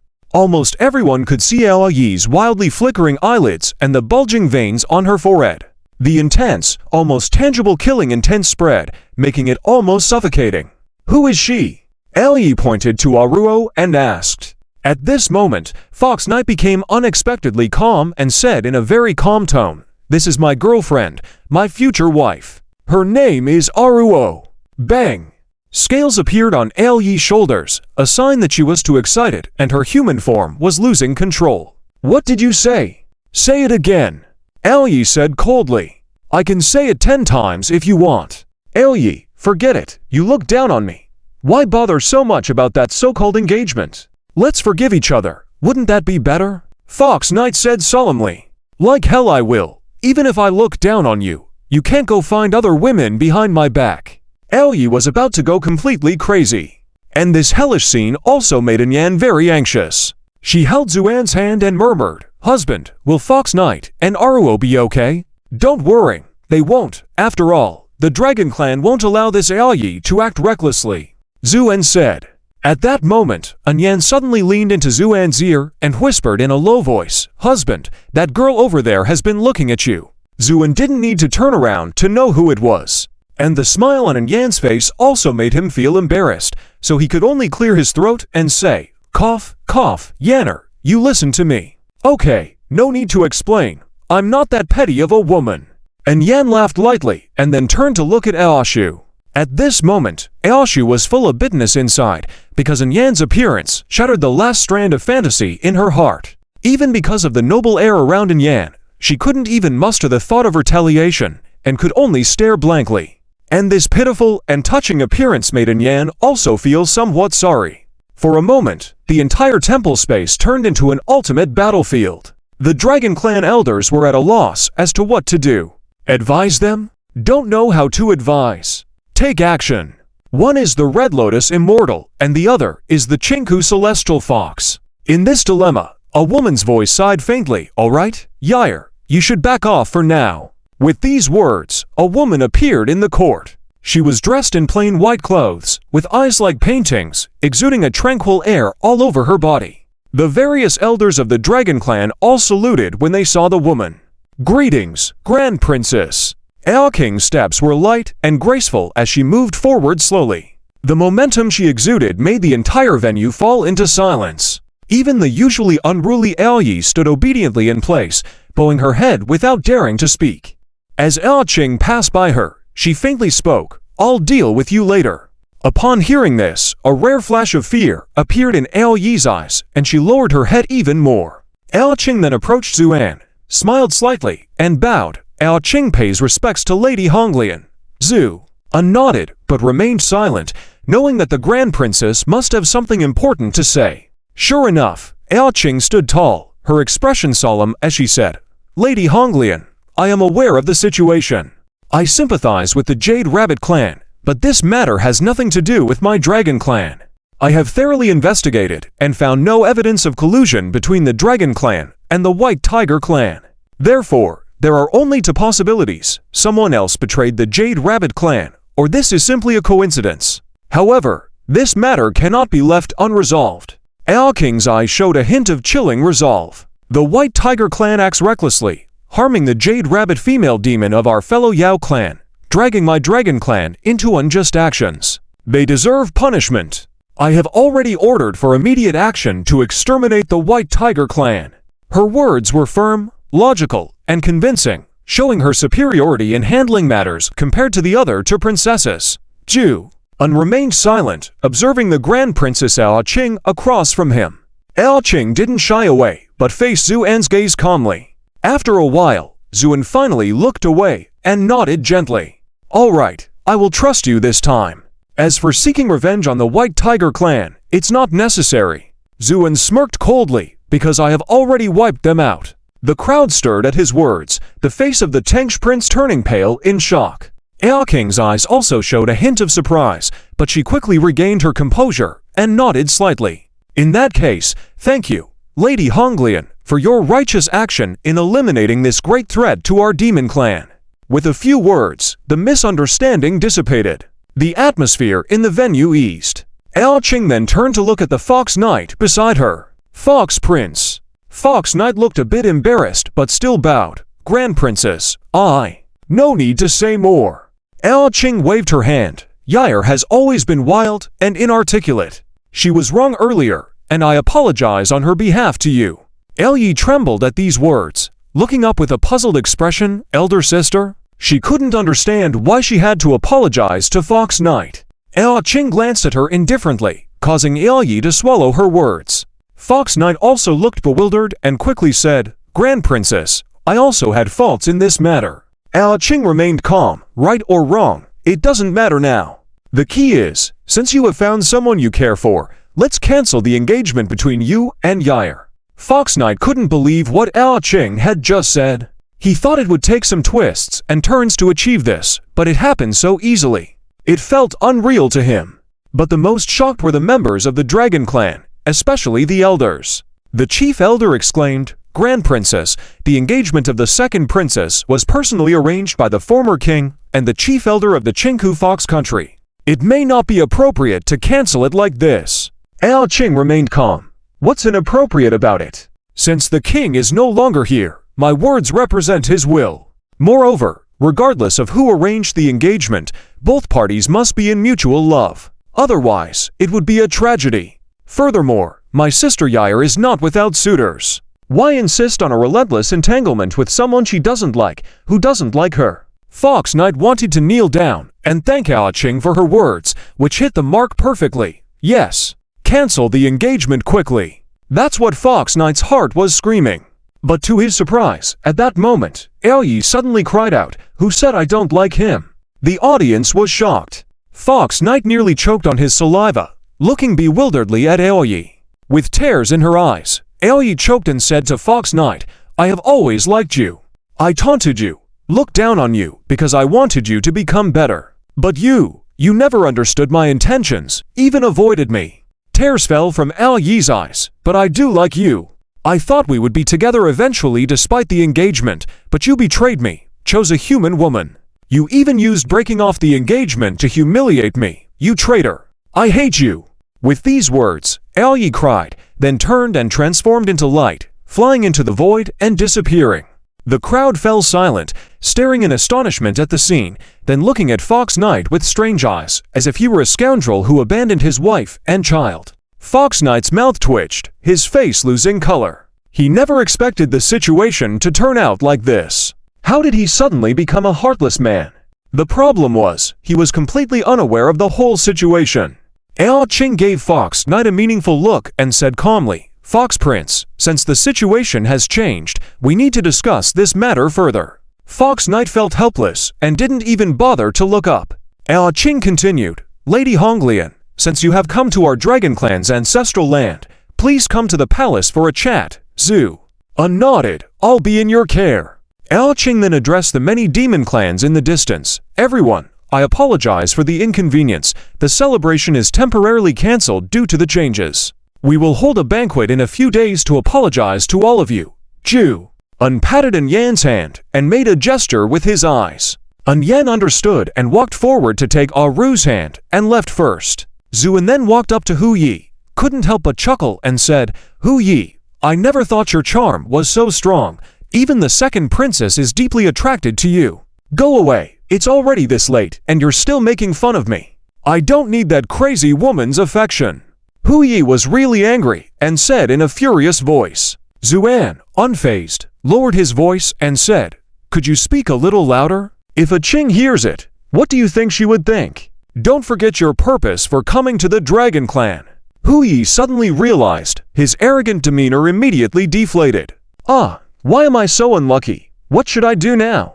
He sighed with his head down.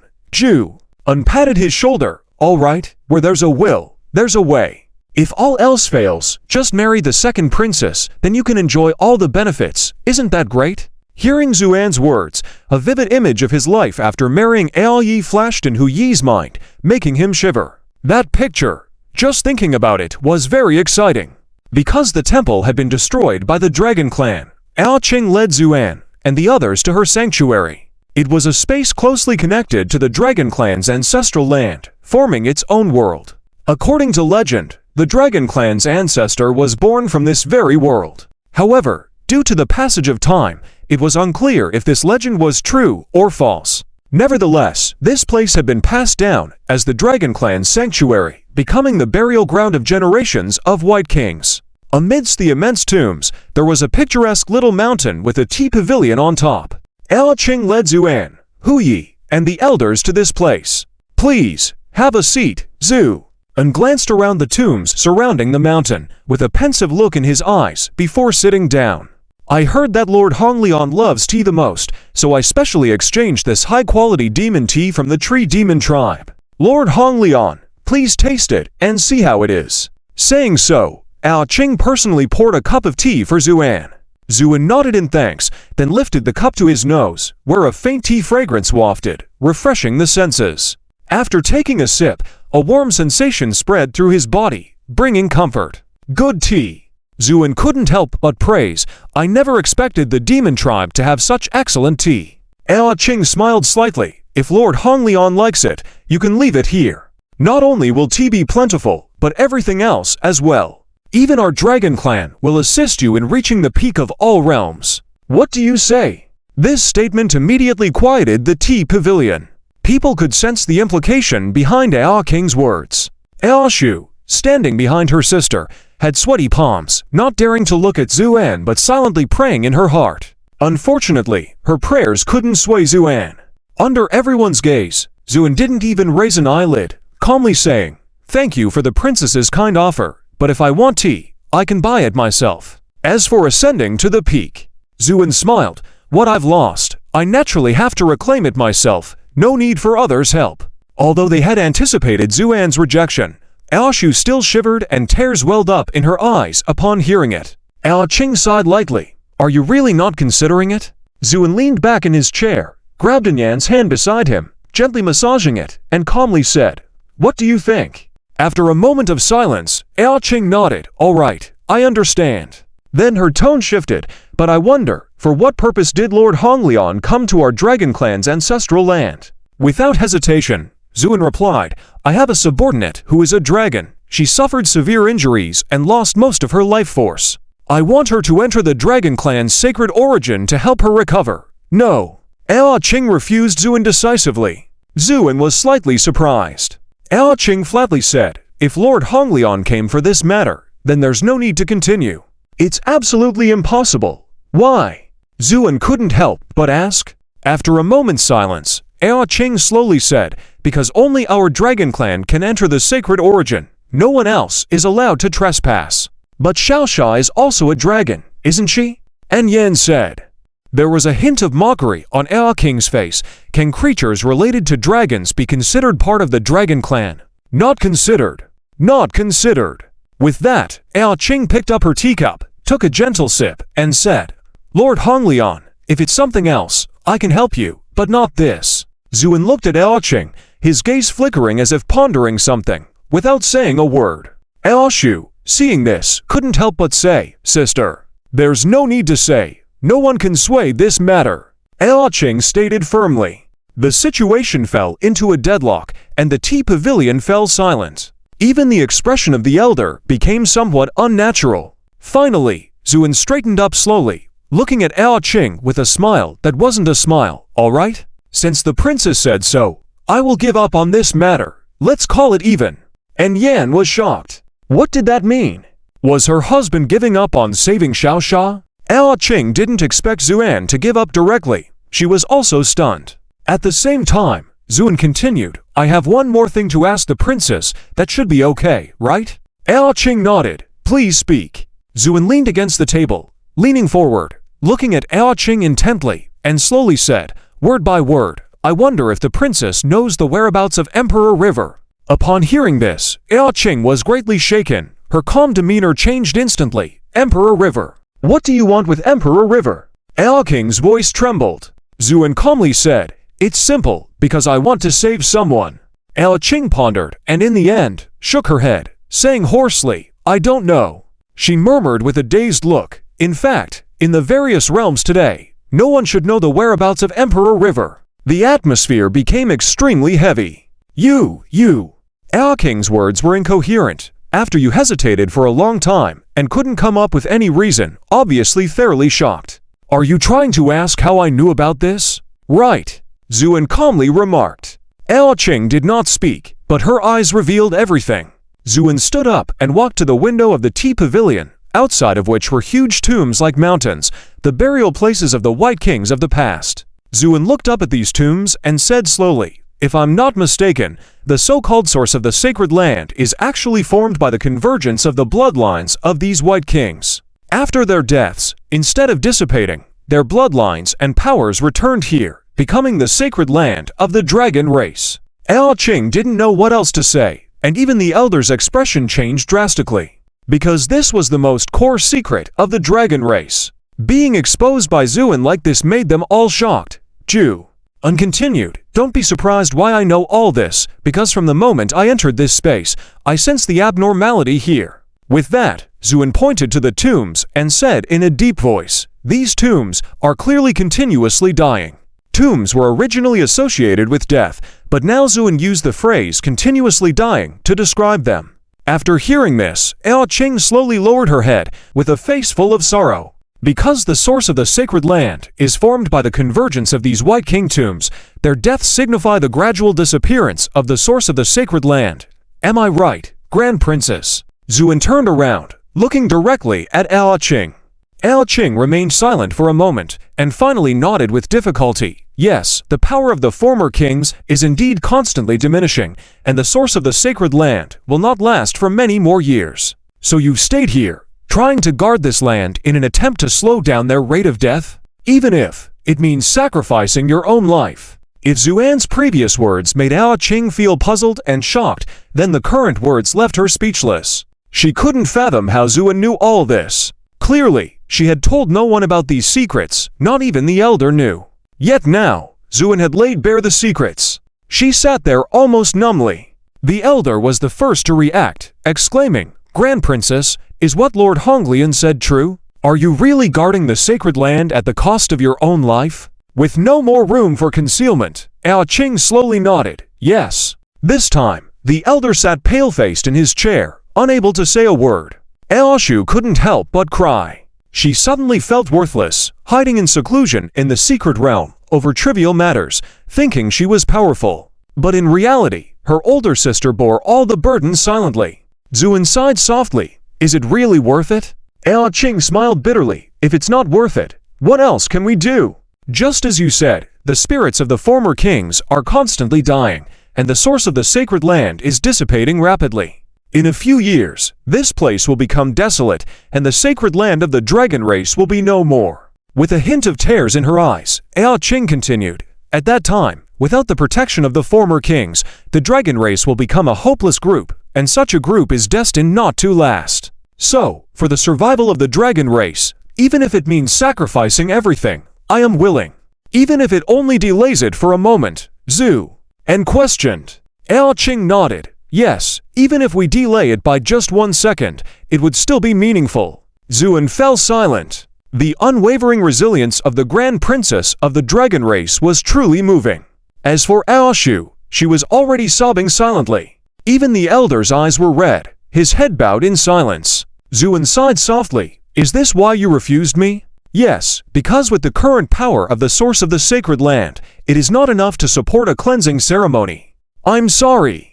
Qing said calmly. Just then, Zuin suddenly asked, so why is the source of the sacred land suddenly dissipating? What is the cause of all this, yes? Why did the spirits of the former kings start to die and the source of the sacred land continue to dissipate after countless ages? What is the reason behind all of this? With these questions in mind, everyone turned to Qing. After a moment of silence, Qing shook her head gently. I don't know either, but I have a guess. This may very well be related to the Emperor's flowing lava. The Emperor's flowing lava. Zuin was slightly surprised and asked in return. That's right. Because of the Emperor's flowing lava. Qing said slowly. Since the catastrophic moonfire incident 5,000 years ago, the Emperor's flowing lava has not appeared again, and since then, the development of the demon race has almost stagnated. This was followed by a war of sealing demons, in which my father fell. Since then, the source of the sacred land has gradually dissipated. At first, the speed was very slow, so slow that people didn't notice at all. But later, the speed increased more and more, until it reached the uncontrollable state it is now. King's words touched everyone. The Moonfire incident and the Demon Sealing War were extremely important events in the demon race's history. No one expected that the source of the sacred land was closely related to these two major events. However, Zuin didn't show much surprise. His eyes flashed as if he was contemplating something. It wasn't until a moment later that he slightly narrowed his eyes and said in a deep voice, so, finding the Emperor's flowing lava would solve all the problems. Qing shook her head with a bitter smile. How easy is that? In the past 5,000 years, countless geniuses have put their lifelong efforts into finding the Emperor's flowing lava, But ultimately, it has been in vain. Even I have searched for it more than once, but found no clues. So I gave up on this idea altogether, as the Emperor's flowing lava may no longer exist. Upon hearing this, everyone's faces were filled with despair. Aruo also hung her head. However, Zuan confidently shook his head. It's not as absolute as you say. If it has appeared before, it must mean that it will appear again. So now the only question is, what really happened during the War of Sealing Demons? Zuan's gaze was fixed on Qing. After some contemplation, Qing smiled bitterly. Forget it, there's no need to hide anymore. With that, she looked up solemnly at Zuan. Next, Qing briefly described the process of the battle to seal the demon that had happened before. After listening, Zuan remained silent for a moment, then spoke. So, this means that the battle ultimately ended in a tragic victory for the Dragon Clan, and that side of the secret realm now belongs to you. Qing nodded, smiling bitterly. That's right. My father the king was heavily injured in that battle and passed away soon after. As for that side of the secret realm, Qing shook her head. I know what you're thinking, but over the years, our Dragon Clan has explored that secret realm thousands of times, yet we haven't found any clues about the Imperial flowing lava, so this path is not feasible. Princess Aojun, who was standing beside them, couldn't help but nod. You're right, Brother Honglian. I also spent a long time in that secret realm, and didn't find anything unusual. Zuan's eyes flickered slightly as he slowly said, that may not be the case. Just because you couldn't find it doesn't mean I can't either. Qing let out a sigh, about to speak. But at that moment, she suddenly felt a vibration from deep within her own bloodline. This made her startled, and then she suddenly stood up and blurted out, Yair. Not only her, but Princess Aojun also felt the vibration from their bloodlines and couldn't help but widen her eyes, saying, it's second sister's aura. What happened to second sister? The entire tea pavilion fell silent. King's face turned pale. After carefully sensing it for a moment, she suddenly trembled all over. It's the secret realm. Yair's aura is coming from that side of the secret realm. Grand Princess, what is happening? What happened to second princess? The elder couldn't help but ask. Qing took a deep breath and quickly said, just now, both my third sister and I felt a vibration from deep within our bloodline. That was Yair's aura, but this kind of bloodline resonance is only used in emergencies. It's not usually activated, which means Yair might be in trouble. What? The elder exclaimed in shock, and then angrily said, who dares to harm second princess? And in our Dragon Clan's secret realm? I don't know, but the situation is urgent. We need to go there immediately. Qing said, turning to Zuan.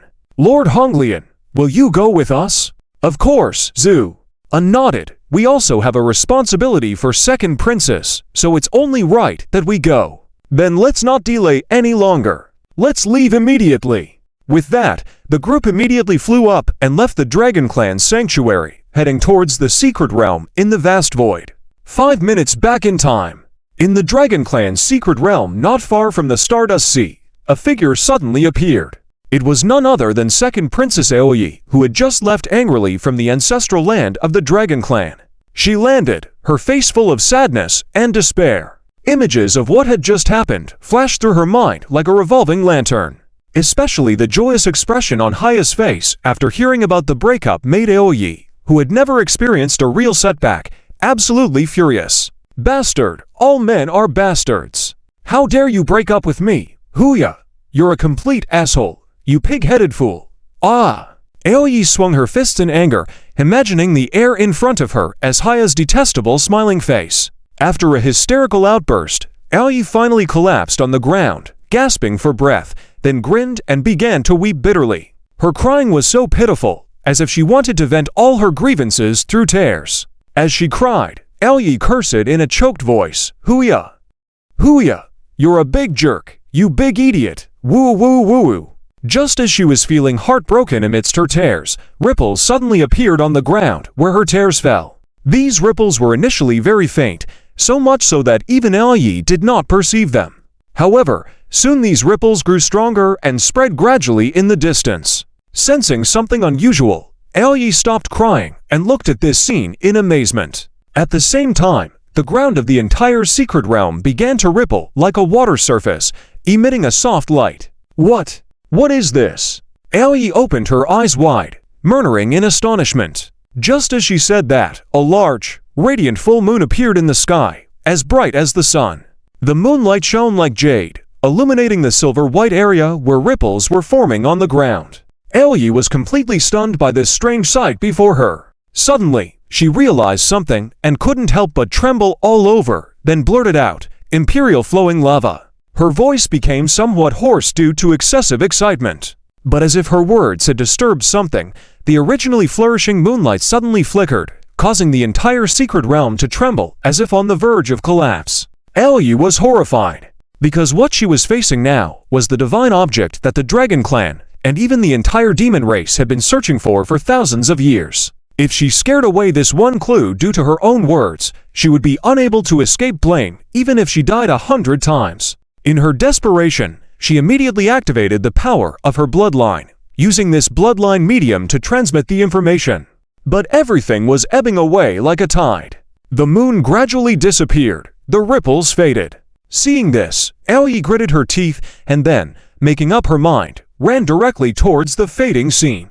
With all her strength, Aoi's speed was extremely fast, but even so, she barely caught up with the last ray of light. But everything was accelerating, and it was about to disappear completely. Aoi shouted, "Don't go!"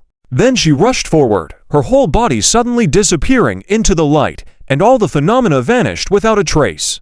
The secret realm returned to calm, but at that moment, there was no trace of Aoi in the entire heaven and earth. Except for the few tear marks on the ground, it seemed as if she had never appeared. It was at that moment that Aoqing and Aojun, the two sisters, felt the bloodline vibrations and rushed to the secret realm with Zuen and others. At the same time, in a distant part of the demon race, a certain great demon hidden in the darkness suddenly opened his eyes. His eyes pierced the sky like lightning, even rippling the space and creating layers of fine lines. Imperial flowing lava? The aura of the long-lost Imperial flowing lava. The excited voice of this great demon trembled, and he couldn't help but burst into laughter. As the words fell, the endless darkness suddenly became resplendent, because a gigantic centipede emitting golden light crawled in. The centipede then transformed into a mesmerizing beauty, casting a flirtatious look with silk-like eyes. However, instead of enjoying this captivating scene, the demon's gaze turned cold, and with a chilling tone, he asked, "Queen of 1,000 Legs, why have you suddenly come to me?" "Hey!" The Queen of 1,000 Legs covered her mouth with a burst of coquettish laughter, then glanced at the demon with charm and said, "Three-legged raven, why are you so afraid of me? Do you think I can devour you?" With these words, the Queen of 1,000 Legs licked her blood-red lips. "Humph, Queen of 1,000 Legs, we have no enmity between us. As the king of the birds, I naturally have no reason to fear you. So please spare me from your act," the three-legged raven sneered, with a glint in his eyes. As an ancient mythical bird, the three-legged raven naturally exuded confidence when speaking. "Oh, are you turning hostile now? We used to serve the same master. Why the sudden change?" The Queen of 1,000 Legs chuckled. This remark made the raven's face darken, and he growled, "Queen, what are you implying? Just a reminder, our former master has returned, and as those who betrayed him, do you think he will spare us?" The Queen of 1,000 Legs said calmly. The raven's face turned somewhat grim. "These matters need no reminding, and I am not afraid of him. So, mind your own business." "Oh, are you really not afraid of him?" The Queen of 1,000 Legs spoke ambiguously. "Then why hide in this desolate land?" The raven, furious, asked, "What are you getting at, Queen?" "Nothing much. Just suddenly heard some news that Zueni has appeared in the Dragon Clan's ancestral land," the Queen of 1,000 Legs said. The raven shuddered, his face paled. "What? He's already here." Tauntingly, the Queen of 1,000 Legs smiled. "Aren't you supposed to be unafraid?" The raven's expression grew darker, but he remained silent. Unconcerned, the Queen of 1,000 Legs continued, "As his subordinates, you should know his temperament well. After returning and defeating the Fiend Emperor of the 5 Elements, do you think he will spare us?" After a moment of contemplation, the raven shook his head grimly. "I doubt it. Not just doubt, but certainty. As for what happened with the Jade Rabbit clan, we both know," the Queen said, making the raven's expression even grimmer. "What are you trying to say?" he asked. "Simply put, I came to you because if we want to survive, we must unite to face Zueni together.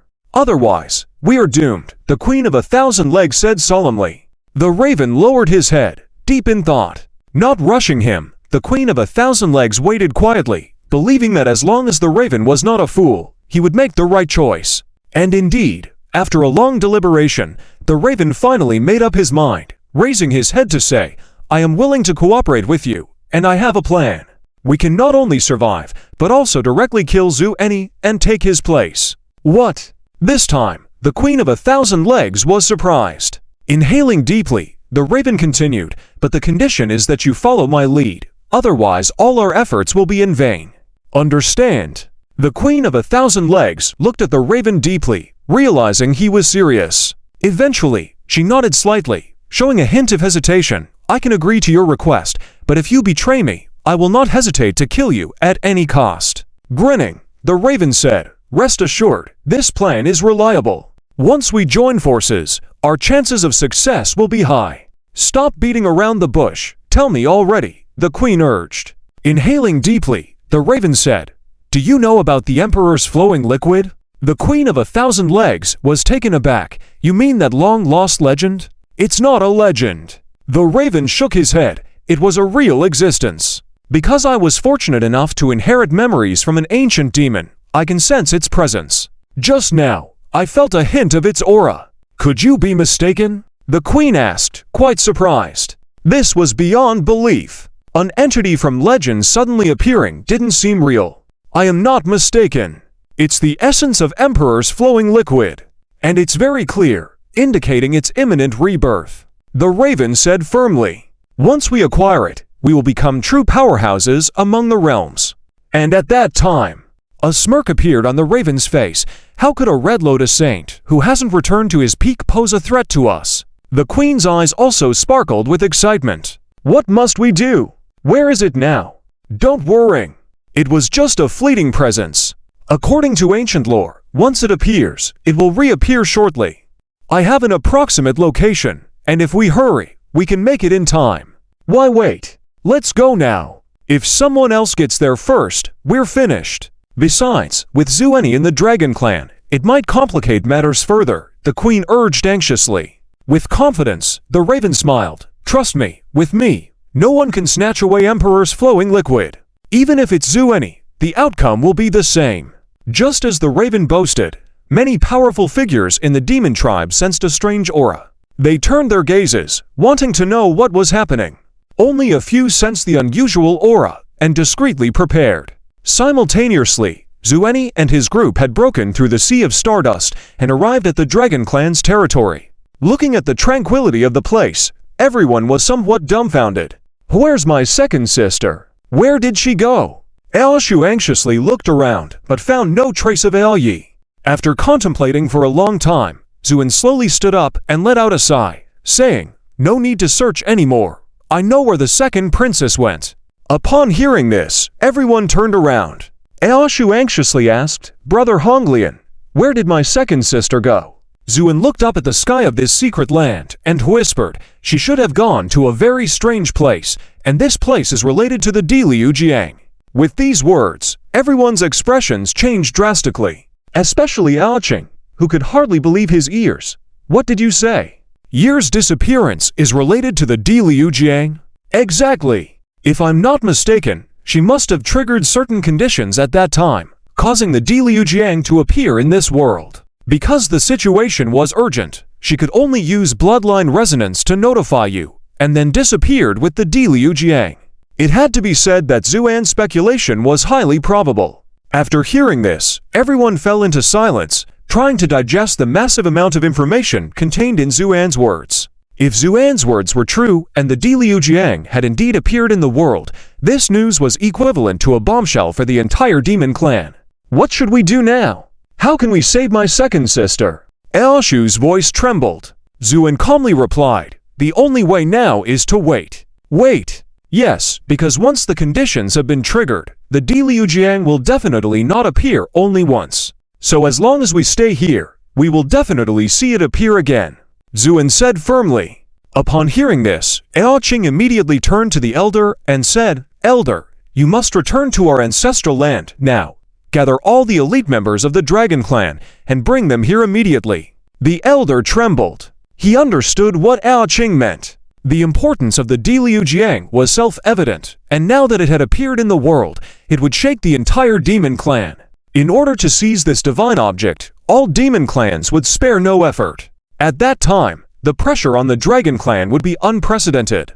So he nodded and said, "Understood," then hurriedly left. Ao Qing then bowed deeply to Zuan and said solemnly, "Lord Honglian, this matter is of great importance. On behalf of the dragon clan, I sincerely request your help. Once the matter is settled, the dragon clan will definitely express our gratitude." Zuan smiled faintly. "Oh, gratitude. What kind of gratitude?" Ao Qing took a deep breath and said solemnly, "As long as you wish, as long as I have, it is yours." This promise was sincere. Zuan didn't say anything more. "Well, I don't want anything else. Just half of the Diliu Jiang when the time comes, and I want my subordinates to refine themselves in the sacred original source." "No problem." Ao Qing agreed without hesitation. This kind of boldness was astonishing. But Ao Qing understood that if they couldn't hold on to the secret land, everything would be in vain. She had been waiting for this opportunity for a long time, and naturally could not afford to miss it. While the Dragon Clan was busy preparing, a piece of news began to spread among the major demon clans. "What? The Diliu Jiang has actually appeared in the Dragon Clan's secret land. Is the news true?" An old demon of 1,000 years said in surprise. "Absolutely true. The unusual vibration before is evidence. And it is said that the Dragon Clan is mobilizing troops madly, obviously preparing a major operation," the messenger declared with certainty. "So the eels want to hog the Diliu Jiang. How despicable. That's why I informed you of this news. Only by uniting can we deal with the Dragon Clan together." All right. Similar alliances were forming everywhere. The Queen of the 1,000 Legs looked puzzled and asked the three-legged crow, "Why did you reveal the news? Isn't this just adding countless opponents for yourself?" The three-legged crow sneered, "Let me ask you, even without these opponents, which of the Dragon Clan and Zuan can you deal with?" The Queen of the 1,000 Legs fell silent. "So I intentionally leaked the news. The purpose is to muddy the waters. Only in this way can we benefit from chaos." But what if? The Queen of the 1,000 Legs was still worried. "No what-ifs, because only I know all the characteristics of the Diliu Jiang. After it appears in the world, each subsequent appearance requires a special method to enter. Otherwise, it will be impossible to obtain."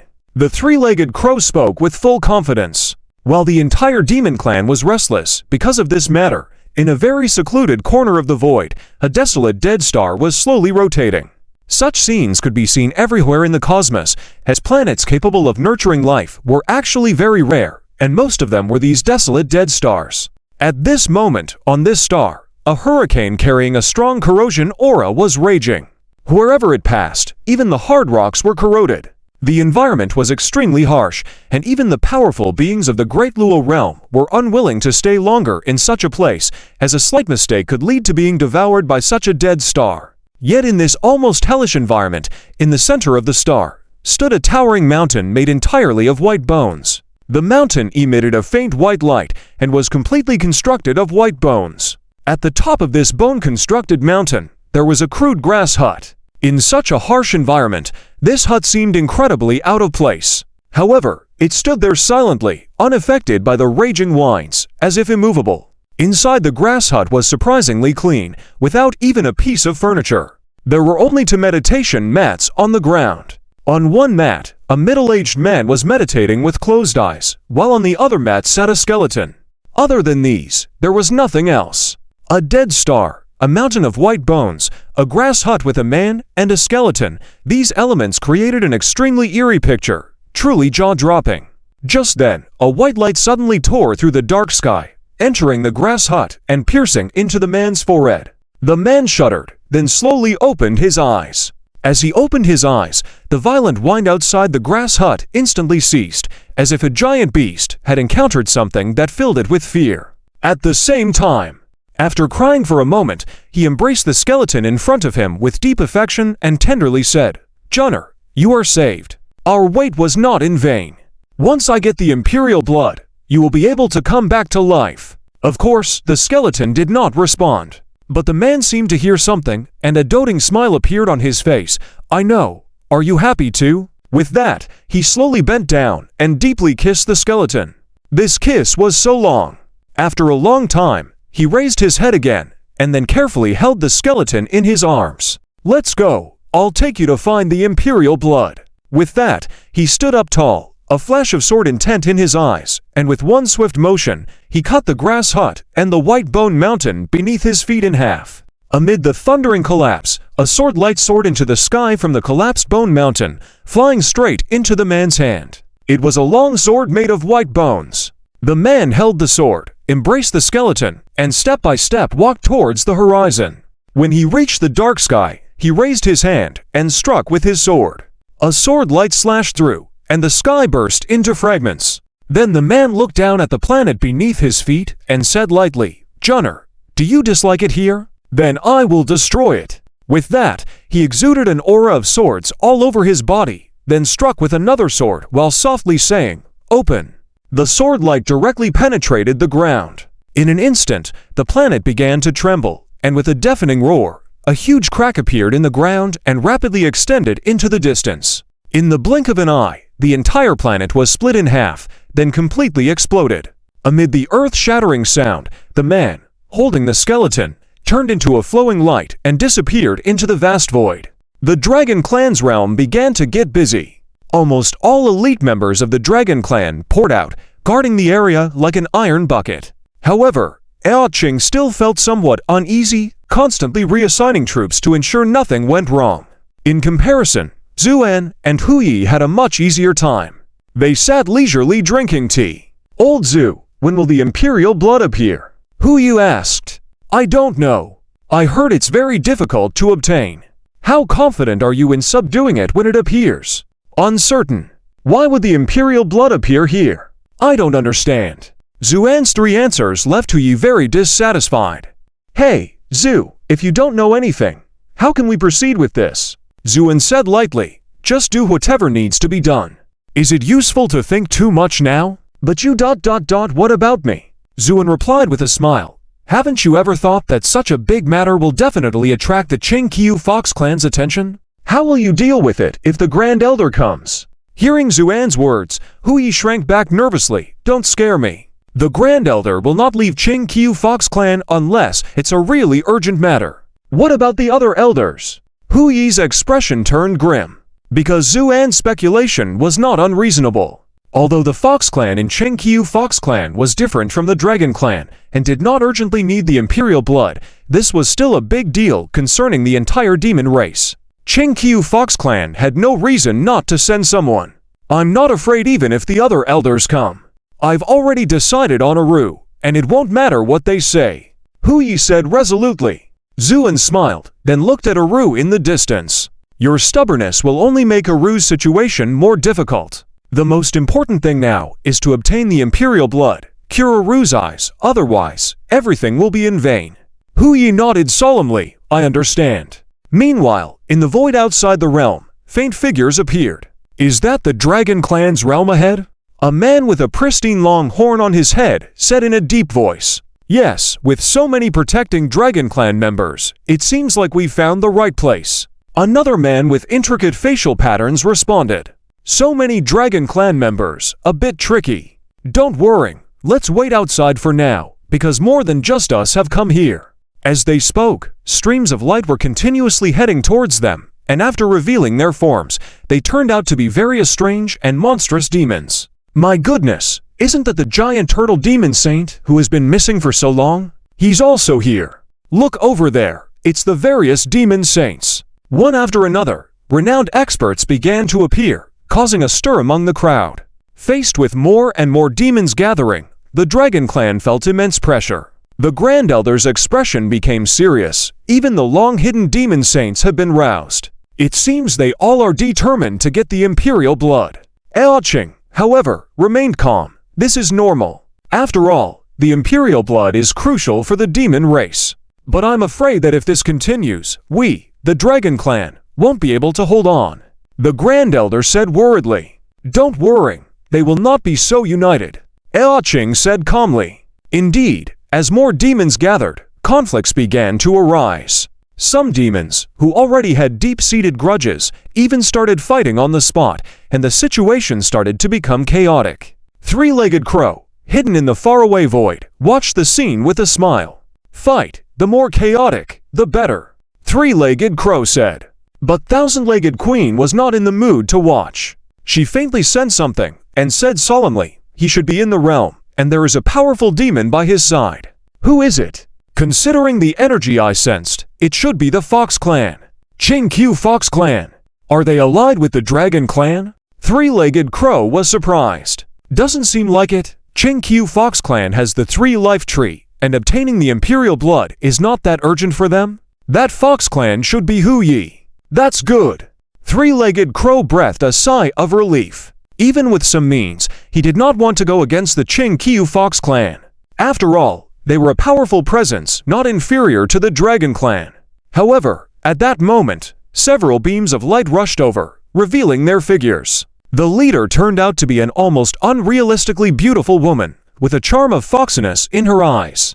A small white fox was perched on her shoulder. Behind her were several young men and women who exuded strong and handsome auras. Seeing this scene, the crowd fell silent and then erupted into a commotion. Ching-Q Fox Clan.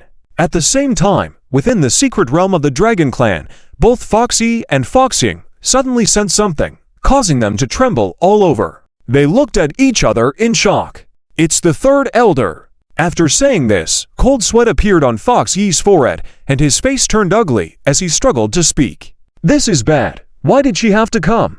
His tone was filled with despair. Zuan couldn't help but ask, "Is it Fox Wen who has come?" Foxy nodded in frustration. Zuan sighed lightly and then patted Fox Yi's shoulder sympathetically. "Brother, take care of yourself." He said this because Zuan also knew the third elder, Fox Wan, a woman not to be trifled with. In the Fox Clan country, in terms of cultivation strength alone, she ranked just below the Grand Elder and was an existence of the 8-tailed celestial fox. But more importantly, this woman had an extremely unpredictable temperament, acting without rhyme or reason, making it impossible to predict her actions using common sense. Once she got angry, she didn't care who you were. She would just lash out. So even Foxy, who was destined to be the future heir of the Fox Clan, had to obediently lower his head in front of the third elder and not dare to act recklessly. This was the reason why Zuan felt so sympathetic towards Foxy. Once she got involved, the situation would become even more complicated. After contemplating with his head lowered for a moment, Foxy suddenly raised his head, looking at Zuan earnestly. "Lao Zu, this woman is really too powerful. I better take Aro to avoid her wrath. I'll leave this to you." With that, he grabbed Aro and was about to leave. Foxying, feeling worried, called out, "Brother, are you just going to leave with your wife like this?"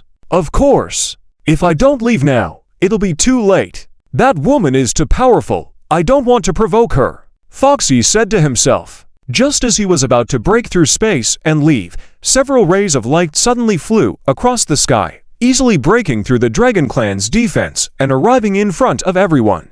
When the light dissipated, it revealed the third elder, Fox Wan, and her followers. Seeing her, Foxing trembled all over, then took a step forward, lowered his head, and spoke meekly, "Third elder." Fox Wan glanced at Foxying, her sharp gaze gradually softening, then nodded.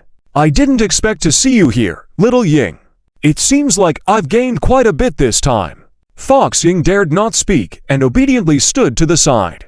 Fox Wan then turned to Zuan, smiling broadly. "I've heard that Senior Honglian has been reborn and returned. It seems to be true. Moreover, attaining the status of Immortal King in such a short time is truly praiseworthy."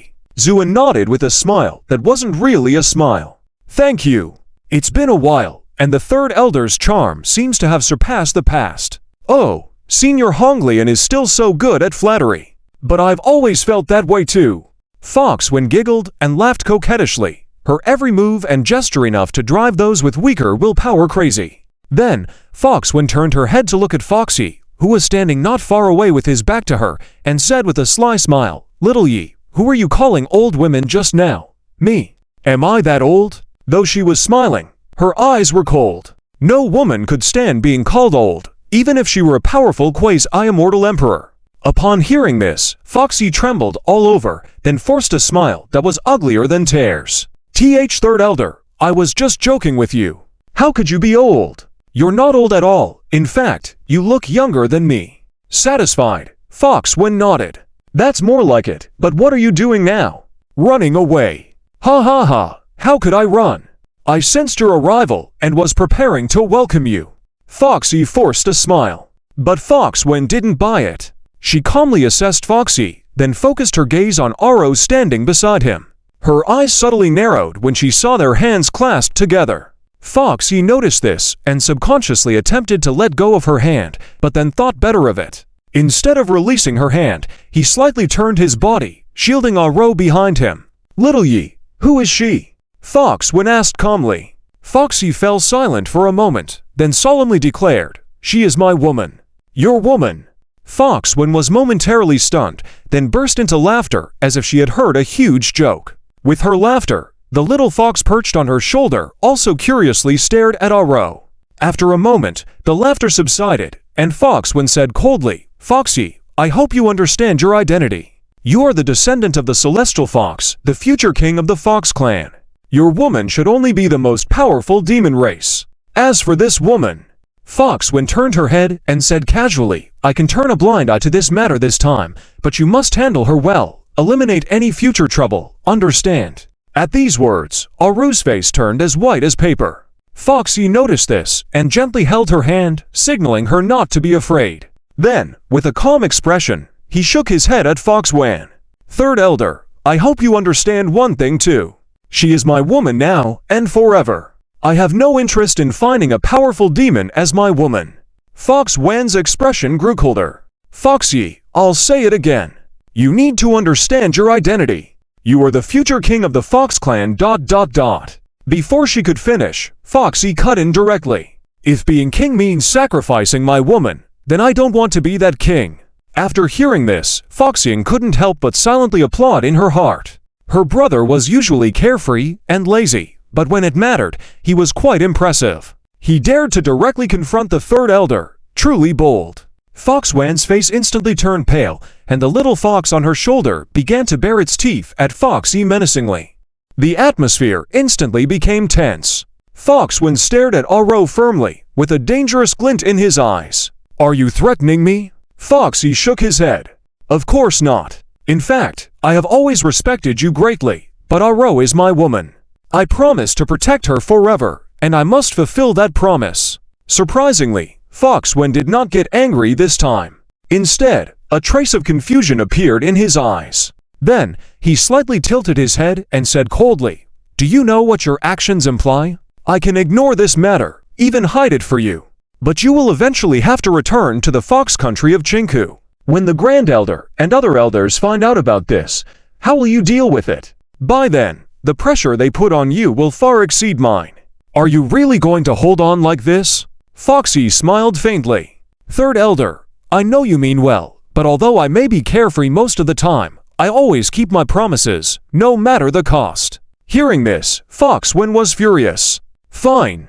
Since you are so devoted, how do you think she will fare? With the Grand Elder's power, upon knowing her existence, a mere thought could crush her. Are you indirectly harming her then? That's why I am here, to seize the Emperor's blood and restore Aru's eyes, transforming her into a demon. This way, the Grand Elder won't have any say. With a wink at Foxwen, Foxy said, Third Elder, I know you care for me the most. Would you help me this time? Foxwen spat, Right now, I just want to beat you up. You still want me to help you? Get lost. Then why are you here? Foxy asked curiously. Of course, the reappearance of the Emperor's blood in the world has caused a huge stir among the Demon Clan. As a leading figure of the Fox country of Chinku, we naturally need to make a statement, so I was sent out. Who would have thought there would be such a big unexpected gain on this trip? Foxwen said bitterly. Despite the rude words, both Foxy and Foxying felt relieved. They knew that this storm had temporarily passed. The eccentric Third Elder should be in a good mood lately, without direct anger. At that moment, Aoching, who had received the message, hurried over. Seeing Foxwen, she was also surprised, but quickly reacted and bowed. So it's the Third Elder of the Fox country. Foxwen chuckled Your Highness is too kind. The Dragon Clan is indeed lucky this time. The Emperor's blood, unseen for 5,000 years, has actually appeared in your secret realm. It seems that the rise of the Dragon Clan is imminent. Fox Wan's casual talk was simply infuriating. You flatter me, Ao Qing thanked lightly, and then asked solemnly, but I wonder what the attitude of the Fox country of Qingku is. This was her biggest concern, even for the entire Dragon Clan. After all, as one of the most powerful forces among the demon clans, their attitude would directly determine the course of events. Fox Wan was not surprised by this question and shrugged very frankly. I would say this trip was merely to observe the final results. Can your Highness believe that? Is this your idea or the Grand Elder's? Ao Qing hesitated. Let me put it this way. Before leaving, the Grand Elder told me 6 words: do not participate, do not seize. Hearing this, Ao Qing breathed a sigh of relief. She absolutely believed Fox Wan's words, and the Grand Elder's 6 words also indicated that the Fox country of Qingku had no intention of seizing the Emperor's blood. This was undoubtedly excellent news for the Dragon Clan under tremendous pressure. However, Fox Wan suddenly changed the subject. But what? Although the Grand Elder made it clear that Qingku Fox country will not meddle in this matter, I want to give it a try myself. After all, Fox Wan glanced at Foxy not far away. You have grown up under my care, so I feel obligated to help you in this matter. Foxy was grateful and bowed deeply to Fox Wan. Thank you, Third Elder. Don't thank me too soon. Let me make it clear. If the Emperor's blood does not produce the expected results after you obtain it, it's best for you to obediently return with me to see the Grand Elder. Otherwise, it will only harm yourself and others. I understand. Just then, Anyan led 2 little maidens and Zhan Xiaoyu out of the symbolic treasure house. The 2 little maidens immediately noticed the small fox crouching on Fox Wan's shoulder, and their eyes lit up. Wow! What a cute little dog! Nyan exclaimed in amazement. This remark almost made the small fox fall off his shoulder. Angrily glaring at Nyan, it seemed to say, "You're the real dog. Your whole family are dogs." But Nyan didn't care at all. Instead, she found the small fox's pouting expression cute. So fluffy like a ball. I want to touch it. Somehow, the small fox suddenly felt a chill. Because at that moment, its owner, the Third Elder Fox Wan, excitedly shouted, "Wow, they are twins." Hurrying over, he squatted down in front of Xiang and Nyan, looking at them eagerly. Quick, tell Auntie, which one is the older sister and which one is the younger sister? Upon hearing this age-old question, Xiang couldn't help but roll her eyes. Why did everyone ask her that when they saw her? Nyan, on the other hand, bit her finger thoughtfully, then pointed to the small creature on Fox Wan's shoulder. Auntie, let me touch it, and I'll tell you who the older sister and younger sister are. All right. Without hesitation, Fox Wan tossed the small fox on his shoulder over to Nyan. The small fox let out a pitiful cry in the air, a glint of resistance in its eyes. However, at that moment, a chubby hand grabbed its nape, and Nyan joyfully exclaimed, "Wow, so cute." A simple action, but the small fox felt all its resistance melt away, fear evident in its large eyes. Now tell Auntie, which one of you is the older sister and which one is the younger sister? Nyan, full of excitement, played with the small fox and said without looking up, "I am the younger sister. By the way, Auntie, what's its name?" Its name? It doesn't have a name. Fox Wan chuckled. He and the small fox usually communicated through divine thoughts, so there was no need for a name. Then I'll give it a name. It's so white and chubby like a rabbit. How about calling it Big Belly? The small fox let out a weak protest.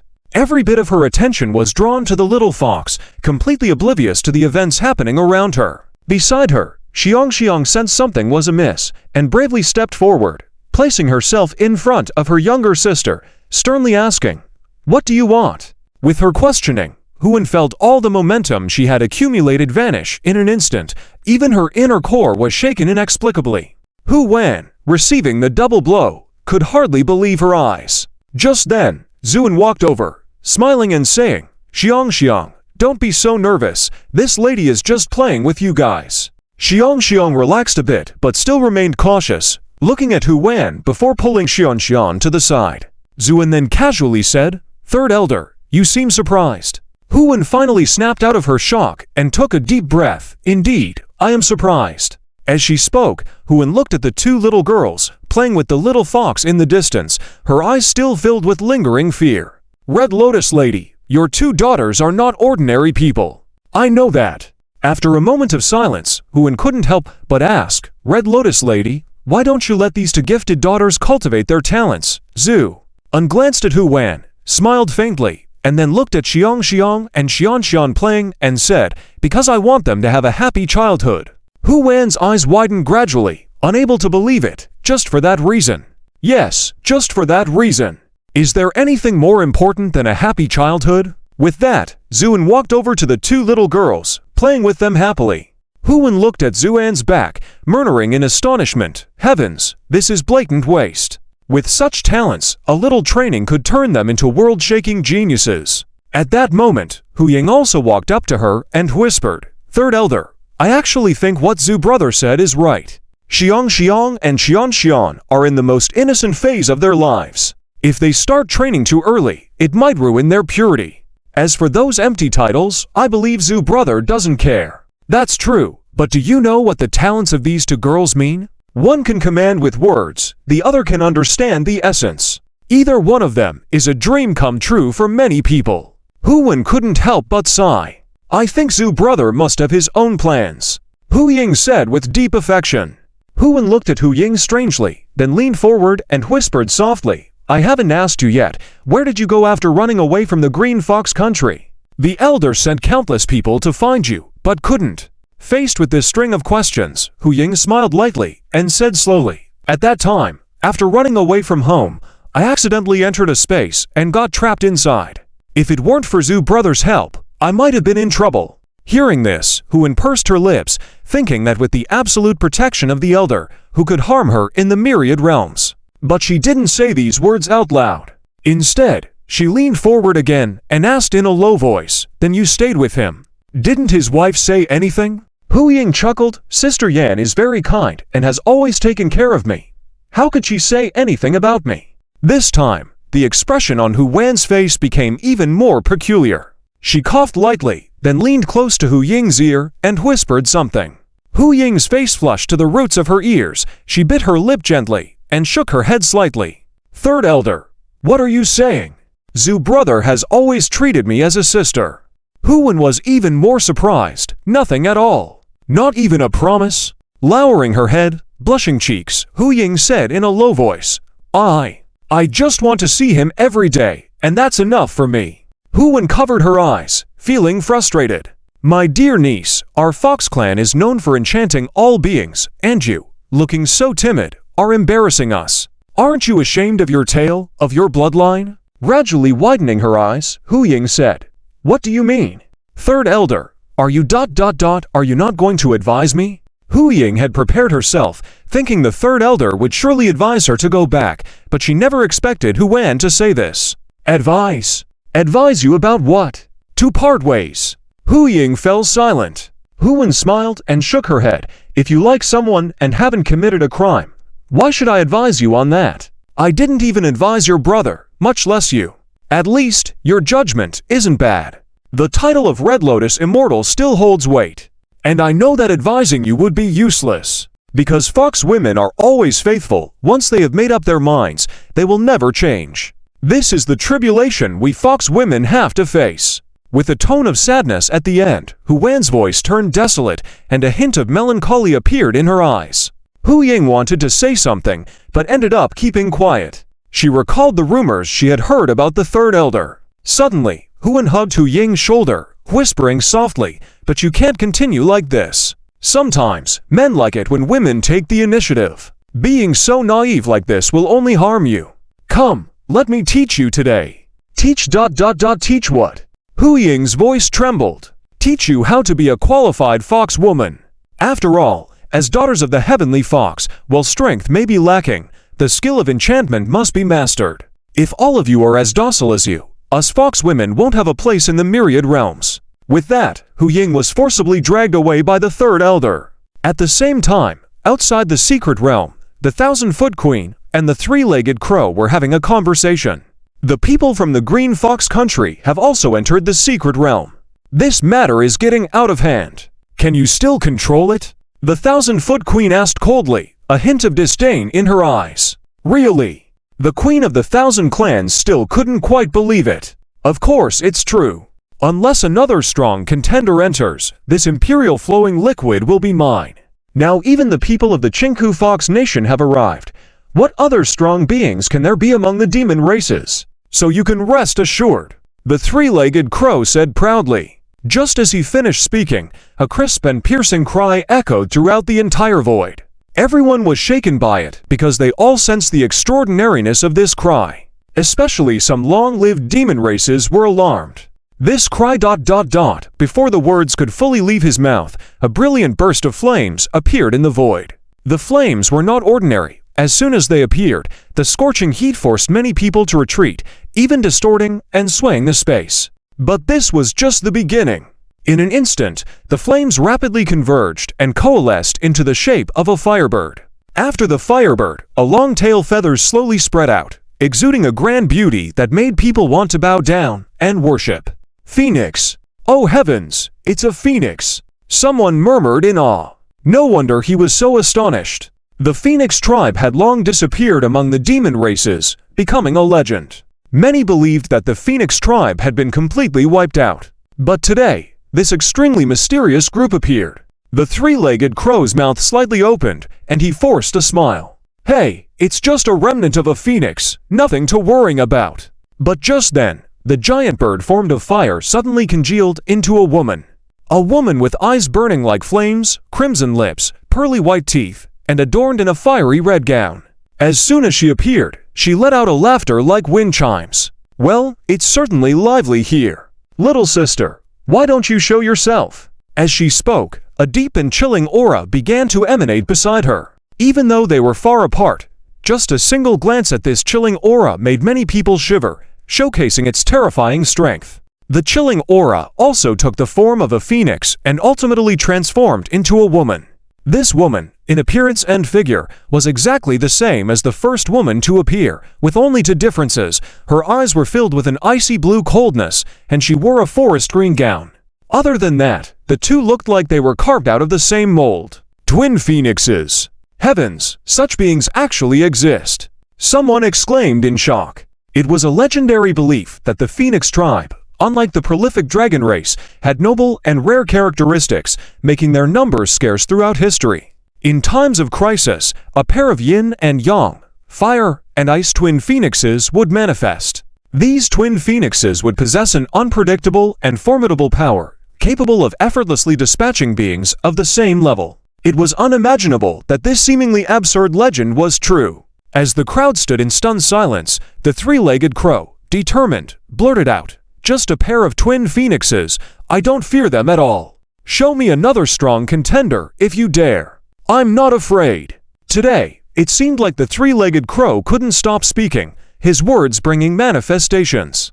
As his last words trailed off, a series of deep rumblings resonated from the distant void.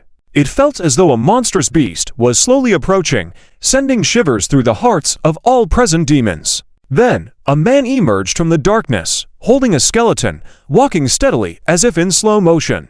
Each step he took stirred up countless sword auras, his imposing presence instilling fear in everyone. Once he reached the center, the twin phoenixes each took a step back and bowed, saying, "Greetings, Master." The three-legged crow was dumbfounded. He never expected the situation to evolve to this extent. When did strong contenders become as common as cabbages by the roadside, appearing one after another? At this moment, the queen of the 1,000 clans sighed softly. "Do you still have confidence now? Or should I call out again to see if more strong contenders appear?" Her words dripped with sarcasm and anger, on the verge of overflowing. The three-legged crow, rendered speechless, felt that this situation had already spiraled beyond his control. Compared to the powerful figures arriving late, his strength was completely inadequate. Meanwhile, in the hidden realm, Zuin also sensed the unusual events outside. However, he remained composed and squatted down, smiling at the two small maids beside him, thoughtful and Missy, "Go back to the Fubao Inn with your mother." "Aw, can't we play a little longer?" "Just a bit." The two maids, caught up in the moment, protested. Be good. Once I handle some matters, Daddy will play with you again, alright? Okay. The two maids understood that their father was busy and obediently followed Anyan. Anyan nodded lightly to Zuan, who smiled confidently. Don't worry, I know what to do. After Anyan led the two maids back to the Fubao Inn, Zuan turned slowly, the smile fading from his face. Red Lotus, have you sensed it too? Foxwen appeared by Zuan's side and asked softly. Of course, twin phoenixes, such beings are rare even in my experience. Zuan said lightly. But I feel the other one is the most crucial. After all, I have never encountered such intense and mad sword intent before, Foxwen said seriously. Zuan shook his head with a smile. He's indeed powerful, and I happen to know him. What? Who is he? Foxwen was astonished. At that moment, a plain voice cut through, crossing barriers to reach everyone's ears in the hidden realm. Zuan, you're still alive. Zuan smiled faintly. Of course, I'm still alive. Disappointed, Li Jingxing? Li Jingxing. As this name was uttered, everyone, including Foxwen, felt a chill. In the myriad realms, that name signified absolute power. He was a true immortal emperor. As the leader of the Sword Palace, he founded the buried Sword Mountain, guarded the king's throne of a myriad swords single-handedly, almost single-handedly suppressed the Northern Void, making countless extraplanar demons flee at the mere sight of him. Eventually, he became an insurmountable peak among sword practitioners. Such an existence was awe-inspiring. However, it was rumored that he had mysteriously disappeared 3 years ago, causing a great commotion in the realms. Some said he fell into madness during cultivation and had died. Yet, he had appeared today. When Zuan arrived outside the secret realm, he immediately saw Li Jingxing standing in the void in the distance.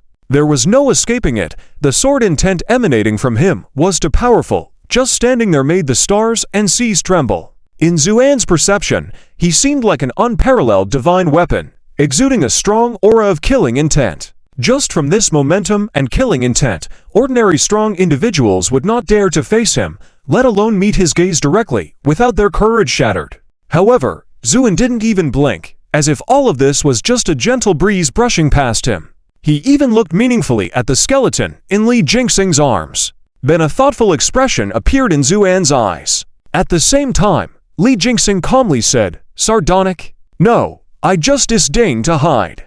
I say what needs to be said. Like you, the renowned Red Lotus immortal. Why would you mingle with these horned loaches?" This speech was extremely impolite. At least Ao King's expression darkened, but after struggling with her gaze for a moment, she eventually lowered her head. Because she knew very well that with the current strength of the Dragon Clan, she couldn't afford to provoke the master of the Sword Palace. Hearing this, Zuan smiled. "Why would I mingle with them? Don't you already know?" "Oh." Li Jingxing's expression slightly changed. "So, you also came for the Imperial Flowing Elixir, Rizu?"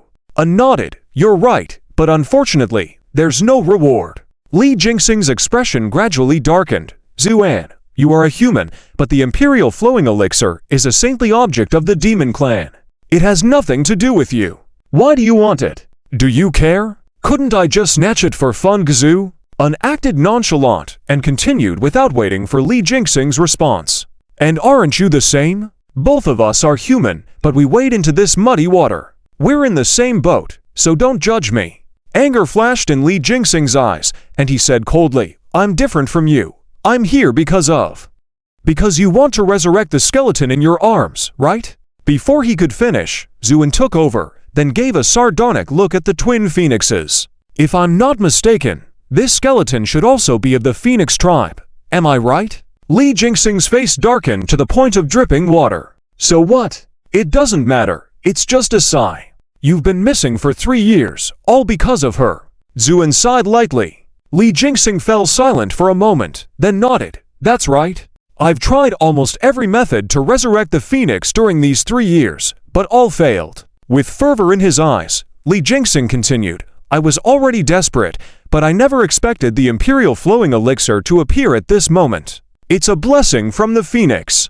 As long as I seize the Imperial Flowing Elixir, the Phoenix can enter Nirvana and be resurrected, so I..." Li Jingxing's eyes showed an intense killing intent. "I must obtain the Imperial Flowing Elixir. Whoever dares to stop me, I will kill them. Even you are no exception." With these murderous words, the space around Zuan began to crack under the immense pressure. This was the might of an immortal emperor, a word that could create and destroy space itself. Faced with such adversity, Zuan remained calm, not a single crease on his white clothes, just sighing softly. Must it be this way? I always thought we were friends. Hearing Zuan's words, Li Jinxing trembled slightly, showing a rare warmth in his eyes, then said, "Yes, we are indeed friends. So if you retreat now, I won't trouble you. After everything is done, we can have a drink, discuss swords. What do you think, Zu?" And nodded, "Okay." Li Jinxing relaxed, "Thank you." But after saying that, Zuan didn't move at all, still standing there smiling at Li Jinxing. "What do you mean by this?" Li Jinxing asked in a deep voice. Zuan said softly, "To be honest, Lao Li, I understand your feelings. If it were me, I would do everything to resurrect her, but the question is..." Zuan pointed to the skeleton in Li Jinxing's arms. "Does she really want to be brought back to life?" Li Jinxing erupted in anger, and his violent sword intent even shattered the space around Zuan. "What did you say? Say it again if you dare!" Li Jinxing shouted hysterically. Unmoved by Li Jinxing's aura, Zuan continued quietly, "I'll say it again. She clearly chose to end her own life. Even she has given up. How can you still try to bring her back?" These words shocked everyone. Especially the twin phoenixes were trembling, looking at Li Jinxing with disbelief. Li Jinxing was almost driven mad. "No, it's not like you said. She was just joking with me. She will definitely come back. She will definitely come back. So get out of here. Ah!" Li Jinxing roared furiously, raised his hand, and instantly condensed boundless sword intent into a huge sword, thrusting it straight towards Zuan. Where the sword edge passed, the space was split silently like butter with a hot knife. Clang! A crisp metal clash. Zuan held the Mowang, unsword in front of his chest, blocking Li Jinxing's attack perfectly. However, in a fit of madness, Li Jinxing, as a sword cultivator, lacked the necessary calmness required to unleash his full power. He burned his sword intent hysterically and forgot to dodge. "Old friend, I'm sorry, but you need to calm down first." When the Gemini Phoenix opened its mouth, scorching flames and freezing ice mist gushed out wildly, condensing in the air into the form of a phoenix and heading straight for Zuan. Zuan just lightly shouted, "Step aside." Boom! The Gemini Phoenix pair were shocked as if struck by lightning, their bodies trembling and flying straight backwards. However, the two reacted quickly, spiraling in the air to reveal their true forms. The two beautiful phoenixes chirped melodiously, then once again headed directly towards Zuan. Zu unsneered slightly, "If you are truly descendants of the phoenix, I might be more cautious. But you are just remnants forged with phoenix spirits. Do you really think I would be afraid?" With that, Zuan swiftly threw two punches in the blink of an eye. Bang! After two loud noises, the Gemini Phoenix pair wailed and dispersed, then flew backwards. "Damn, it turns out to be two shabby goods, making me so nervous before," said the three-legged crow, glancing at the thousand-legged queen beside him. The thousand-legged queen, pale and trembling all over, said in a shaky voice, "What's wrong?" The three-legged crow asked in surprise. His strength has become even stronger than before." The thousand-legged queen said with fear in her eyes. "Really? I just think he's an ordinary immortal king now," the three-legged crow exclaimed. The thousand-legged queen was already regretting listening to the three-legged crow's nonsense and participating in this matter. Now, she was completely trapped and unable to escape. At this moment, Zuan raised his hand again and struck at the already crazed Li Jinxing. But just then, the entire Dragon Clan's secret realm suddenly rippled and emitted a soft light. Following that, a huge round moon appeared in the void, illuminating all directions with a silver brilliance. The demons shuddered, and the three-legged crow exclaimed, "Imperial flowing marrow! It's the Imperial flowing marrow! It has appeared!" With that, he immediately disappeared into the darkness. At the same time, the other demons also realized what was happening and began to charge forward frantically. However, the first to react was Li Jinxing. When the light appeared, his eyes, which were previously wild, showed a hint of clarity. It was at this moment that Zuan's palm was about to strike again. But Li Jinxing ignored all of this and flew towards the secret realm without any hesitation. Zuan was slightly surprised by the sight and let out a sigh. He had no intention of really hurting Li Jingxing, so the palm strike was not at full power, and coupled with Li Jingxing being a formidable immortal emperor, it only caused him minor injuries. For someone like Li Jingxing, it was nothing major. Suddenly, all the demon tribes were rushing forward. The Dragon Clan, responsible for guarding the secret realm, naturally tried to stop them, resulting in a fierce conflict breaking out. However, such defense measures could not stop a strong individual like Li Jingxing. He charged forward at an astonishing speed, and the defending Dragon Clan members were unable to react in time. Until he was about to reach the secret realm, the elder of the Dragon Clan led the elite fighters to block his path. Li Jingxing, this path is blocked. Please turn back. The elder shouted. Li Jingxing paid no attention and was solely focused on seizing the imperial flowing marrow. In just a moment, he had already reached the elder. The elder was about to strike, but Li Jingxing swung his sword without hesitation. The sword light headed straight for the elder. Feeling the fierce sword intent, the elder's expression changed drastically. He knew that trying to block the sword in his current state would result in serious injuries. So, he roared and transformed into his true form. A golden light flashed, and a colossal dragon with miles-long stature spread out before him, meeting the sword light head-on. With a loud crack, the incredibly sturdy scales shattered, blood splattered, and flesh flew, revealing the stark white bones underneath. The elder screamed in pain, fear evident in his enormous dragon eyes. Just a single sword strike almost severed his bones, showcasing how terrifying Li Jingxing's sword intent was. At that moment, Li Jingxing, consumed by a sword frenzy, continued to strike without any hesitation. The sharp sword energy rushed towards the elder. The elder gritted his teeth and prepared to defend, but at that moment, Zuan swiftly intervened. Mo-Wang transformed into a stream of light and intercepted the sword energy, mitigating the attack. Then Zuan shouted, "Get out of the way, you can't stop him. Staying here will only lead to needless casualties." Hearing Zuan's words, the elders of the Dragon Clan looked at each other and dispersed, making way for Li Jingxing to pass. Crimson-eyed, and without any hesitation, Li Jingxing flew through the gap.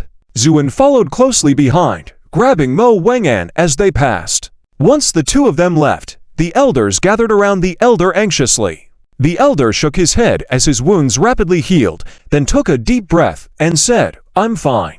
Red Lotus has already gone after that madman. Our task is to guard this place and prevent other demon clans from entering. At this critical moment, everyone must be fully committed, no mistakes allowed." "Understood. Understood." The elders replied resolutely. As they focused all their energy and stood ready, the three-legged crow and thousand-legged queen, hidden in the darkness, silently passed through the defensive formation and entered the secret realm. Inside the secret realm, the luminous light increased, and the entire world seemed as if it had turned into a surface of water, rippling gently. Then, the huge round moon that had been hovering in the void slowly descended. The inside of the secret realm was serene, giving a feeling of cleansing. Suddenly, in fact, she didn't need to speak at all. At the moment when the light was dripping down, Li Jingxing had already rushed forward with a fierce expression. But just as he rushed close, the drop of Emperor's flowing elixir suddenly hovered in the air, then dodged his grasp. Immediately after, it grew limbs and a head. Of course, because the Emperor's flowing elixir was originally small, these limbs and head were miniature. Once fully formed, the Emperor's flowing elixir was only the size of a child's palm. "It's formed! This is the true Emperor's flowing elixir!" Hu Wen exclaimed excitedly. Li Jingxing, seeing this, gasped and reached out to grab it. His speed was extremely fast, and the little elf dodged slightly slower, being grazed by his fingers. This slight touch caused one of its legs to fall off. The Emperor's flowing elixir emitted a cry similar to that of a child, then hurriedly fled. Li Jingxing was about to chase after it when, suddenly, in the midst of the round moon, light began to surge continuously, dripping down drop by drop. Each drop turned into a human form in mid-air, then scattered and fled. In the blink of an eye, the sky was filled with these tiny elves. This magical scene stunned everyone. Aoshu suddenly pointed to the round moon, trembling as she said, "Look, what is that?" Everyone looked up, only to see that the round moon had become even larger at that moment, and within the brilliance, a shadow of a person faintly appeared. This figure curled up within the round moon, resembling an unborn child. Then the brilliance gradually merged into the figure, and eventually, the round moon collapsed. It was only then that people could see clearly that the figure was actually a woman. This woman had her eyes tightly closed, with a peaceful expression, as if sleeping. Aoshu and the Dragon Clan, including Aoching, were shocked. It's the second princess. Yes, the woman who absorbed the entire round moon was none other than Aoyi, the second princess of the Dragon Clan, who had disappeared in the secret realm. When Aoyi appeared in midair, the countless emperors flowing elixir elves immediately gathered around her, chirping incessantly and showing extreme intimacy, as if infants calling for their mother. Everyone was amazed. Only Zuan raised an eyebrow slightly, showing surprise, and whispered, "Has she actually absorbed the moon? Could she have become the master of the emperor's flowing elixir now?" At that moment, above the unconscious Aoyi's head, a figure suddenly appeared. Following that, a bird's foot with long sharp claws pressed against Aoyi's forehead. "Heh, don't move. Anyone moves, and I'll kill her. Then no one will get this emperor's flowing elixir." With this triumphant declaration, everyone could now see that the creature in front of them was a three-legged strange bird. Three-legged crow. How could this ancient beast appear here? Huwen exclaimed. At the same time, Li Jingxing roared angrily and stepped forward. The three-legged crow sneered, "Stop that guy." With a command, the emperor's flowing elixir elves reluctantly flew up and stood in front of the three-legged crow. The three-legged crow then laughed heartily. "Li Jingxing, do you see now? I am in charge of this emperor's flowing elixir now. If you want to save your mother, you better behave and listen, or I will shatter all your hopes." As the words were spoken, although Li Jingxing was full of anger and growled lowly, he had to obediently stand still. The three-legged crow then looked arrogantly at Zuan and grinned, "Master, long time no see." This address made everyone look at him. Zuan's eyes gradually turned icy, and he finally smiled coldly. "Indeed, it's been a while. Heh, I never imagined that one day we would meet in this manner. Zuan, do you also want this emperor's flowing elixir? If you beg me, will I give it to you?" Ha ha ha! With a triumphant laughter, the three-legged crow trembled with excitement. To think that he was facing his former master, the revered and lofty Red Lotus Immortal. The three-legged crow was overjoyed at the thought that such a being would now bow down to him. Zuan remained composed as he calmly said, "Three-legged crow, I didn't expect that in just a few days you would become so capable, daring such reckless actions. Have you considered the consequences?" "Consequences? What consequences?" "As long as I absorb all the Emperor's flowing elixir, I will become the most powerful demon among the heavenly realms. Who would dare to provoke me then?"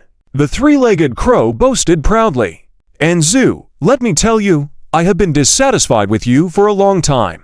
After you fell, I was the one who informed your enemies of many secrets, such as ... the Jade Rabbit Clan." Zuan's eyes turned cold as he spoke casually. Yes, I almost forgot. Those foolish women actually swore allegiance to you to the death and refused to surrender. So, I simply revealed their whereabouts to the White Tiger Clan. They have probably been suffering all these years. Ha ha ha!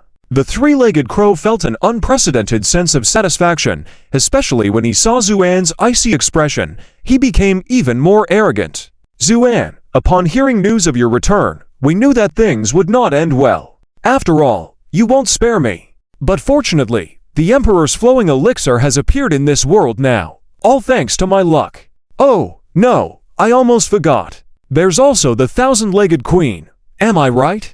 The three-legged crow turned to the void and shouted. Reluctantly, the thousand-legged queen timidly emerged from the void and bowed her head slightly towards Zuan, looking somewhat embarrassed. "Red Lotus, sir." "Bah, why are you still calling him by that title at this point? From now on, he is my subordinate. Thousand-legged queen, if you serve me well, I will make you a deserving queen of the demons."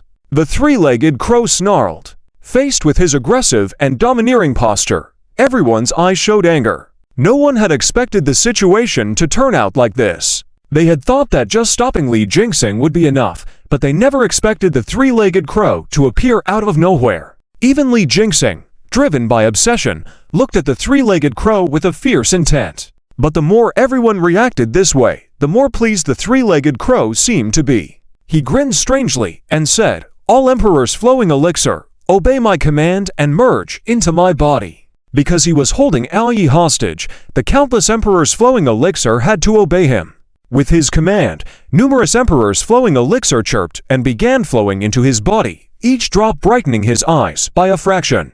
The crisp voices of children lingered in the air, but the onlookers, who were fully focused on observing the situation in the field, did not pay much attention to it. Only He-Won suddenly realized something. Her eyes brightened, and then she squatted down and whispered a few words in Nyan-Nyan's ear. Nyan-Nyan wrinkled her nose slightly, a layer of anger appearing in her large eyes. Then she pointed at the three-legged raven in the air. "Hey, you multi-legged chicken, it's bad enough that you're so ugly, but how dare you swallow the adorable elves? You're truly despicable. Spit them out at once." No one knows who taught Nyan-Nyan these words. It was simply insulting. Especially the term multi-legged chicken hit a nerve with the three-legged raven, infuriating it to the point of screaming in anger. Where did this kid come from, truly? Wah! It wanted to retaliate with a few words, but felt a tumultuous upheaval in its chest and abdomen, unable to hold back, and began violently vomiting. The Emperor's flow sap that had just been swallowed rushed out of its mouth in a panic. Its once formidable presence deflated like a punctured balloon, its feathers losing their luster. Many people were left dumbfounded. What was happening? This little girl only scolded the three-legged raven a few times, and it obediently started vomiting in response. Only those who knew the whole story understood what was going on, but even they couldn't help but look at Nyan-Nyan with astonishment. Because no one had expected that Nyan-Nyan, just a child, could influence such a powerful monster with her own talents. Even Zhu Bian couldn't help but show surprise. Meanwhile, Zhu Bian thought excitedly and raised her hand. "Sister, well done. But letting this multi-legged chicken off so easily is too generous.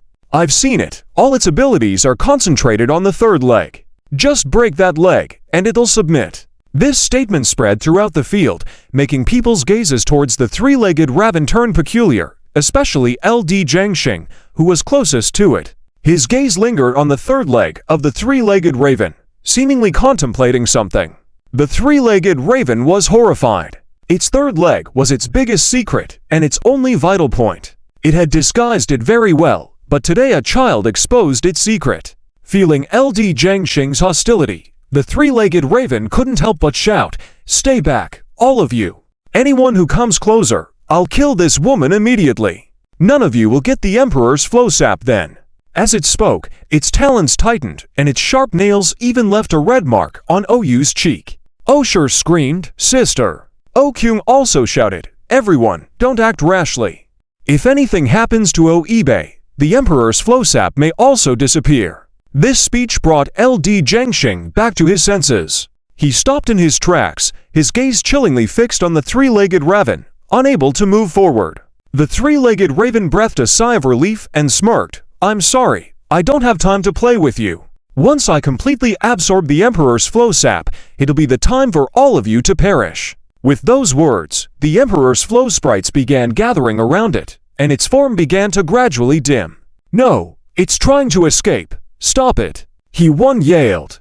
But how could the hesitant crowd stop the determined three-legged raven?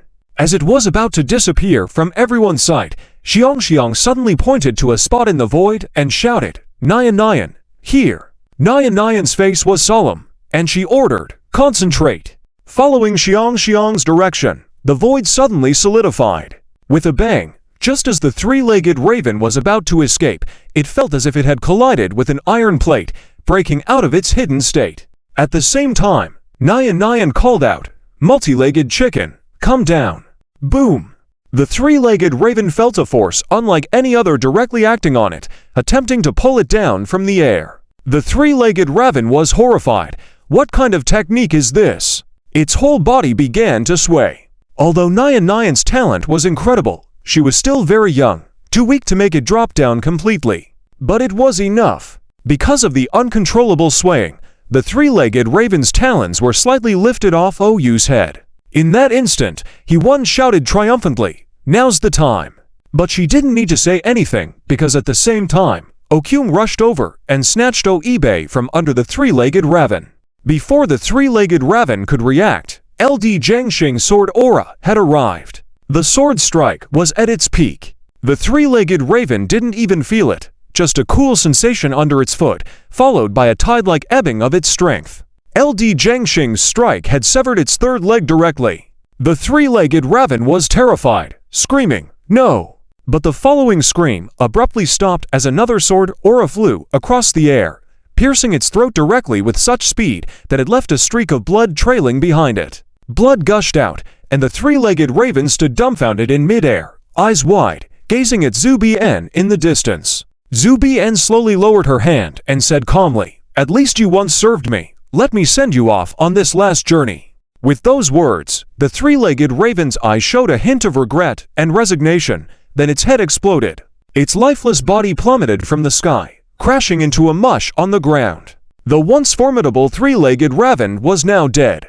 Zhu Bian then turned to look at the thousand-legged queen beside her. The queen was trembling with fear, her whole body shaking uncontrollably. When Zhu Bian looked at her, she trembled and pleaded, Master, please spare me."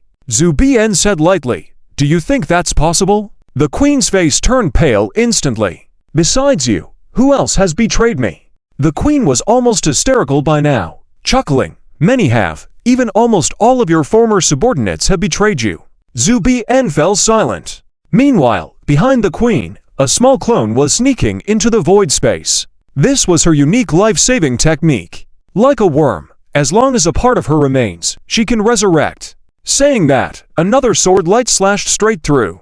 The roaring abruptly stopped, and the queen of 1,000 feet was cut in half from the middle, falling to her death. This swift and decisive killing left the entire audience in shock. But Li Jingxing paid no attention to any of this. In his eyes, a mere three-legged crow and a centipede were insignificant. It didn't matter who killed them.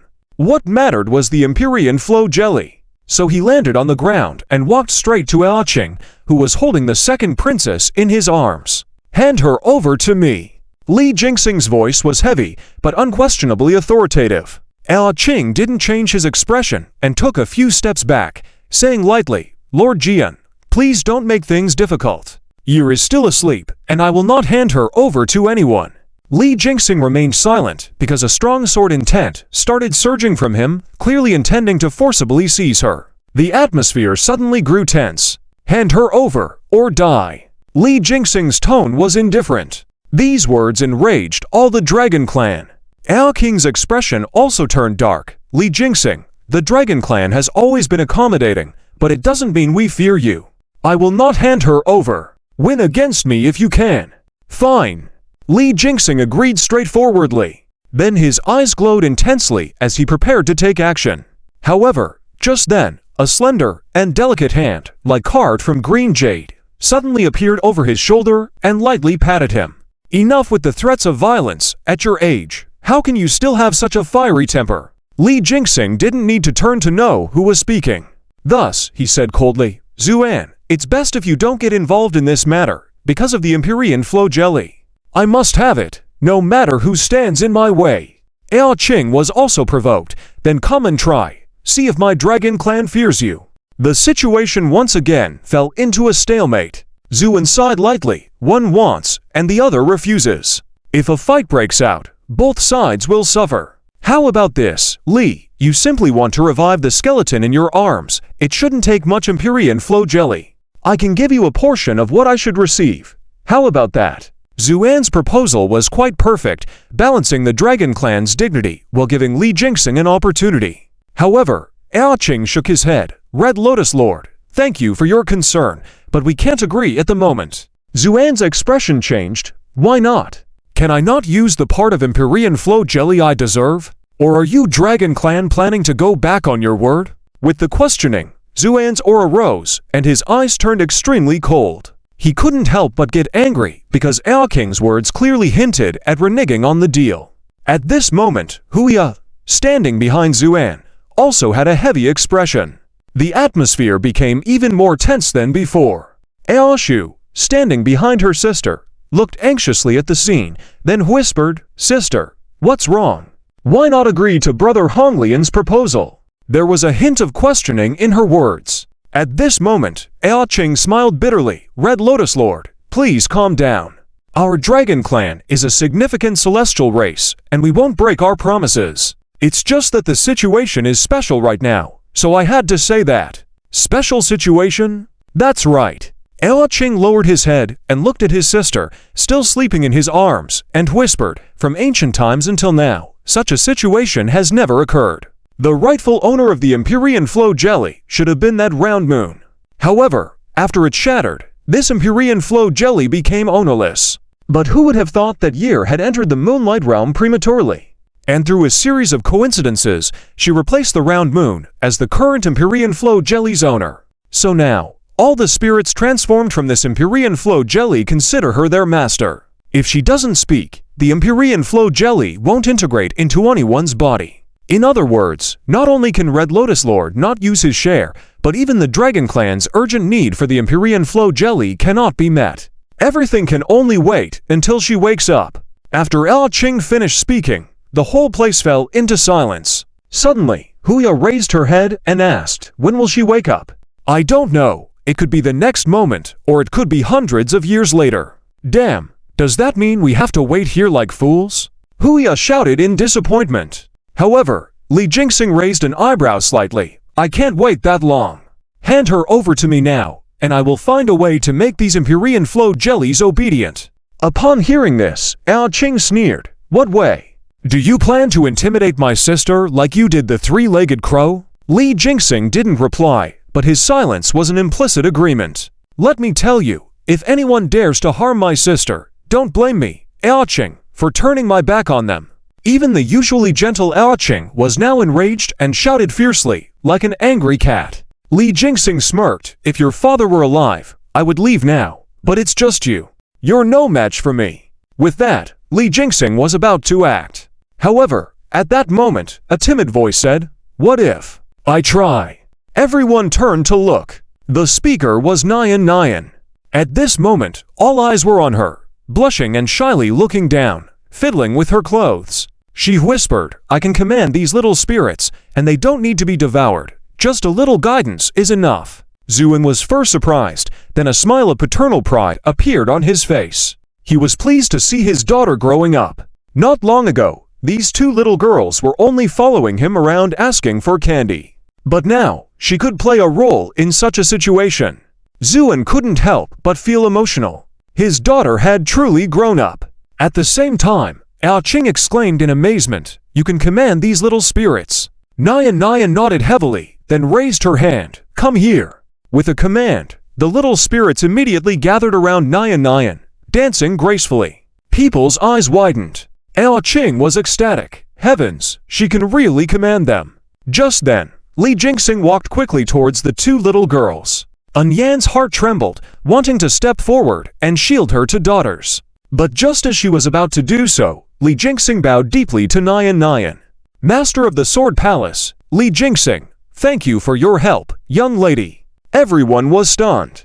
Li Jinxing's status was extraordinary. He was an immortal emperor, a top figure in the northern heavens. It wouldn't be an exaggeration to say that if he stomped his foot, half of the heavens would tremble. However, such a figure bowed to a 7- or 8-year-old girl, which seemed out of place no matter how you looked at it.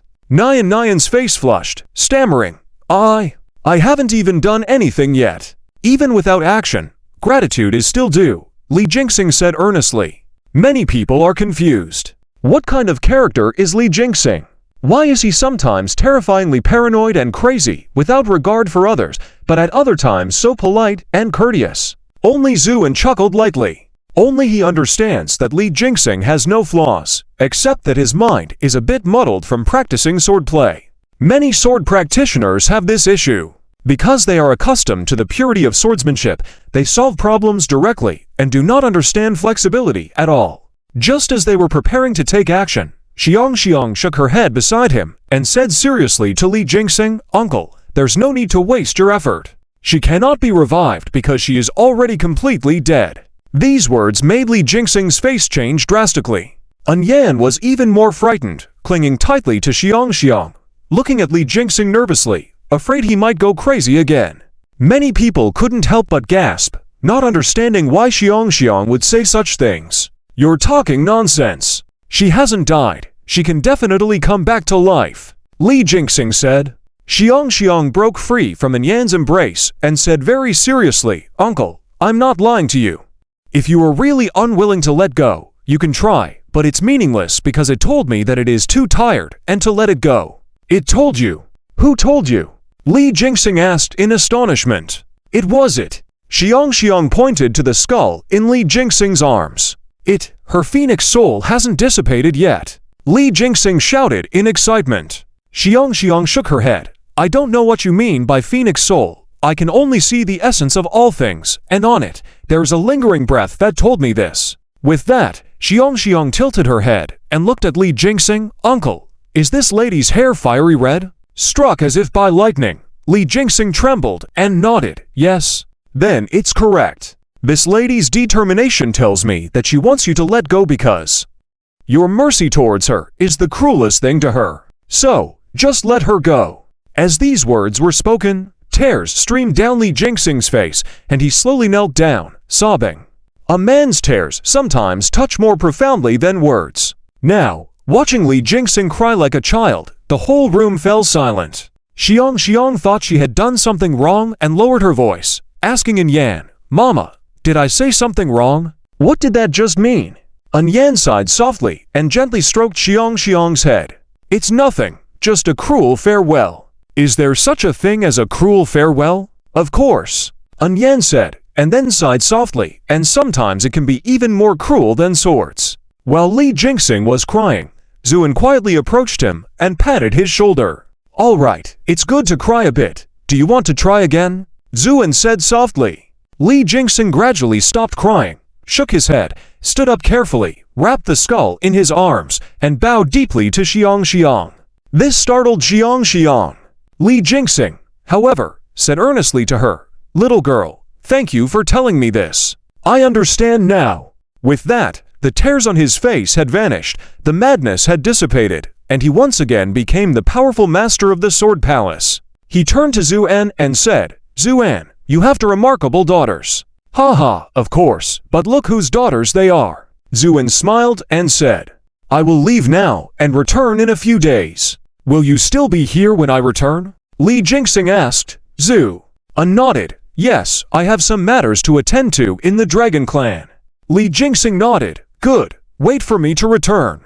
With that, he soared into the sky with the skull in his arms, met the twin phoenixes in the air, and disappeared into the vast emptiness. And so, Li Jingxing left.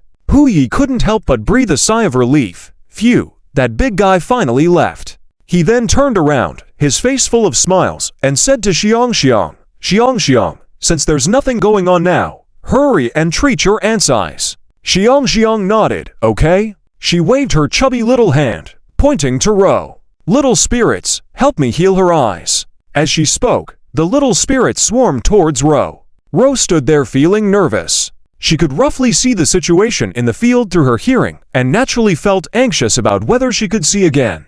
Hu Yi noticed this and walked up to gently hold her waist. Don't be afraid, I'm here, With Hu Yi's reassurance, Ro, who was trembling slightly, immediately calmed down. At this moment, the small spirits transformed from the imperial flow jelly swarmed Ru's eyes like a tide. Bits of light began to gather inside Ru's body. It felt as if countless spirits were igniting a fire within Ru's body. Ru's eyes gradually shimmered with light. Hu Yi became increasingly excited.